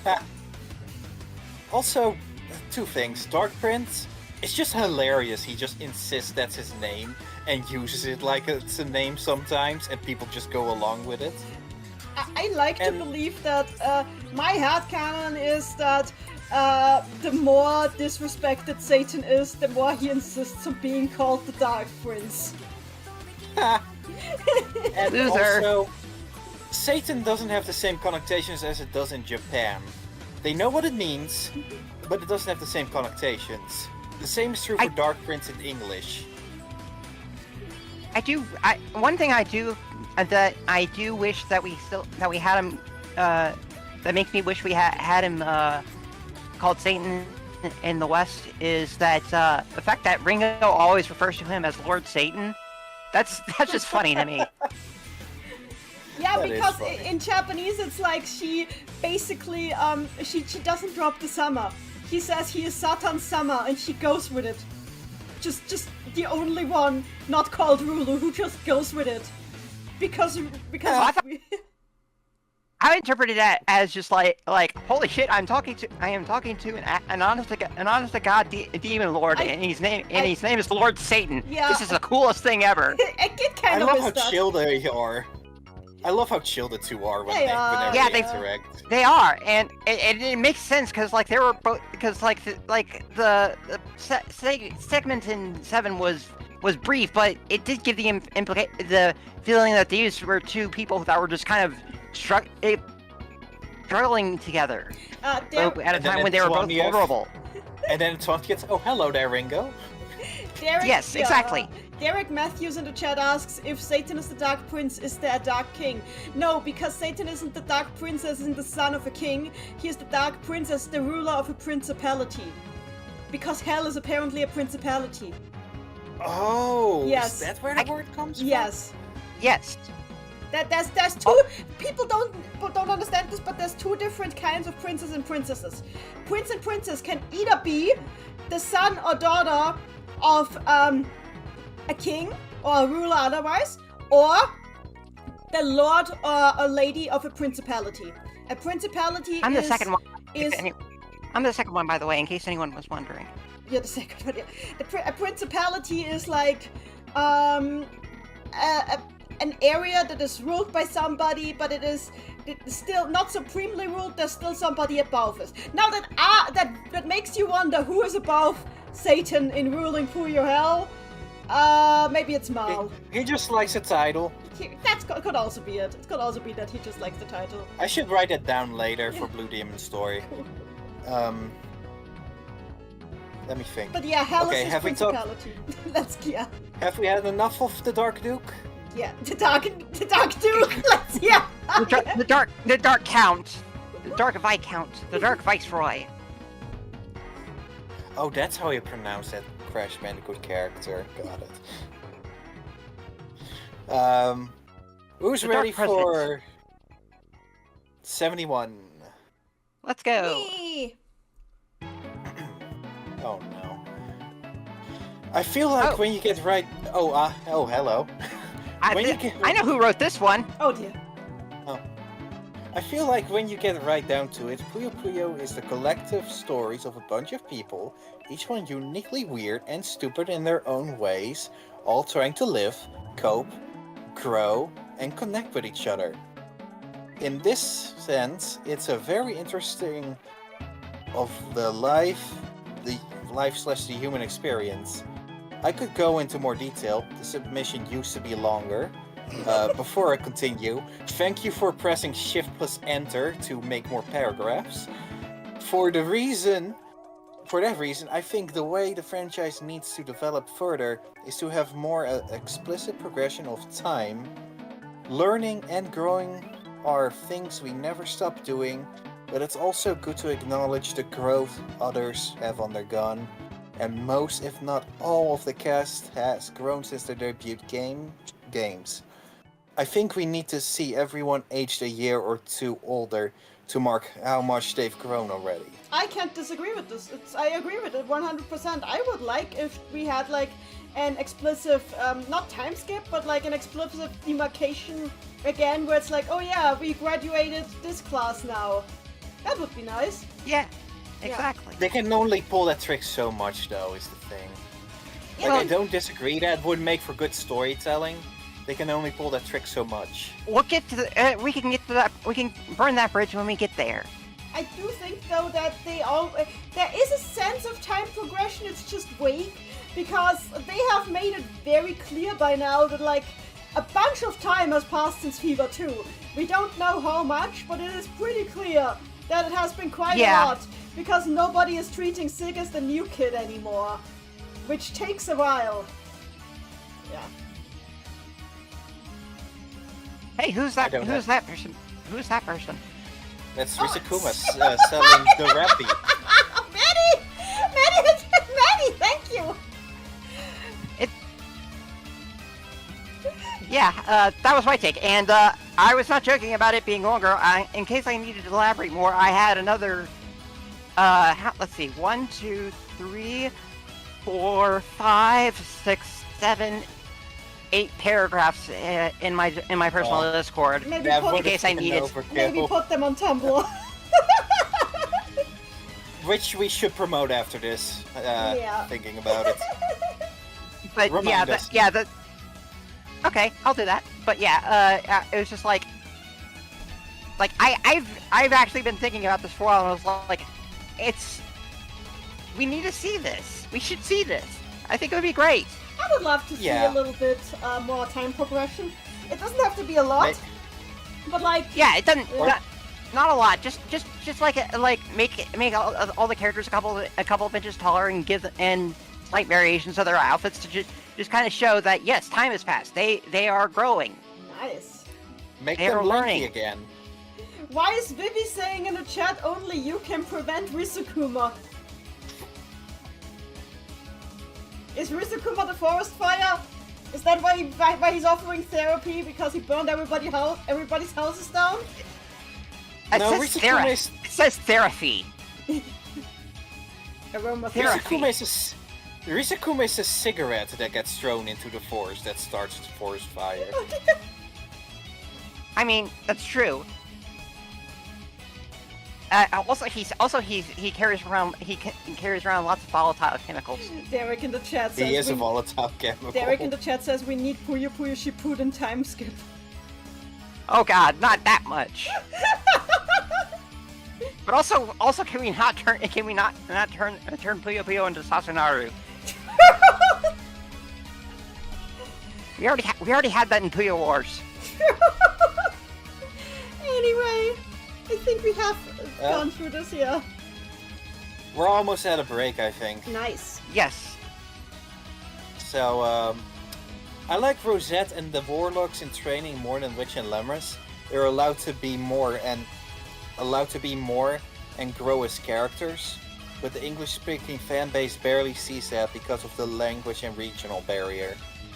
They're from a different dimension, they have their own story, and I think this is comparing apples to oranges, because neither Rich nor Lemris have accidentally created a parallel dimension with evil doppelgangers that are trying to kill and replace them. Yes.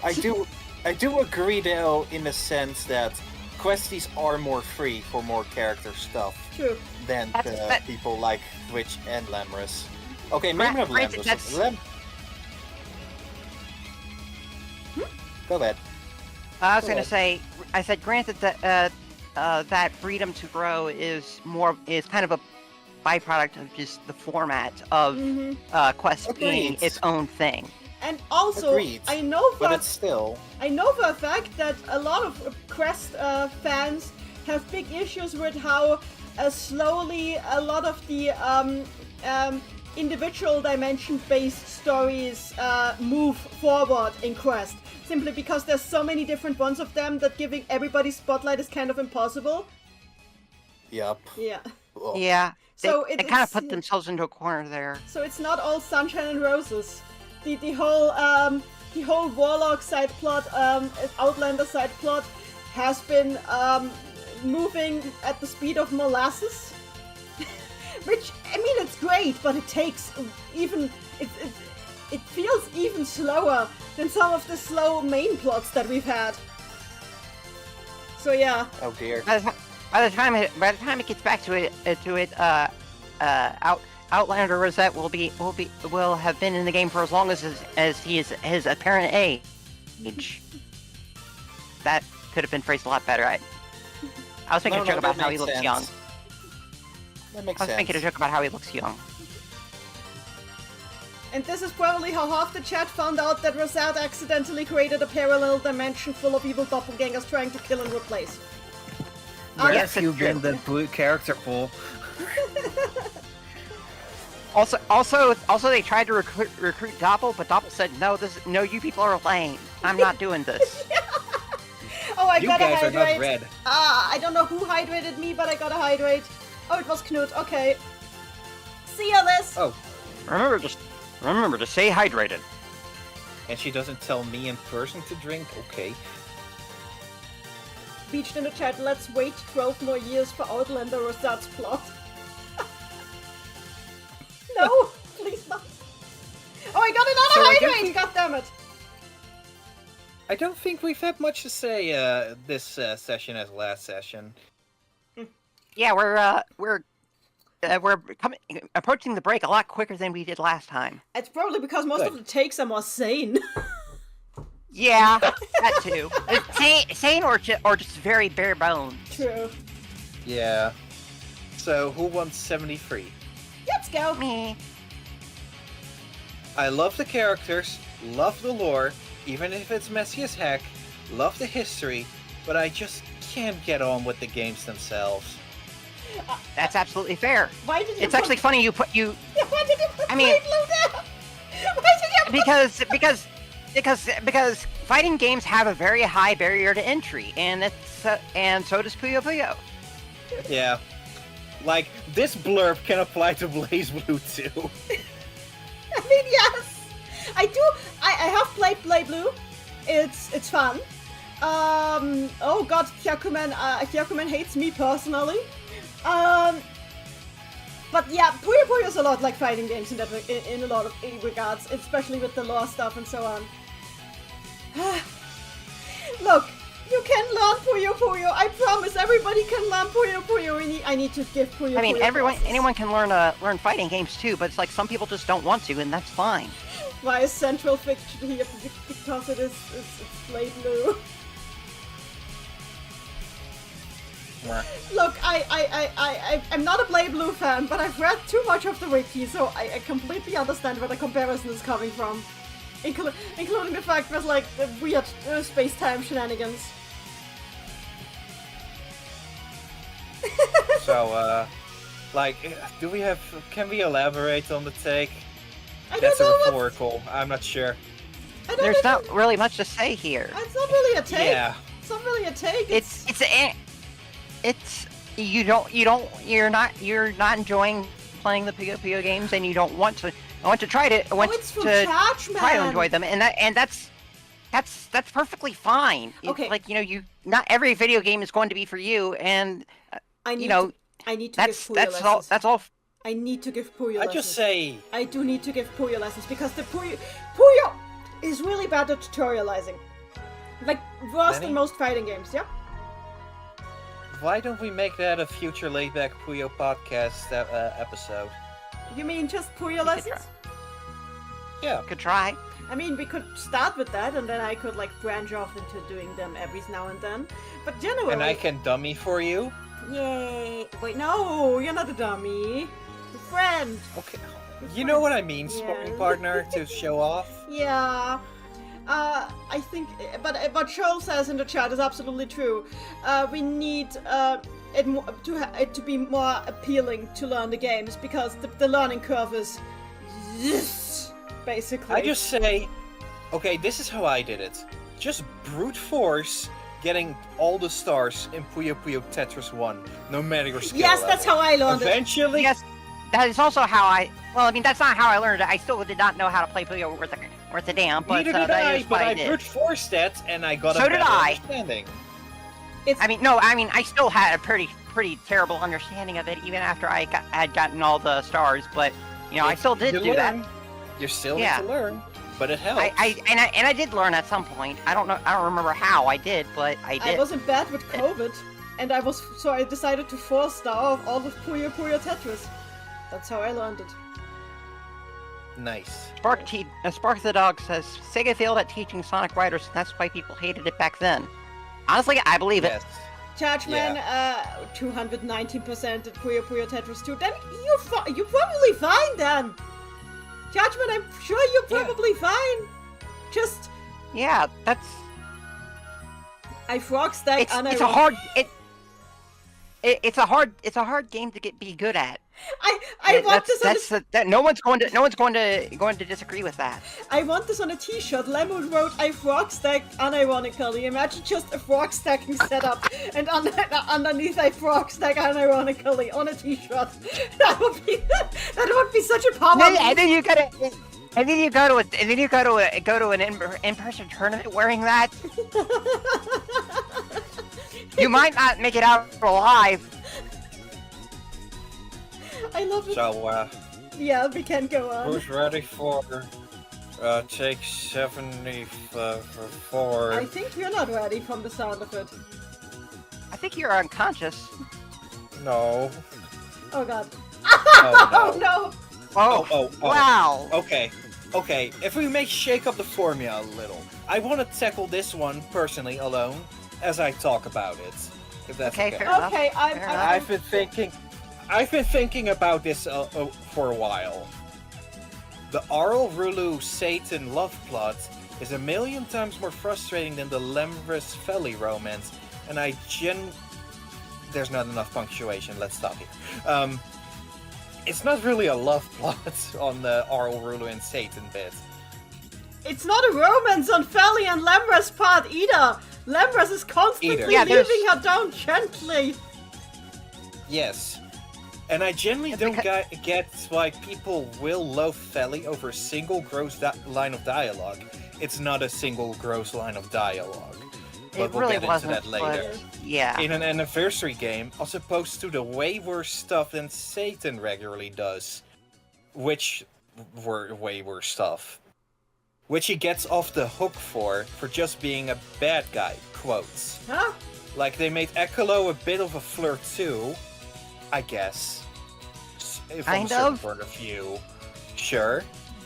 But he's only ever been persistently interested in Ringo, and never an As opposed to actual proactive sex past.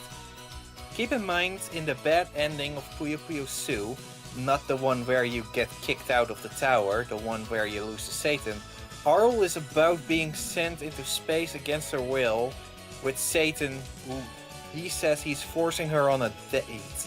I don't care how iconic he is, or how funny his dialogue consistently has been in the Sega era, let Rulu have her male-fail demon boyfriend so Arl can be an actual character again, and get this guy back on track.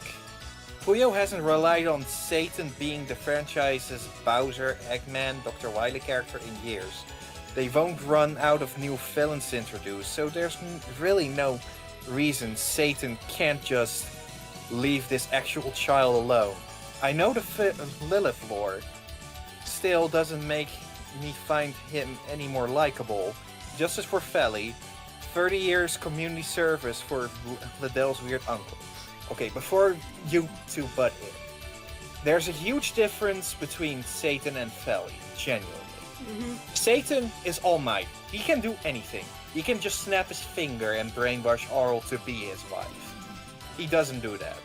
Feli is a normal girl who isn't almighty, but give her some of that power, aka a salt shaker, and she will consider doing Lemurs.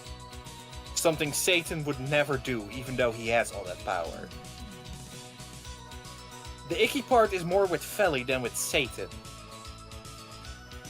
Also, Satan at this point is just doing it for the bit, really. Like Yeah, he doesn't genuinely he doesn't care. He probably doesn't care about marrying Arl. It's just funny to him. I think, look, Pretty much. I understand anyone who thinks that any of these subplots aren't funny. Literally, I understand anybody. That is also fair. We've had people complain about the Feli chasing Lambert subplot. We've people complaining about Ekolo being clingy for Ringo. We've had people being clingy for the not love triangle between Al, Rulu, Satan. I get anybody who doesn't find them funny or finds them uncomfortable. I don't find them funny. Yeah. I don't find them funny, and also I initially didn't really like Satan either, just specifically because of him just harassing Arl. That's just all I could see. I think to a point, Satan is not the villain people think he is. That's the other thing. Satan is not necessarily really a villain, but there's so much to talk about here, honestly. The biggest thing is, as Mamono already mentioned, even though Satan is all powerful, Al keeps beating him. And it's not because he's the bad guy or something. It's literally... No, he lets her. It's not just that he lets her, but like, how do I put it? It's to show that Al can defend herself. Al is at no point a damsel or even available. That's the things. That is the things. Al is not available to him. That is very clear. And the fact that she is not available to him in any way is part of what the joke relies on. If she was even remotely available to him, it would not work for anybody. She is not available to him, and she will never be available to him, and that is part of what makes the dynamic. And Satan respects that to an degree, but he will try to ask her out. I think the whole thing with him is that the fact that she is not available to him makes it fun to push her buttons for him. I know. I would too. I would too. Yeah. I can't say I would because I've had way too many people in my life that just had too much fun pushing my buttons. So it's like but at the same time, this is also a fictional character. It's like at some point it's just like just sit back. You just gotta watch the show. You just gotta keep the show's gotta keep going at some point. I get it that like if it was an actual romance, quote unquote, it would be incredibly creepy. But the fact is that it is not. Yes. And Al doesn't even perceive it as that, and it often feels like Satan doesn't even... I don't know, nowadays at least. I get it, in the 90s this was just an anime trope, and it's an anime trope that is slowly dying now, but it is still kind of like a leftover of the anime trope in that regard. And as it's written now, it's perfectly fine, I think. Yeah, because now it's more written as like a game, and that they're friends that are just stupid to each other, you know? Yeah. They're all stupid. They're all stupid. They're all stupid. They're all morons, and I love them. That said, I think nowadays the writers on all ends understand that this doesn't quite work, because again, I'm getting to Madofia.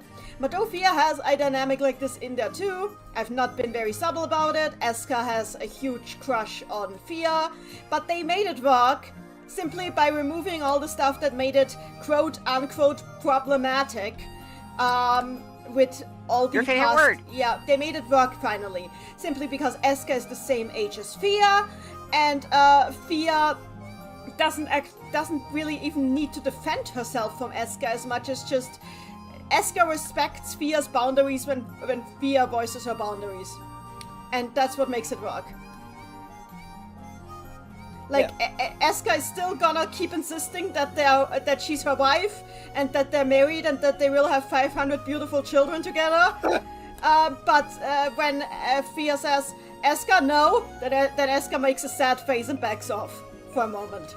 Aww. And that's what makes it work. And agreed, together with the fact that they are the same age. You'll have to see it. I promise it works so much better with Eska and Fia. It's also really endearing. It's also really endearing. Like these are like it's so it feels genuinely wholesome that she cares so much. True. True. I like them. I like them a lot. And people take Eska's lesbianism seriously. Like, at no point is it treated like a face that she will grow out of. Everybody's like, yep, she has it bad. Which is also very important, especially from Japanese media. Agreed. Absolutely. That said, with Satan, I think nowadays it's more with Satan, and with Satan's whole thing nowadays it's just more played as he likes bothering Al because he likes the dynamic between them, and I don't think that he'd ever take it beyond that. At this point, it's just a weird dynamic. He never did. And he's been given multiple chances to go beyond that. That is true. And he said, no, I'm not doing that. I mean, Mado 1 was still a different situation, we'll have to, because he was still heavily based on Asran at that point, so... But it doesn't change the fact he could have Arl. If he truly wanted to have Arl, he'd have Arl already. Yeah. As creepy as that sounds, yes, it's true. I mean... That's why it's good he doesn't. You know, the fact that that's possible shows that Satan is good about it. The thing is like, it will never be entirely not creepy, but it's also not something we can just remove from the franchise because it's part of the history, and there would be so many fans who would want your head if Satan wasn't the same character anymore, you know? Yeah. Also, just imagine all the... And that's before you factor in all the Satarl shippers. Oh god, no, I don't want to think of that. I don't either, but it has to be said. Okay. Well, aside with Feli though, if I can. Yeah, you can say that. I pushed the earlier Feli take talk over to this one for a reason. Yeah. Go ahead. With Feli, I think we'll get to this now, but with Feli, I want to say. Feli's thing in 20th was a big faux pas on the writer. And I love that writer. I've personally chatted a lot with that writer. I like that writer a lot. But I do think that scene was a faux pas. Because it implies Feli hurting Lambers. And I don't think that was well thought out. Because I don't think she would do that actually. And you can tell that I do think that the writer actually regrets that line. Because, especially with what that writer's latest work, Puzzle Pop, has, you can see that it's played completely different now. And, I mean, it's also probably one of the best stories in that game. Yeah. Character... But also,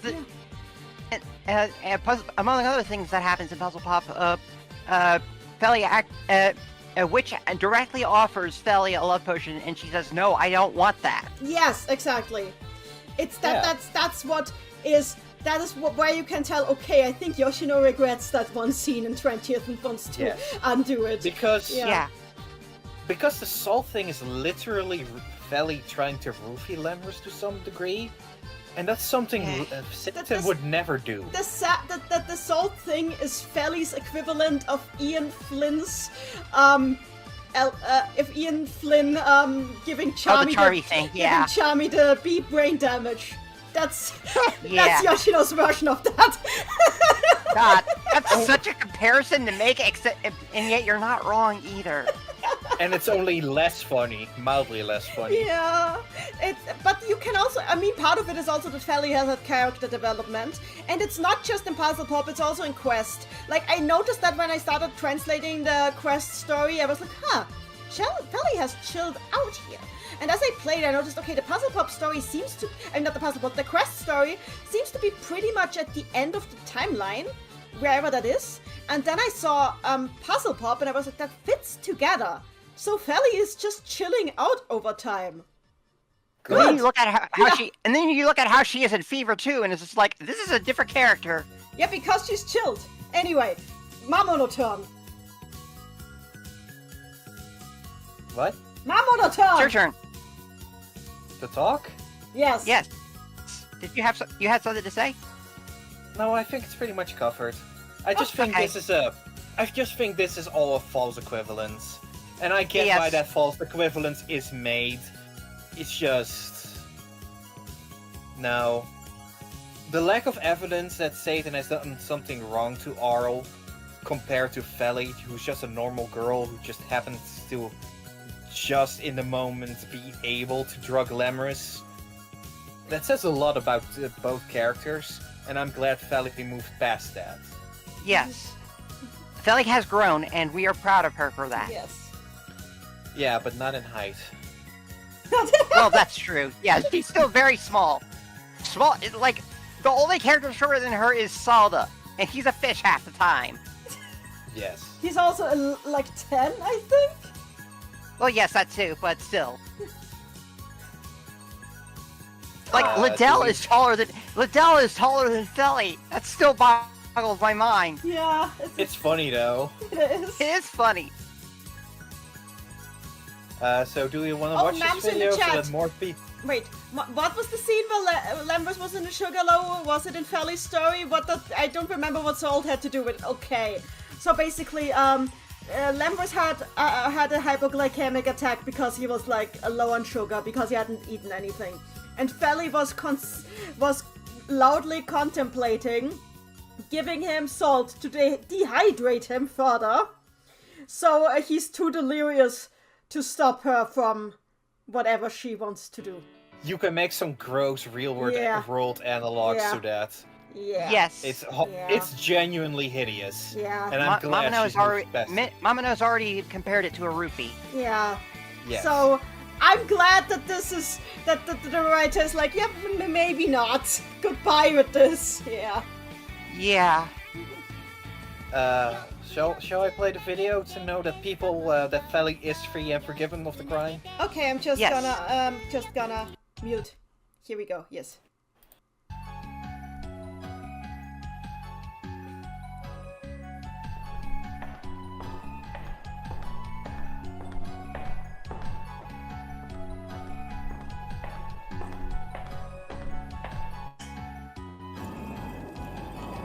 Happy birthday, girl. Today is the big day. Your lanky friend is waiting outside with a cake for you. He has fully forgiven you for the salt in silence.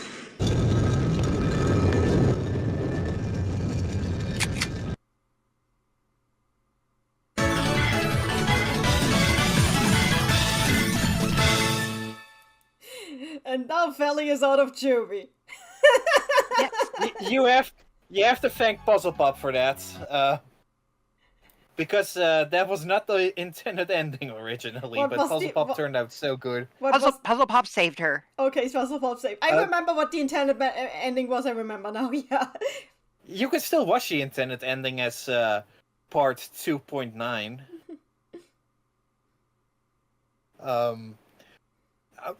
this is probably the longest take we've talked about by now. Yeah. I think we've said everything Yeah. we could about it. Also, Maddie, could you jump into Twitch chat for a moment? We have a bot.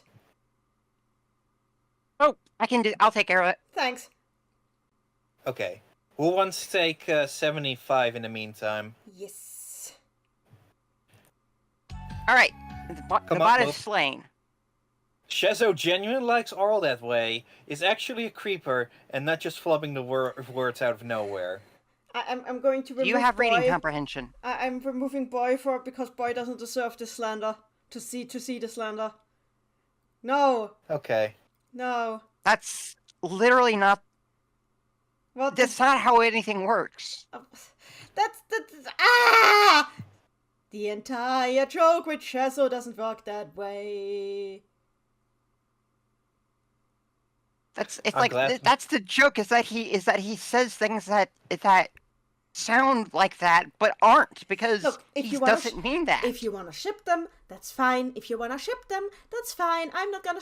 We don't know what his age is. I'm not gonna stop you. Do it in your own little corner. But also, I think it's kind of important to his character that he doesn't actually show any interest in all that way. That's why Saturn Mado doesn't work.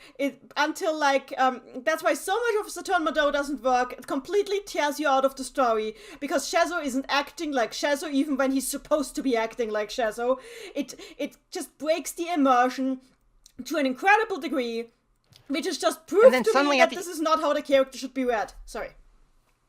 And then at the end, he's just suddenly fine. It's just like, where were you all game? Where were you? The real Shezo suddenly... Shezo's okay when he doesn't do his Shezoisms, or... Yeah, he doesn't... That's a big problem, I think, especially with Puzzle Pop, is that he's not always doing... He's always not talking like... He's not always making those slip-ups. It's only when, he's frustrated or excited or agitated or whatever, when a lot of people aren't thinking about what words they're choosing. It's just his just kind of get more unfortunate than most people's. Nothing. The whole joke with him flubbing his words does not work if he actually has interest in all. That is why I read him as asexual, because this is actually something a lot of asexuals, me included, struggle with, because that stuff is not the first thing on our mind. And because it isn't the first thing on our mind, we don't think of the implications before we say stuff, and that's why it comes out that way. And since we're on Puzzle Pop actually exaggerated, the dub exaggerated how often he flops. They actually took a lot of lines, especially outside of story mode, where he doesn't flub it up and made him flub it up anyway, because in the dub, just to make it funnier. And I don't agree with that. It was actually annoying at some point. It's fun. It was funny in Charters 1 when it was basically all of our first introduction to Shezo as the character. We're introduced with him now. We don't need him to spout an innuendo every other line. Yes, especially because Puzzle Pop is actually one of those times when he's on his own and hunting for magical artifacts, which is usually when he has his shit together and is really focused in. Also, the happy ending line was just way too forced. Yeah. It was. Shall we move on? To what? Mamono, did you have something to say? So I think. Did you have something you wanted to add, Mamono? Nope. I think for break time. Okay, fair enough. Okay, just making sure. For break time, we wanted to show a little trailer for a project that Mamono has been working on before we play a little Puyo, right? Oh, we can wait. We can play Puyo first. Okay, Puyo first, and then a little trailer for a little thing Mamono has been working on. Yeah. And I agree, Charles. Going too far with the bit is ugh. Yes. Yeah. Charles, this is just in the dub. In the original Japanese Puzzle Pop, they do not exaggerate it to this point. It's completely reasonable when he flops up and when he doesn't. So it's a whole situation. Anyway, I'm gonna open a champions room. I'm gonna play something else in the meantime. Okay. I I am going to do something. Okay. I'm going to see a man about a horse. Oh dear. I I'm gotta kidding. go walk my flowers and water my dog. I do need, and for those wondering why Champions PC, because I can't, it's really difficult to keep up the voice chat if I don't do it that way. I'm playing Shovel Knight Pocket Dungeon in the meantime. Have fun. I'm not playing Champions because Fever is there and Fever scares me. No, I'm not making a fever room this time. I'm making a 2 room, okay? I'm making a half excuse. I just want to play Shovel Knight Pocket Dungeon instead. That's also fair. So, versus... Actually, I need to do this in online, sorry. Free play. To... create a room. Public. No filter. Allow spectate. Allow cheer effect. I see Aqua is trying to join.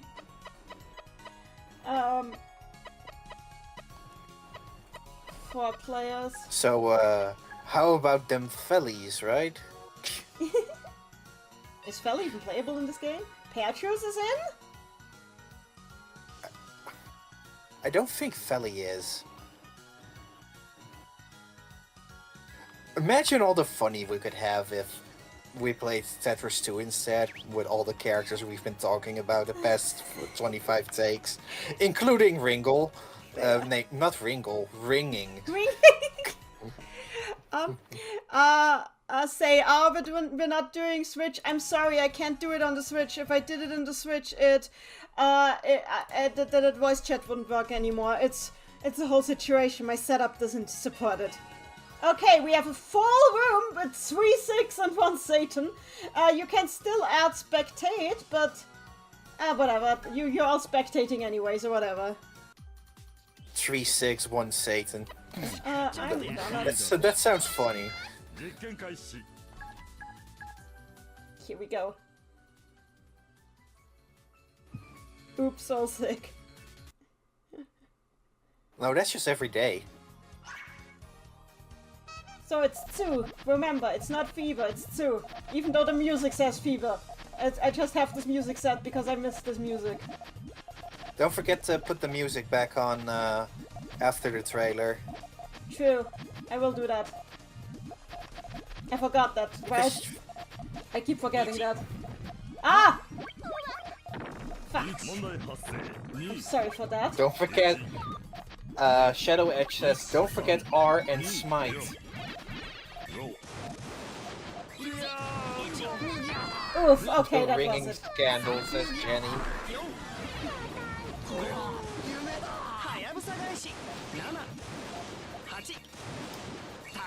Moth in the chat, I low-key need to draw 3 6 and a leash and Satan is holding them. Oh gosh!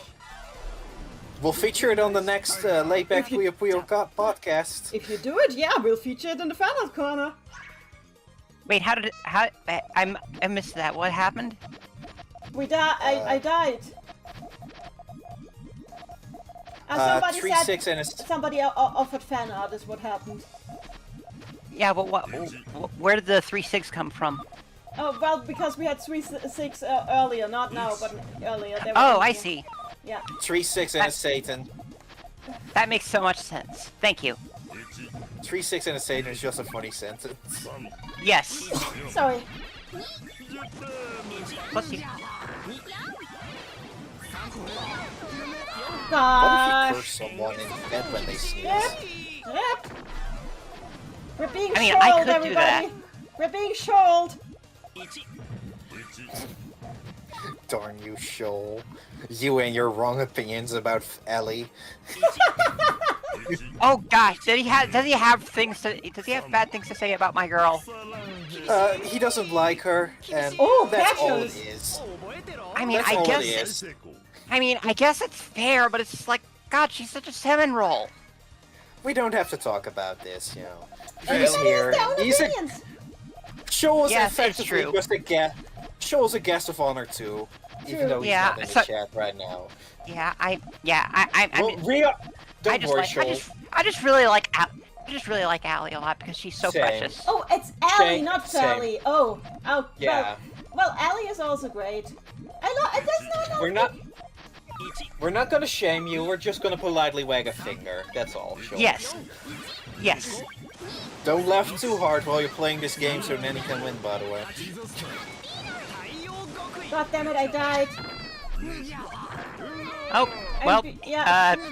task failed successfully, I guess. I can't believe Nanny is fucking dead. Again! Charles is so good. Gosh, I mean, Charles is a pro. Almost as if he has a reputation with a nickname or something. God, we can't. The swap guy. The swap guy is too powerful. Let's do this again. I can change my character. Oh, I see. 3, 6, and a Satan. Yes. Ooh. Ever think about how Fever could be called Swap? I mean, I'm gonna be ringle. I'm gonna ringle dingle ding this. Get to Ringing- ringing. Ringing, smite, and R. God, I can't wait for more Laid-Back Puyo Podcast episodes. it's so fun to just. It is chill fun. and talk. I'm glad I got to be a part of this one. Yeah, thank you for joining. You're welcome. You can return every now and then if you want. Yeah, but Oh, I would love to. but in space for other people. But like as not well. next time. Not next time. Ah! Yeah. Oh my God! Never mind. I killed. Next topic's gonna be controversial anyways. Is it Not the really. We haven't decided on anything.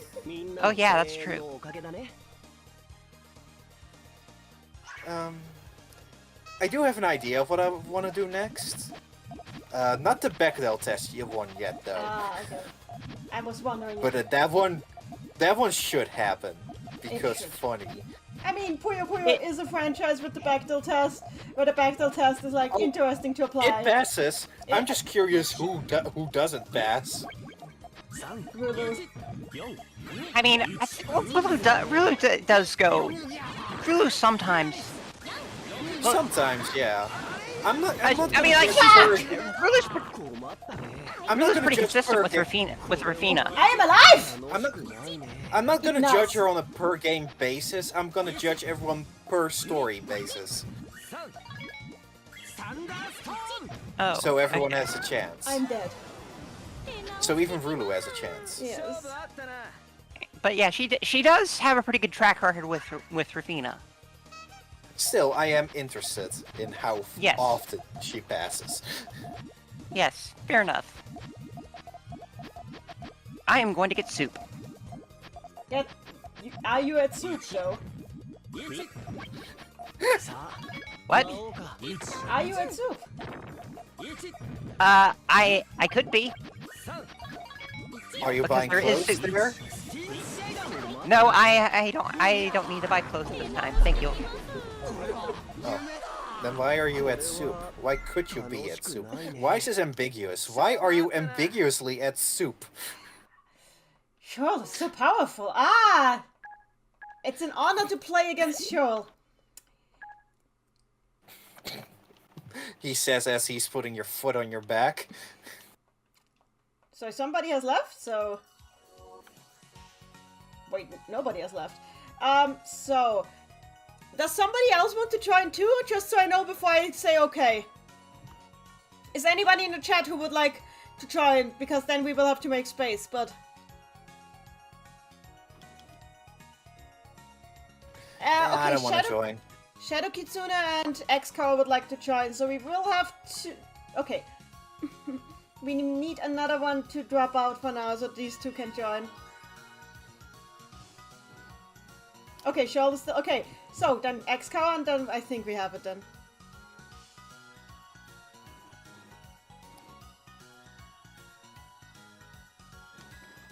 Come on? X-Cow, where are you? We're doing this for you. Peekaboo, are you okay?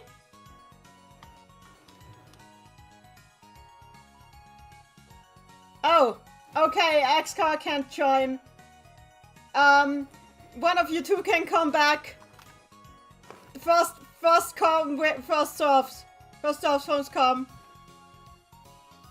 So I'm back from soup. Weirdly, there wasn't any soup there at all. It was all clothes.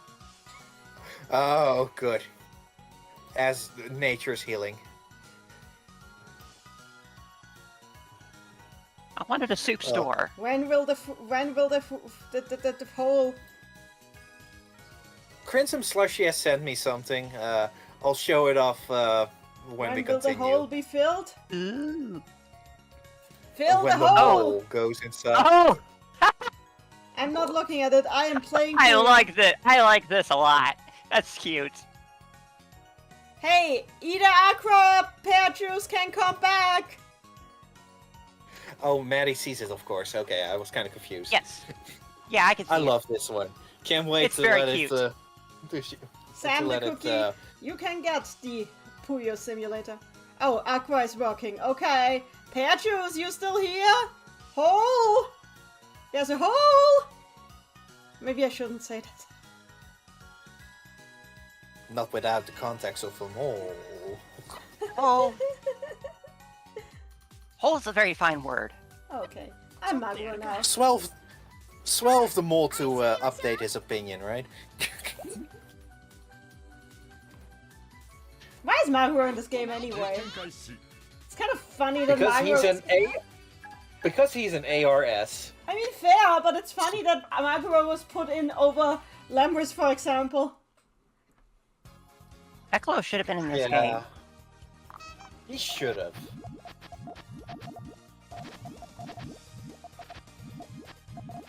Why is Carbuncle here? Ew.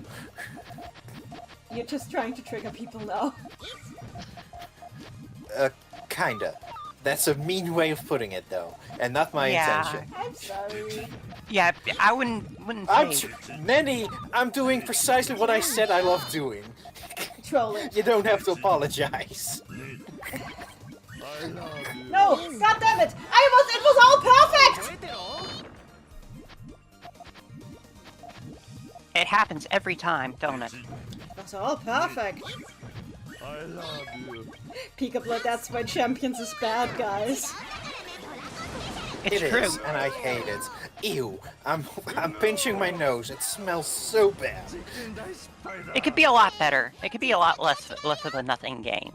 I think it should double its roster at least if they're all gonna be PNGs. True. Yeah, exactly. Yeah, honestly, it's true. It's like, Where and I talk about that a lot. And all you really have to do is pay English actors to, you know. I mean, granted, I'm not sure how willing Sega of America is willing to do that. Still. Because they never seem to. That's a hot take. I also Can I don't not think back they've up? really had a chance. by some miracle, I am still alive. Cling on You should to stay. life. I think you should stay. I think you should stay alive, Nanny. Life is precious. That is very I've nice heard of that you. living is really cool. Anti-suicide people tell me that. Ah! I can't recommend dying. It sucks. I've died before. It's never It fun. hurts. It hurts real bad. It does. It does. And people get mad at you for dying. They cry and get mad. It sucks. And it's such a hassle What are we even doing at just to this keep going. Yes. We are going. We are on an absurdist tangent, which is fun. Yeah, not enough absurdism in life. Don't answer. Especially not in these days. Things are just so mundane. I think life itself is an absurdist tangent. I mean, you're not wrong. You're really not wrong. What are we attention to? The universe. A big circle, which is itself a big circle. Organic life was not meant to be like this. You're right. We should make sure the robot uprising should happen. Charles just T-posing over all of us. Is this enough of a break? I guess. Okay, so everybody, thank you for partaking in the break. This was fun. Yeah. Yay! The break helps so much. The poll could have used one. Well, I'm seeing a picture here now, so... Yeah. Hi. Yes. Hi, picture. It is very cute. It is very silly. Crimson Slushy drew this. Oh. He says, I don't know, but I thought about this image when you mentioned having multiple boys. And I do have multiple boys. I have more boys than this picture has Amy's. Times 3. Maybe 4. So... You probably get like 3 every time you go to IKEA. 2 actually. Oh gosh. And you have and you have 2 of those actually. A massive roster of boys. Yes. So many boys. And at least 7 girls. At least. Aww. Thank you all for the games too. You guys, this was fun. Mamono is boy crazy. Lieflich crazy is the politically correct term, I think. What? That's what crazy? Lieflich is the IKEA name for boy. It's the name of the model. It's like blue. How do you even pronounce Blauha? Blaha and Lieflich. There's so many of these things. It's spelled Livlig. Trial by some. I am familiar with Blowhaj. Yeah. So. Trial by some miracle, I actually know what all of these mean. I think I've studied the art of the Puyo enough. Okay. So let's keep the music low. Oh yeah, because it's no music yet. Don't forget to full screen on your end, Nenny. It is not. Yeah, it's not full screen yet. Full screen now. Here we go. Ugh. Okay. Let me wait a second. It's not full screen on my end yet. On what the stream. art is this from, by the way? This is Puyo official. Puyo Puyo 20. Yeah. Puyo 20 is promo art. I mean, I know it's official, but it's just like I've never seen it before, and it's really cute. Well, we don't. It really know. is. It's probably Akira Mikame. It's probably by Akira Mikame. Rafina has her own logo, and of course she has. She does. So, before we continue, the music is already off. Yeah. Thank you, Nenny. Mm-hmm. Okay. Some quiet, some snickering and giggling is allowed, but yeah. Enjoy.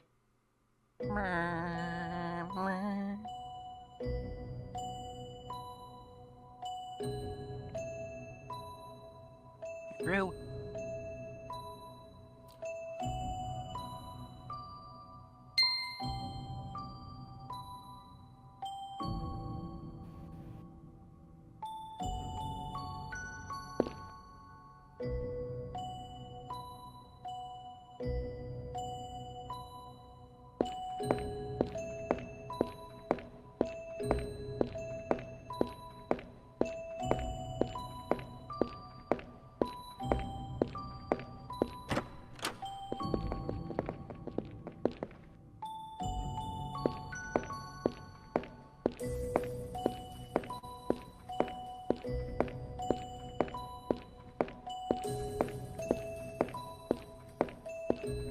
Hey you.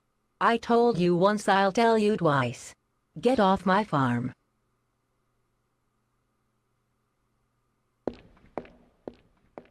Hey, get back, you moon-faced weirdo. The girl followed. Sis, don't go. Hey, where'd you go? Where did it go? Oh well. Ouchie ouch. Copia, can't escape. Let go of me. No way. You are the farmer's daughter. We are taking you with us. Keek. Somebody. Help.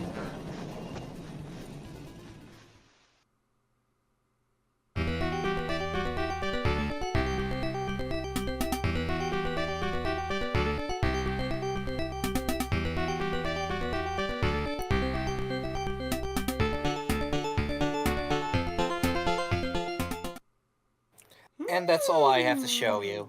I've got like Yay! 10 more minutes of active footage, but I'm still not even halfway done, I think. It's pretty good so far. The title screen you. suggests cockatrice to me. He's in it, yes. Also, The title's more like- metaphorical.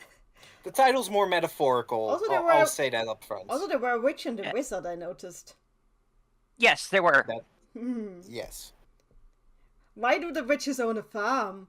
I'm just kidding. They can own all the farms they want. Yeah, they can own a farm. I mean, I think you said that it's not the witch we know Yeah, from future games. Well, what I've said off camera may or may not. What I've said off camera has not been proven on camera, so. Fair enough. But yeah, it's been from what you've shown me, it's very good work. The sprite art is immaculate. But we all knew that. The sprite work is immaculate as always. I'm slowly working on it again. And I've commissioned the guy. Actually, I'm not sure about their pronouns. I'm really bad about that. The person I've hired to make the scrolling text easier to make. I've also hired them to make the path drawing finding easier for myself too. So I can make them slightly easier without compromising the art. Ooh. Nice. I like how much effort you put into these projects and that you make sure to pay all your artists. Everybody pay your artists. Hey, there are. If you like my presence on this stream or Blue Demon Story, definitely donate later to me. Maybe you've already donated. I haven't checked during the break. And now it's too late to check. I haven't been checking either. And if you also want to support creators that also pay the people that work for them, you could buy my video game. Yeah. Oops. Not playable on Steam Deck. I've tried. Well, you didn't have to tell them that. I should make more. Read my fanfic? Question mark. No, This honestly, I'm glad we could preview this. Actually, there's another thing I would like to share with the chat before we continue. I'm sorry. I know we didn't do this beforehand. God, every time good. The thing is, I don't know how many people here have heard already, but Eudaimonics is hosting an art gallery in honor of Six and the Crimson Soul's birthday this year. Oh. And basically, if you're planning to do any sort of fan art for their birthday, you should consider submitting it to that art gallery. Basically, it will be run every year. But it's a great way to get a fan art that way. It's bilingual, so in Japanese and English. I'm just checking. So for this year only, you can submit old art. Yeah, you can. From next year onward, it's going to need to be new art only. Yeah, exactly. I'm gonna share this real quick. Let me just change the. There we go. Yeah, I'll have to fix it up later again. Oh wait, this is okay. It doesn't work that way. Hang on. Let me just reverse this. I did an oopsie. I didn't consider how bad this would be. So let me just do this differently. I have to make a new one? Hang on. Window capture. Browser. I think it would just be nice to push this a bit because I think this is a great project. And I just need to put it where it looks better. And Yu does good work too. Yeah, Yu does good. And that should be recognized. Yeah, it's not just Eudaimonics; it's their partner as well. They are true. Really, also true. Both of them are really doing great work. And we're glad to have them in our lives. True. So this is the website.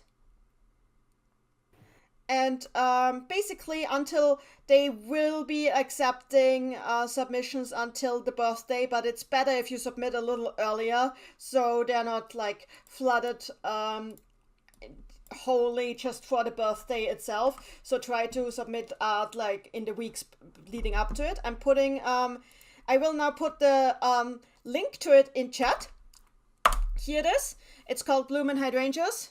Basically, it's just any fan work that you make, regardless in what format, is acceptable for this fan work gallery, as long as it is in honor of these two characters' birthdays. It does need to obviously be focused on them. Yeah, I think Crimson Slushy, you are definitely prime audience for this. So, and I mean, this year it's allowed to submit old art as well, so I'm sure you have something to show. I'm absolutely sure it's you. I've already submitted my art. I have something planned that I want to do, but I still gotta make that. So that will be a surprise. I'll probably start working on that this week. You can, maybe that would be your own thing. This has to be focused on Sig and Possessed Klug. So yeah, I just wanted to push this because it's a really cool project. Here's like, yeah, there's nothing in the gallery right now. But like, as soon as submissions come in, there will be a beautiful gallery here. It can be fanfic, it can be fan art, it can be fan animations, it can be a voice acting project, it can be anything. So yeah, with that said, that was all I wanted to share. We can continue now. Thanks for listening. Okay. Did you click away? Yes, it's you're visible again. Okay. So we see this Blue Demon story. I need to make sure the stream is on a delay, of course. Yeah, we see you. Yeah, we have your animation here. Now, okay. Klug actually has a genuine, loving, and supportive family. Klug just lies to them about being okay and not getting into danger, and that nothing is odd about the tome he brought home that he borrowed from the library. So that brings... Submitted by Klug. That brings up a completely different question, which is, do the Primp kids ever go home? Because it's pretty clear that Primp is like a boarding school situation, given Klug doesn't live at home. And yeah. Oh, they're kind of sort of roommates then. I mean, it is mentioned in the novels that they have separate houses, all of them. So it's a pretty high-class boarding school situation. They probably all have. Why like, don't we know this stuff? Puyo Puyo, the franchise is please, yeah, an aneurysm, a mild aneurysm. Like Sega, I know you don't like it when your kid characters have parents, but these are kids that actually need parents. True. Well, from what I can tell from the novels, they all have like little huts for themselves in town. But yeah, I wonder if they even go home. But they probably go home during holidays, though. I honestly. Well, Amity doesn't, but she lives in Primp. Yeah, there's a lot of fanfic about Klug coming from an abusive background. Oh, hi, this is from Anna. Understandable. I understand this. I don't think that Klug is from an abusive background myself. My personal take was always more that he just has middle child syndrome. Like, I always read him as, like, someone from a big family who was struggling to stand out, and it wasn't that his upbringing was, like, abusive or anything, but just he felt like he was sinking into the crowd of average because there was never, like, any special attention paid to him. Which is... I know, we really... As far as I know, we've never really gotten into what his family is like. Have we? All we know, all we know is that they exist. Very in the chat, they named him Klug. The backstory writes itself. Okay, but he could use. The thing with he could use a boy.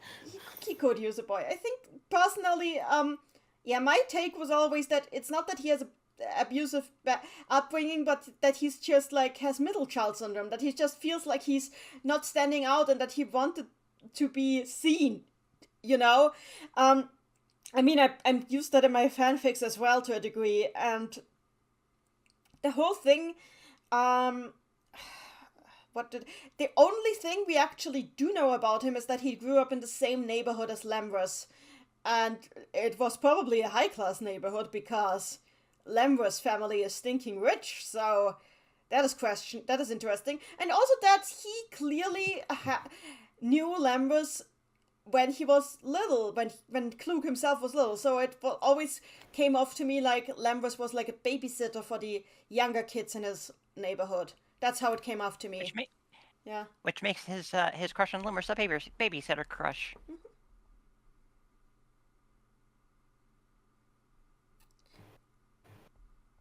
Anna in the chat says, I actually kept beating this around in my head a lot after submitting and realized this kind of spawned from my overall discomfort at the fact I have noticed a lot of people were like headcanon or writing really dark stories and stuff sometimes forget, and hey, these characters can also be happy and have good things. I think both is valid. It depends on what you kind of need in your own life to a degree, I think. Yeah. Yeah. I have nothing to say. You're not super attached to Kluger in general, I think. No. Honestly, I mean, I like Klug okay. It's just like there's not really much. It's like all I know is that we don't know anything about him. I mean, we know. About his. I think we know enough. I mean, his upbringing. Yeah. The thing is, like, we just know some. I mean, the thing is like that the early dev comments on him for Fever 1 noticed that he's just a painfully average boy. Like, they put emphasis on how painfully average he is. And that's kind of where I take my own take from, that he just is afraid of sinking into the crowd and disappearing and not being seen by anybody, which is a completely normal fear people can have. Yeah. It's very relatable. And I agree, we should see more of the parents of the characters. Like Lambros, we know has parents, but we haven't seen them. Yeah. We know Ringo has parents and a grandmother. And a grandmother. Who was insane. Maguro has at least one parent, probably, and a brother. Yeah.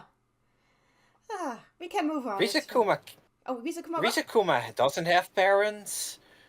Because, even God didn't spawn him. Rizakuma we will never know.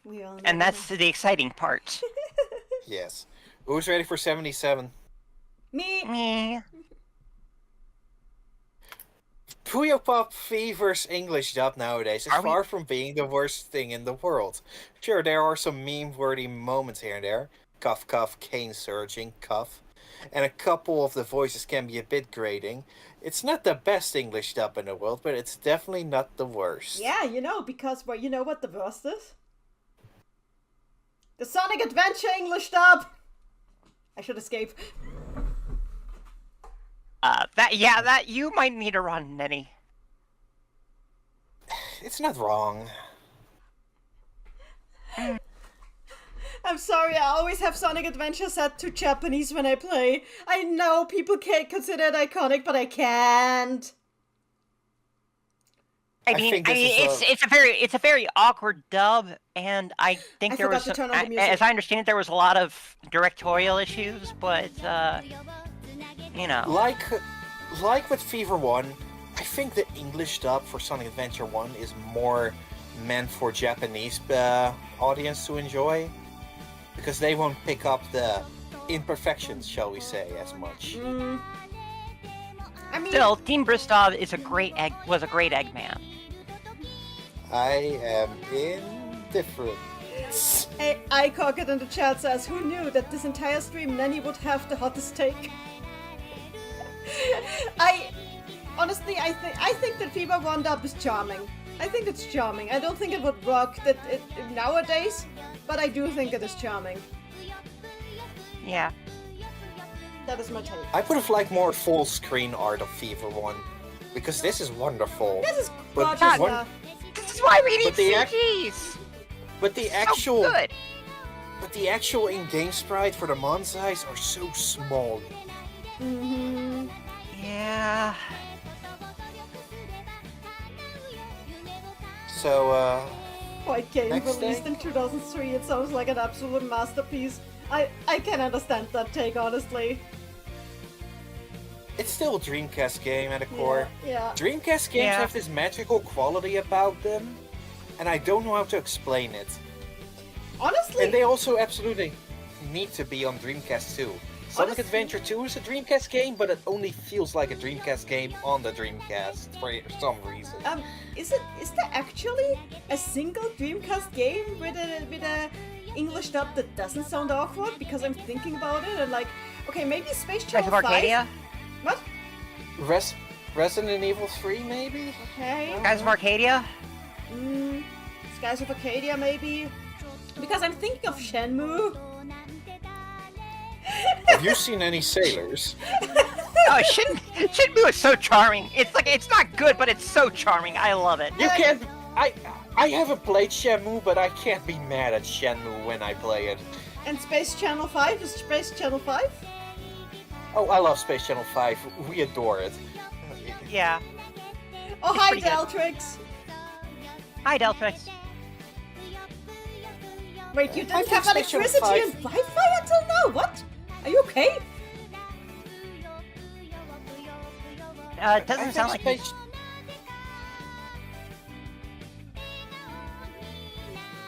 I hope he's okay. Yeah, I think he's okay. So, Cerulean Emerald in the chat says, I feel the same way about Fever 1 dub. Klug's Fever 1 actor is my favorite. I think Klug's Fever 1 actor and his Mick Ringard voice are both canon, and he just had puberty. That's my take.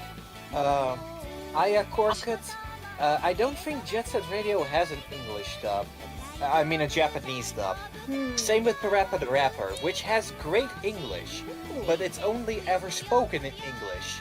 So that's what I kind of mean with Parappa the Rapper's PS1 and PS2. Yeah, so not a Dreamcast game. Yeah, but still, that ties into the fact that some Japanese games are purely only spoken in English for the Japanese entertainment.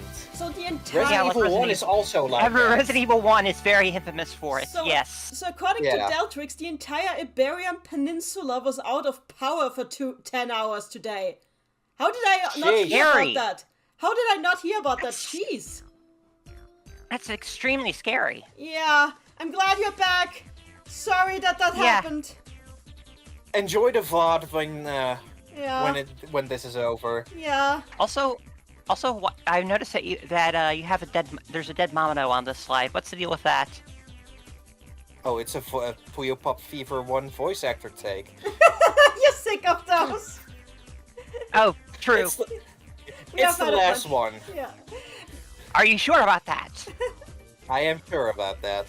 Let's continue. Okay. Oh, this is a small wall text. Nice.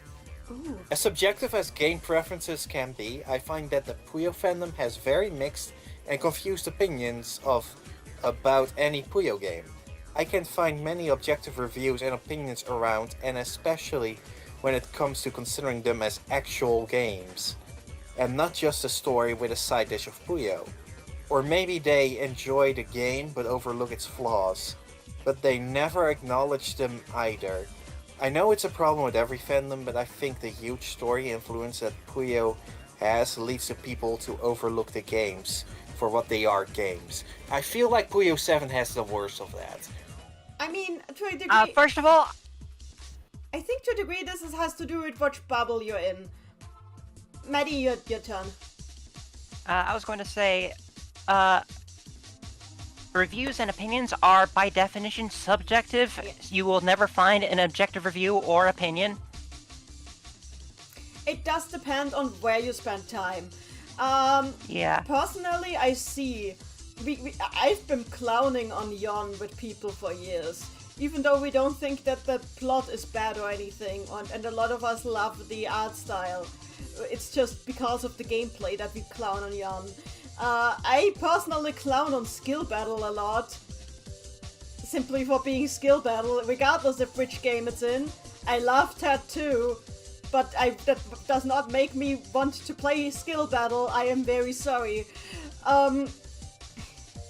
I don't talk about the gameplay because I'm not qualified to talk about the gameplay. I've played Puyo Puyo games, but I'm terrible at them. No, I think anybody can talk about the gameplay, and the fact that the games are very bad at tutorializing is part of the gameplay. The games are really bad at tutorializing, also Baisei.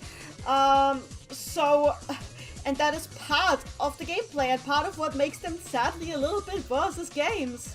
That's why I was so happy when Puzzle Pop literally starts with a short tutorial. I was like, holy hell, it only took them 30 years to figure this out. Amazing. Why aren't the first matches in Puyo Puyo story modes tutorials? I have no idea. It's such... I mean, they were in the Fever games, but, you know. They didn't quite... Yeah, they weren't good tutorials. Yeah, it's just they were not. They were not. I am Miss Accord. I am talking at you now, and you're just mashing the button anyway, so you are not absorbing anything I say. Meow, that's right. No, even the practice, even the in-practice stuff of the tutorial isn't good. Yeah, it's just not a very good teacher. I'm sure that there must be better. I think that the tutorials should be Nazupuyo. That's my take. Yes. If you'd make the tutorials Nazupuyo, like if you're true Nazupuyo, I mean, I'm down for more Nazupuyo. I love Nazupuyo. As for 7's gameplay is fun, but also the game balance is all over the place. Like, what the hell even? I was more thinking about the story for the side that only focuses on story.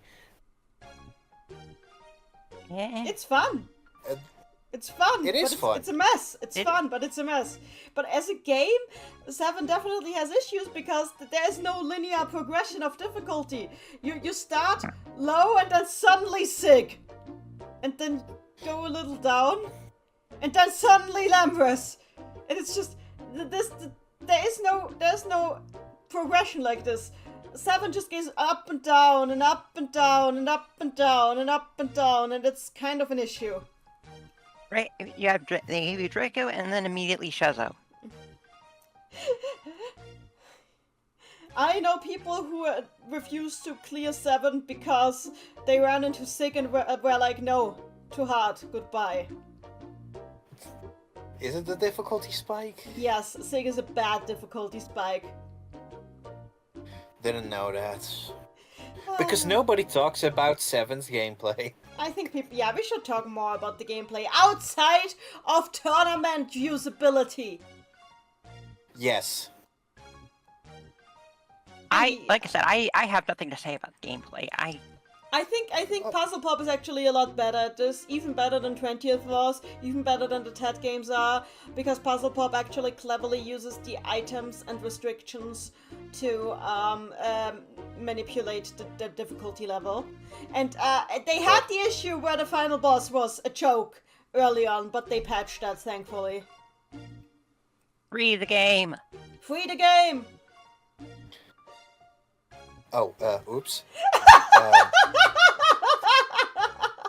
That was a slip, sorry. No, it's Thank you for the nothing take. It's too late! It's too late! Thank you for the nothing take. You made damage. Your damage has been dealt. I'm sorry, if you don't like... I got... Okay, somebody wants me to hydrate. I have to hydrate before I have to complain about it. They want you to hydrate, or they want you to shut up? No. One or the I have other. to talk about this. Guys, it's okay to not like Sig. That doesn't mean that he's a bad character. It just means you don't like a character.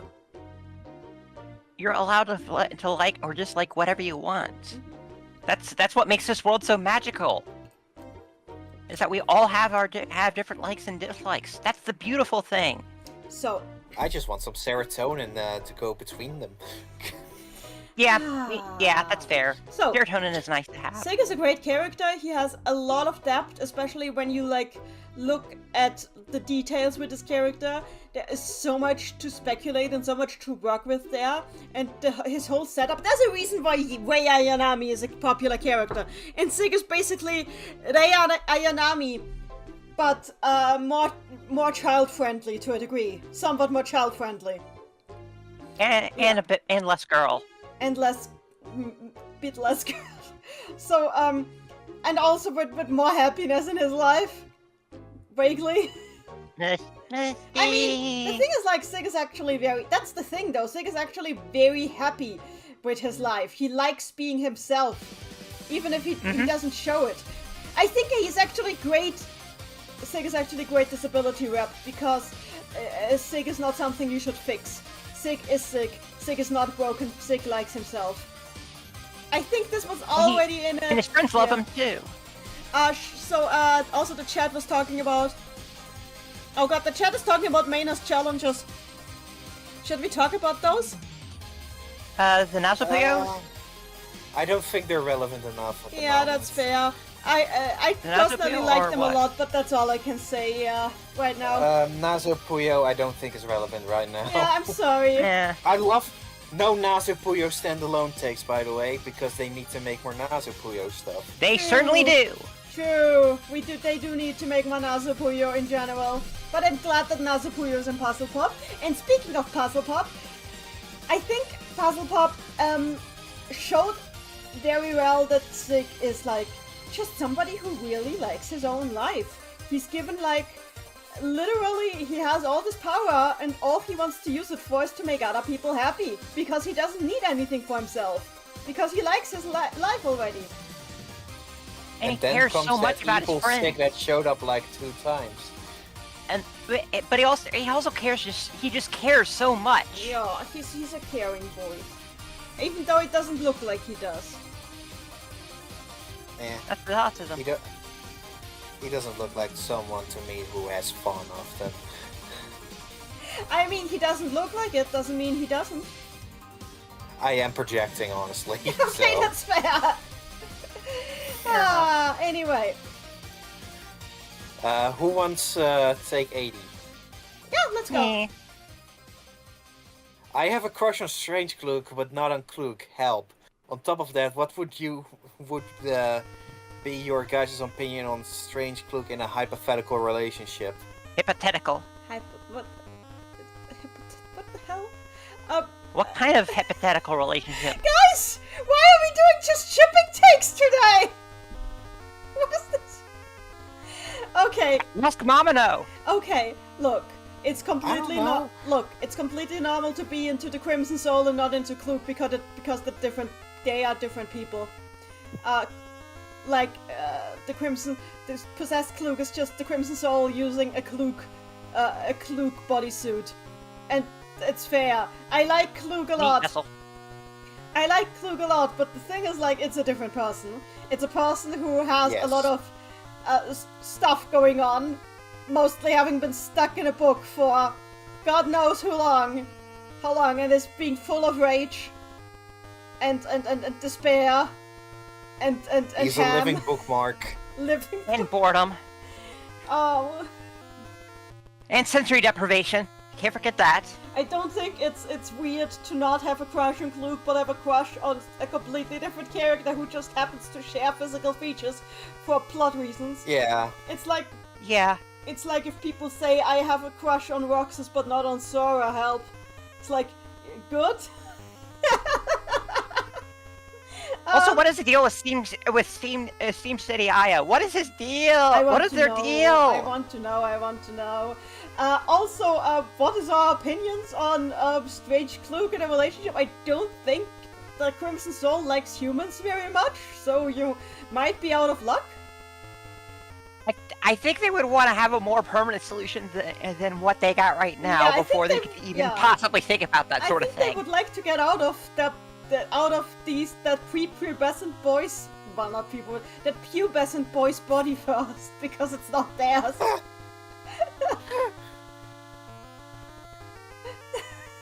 I have nothing to comment. You two pretty much already put it. Yeah. But hey, more power to anyone. Exactly. 81? Why doesn't he move out from the damn city? If he had steam magic, he's probably bound to the tower. Also, I kind of love this. Possibly. Is this take influenced by something recently, and by what? Nah. Oh my god, Chargeman, no! Okay, I'm not reading this, but Chargeman did a Shazo.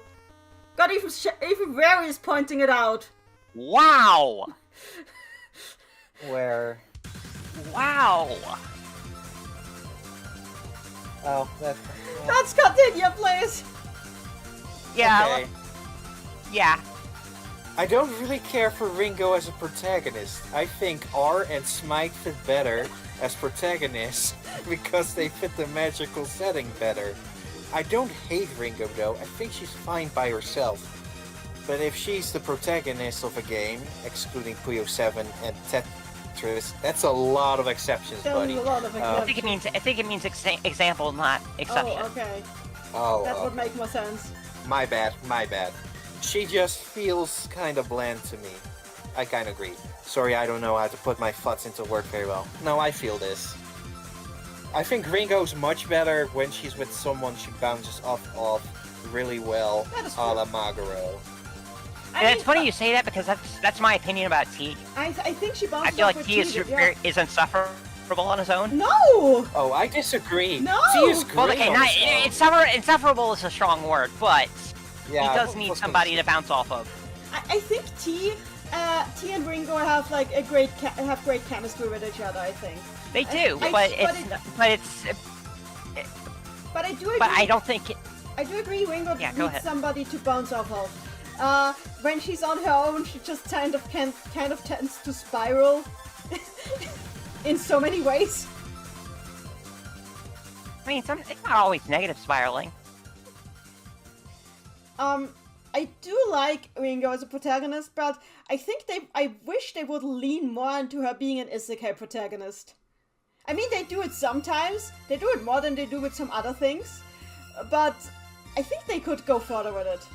Because she is the isekai. This is a girl who literally went to fell into a different world and and came back with magic powers. Yes. Like, how does that change her life?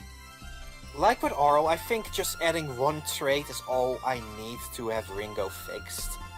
Well, does being a massive nerd count as a trait? No. Honestly, you know how I always want... I mean, you guys know that I've been writing in my spare time slowly on a treatment for how I would adapt Puyo Puyo as an anime. Yes. And Yes. how I would handle Ringo is like that... I know this sounds weird, but I would have it so that at the very beginning when she first shows up, she's like very straight-laced and like repressing all of her quirky nature because she's just kind of been beaten by reality into being quirky is not nice. You have to go to school and then you have to go to the next school and then you have to go to the next school and then you have to be successful and like I would have preferred that. I think if she was like if she'd kind of been like beaten down by Japanese society to the point that Maguro is worried about her and like actually coming to Primp causes her to like let loose again and like be herself again slowly. That's how I would handle it. I wish. That'd be great. I don't think that would make me like her, but I would get her better if that was the case. I mean, it would make sense of why the characterization between 7 and 20th is different. That's why I would do it. I like tying stuff like this into plot, you know? That's how I do it. So anyway, I love this render. Because it stares into your soul. He stares into your soul. Why did Sega okay this? Because Ringo is very intense. Stare. Because Sega makes decisions. Bad decisions, according to last stream, even. Yes, I forget what thing that was. They are. I just love. Sega is incompetent sometimes. Not the devs, but just the corporation. But that's Yeah. It's the corporation. That. Also, I love these kids. They're very adorable. I have to say this. And precious. There are people who are trying to convince me that not selling any of the games they are selling at the Switch 2 launch as upgrade packages is intentional because they expect people to double dip. I don't think that. I think it's just sheer incompetence. I just think they didn't consider it. Because I don't think anybody could possibly think that would make more money than selling upgrade packages that almost everybody would buy. because I think they are missing out on an entire bracket of sales that way. I think it was just sheer incompetence in the management. That's my honest opinion. I want a Puyo Puyo Tetris 2 S Steam DLC.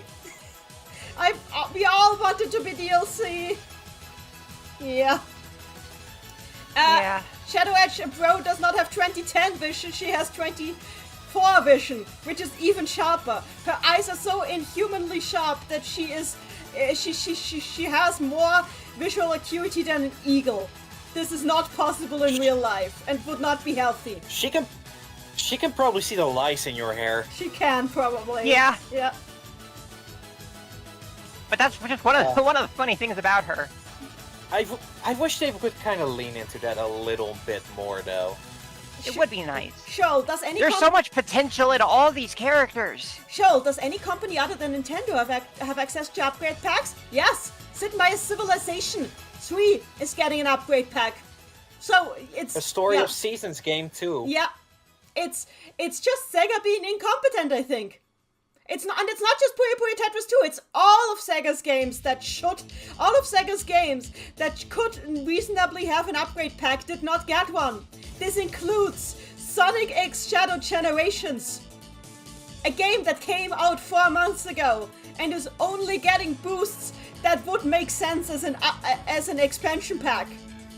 And for some reason, you can transfer your save data from the Switch version to the Switch 2 version. But it is not an upgrade pack. It feels like incompetence. Okay. It does not feel like they actually expect people to just double dip. It just feels like pure... They don't know what they're doing. incompetence, yeah. They don't know what they're doing at this point. And the management, not the devs, the management. Yeah. Anyway, continuing.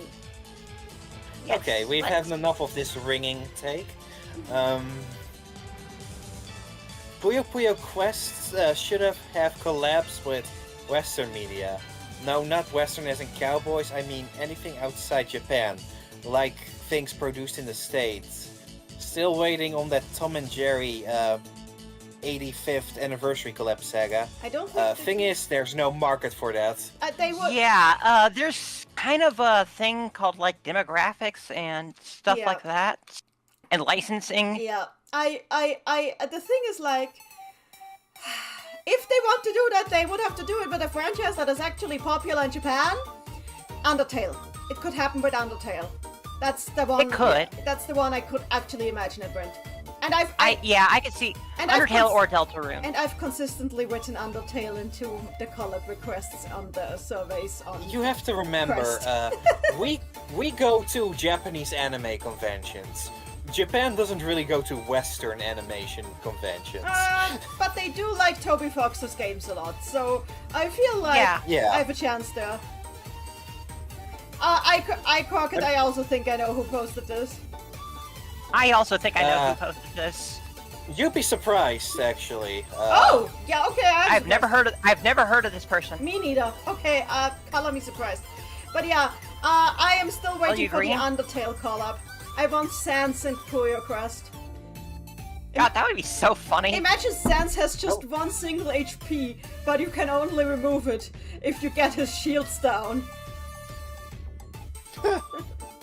God, I want to see how Papyrus bounces off of everybody. That's gonna be great. That would be great. So fun. And everybody I want drawn in the Papyrus Puyo to hang style. with Dark Prince. Oh my god, yeah.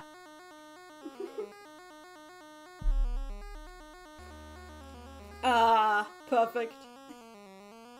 So yeah, that's Well, and this I don't- is why every single year I write Undertale into the collab requests. Thank you for coming to my TED Talk.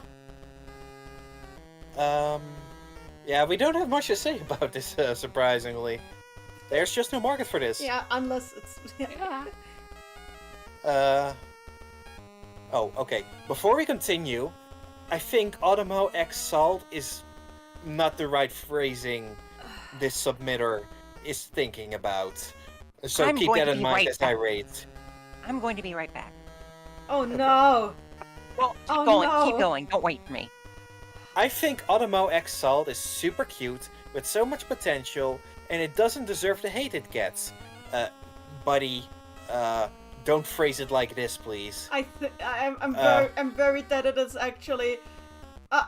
People mostly dear. prefer to see them as a found family, but I always saw them as childhood friends instead, considering they have barely any lore. What stops me from thinking that they grew up together, and that's why Automo is super attached and head over heels for Sal. Okay, we've got a winner. We've got a winner. That take is not just spicy. That take burns down the building. What the fuck? What the I'm gonna go with the benefit. I'm gonna go for the benefit of the doubt, and they mean friend shipping. I'm not sure. Spacebar, space. I'm not going sure for the benefit of. I'm not either, but I'm going for the friend spacebar shipping here, as a benefit of the doubt. The problem is I've seen somebody actually ship this as a romantic ship, and I'm afraid that is that person. Look,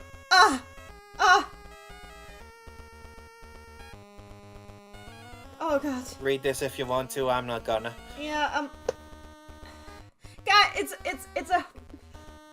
it's a whole ass adult and a 10-year-old, and there's like, unlike the other characters, there isn't really much you can interpret there. It's Otomo is literally his card I think appointed. they're a fun dynamic. Yeah, That's but not better as word a for it. ship. Not as a ship. Yeah, No. this is definitely a ship. With the use of the term OTP, that's definitely a ship. Yeah. I'm sorry, dude. Okay. But no. Absolutely no. Yeah. No. Like no. They're posting a lot in the Tumblr tag, and it's like, you know what? Great. I love the fact that you have passion. Tone it down, please. Please we should go to the next take. I'm very Okay. disturbed. We've talked about this several times already. Oh, this An is so much animated adaptation of Puyo Puyo has the potential to evaluate. I don't think that's the right word. The series the way the games haven't been doing recently. One that tells that very compelling story people have been wanting with the franchise for years. It just needs to have the right vision to pull it off. Thank you for your submission. Thank you for the submission. I do think that, I mean, we have talked about this a bunch.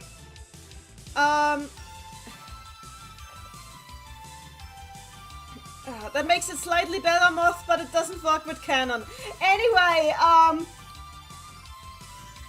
yeah, Elevate. I mean, we have talked about this. We all want an anime that can, like, kind of, like, consolidate everything.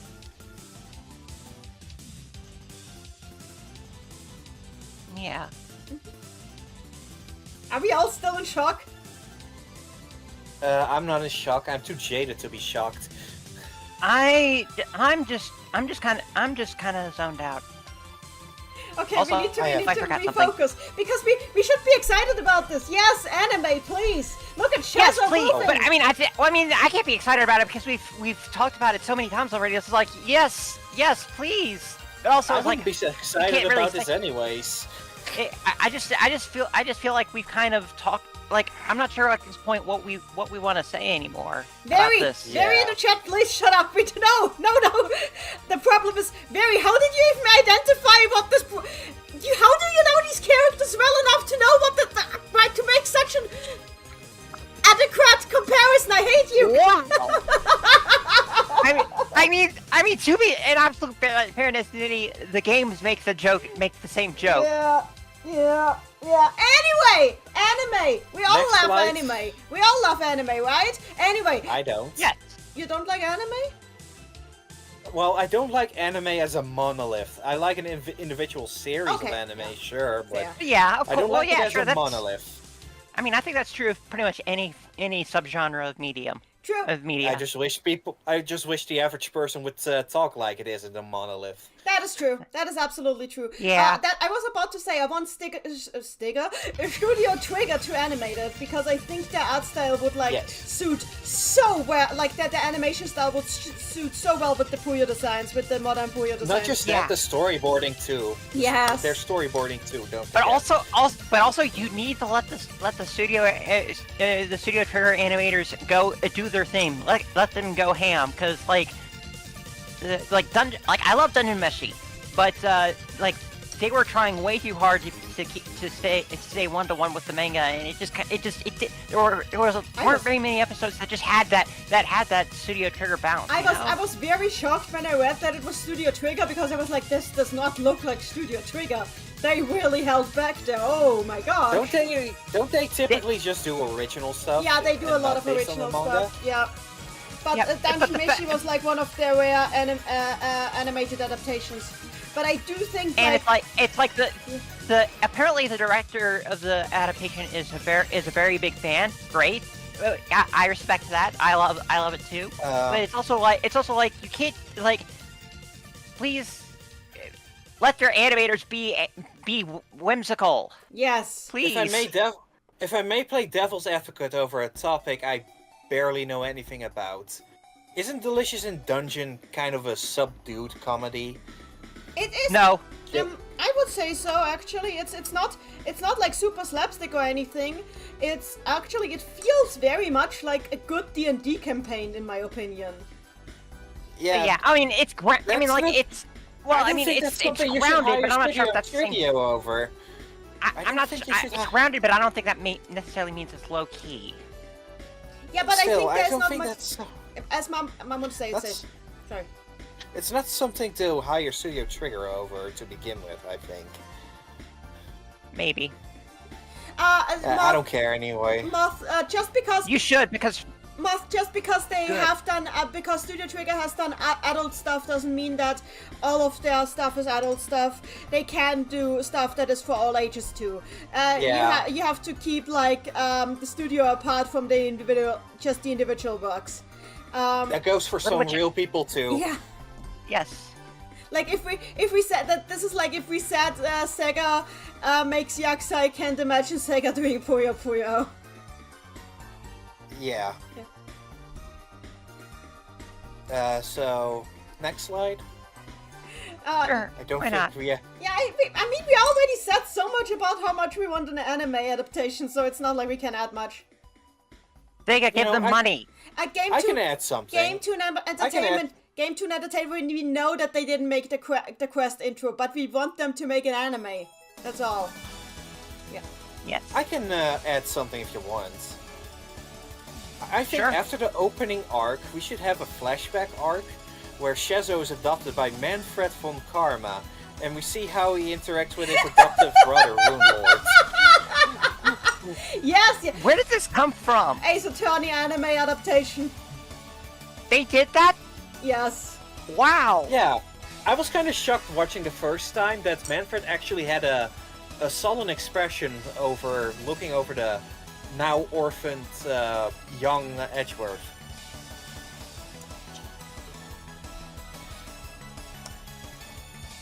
So anyway, we can keep going. Yes, let's keep going. Yeah. 85.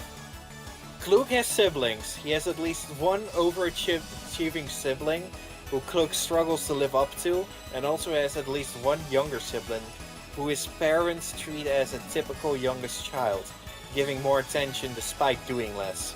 No matter how much Klug does, he will never live up to his older sibling, and his parents will never pay the same amount of attention to as they would with his youngest sibling. You can't tell me he doesn't have middle child syndrome. This could also be a reason that he's so interested in dark magic if he has family members who can use it.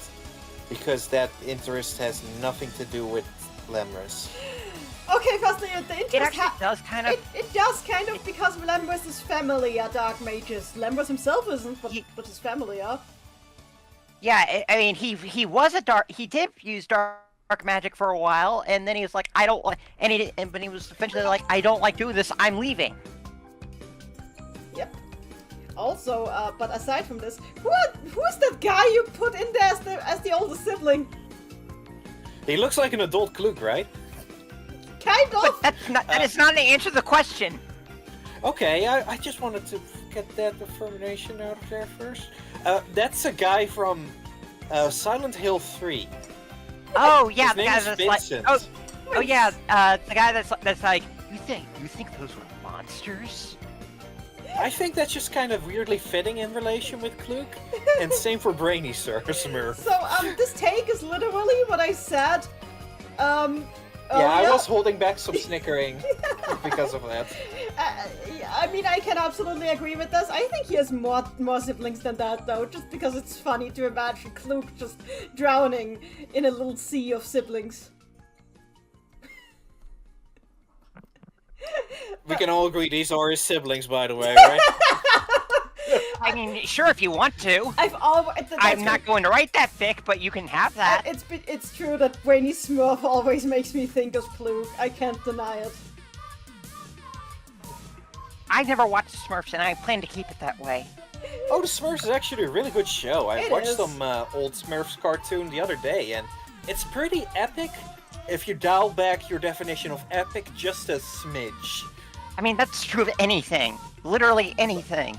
No, legit. They're really gripping stories for what they are. I mean, they had some girls, which was surprising. I said that because Sazette is my favorite. Sazette was always my favorite. I've never seen her much, Aw. actually. Sazette is best girl. My innate desire to give the Primp kids actual families. Agreed! I mean, absolutely agree with that. Agreed, so much. But yeah, So, I agree that Kluk has middle child syndrome. It actually comes up in my fanfic, so yeah. I think some people have read that.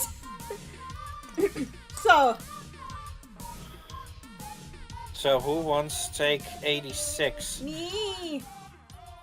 I'll take it. With things like Shadow's innuendos and Amity's blushing gibberish at a misunderstanding, and Rafina's damage animations, there's a lot of risque jokes in the series, and it's such a big elephant in their room, and I've seen people just deny it. It's because How do we want to... it's because it originated in the 90s in Japan, and that was just normal there, including in kids media. And Yeah. nowadays, Puyo kind of doesn't aim itself at children as much as millennials. I know people don't realize this, but Puyo is nostalgia food for millennials. So if they remove the stuff that makes it nostalgic, they are afraid of losing the audience. So they're very careful with that. But Also- Rafina and Amity are 90s. Well, also, Amity genuinely has no idea what's going on. She just has this idea in her head of what adult stuff is like, and gets all blushy about that. Yep. Yeah, that's the intent, but to an audience, that can come across way different. Yeah, and I think. I guess that's true. I think that's intentional though, because as I said, they wanted to still feel kind of like an anime from the 90s, and because it is aimed at people who grew up in the 90s, so they keep that retro factor in there. It's kind of a retro series in that regard, and that doesn't mean you have to like it. That means, but also, saying you gave 3 examples, it's like that's not a lot of risque jokes. Although Maybe they didn't know they have way more space than Yeah. than they have. And there is more than that. We know that there's more than that. Well, yeah, but I mean, granted, part of that is the dub's fault. Not all of it. I point Well, you. I said part of it. Yeah, I said part of it. I point you at I do think 15. Rafina getting punted is funny though. Yeah. I mean, they have been dialing it down lately. I think they feel like they have like enough of a charm that they don't entirely need to rely on nostalgia at this point. But like, a lot of it is probably because they just didn't want to lose that nostalgia feel. So, yeah. Yeah. Yeah. Fair. Yeah. Okay. I can't. I'd have I nothing can't. to I'm not add. trying to defend or I'm not trying to defend or deny or anything. It's just it is something that comes out of the context that the series comes out of. I think. I do find all these examples funny personally.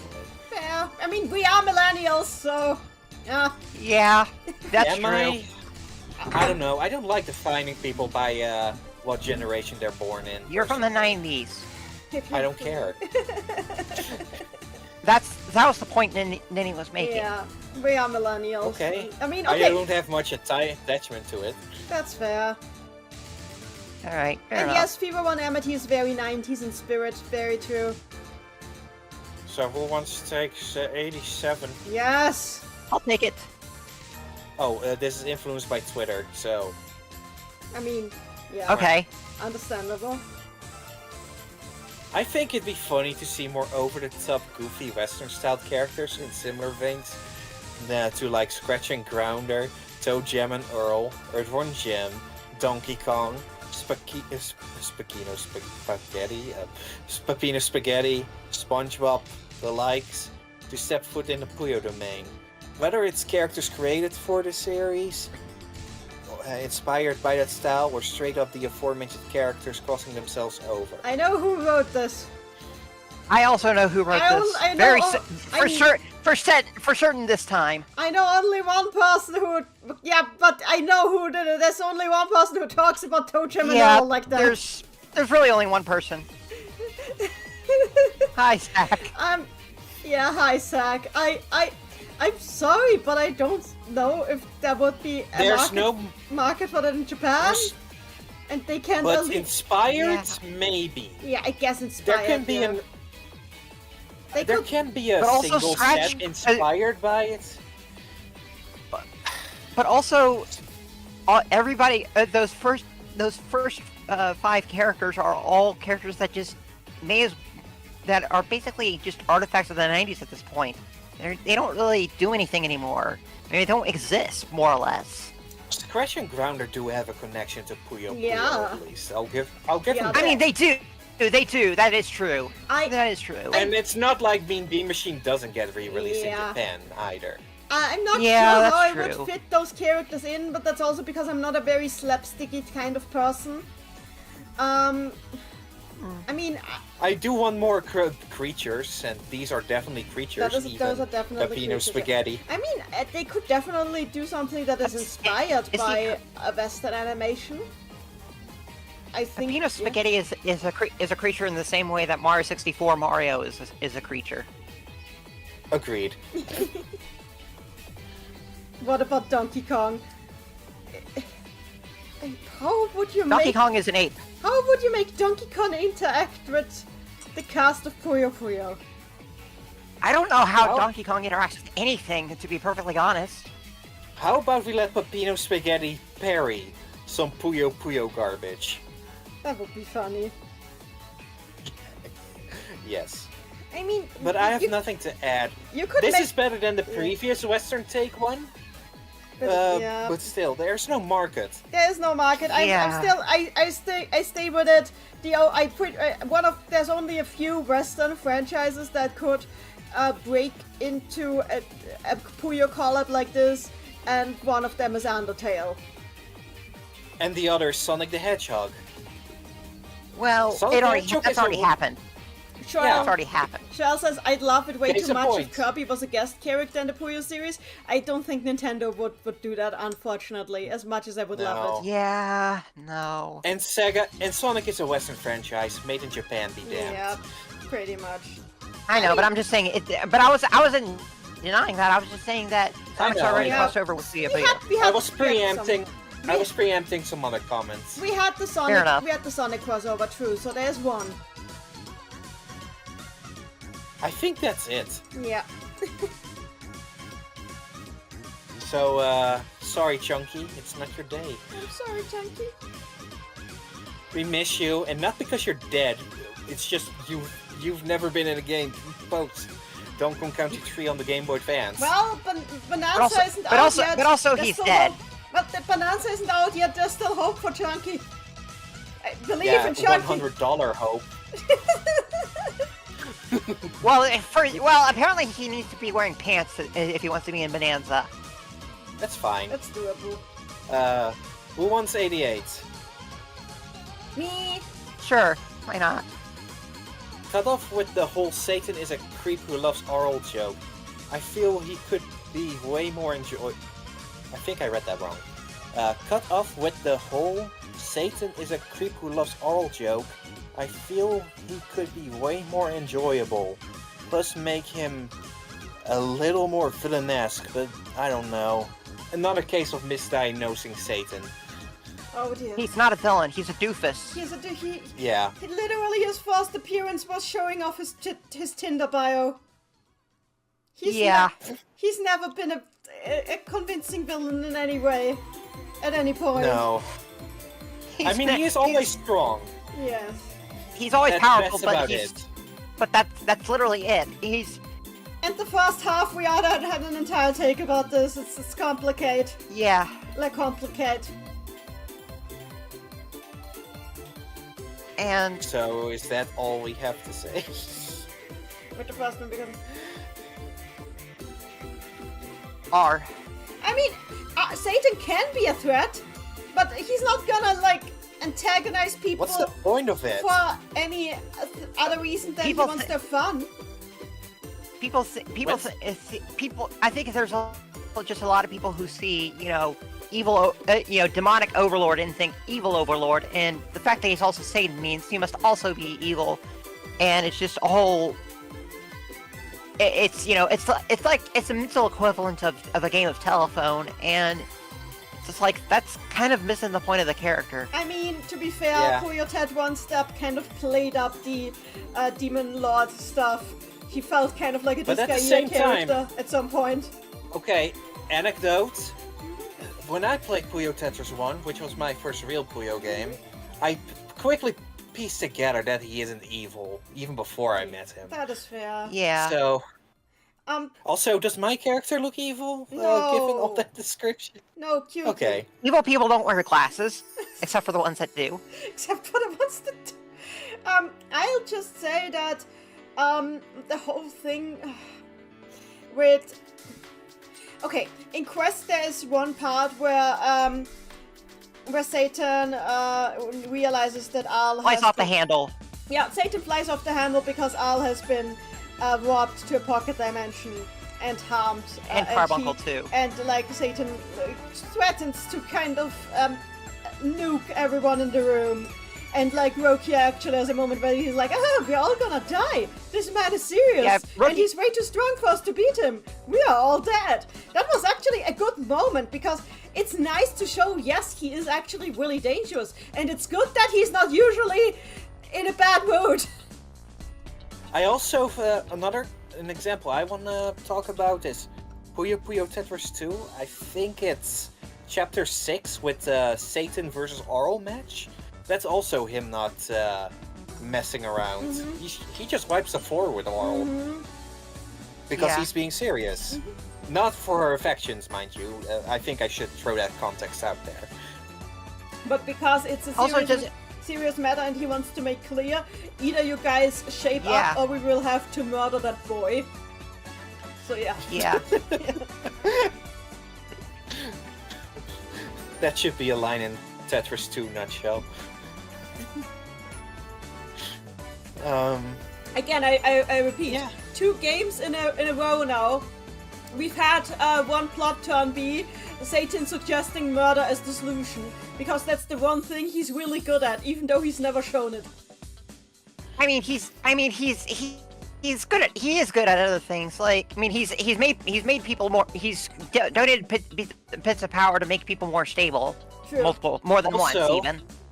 Also, he makes sure some people stop him before he does the murder. True.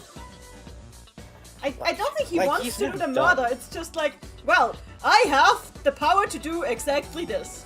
So either you find another solution or this is the solution. He's not just a hammer, he's the whole toolbox. Yeah, seriously. No, I really do think it's just I really do think it's just the whole giving the extreme first option so that everything else seems less extreme after. That's just my thing. Yeah. Yeah. Like, I don't think he's actually seriously considering murdering. It's like, well, if you really want to make it to be done right now, then that's an option. But it's not a good option, is it? No. So, question. Is calling Satan evil racial profiling? Yes. Yes, it kind of is, you're right. And I do mean spatial profiling. Racial just gives a bigger gut reaction. Yes, but you're right. You're right, and you should say You're it. right, it is true. That's actually why it's never going to be set in Blue Demon's story, but that's why Blue Demon turns his horns off in public. Oh, oh no, it's a Liddell! No, sad. Oh, he can go with or without his horns. It's mostly just so that he doesn't get mobbed. Everybody should be proud of the horns. I'm looking at you, Aska. Oh no, it's true though, but it's true. It's like that line in the first episode. He doesn't want attention put on himself, so off go the horns. Girls, no matter what the curvature of your horns looks like, you should be proud of them and show them off proudly. Meanwhile, BD just reads a book in his living room. Yes. Looking around in the chat, he disguises himself as a frog and gets shot. That's great. Yes, he does do that. Not in that order. I love reading comments who are surprised that wasn't hyperbolic in my Satan video. I love that video, that part of the video, just because it's like, yes, that's exactly what happened. Yeah. It was and so great. The only real hyperbolic is that it's not a shotgun; it's more like a close-range sniper thing. It's more like a laser cannon. Yeah, like a Kid Icarus Uprising weapon. Actually, it does kind of look like one of those. Yeah, you're right. Wow. I need to play Kid Icarus again. Yes, Kid Icarus Uprising, but it's Satan, please. Yeah, that would be a sick mod. No, Satan is Palutena. He would be perfect for that. Ooh. Yeah, he basically is Palutena, basically. He's like mirror Palutena. Palutena and Satan should hang. They should. Who would be Pit then? Let's make it happy just for fun. Oh, okay. God. I mean, the obvious choice would be All, just because, you know, that runs with the theme. But All doesn't have wings. I'm just saying that runs with the theme. It's like, and then in terms of them being opposite. In terms of them being opposites. Make it canon to Puyo Puyo, and then Arl gets another doppelganger Arl. So there are two doppelganger Arls running around now. Oh yeah, yeah. There would be another doppelganger Arl in that case. We should continue. Yes. Yeah. Yes, let's continue. 89. Oh, frick. Thank you for pushing, holding shift and pressing enter to make paragraphs, by the way. That's how you do it. I've been using this for years. I love it. They absolutely need to return back to an arcadey formula for the single player, or preferably have it as a side mode. The overworld format in Tetris and Puzzle Pop has absolutely no replay value whatsoever. Okay, before I continue, that's pretty much also the story structure in 20 of that 15 anyways. Yeah, it's, I mean, and Puzzle Pop is definitely an arcade. They should, well, you know what I would do? I would do a Blade Blue. I would do what Blade Blue does and give everybody an arcade mode that is like a summary of the story, but like a really short one, and then have a proper story mode. Yeah. I think Soul Calibur does that too. Yeah, I think why not? That would work. In fact, you can just have the arcade mode with only super short animations instead of whole cutscenes. I like that. Mm-hmm. Meanwhile, the rallies in 1, Sun, and Anniversary are fun to revisit and to try to get a deathless run on. The absolute cream of the crop has to be the tower in Puyo Puyo 2. The speedrun potential for picking out your opponent's AI from the roulette and your score dictating how fast you can reach the final boss is the perfect structure. This is what a modern Puyo game needs for me to want to boot it up for single player. And to kick it off, I agree. I think the tower is actually a pretty genius. I prefer FIFA 1's arcade mode. I do think the way Sue did it is kind of neat, but it does mean that there are some characters where you're like, I don't want to play against them. They suck to play against. Yes. I want arcade modes back because I think arcade modes are important for this franchise because it's just fun to try and one coin clear 1cc an arcade mode in Puyo, and you can't really super do that with a story mode. There's a difference between an arcade mode and a story mode, obviously. Yes. Yeah. Because story modes are not meant for that. Story modes are meant for perfecting the individual missions and rewatching the cutscenes. That is why I think Show has an opinion in the chat. Actually, speedrun 2 for a good bit. Honestly, the point structure is really frustrating for speedrun. I agree. Yeah. That's part of why I like FIFA 1 better. That's part of why I like FIFA 1 better. I do think the tower is really cool though, and I wouldn't mind it returning as a mode every once in a while. But yeah, it could be fun. But you know, that's kind of why I think that challenge dungeons actually were a great solution in Puzzle Pop. I know many people haven't played Puzzle Pop, but the challenge dungeons in Puzzle Pop are basically an arcade mode.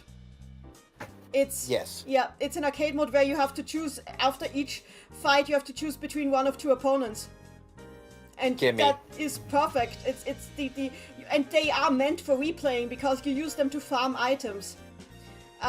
Gimme. Yeah, give us Puzzle Pop, please.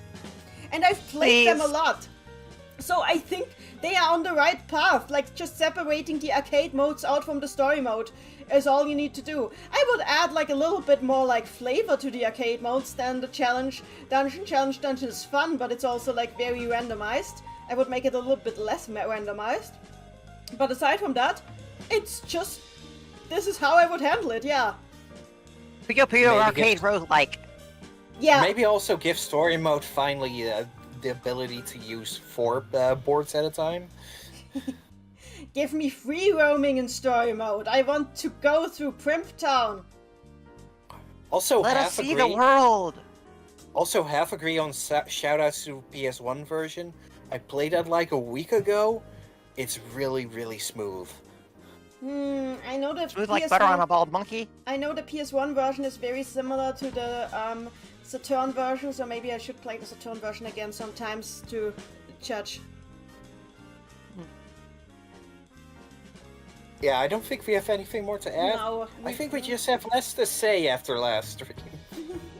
Yeah, which is good. It means I'm not going to bed at 4 a.m. Yet. Well, once take 90. Let's go. Sure, why not?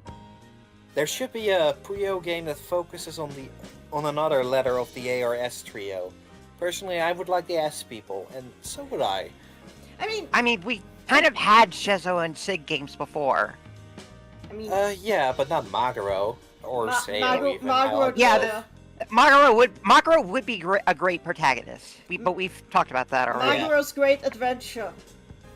I'm all into it. I'm all into it. To tie a little back to a previous take, ARS doesn't equal protag, sadly. But Maguro still it doesn't mean I want Maguro or Seo even to be a protag. Seo actually is. It's just Maguro here. Sorry, boy. Seo is kind of detached from the heroics. Seo is like a lore character more than anything, I think. Because Seo is the one who has like all the lore connections to previous characters. She's like friends with Accord, enemies with Ecolo. She knows she has been around the multiverse. Friends in air quotes, they're girlfriends. They're girlfriends, true. So I feel like Seo is not really somebody who is supposed to be a protagonist, but she's a mentor. She's very much a mentor. She knows. She is like, she's kind of like a foil to Accord in that they have a lot in common, but the differences between them highlight themselves due to them standing next to each other. Also, Seo needs to eat something. She does need to eat something. But yeah, Maguro deserves his own adventure. He does. He's good. Yes. Give him sharp teeth again. Maybe a new idea for a new anniversary game. maybe some characters can have 8 battles. Maybe some other characters can have 12 battles for their anniversary story. And give Margaro 12. I mean, Or 10. 10 or 12. if I were to write Either or. another anthology game in the style of 20th of Puzzle Pop, I would definitely make it so that it is the timeline is it would write the stories in a way where it's very easy to tell which one picks up from where. But I get that that's like hard to do. Yeah. I think it would also be nice if it would. I really do think that a big weakness of Puzzle Pop's anthology format was the fact that it did everything. Eventually, the overarching story did just get kind of broken up and disconnected from everything because it was only one episode, one set of 8 for each character, and that made things awkward. JH in the chat says, is Puyo actually this good? I trust Nenny's opinion because of how good her Persona takes were, but I had no idea Puyo even had a narrative. Oh gosh, welcome! Welcome to Welcome! Well, please come join us! Please join us! Nenny, join us! Answer JH's question, please. Well, Puyo has Yes. a lot if you dig into it. Okay.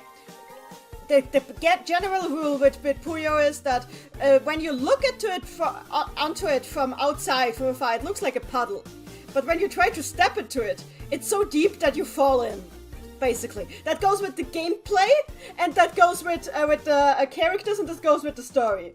Basically, on first glance, it looks extremely simple, and then you look into it and like, wait, there's something there. Wait, there's more there. Wait, there's more here. Wait, what? Ah, help! I'm drowning. Basically, I noticed this myself. But even if you stay on, 7 and then 20th. Yeah. But even if you just stay with the simpler surface stuff, the characters are just so very charming. They're super charming, and generally, from a gameplay standpoint, it's just extremely fun. It just has a very steep learning curve.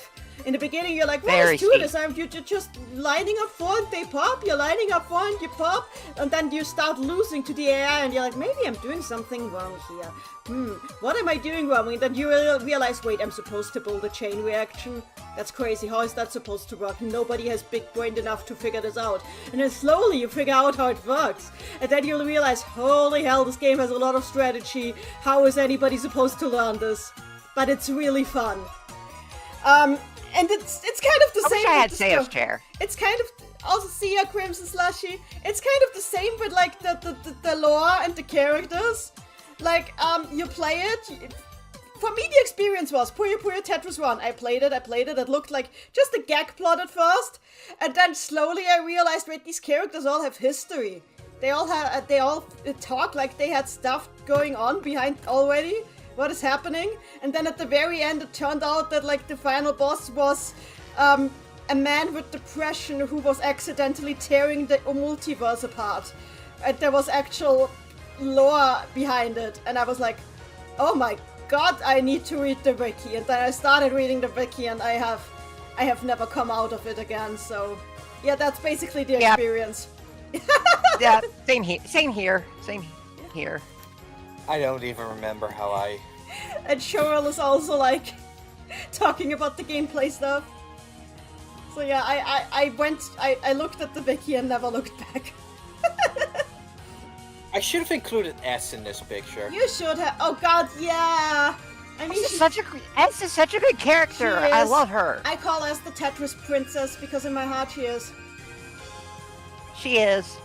Absolutely. Oh, Che H in the chat again. Okay, I believe you. Sorry to ask for spoon feeding, but is the move to just play through the series in release order? No, it's not, because the series actually starts at another series called Madelyn-Himegami, which is not available in English in any shape or form. So you literally cannot start at the beginning. It's impossible. So may I suggest currently starting at Puyo Puyo 7, then 20th, then 7 is probably alternative. 7. Yeah, 7. 7 is probably a good but start. if you want the Tetris 1 or Tetris 1. Yeah. Yeah, I was going to say if you don't want to mess around with downloading games, With then patching, with patching and Yes. patching and stuff, then your best option is to start with Tetris 1. Yeah. But Puyo if you Puyo want a 7 is lore good, so... If you want a lore-focused beginning point, I suggest 7. 7 is not that lore-heavy, but it is important for later. It is important for later. 20th, Tetris 1, Chronicle, Puyo Tetris 2, and then Puzzle Pop. Yeah. And Honestly, you can catch up later. Honestly, what I would compare Puyo most in terms of how the stories go is kind of Toho. So if you have any experience with Toho, you roughly know what you should expect. There are a lot fewer lesbians than Puyo, though. Mildly less for lesbians in Puyo. Anyway, we welcome you, honestly. We always want more people in. It's just fun to see, like, the fan base in the West grow, since this was, like, a purely Japanese That's series what we for want. so long. Yeah. I forgot, That's I what have we a want, video, So then anything. I have a video made about where to start, I forgot. Oh, but if you wanna put it in the chat, put it in the chat. Oh yeah, that's true, Okay. you do. Let me get it. Okay, we're waiting real quick. Oh wait, Please wait warmly. I'll just hide your slideshow Yeah. for a bit so people can't look at your screen. Let me think. Where did I put there? And You found it. maybe in the end they'll love all of the Tell, what's their name? JH? JH, yeah. Yes. Tell them to watch it at their own leisure, though.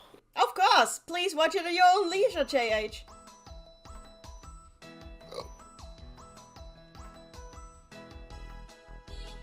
I mean, the video's technically meant to talk to people who want to get other people into Puyo Puyo, which sounds really hyper-specific and dumb on the surface, but it has its purpose, trust me. But people can just watch it on their own to get a clue. where to JH asks, if I can read Japanese, should I start on that? If you can read Japanese, you can try to get your hands on a copy of Madomonogatari 123. It's really fun. It might be a little hard for a Japanese beginner to get into, but it basically, it might be, in my opinion, it is the best starting point, because it introduces you to the most important characters already from the beginning, and it just shows how crazy and fun the franchise is, and it's very, it has the retro game charm that I like about the Madomonogatari ring specifically.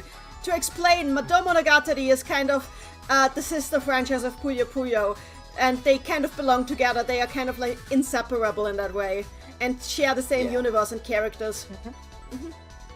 Despite what other people might tell you. Yeah. I'm just putting the name in the chat. Madomonogatari 123. If you can read Japanese and you can get your hands on a copy of this, just be aware that there's 2 different versions. One for the computer MSX and one for the PC-98. And the one for the PC-98 for some reason gave all the characters Mortal Kombat style fatalities in battle, which is not norm for the franchise. And you need to consider that is the exception. That is not usually what it looks like. But that PC-98 version is what introduced Boost to the series, though. So there's that. Yeah, true. I put the link in the chat a few minutes ago. Thank you. Wait, did you put it in? Did it actually go through? In the Discord chat. Oh, then I have to put my bad. Sorry. I have to put it in then. Hang on, I do that. It's also more noticeable if you do it. Yeah, I'll do that. Yeah. Copy. Copy link. There we go. So, here we go. This is the video that Mamono made. You can watch this. I can also link to more what do you videos mean if you're in battle? interested. I thought this was a bean game. Okay, Madomonogatari was an RPG with actual RPG battles. Puyo Puyo uses puzzle battles, but technically the puzzle battles are also still wizard duels. It's a lore thing. Technically, the puzzle battles are also still wizard duels. They're just played as puzzle battles. But Madomonogatari has actual JRPG gameplay. So, yeah. There's a lot. I told you there's a lot to go through. Anyway, I need to open this slideshow back up. If you want, we can send JH some other links of mine. Yeah. Let's continue. Like my Madomonogatari 1-2-3 crash course might be of help. Oh, that is such a fun. Oh, that would. Oh, yeah. That's like if you can't play Madomonogatari 1-2-3, that is genuinely a good synopsis of him. It is. You make great videos, Mamono. Okay, so who's ready for the last 11 takes? Yes, let's go. Sure, why not? Mamoru Sasaki was robbed of his shark teeth that he had in his first appearance in Puyo Puyo 7. I'm of two minds. I'm of two minds here. I do like the shark teeth to some degree, but they also kind of make him look mean. And he's not mean. He's nice. cool. He's the coolest guy you'd ever met. When I draw him, I usually try to give him like cute little fangs to like balance it out. Yeah, okay. Yeah, that's valid. So we have nothing to add? I have nothing to say about this. I don't care about this topic. I like Maguro a lot, and I think he looks good regardless of what his teeth look like. He's a good, cool guy. Yeah. And he's a cool dude. And he can have a cute little fang. And he's an escape artist and doesn't afraid of anything. He doesn't afraid of anything, indeed. So also, he's so beautiful that he makes anyone attracted to boys fall in love with him immediately. Let's Fish too. Fish too. Okay, that was probably the shortest take we've had. I mean, everybody agrees. Daltrix, I need his dental plan. 92. Yeah. I love Puyo Puyo Tetris 1 and 2, and hope they make a third. The main reason being I love the SS Tetra gang and their interactions with Ringo, Amity, and the other characters. I and S are two of my favorite Puyo Puyo characters, and I know if Sega continues to make Puyo Puyo games without Tetris, I may never see them again. Also, Tetris makes the games more accessible to my casual non-gamer friends. I know they wouldn't play Puyo Puyo with me if they couldn't pick Tetris. No! What a wonderfully what a normie take. It is a normie take, and it's fine. I get it, but on the other hand, like, I said it before, I said it again. At this point, if we have a Puyo Puyo Tetris 3, which has like the dimensions, like having the dimension and separation turned on again, it will just feel like nobody up in the dimensional management is doing that job. Like, space-time is literally just too broken to function anymore. Nanny, the slides are a little too zoomed in the window. Oh, that is my fault. That is because... We need to see how spicy it is, after all, and what number it is. Spice. How did I do this? It happens. Wait, What? Why? Why is waiting on filter? Huh? It's wrong? Why is it wrong? You know, I have a great idea for Puyo Puyo Tetris 3, actually. Oh, there we go. We get Puyo Puyo Tetris 1 and Puyo Puyo Tetris 2, and we put them in a package together. I think people would... 1 + 2 = 3! People would commit murder at this point if that happened. I guess so. But also, this is why we need a standalone Tetris SS Tetra game. Yeah, exactly. That is where I come back with my. They should have a standalone SS Tetra crew game. I get that they don't get to interact with our girlies then, but look, it's sad, but it is the dimensional law. They must not meet again. Sadly, it is for the greater good. The greater good. And the greater good. Also, there's copyrights to consider. There is copyrights to consider. I think that's the bigger law to worry about. I think that I think that's only applicable to their clothes, though, Yeah, if we're that- being real. yeah, it's Yeah, that is true. That is true. If T just That's wore why a white S needs to- t-shirt with jeans, I think there would be no problem. That's why S needs to have more more outfits, because she would rock them, and she would be allowed back into the Puyo world. Yeah, Yes. I understand people wanting to be able to pick Tetris, but like, guys, Puyo is good on its own. We just need better tutorializing. I promise, you can pick Puyo. And also, Tetris needs more exciting releases on its own, honestly. Well, TGM4 came out pretty recently. People say that's. Oh. I guess.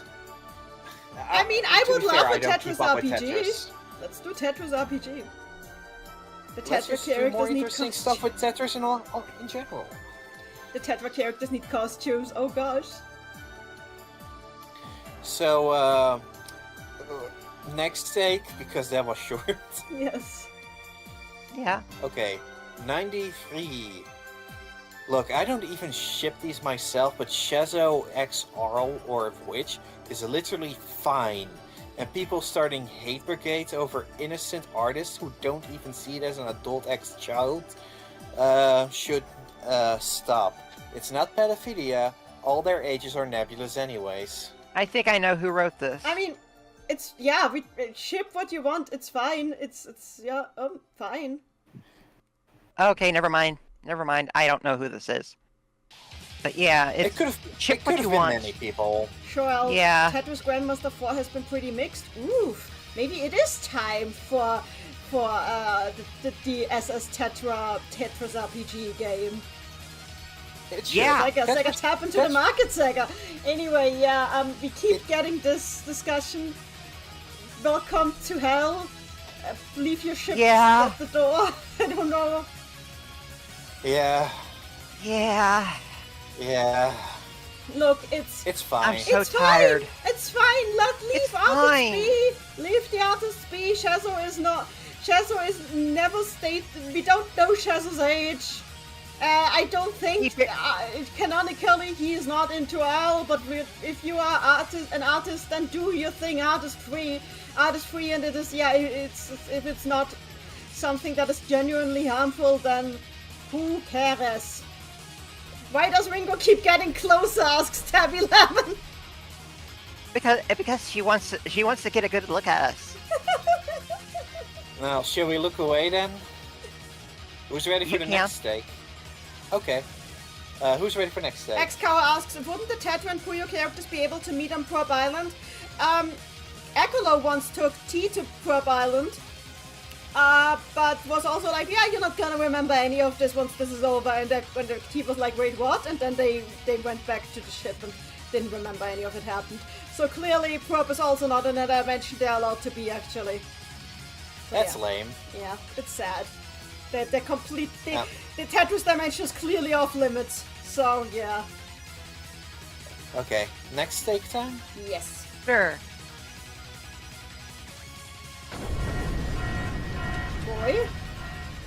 Boy? What? Boy? Mommy Ravisol gives the best huggies, cuddles, and kisses. That is. Aw, that's so cute. That is adorable. Rafisol goes to I hope you know that you should make a video that's called Rafisol goes to IKEA. Maybe next year's so boy cute. video. Maybe next year's boy day video. Mommy Rappy Soul. I love this. This is how I make boy typically speak, by the way, in text. Phonetically correct, grammatically fucked. I love it. Is this take influenced by something recently, and by what? What does that mean? Boy. This is serotonin. This is just yes. wholesome. I'm smiling so big. This is wholesome. Yeah. Even Rappy Soul is smiling. Thank you for the wholesome intermission. Yes. Puyo Puyo 7 is the last main series Puyo Puyo game. 20th NE is good, but an anniversary entry and a game mode collection. Triss and Triss 2 are crossovers writing the code coattails of a more internationally successful cousin. Chronicle is boring and not cut from the Puyo Puyo cloth. Champions is a low-effort shovelware. Quest is a freaking gacha. Puzzle Pop is somehow even less relevant than any of the other games. There's only a single person. There's only a. Thank you for your submission. No, not thank you for your admission. There's only a single person in the entire internet who calls Tet 2 and Tet 1 and Tet 2 Triss 1 and Triss 2, and it's Haley Halcyon. And Haley Halcyon is a known predator who was banished from several different communities. So no, her take is not welcome here. Yeah, no, get out of here. Okay. Shall we move on and not dignify this? I'm not dignified. Yeah, We all disagree by the way. I don't know why she's even trying to... What is she even trying to accomplish here? Please get her out of my face. The Puyo Puyo games peaked with Puyo Puyo Sun. Changed my mind. I think that's won't. Well, we can't. I don't think we can. That's a completely... Nor should we. That is a I see the argument. That's a completely valid take, and I understand it because Sun has immaculate sprite art. It has gorgeous music. The humor is on fleek completely, and if you are into arcade style Puyo, it doesn't get better than this. I mean, I like Fever 1 better, but that's Fever rule and not like it feels different, you know. Fever 1 is also Puyo Puyo Sun 2. Yeah, it is. But it is. Yeah, it absolutely kind is. of. But I agree. It has a nice flavor. I like it. And I mean, to a degree, this stuff. I want to eat that part. To a degree, this stuff is always objective. My favorite is Tet 2, but that's because I have different priorities. You said objective. Subjective. You said objective. I meant subjective. I'm very sorry. My brain is still melted. No, this stuff is objective. I have no opinion ready to call objective myself, so whoops. I feel like the compile magic started. At least they admitted that yawn was kind of a thing, but like the compile magic started to fade. I mean, that has to do with Moon Itani kind of like driving away most of the people who actually developed Puyo, to the point that the development team became a revolving door situation. Yeah. Yeah, sucks. That said, I mean, You know what? Sorry. You know what Sun's also a good sucks? game. I don't think anyone is going to ever change their mind because, you know, girl, that's. I think it's great that you think that. Yeah. I think I'll go beyond that. It's okay. I'm not gonna say it out loud, but it's a good option. It's a good pick for the best Puyo Puyo game. I mean, definitely. Because you can't go wrong with Puyo Puyo Su rules, and it's basically Puyo Puyo Su. It looks pretty. It sounds pretty. The biggest problem Satan with has Sun an is the Hawaiian glitch. shirt. The biggest problem with Sun is that it has a glitch that. But then again, Fever 1 also has a glitch with. The Fever 2 also has a glitch with garbage distribution. So it really is Puyo Puyo Sun 2. No, Fever 2 has the glitch, not Fever 1. Oh. Basically, a Fever. Well, I guess Fever 2 is bad. Shut up. Sun has a glitch with the garbage distribution that causes the first piece of garbage to be distributed to always land in the leftmost column, which destroys left-hand GTRs, which is really annoying. Oh. Mm-hmm. Okay, game bad. Not game bad, but I mean, you could learn other setups aside from left-handed GTR, but never. So I like sandwiches. Child, that is definitely a glitch. I can't imagine they did that on purpose. Why would they do that on purpose? Why do you think that's an intended mechanic? And I will explain. Please explain why you think that would be an intended mechanic. I can't come up with a reason. Also, it's not like... So, as for Fever 2, Fever 2 instead has a glitch that causes the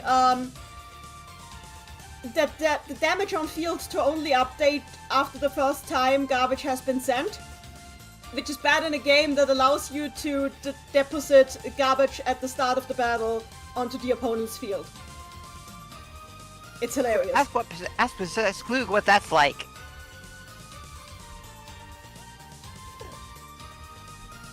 I'll nod and pretend I know what you're talking about. Huh? GTR nerf mechanic, okay, fair. Yeah. Anyway, but aside from that, yeah, Sun is just good Puyo fun. It's hard though. Sun is really hard, in my opinion. It is very hard. I'm terrible at it. Shezzo joke. Yeah, I like it. And you can put. You said it, you not can- us. Okay, I'll one up to it. Hard, because he's hard mode. True. I gotta hydrate. What was I gonna say again? This music is giving me quest PTSD, says Ma. I'm sorry, it's the Puyo playlist. Anyway, next take. Mm-hmm. Sure. Aro and Accord are in fact the same person. That is That's a spicy take. that's a hypothesis. Well, what do you think? Well, yes, it is a hypothesis. Or a headcanon. I guess the idea is that that Accord is a time-traveling owl? And I mean, I guess if she dyed her hair in the future? But honestly, I always thought that Accord was connected to the goddess that Amity is reincarnated from. And I always also thought that Accord was like the sorceress who defeated the Lord of the Chatunda Castle, an event which is mentioned in the library of Fever 2. I think Accord is related to the. I think Accord is related to the moon goddess, not the sun goddess, because the There's a talk moon about goddess? and the talk about the moon goddess defeating an evil demon is in fact Accord defeating the Lord Lord Chatunda of the Castle. castle. Yeah, That that's my would take. make That's my sense. take. And Mamono, there is a moon goddess mentioned in Fever 2 as well, which complicates it because Amity is clearly intended to be a sun goddess, which is like I didn't even know there was a sun goddess, to be honest. maybe It's Accord Amity. and Amity are sisters. That would be cute, actually. Oh my gosh. I mean, fucked up, but also cute. Fucked up because of how Accord is like, but Yeah. yeah, Accord is so mysterious and always smiling. That's moon goddess material. It is. Anyway, this is all like speculation stuff.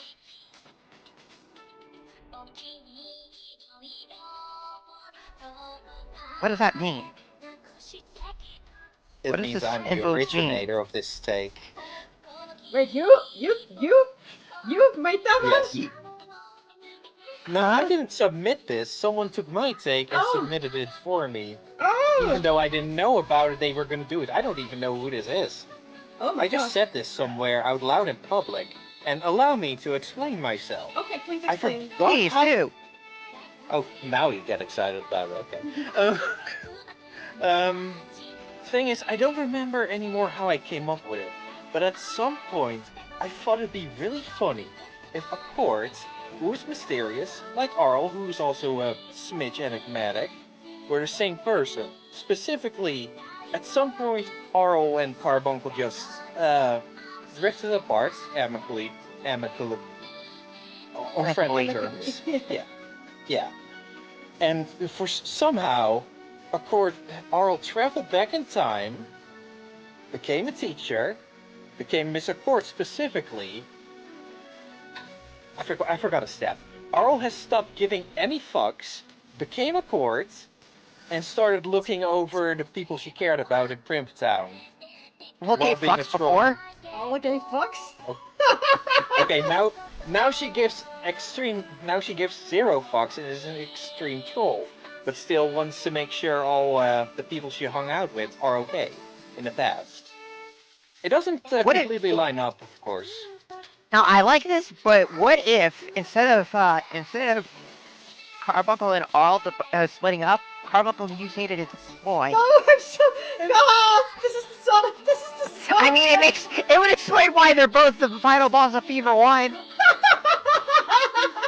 Actually, yeah. Well, you can kind of see you can at least see the ingredients of something cool, at least, right? I can respect this fanfic material, but I don't have to like. That's fine. I don't expect you to, Nanny. That is fair. That is fair. Completely fair. I just think it's funny.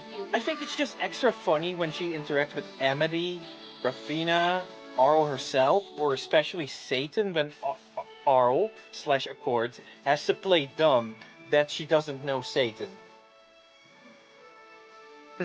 I mean, does she play dumb? Does she? I don't think she doesn't know Satan.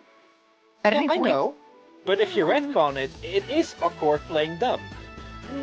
No, like has Accord ever acted like she doesn't know Satan? Because I think I don't know if she even asks Satan for his name.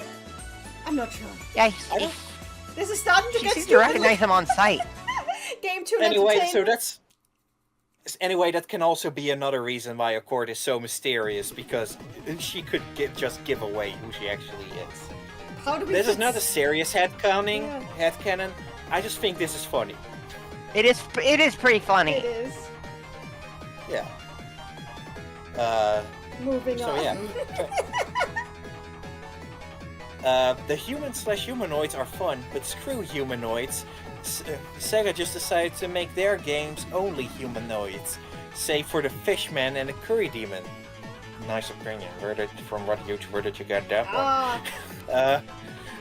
We really need the compile characters to be relevant again. It's me, the YouTuber. And I don't just mean the gacha game, where they are outshined by mankind anyways. Side note, I will never forgive this company for making my goat Dongari Geru irrelevant. Look, you could just call him Acorn Frog. It's fine. Look. I'm completely fine with the Frog Mafia. I want the Frog Mafia to be a thing. Give it time. Yes. Give it time. Please, let's have the Frog Mafia. I need to take a lot of my plate off before I make Sick Flies a Plane Part 3 for the Frog Mafia. Yes! The Frog Mafia! Frog Mafia! Remind me every now and then again, please. I have a lot of projects. Good. Yes, I will. I will certainly remind you of Frog Mafia. Also, Momomo is literally the MVP in FIA. I will just say that. And Momomo is such a friend. Look at that big old smile. Momomo is my boost dealer. It's true. He sells he has a lot of booze that he gives people. But yes, also here. The chit. Also, this is a headcanon I've expressed on Nini's FIA streams before, but I don't think Momomo actually cares about money. I think he just thinks being a merchant is fun. That seems right. It is. Yeah, that seems right. I want the Frog Mafia. Anyway, who graced us with this take? Oh, Fruit Village. Oh, and apparently they did get it from me. People know my opinion on this. I don't need an even split. I just want more creatures. Yes, and Minotauros definitely should at very least be in Rulu's damage animations. If Ultimo can be, then Minotauros can. Be cute. That'd be cute, actually. Yeah. Fun fact: in I guess Puyo's Nazo Puyo mission, you can get Minotaurus as an opinion, and his lose animation is just Rulu just stomping on Minotaurus for losing. And that's just kind of funny that exists. Why did they Jesus do that? Christ! How did they do, my boy? I respect. Rulu does not. I'd like to think that Rulu doesn't do Minotaurus like that anymore. Yes. Yeah. So, who's ready for the next stake? Me. Mankind knew he could so gain themselves. Puyos look edible. I mean, hang on. They're slimes. Hang on. Are you getting Puyomon? But yeah, they're slimes. They're literally slimes. You can eat them. Might not be recommended though. It depends on what kind of slime and what consistency and what And what intrinsics they give off when on consumption. Okay, guys, I know this will blow your mind, but they are edible, in fact. They are in fact edible. Let me check the screen in a moment. Gummy. Fruit gummies. Actually, let's open this one. Fruit gummy.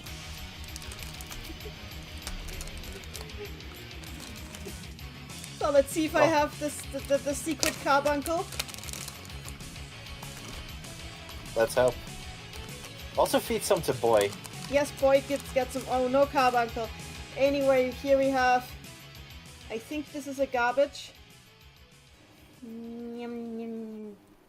They're all soda. Oops, all soda. There we have a blue Puyo.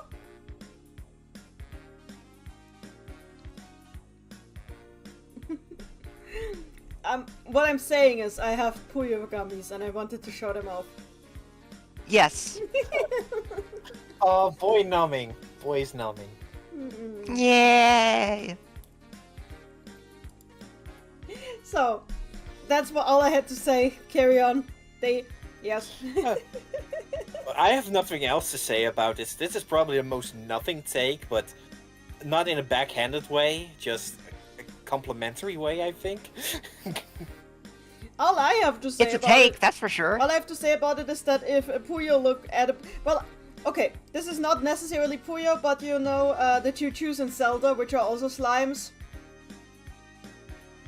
I wanted to eat them when I was a teen. Oh. So, I understand it. That the seminal urge to consume slime monsters. I mean, it's true. There's some things you see in a video game that just like, I want to put that in my mouth immediately. Yes. I just put things in my mouth to get that satisfaction. Yeah, but like sometimes you see them on the screen and it's like, I can't touch them. Question. Unrelated question. Seeing Draco Centauros here, how many takes have actually been about Draco Centauros? Because I'm drawing a blank. I don't think she's been in any takes, which is understandable because Draco is perfect. Still, I'm a little surprised. By the way, Aluri in the chat says, unrelated, but I've seen a lot of takes about Puzzle Pop in the stream.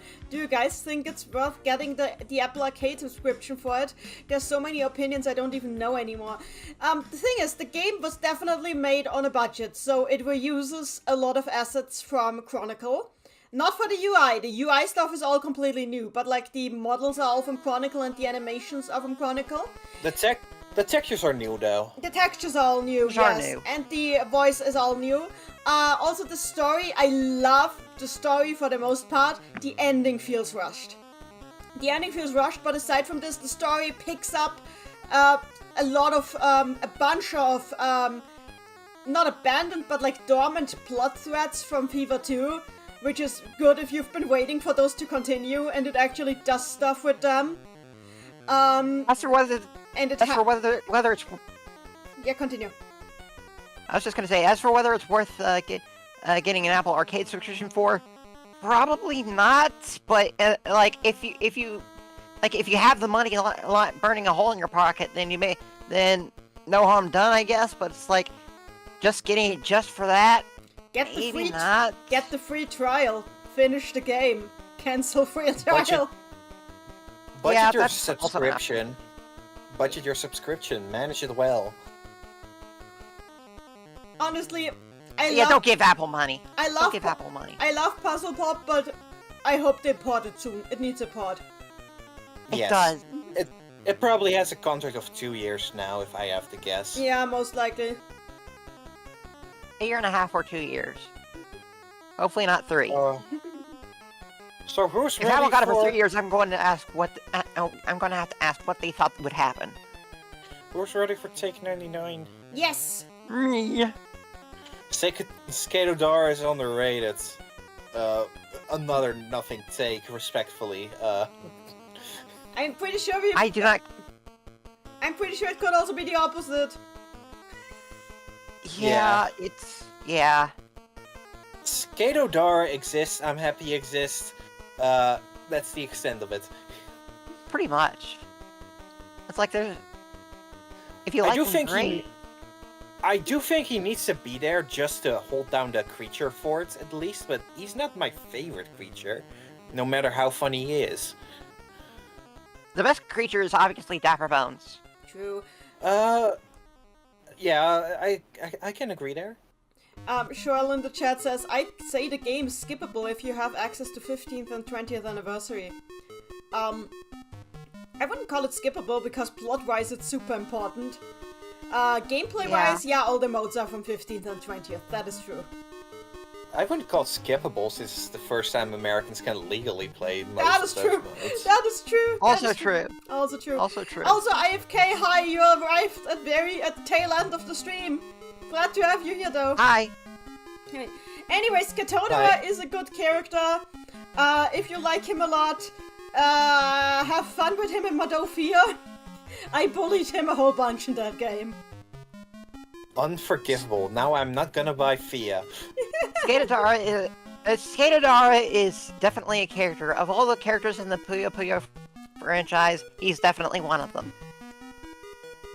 And he's perfectly okay with that. Just don't make it a problem that he's... Just don't make it a problem in front of his face. And then you have a problem.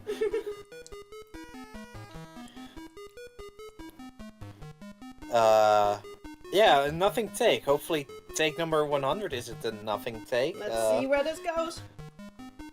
Alright. We need more focus on other play modes.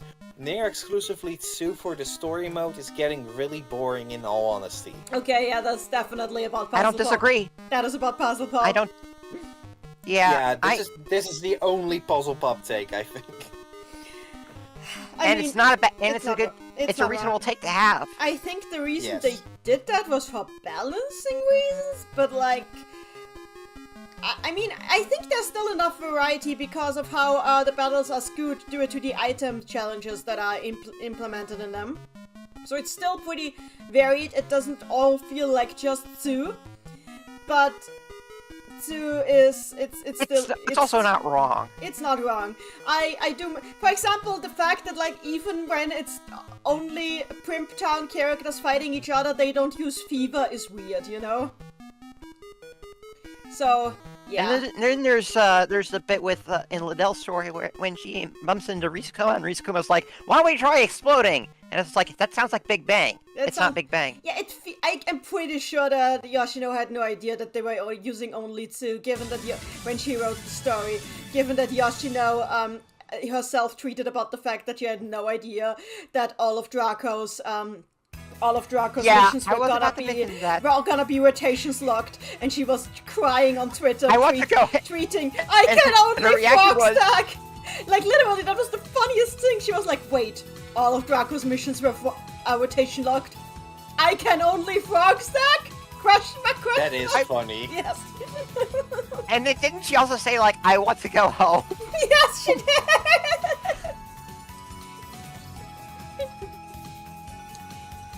So, I don't think we have anything more to say about it. Just throw in a sun here and there. Throw at least some other school modes in there at least. Joel, I do disagree that it gets monotonous. I never felt like it was monotonous to me. I get that it would be better if there were more modes in story mode, but I never felt like it was monotonous because of the item challenges and how they changed how I play the game.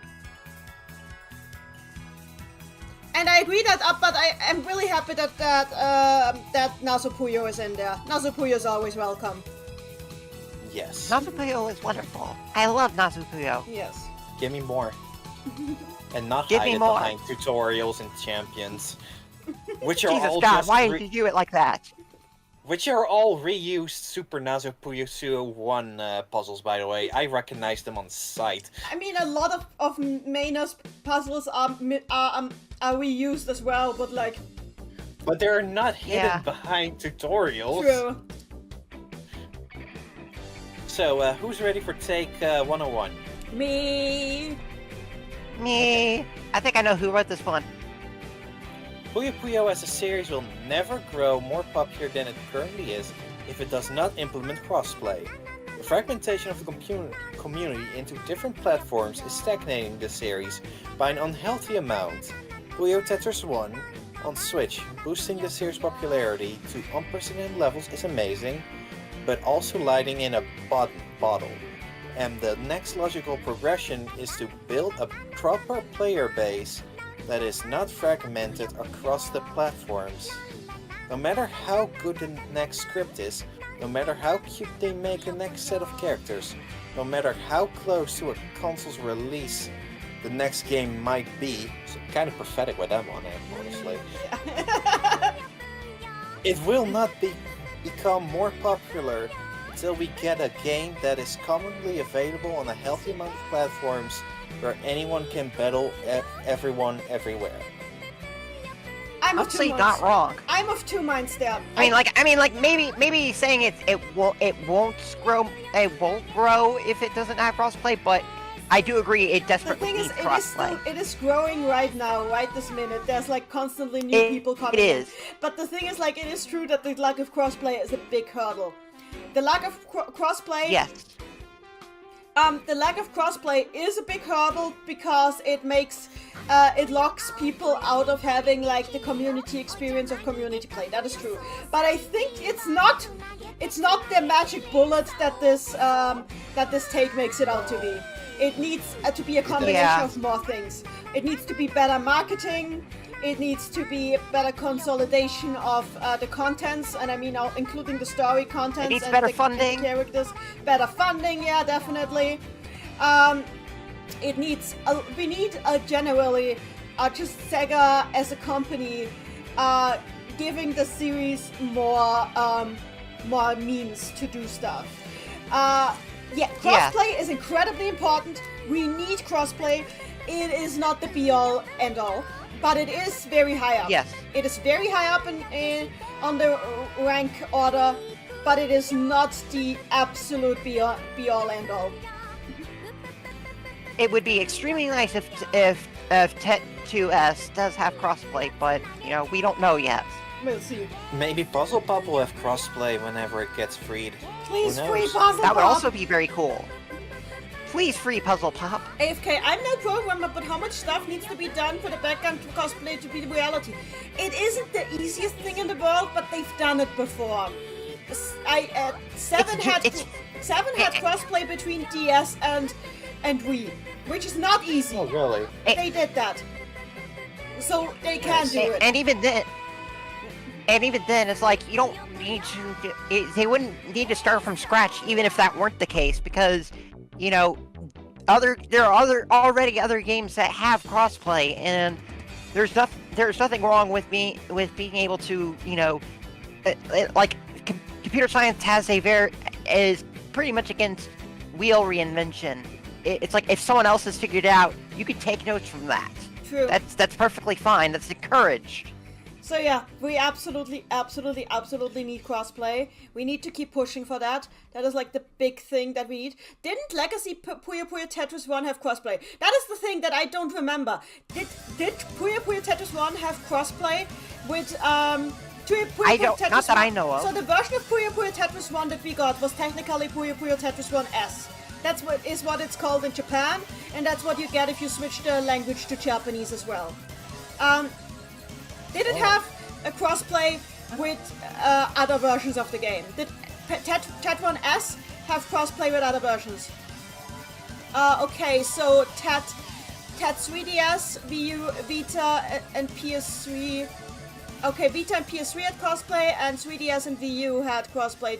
But did S Switch have crossplay with Wii U and 3DS? I don't think they did.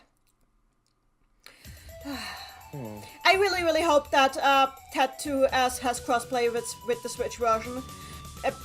All they would have to do is exclude. I mean, what do I say? Exclude the modes. Just make them invisible for the regular. Just make those invisible for regular Tetris. That's all. Okay, Tet 1S doesn't. Yeah. Hi, Deltrix. Hi. I mean, Delta's been here for a while. Yeah. Well, yes, but this is his take. Oh, yeah. I don't. Also, I'm drunk on apple juice, so do not take this too seriously. I wish I was drunk on That's apple called cider. juice. I think that's called cider. I had this whole thing, so I'm fine. Okay. Next slide. Yep, but we're done, I think. Sure. Okay. Well, I that's... think it'd be really, really cool if Laid-Back Puyo Podcast had more episodes. They're really fun, and I feel like I get a new appreciation for Puyo Puyo, or at least I understand things better, while not taking ourselves too seriously. But that's just my opinion. When can we expect the next episode so I may look forward to it? Is that you? No? Oh. Oh. It was you. I get it. So answer the question. I have a So lot of answer fun. the question. I have a lot of fun podcasting. I'm not sure if I can do it every week because I need to do regular streams too, but... I can't make Yeah, slides no, we're that not- quickly. Yeah, true. But I'm completely down for more. And yeah, these were fun, and like I said before, I'm glad I got to be a part of them. But I'm yeah. completely down. I have topics. Oh. I have a whole paper, a whole thesis. I can. We present. got a few ideas here. Yeah. Ignore this text. I think I'm just gonna pick what I want, Good. and then Nenny can pick whatever she wants to work I on. definitely want to work on my thesis. I mean, my thesis topic. While we read these off, you can support us here, Yes. our Ko-Fis. My ideas are, what's a boss fight in Puyo Puyo? I've already done a lot of research on this a few years back. I just need to cross-examine Puyo Tetris 2 and Puzzle Pop. I could do a lot of I could do a lot of off the cuff rambling about game design and what makes something a boss. The Bechdel test I want to do, just for kicks, because it's just hilarious on the face of it to do it with Puyo Puyo. Who is what and Cranky Food Friends? I think that could be interesting, because I got Felly wrong, sadly. You did sadly get Felly wrong. Salt Felly was alive. Yeah. She lives on in our hearts. Aww. All that salt will It's do true. our hearts really good. Games Puyo fans might like, even though they might not be puzzle games, like Double Dragon Gaiden, Skullgirls, or Shovel Knight Pocket Dungeon.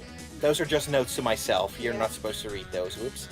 There's a lot of topics. Because I to think talk that would be about, fun. For Nenny, I wrote down just something I wrote these down, not Nenny. Magic system, which could be really, really handy. Amnesia Puyo Puyo, why and how. I mean, we I talked guess we about kind of this a covered bit that today. A little bit of that. We did And kinda. And Nenny adopting her thesis. Yeah, I would love... I need to translate my thesis to English. And honestly, technically, I've thought about just trusting it into Google Translate, because honestly, Google Translate does really well with academic language. I just have to edit it. It's 100 pages, so... And this is the end. This is the final slide. It's the end. It's the end. It is the end. It's the God, I'm end. so tired, but this was fun. Well, I have nothing to Yes. say. I'll slowly work on the boss fight slideshow next. Don't expect it anytime soon. Honestly, I don't even want to do it while the summer is hot. Understandable. AFK in the chat says, I've been researching a lot about Medoza Turn to see how much I can change about it for this remake I'm working on. You're remaking the game? Oh my gosh, Oh. what? Wow. Nice. Wow. That is an effort. Good luck with that. Good luck with that, yeah. Yeah. I do love having the streams, I will say this. I do want to keep having them. It's always super fun. And it does feel like it brings the community closer together. Yes. Even if there's like some weird things in there in between we have to kind of like purge out. But like, I'm tired, I can't think. I just generally like talking about these games a lot. There's a lot in there that is fascinating. I love Puyo Puyo is wonderful. Yeah.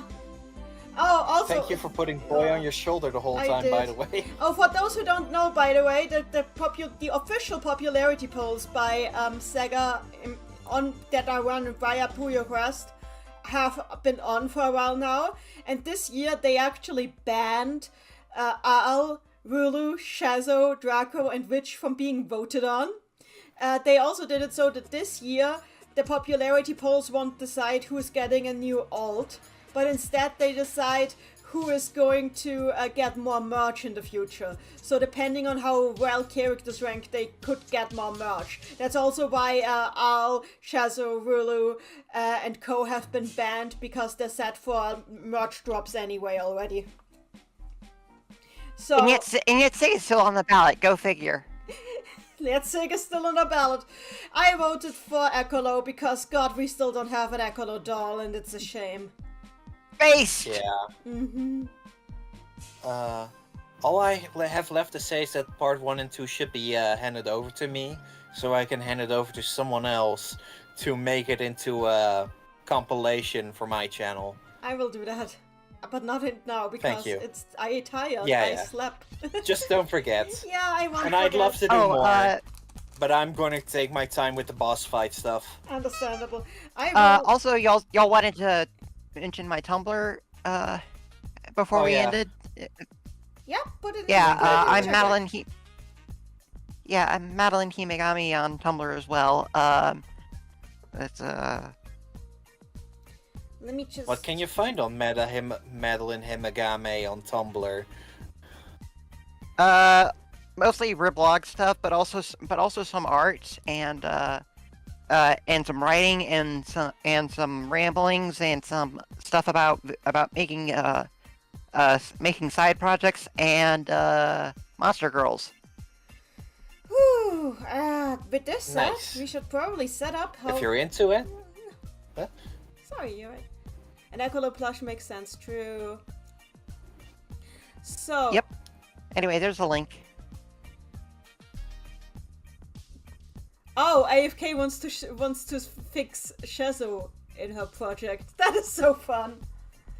Okay. Valid, completely Do valid. that. So, now, I'm gonna set up a raid. On Twitch, obviously, there's no raiding on YouTube. I think we're gonna raid Commissar Bear. Unless, I mean, Kyobi is also online, but Kyobi is in VR chat, and I'd rather raid a video game stream right now. I think we've had enough rambling for the past 6 hours.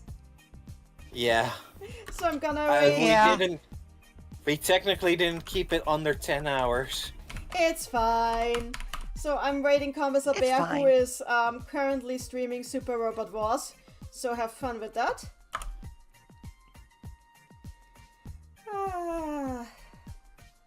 With that all said, and this was a good time. It was a really good time. Yeah. Thank you all Hope to for do it joining. again. Hope to do again with the boss fights. Yes. Just really need to All right. scan over and collect some data for Puyo Tetris 2 and Puzzle Pop. One is easier for me to get than the other. I kind of have to skip the post-game non-story stuff for Puzzle Pop, don't I? Yeah, I mean, technically, I can't tell you stuff about challenge dungeons because challenge dungeons technically have a boss fight mechanic because there's certain characters that. But is it set boss fights? What do you mean? No. Set? No. But Then I don't think I need to talk about it. I will bring it up because it has to do with specific characters. It is kind of relevant, I think. But I'll bring it up. Ask me when I make it. Yeah, please. I will. Anyway, with that said, I think I'm gonna tune out for today. Thank you all for watching. I was Good Nenilein. night. I'm Boy Enjoyers, 42. And I am the lovely and wonderful Princess Madelyn. With that said, before the raid auto commences, I have to say goodbye. Good night, everyone, and see ya. Bye. Bye. Bye.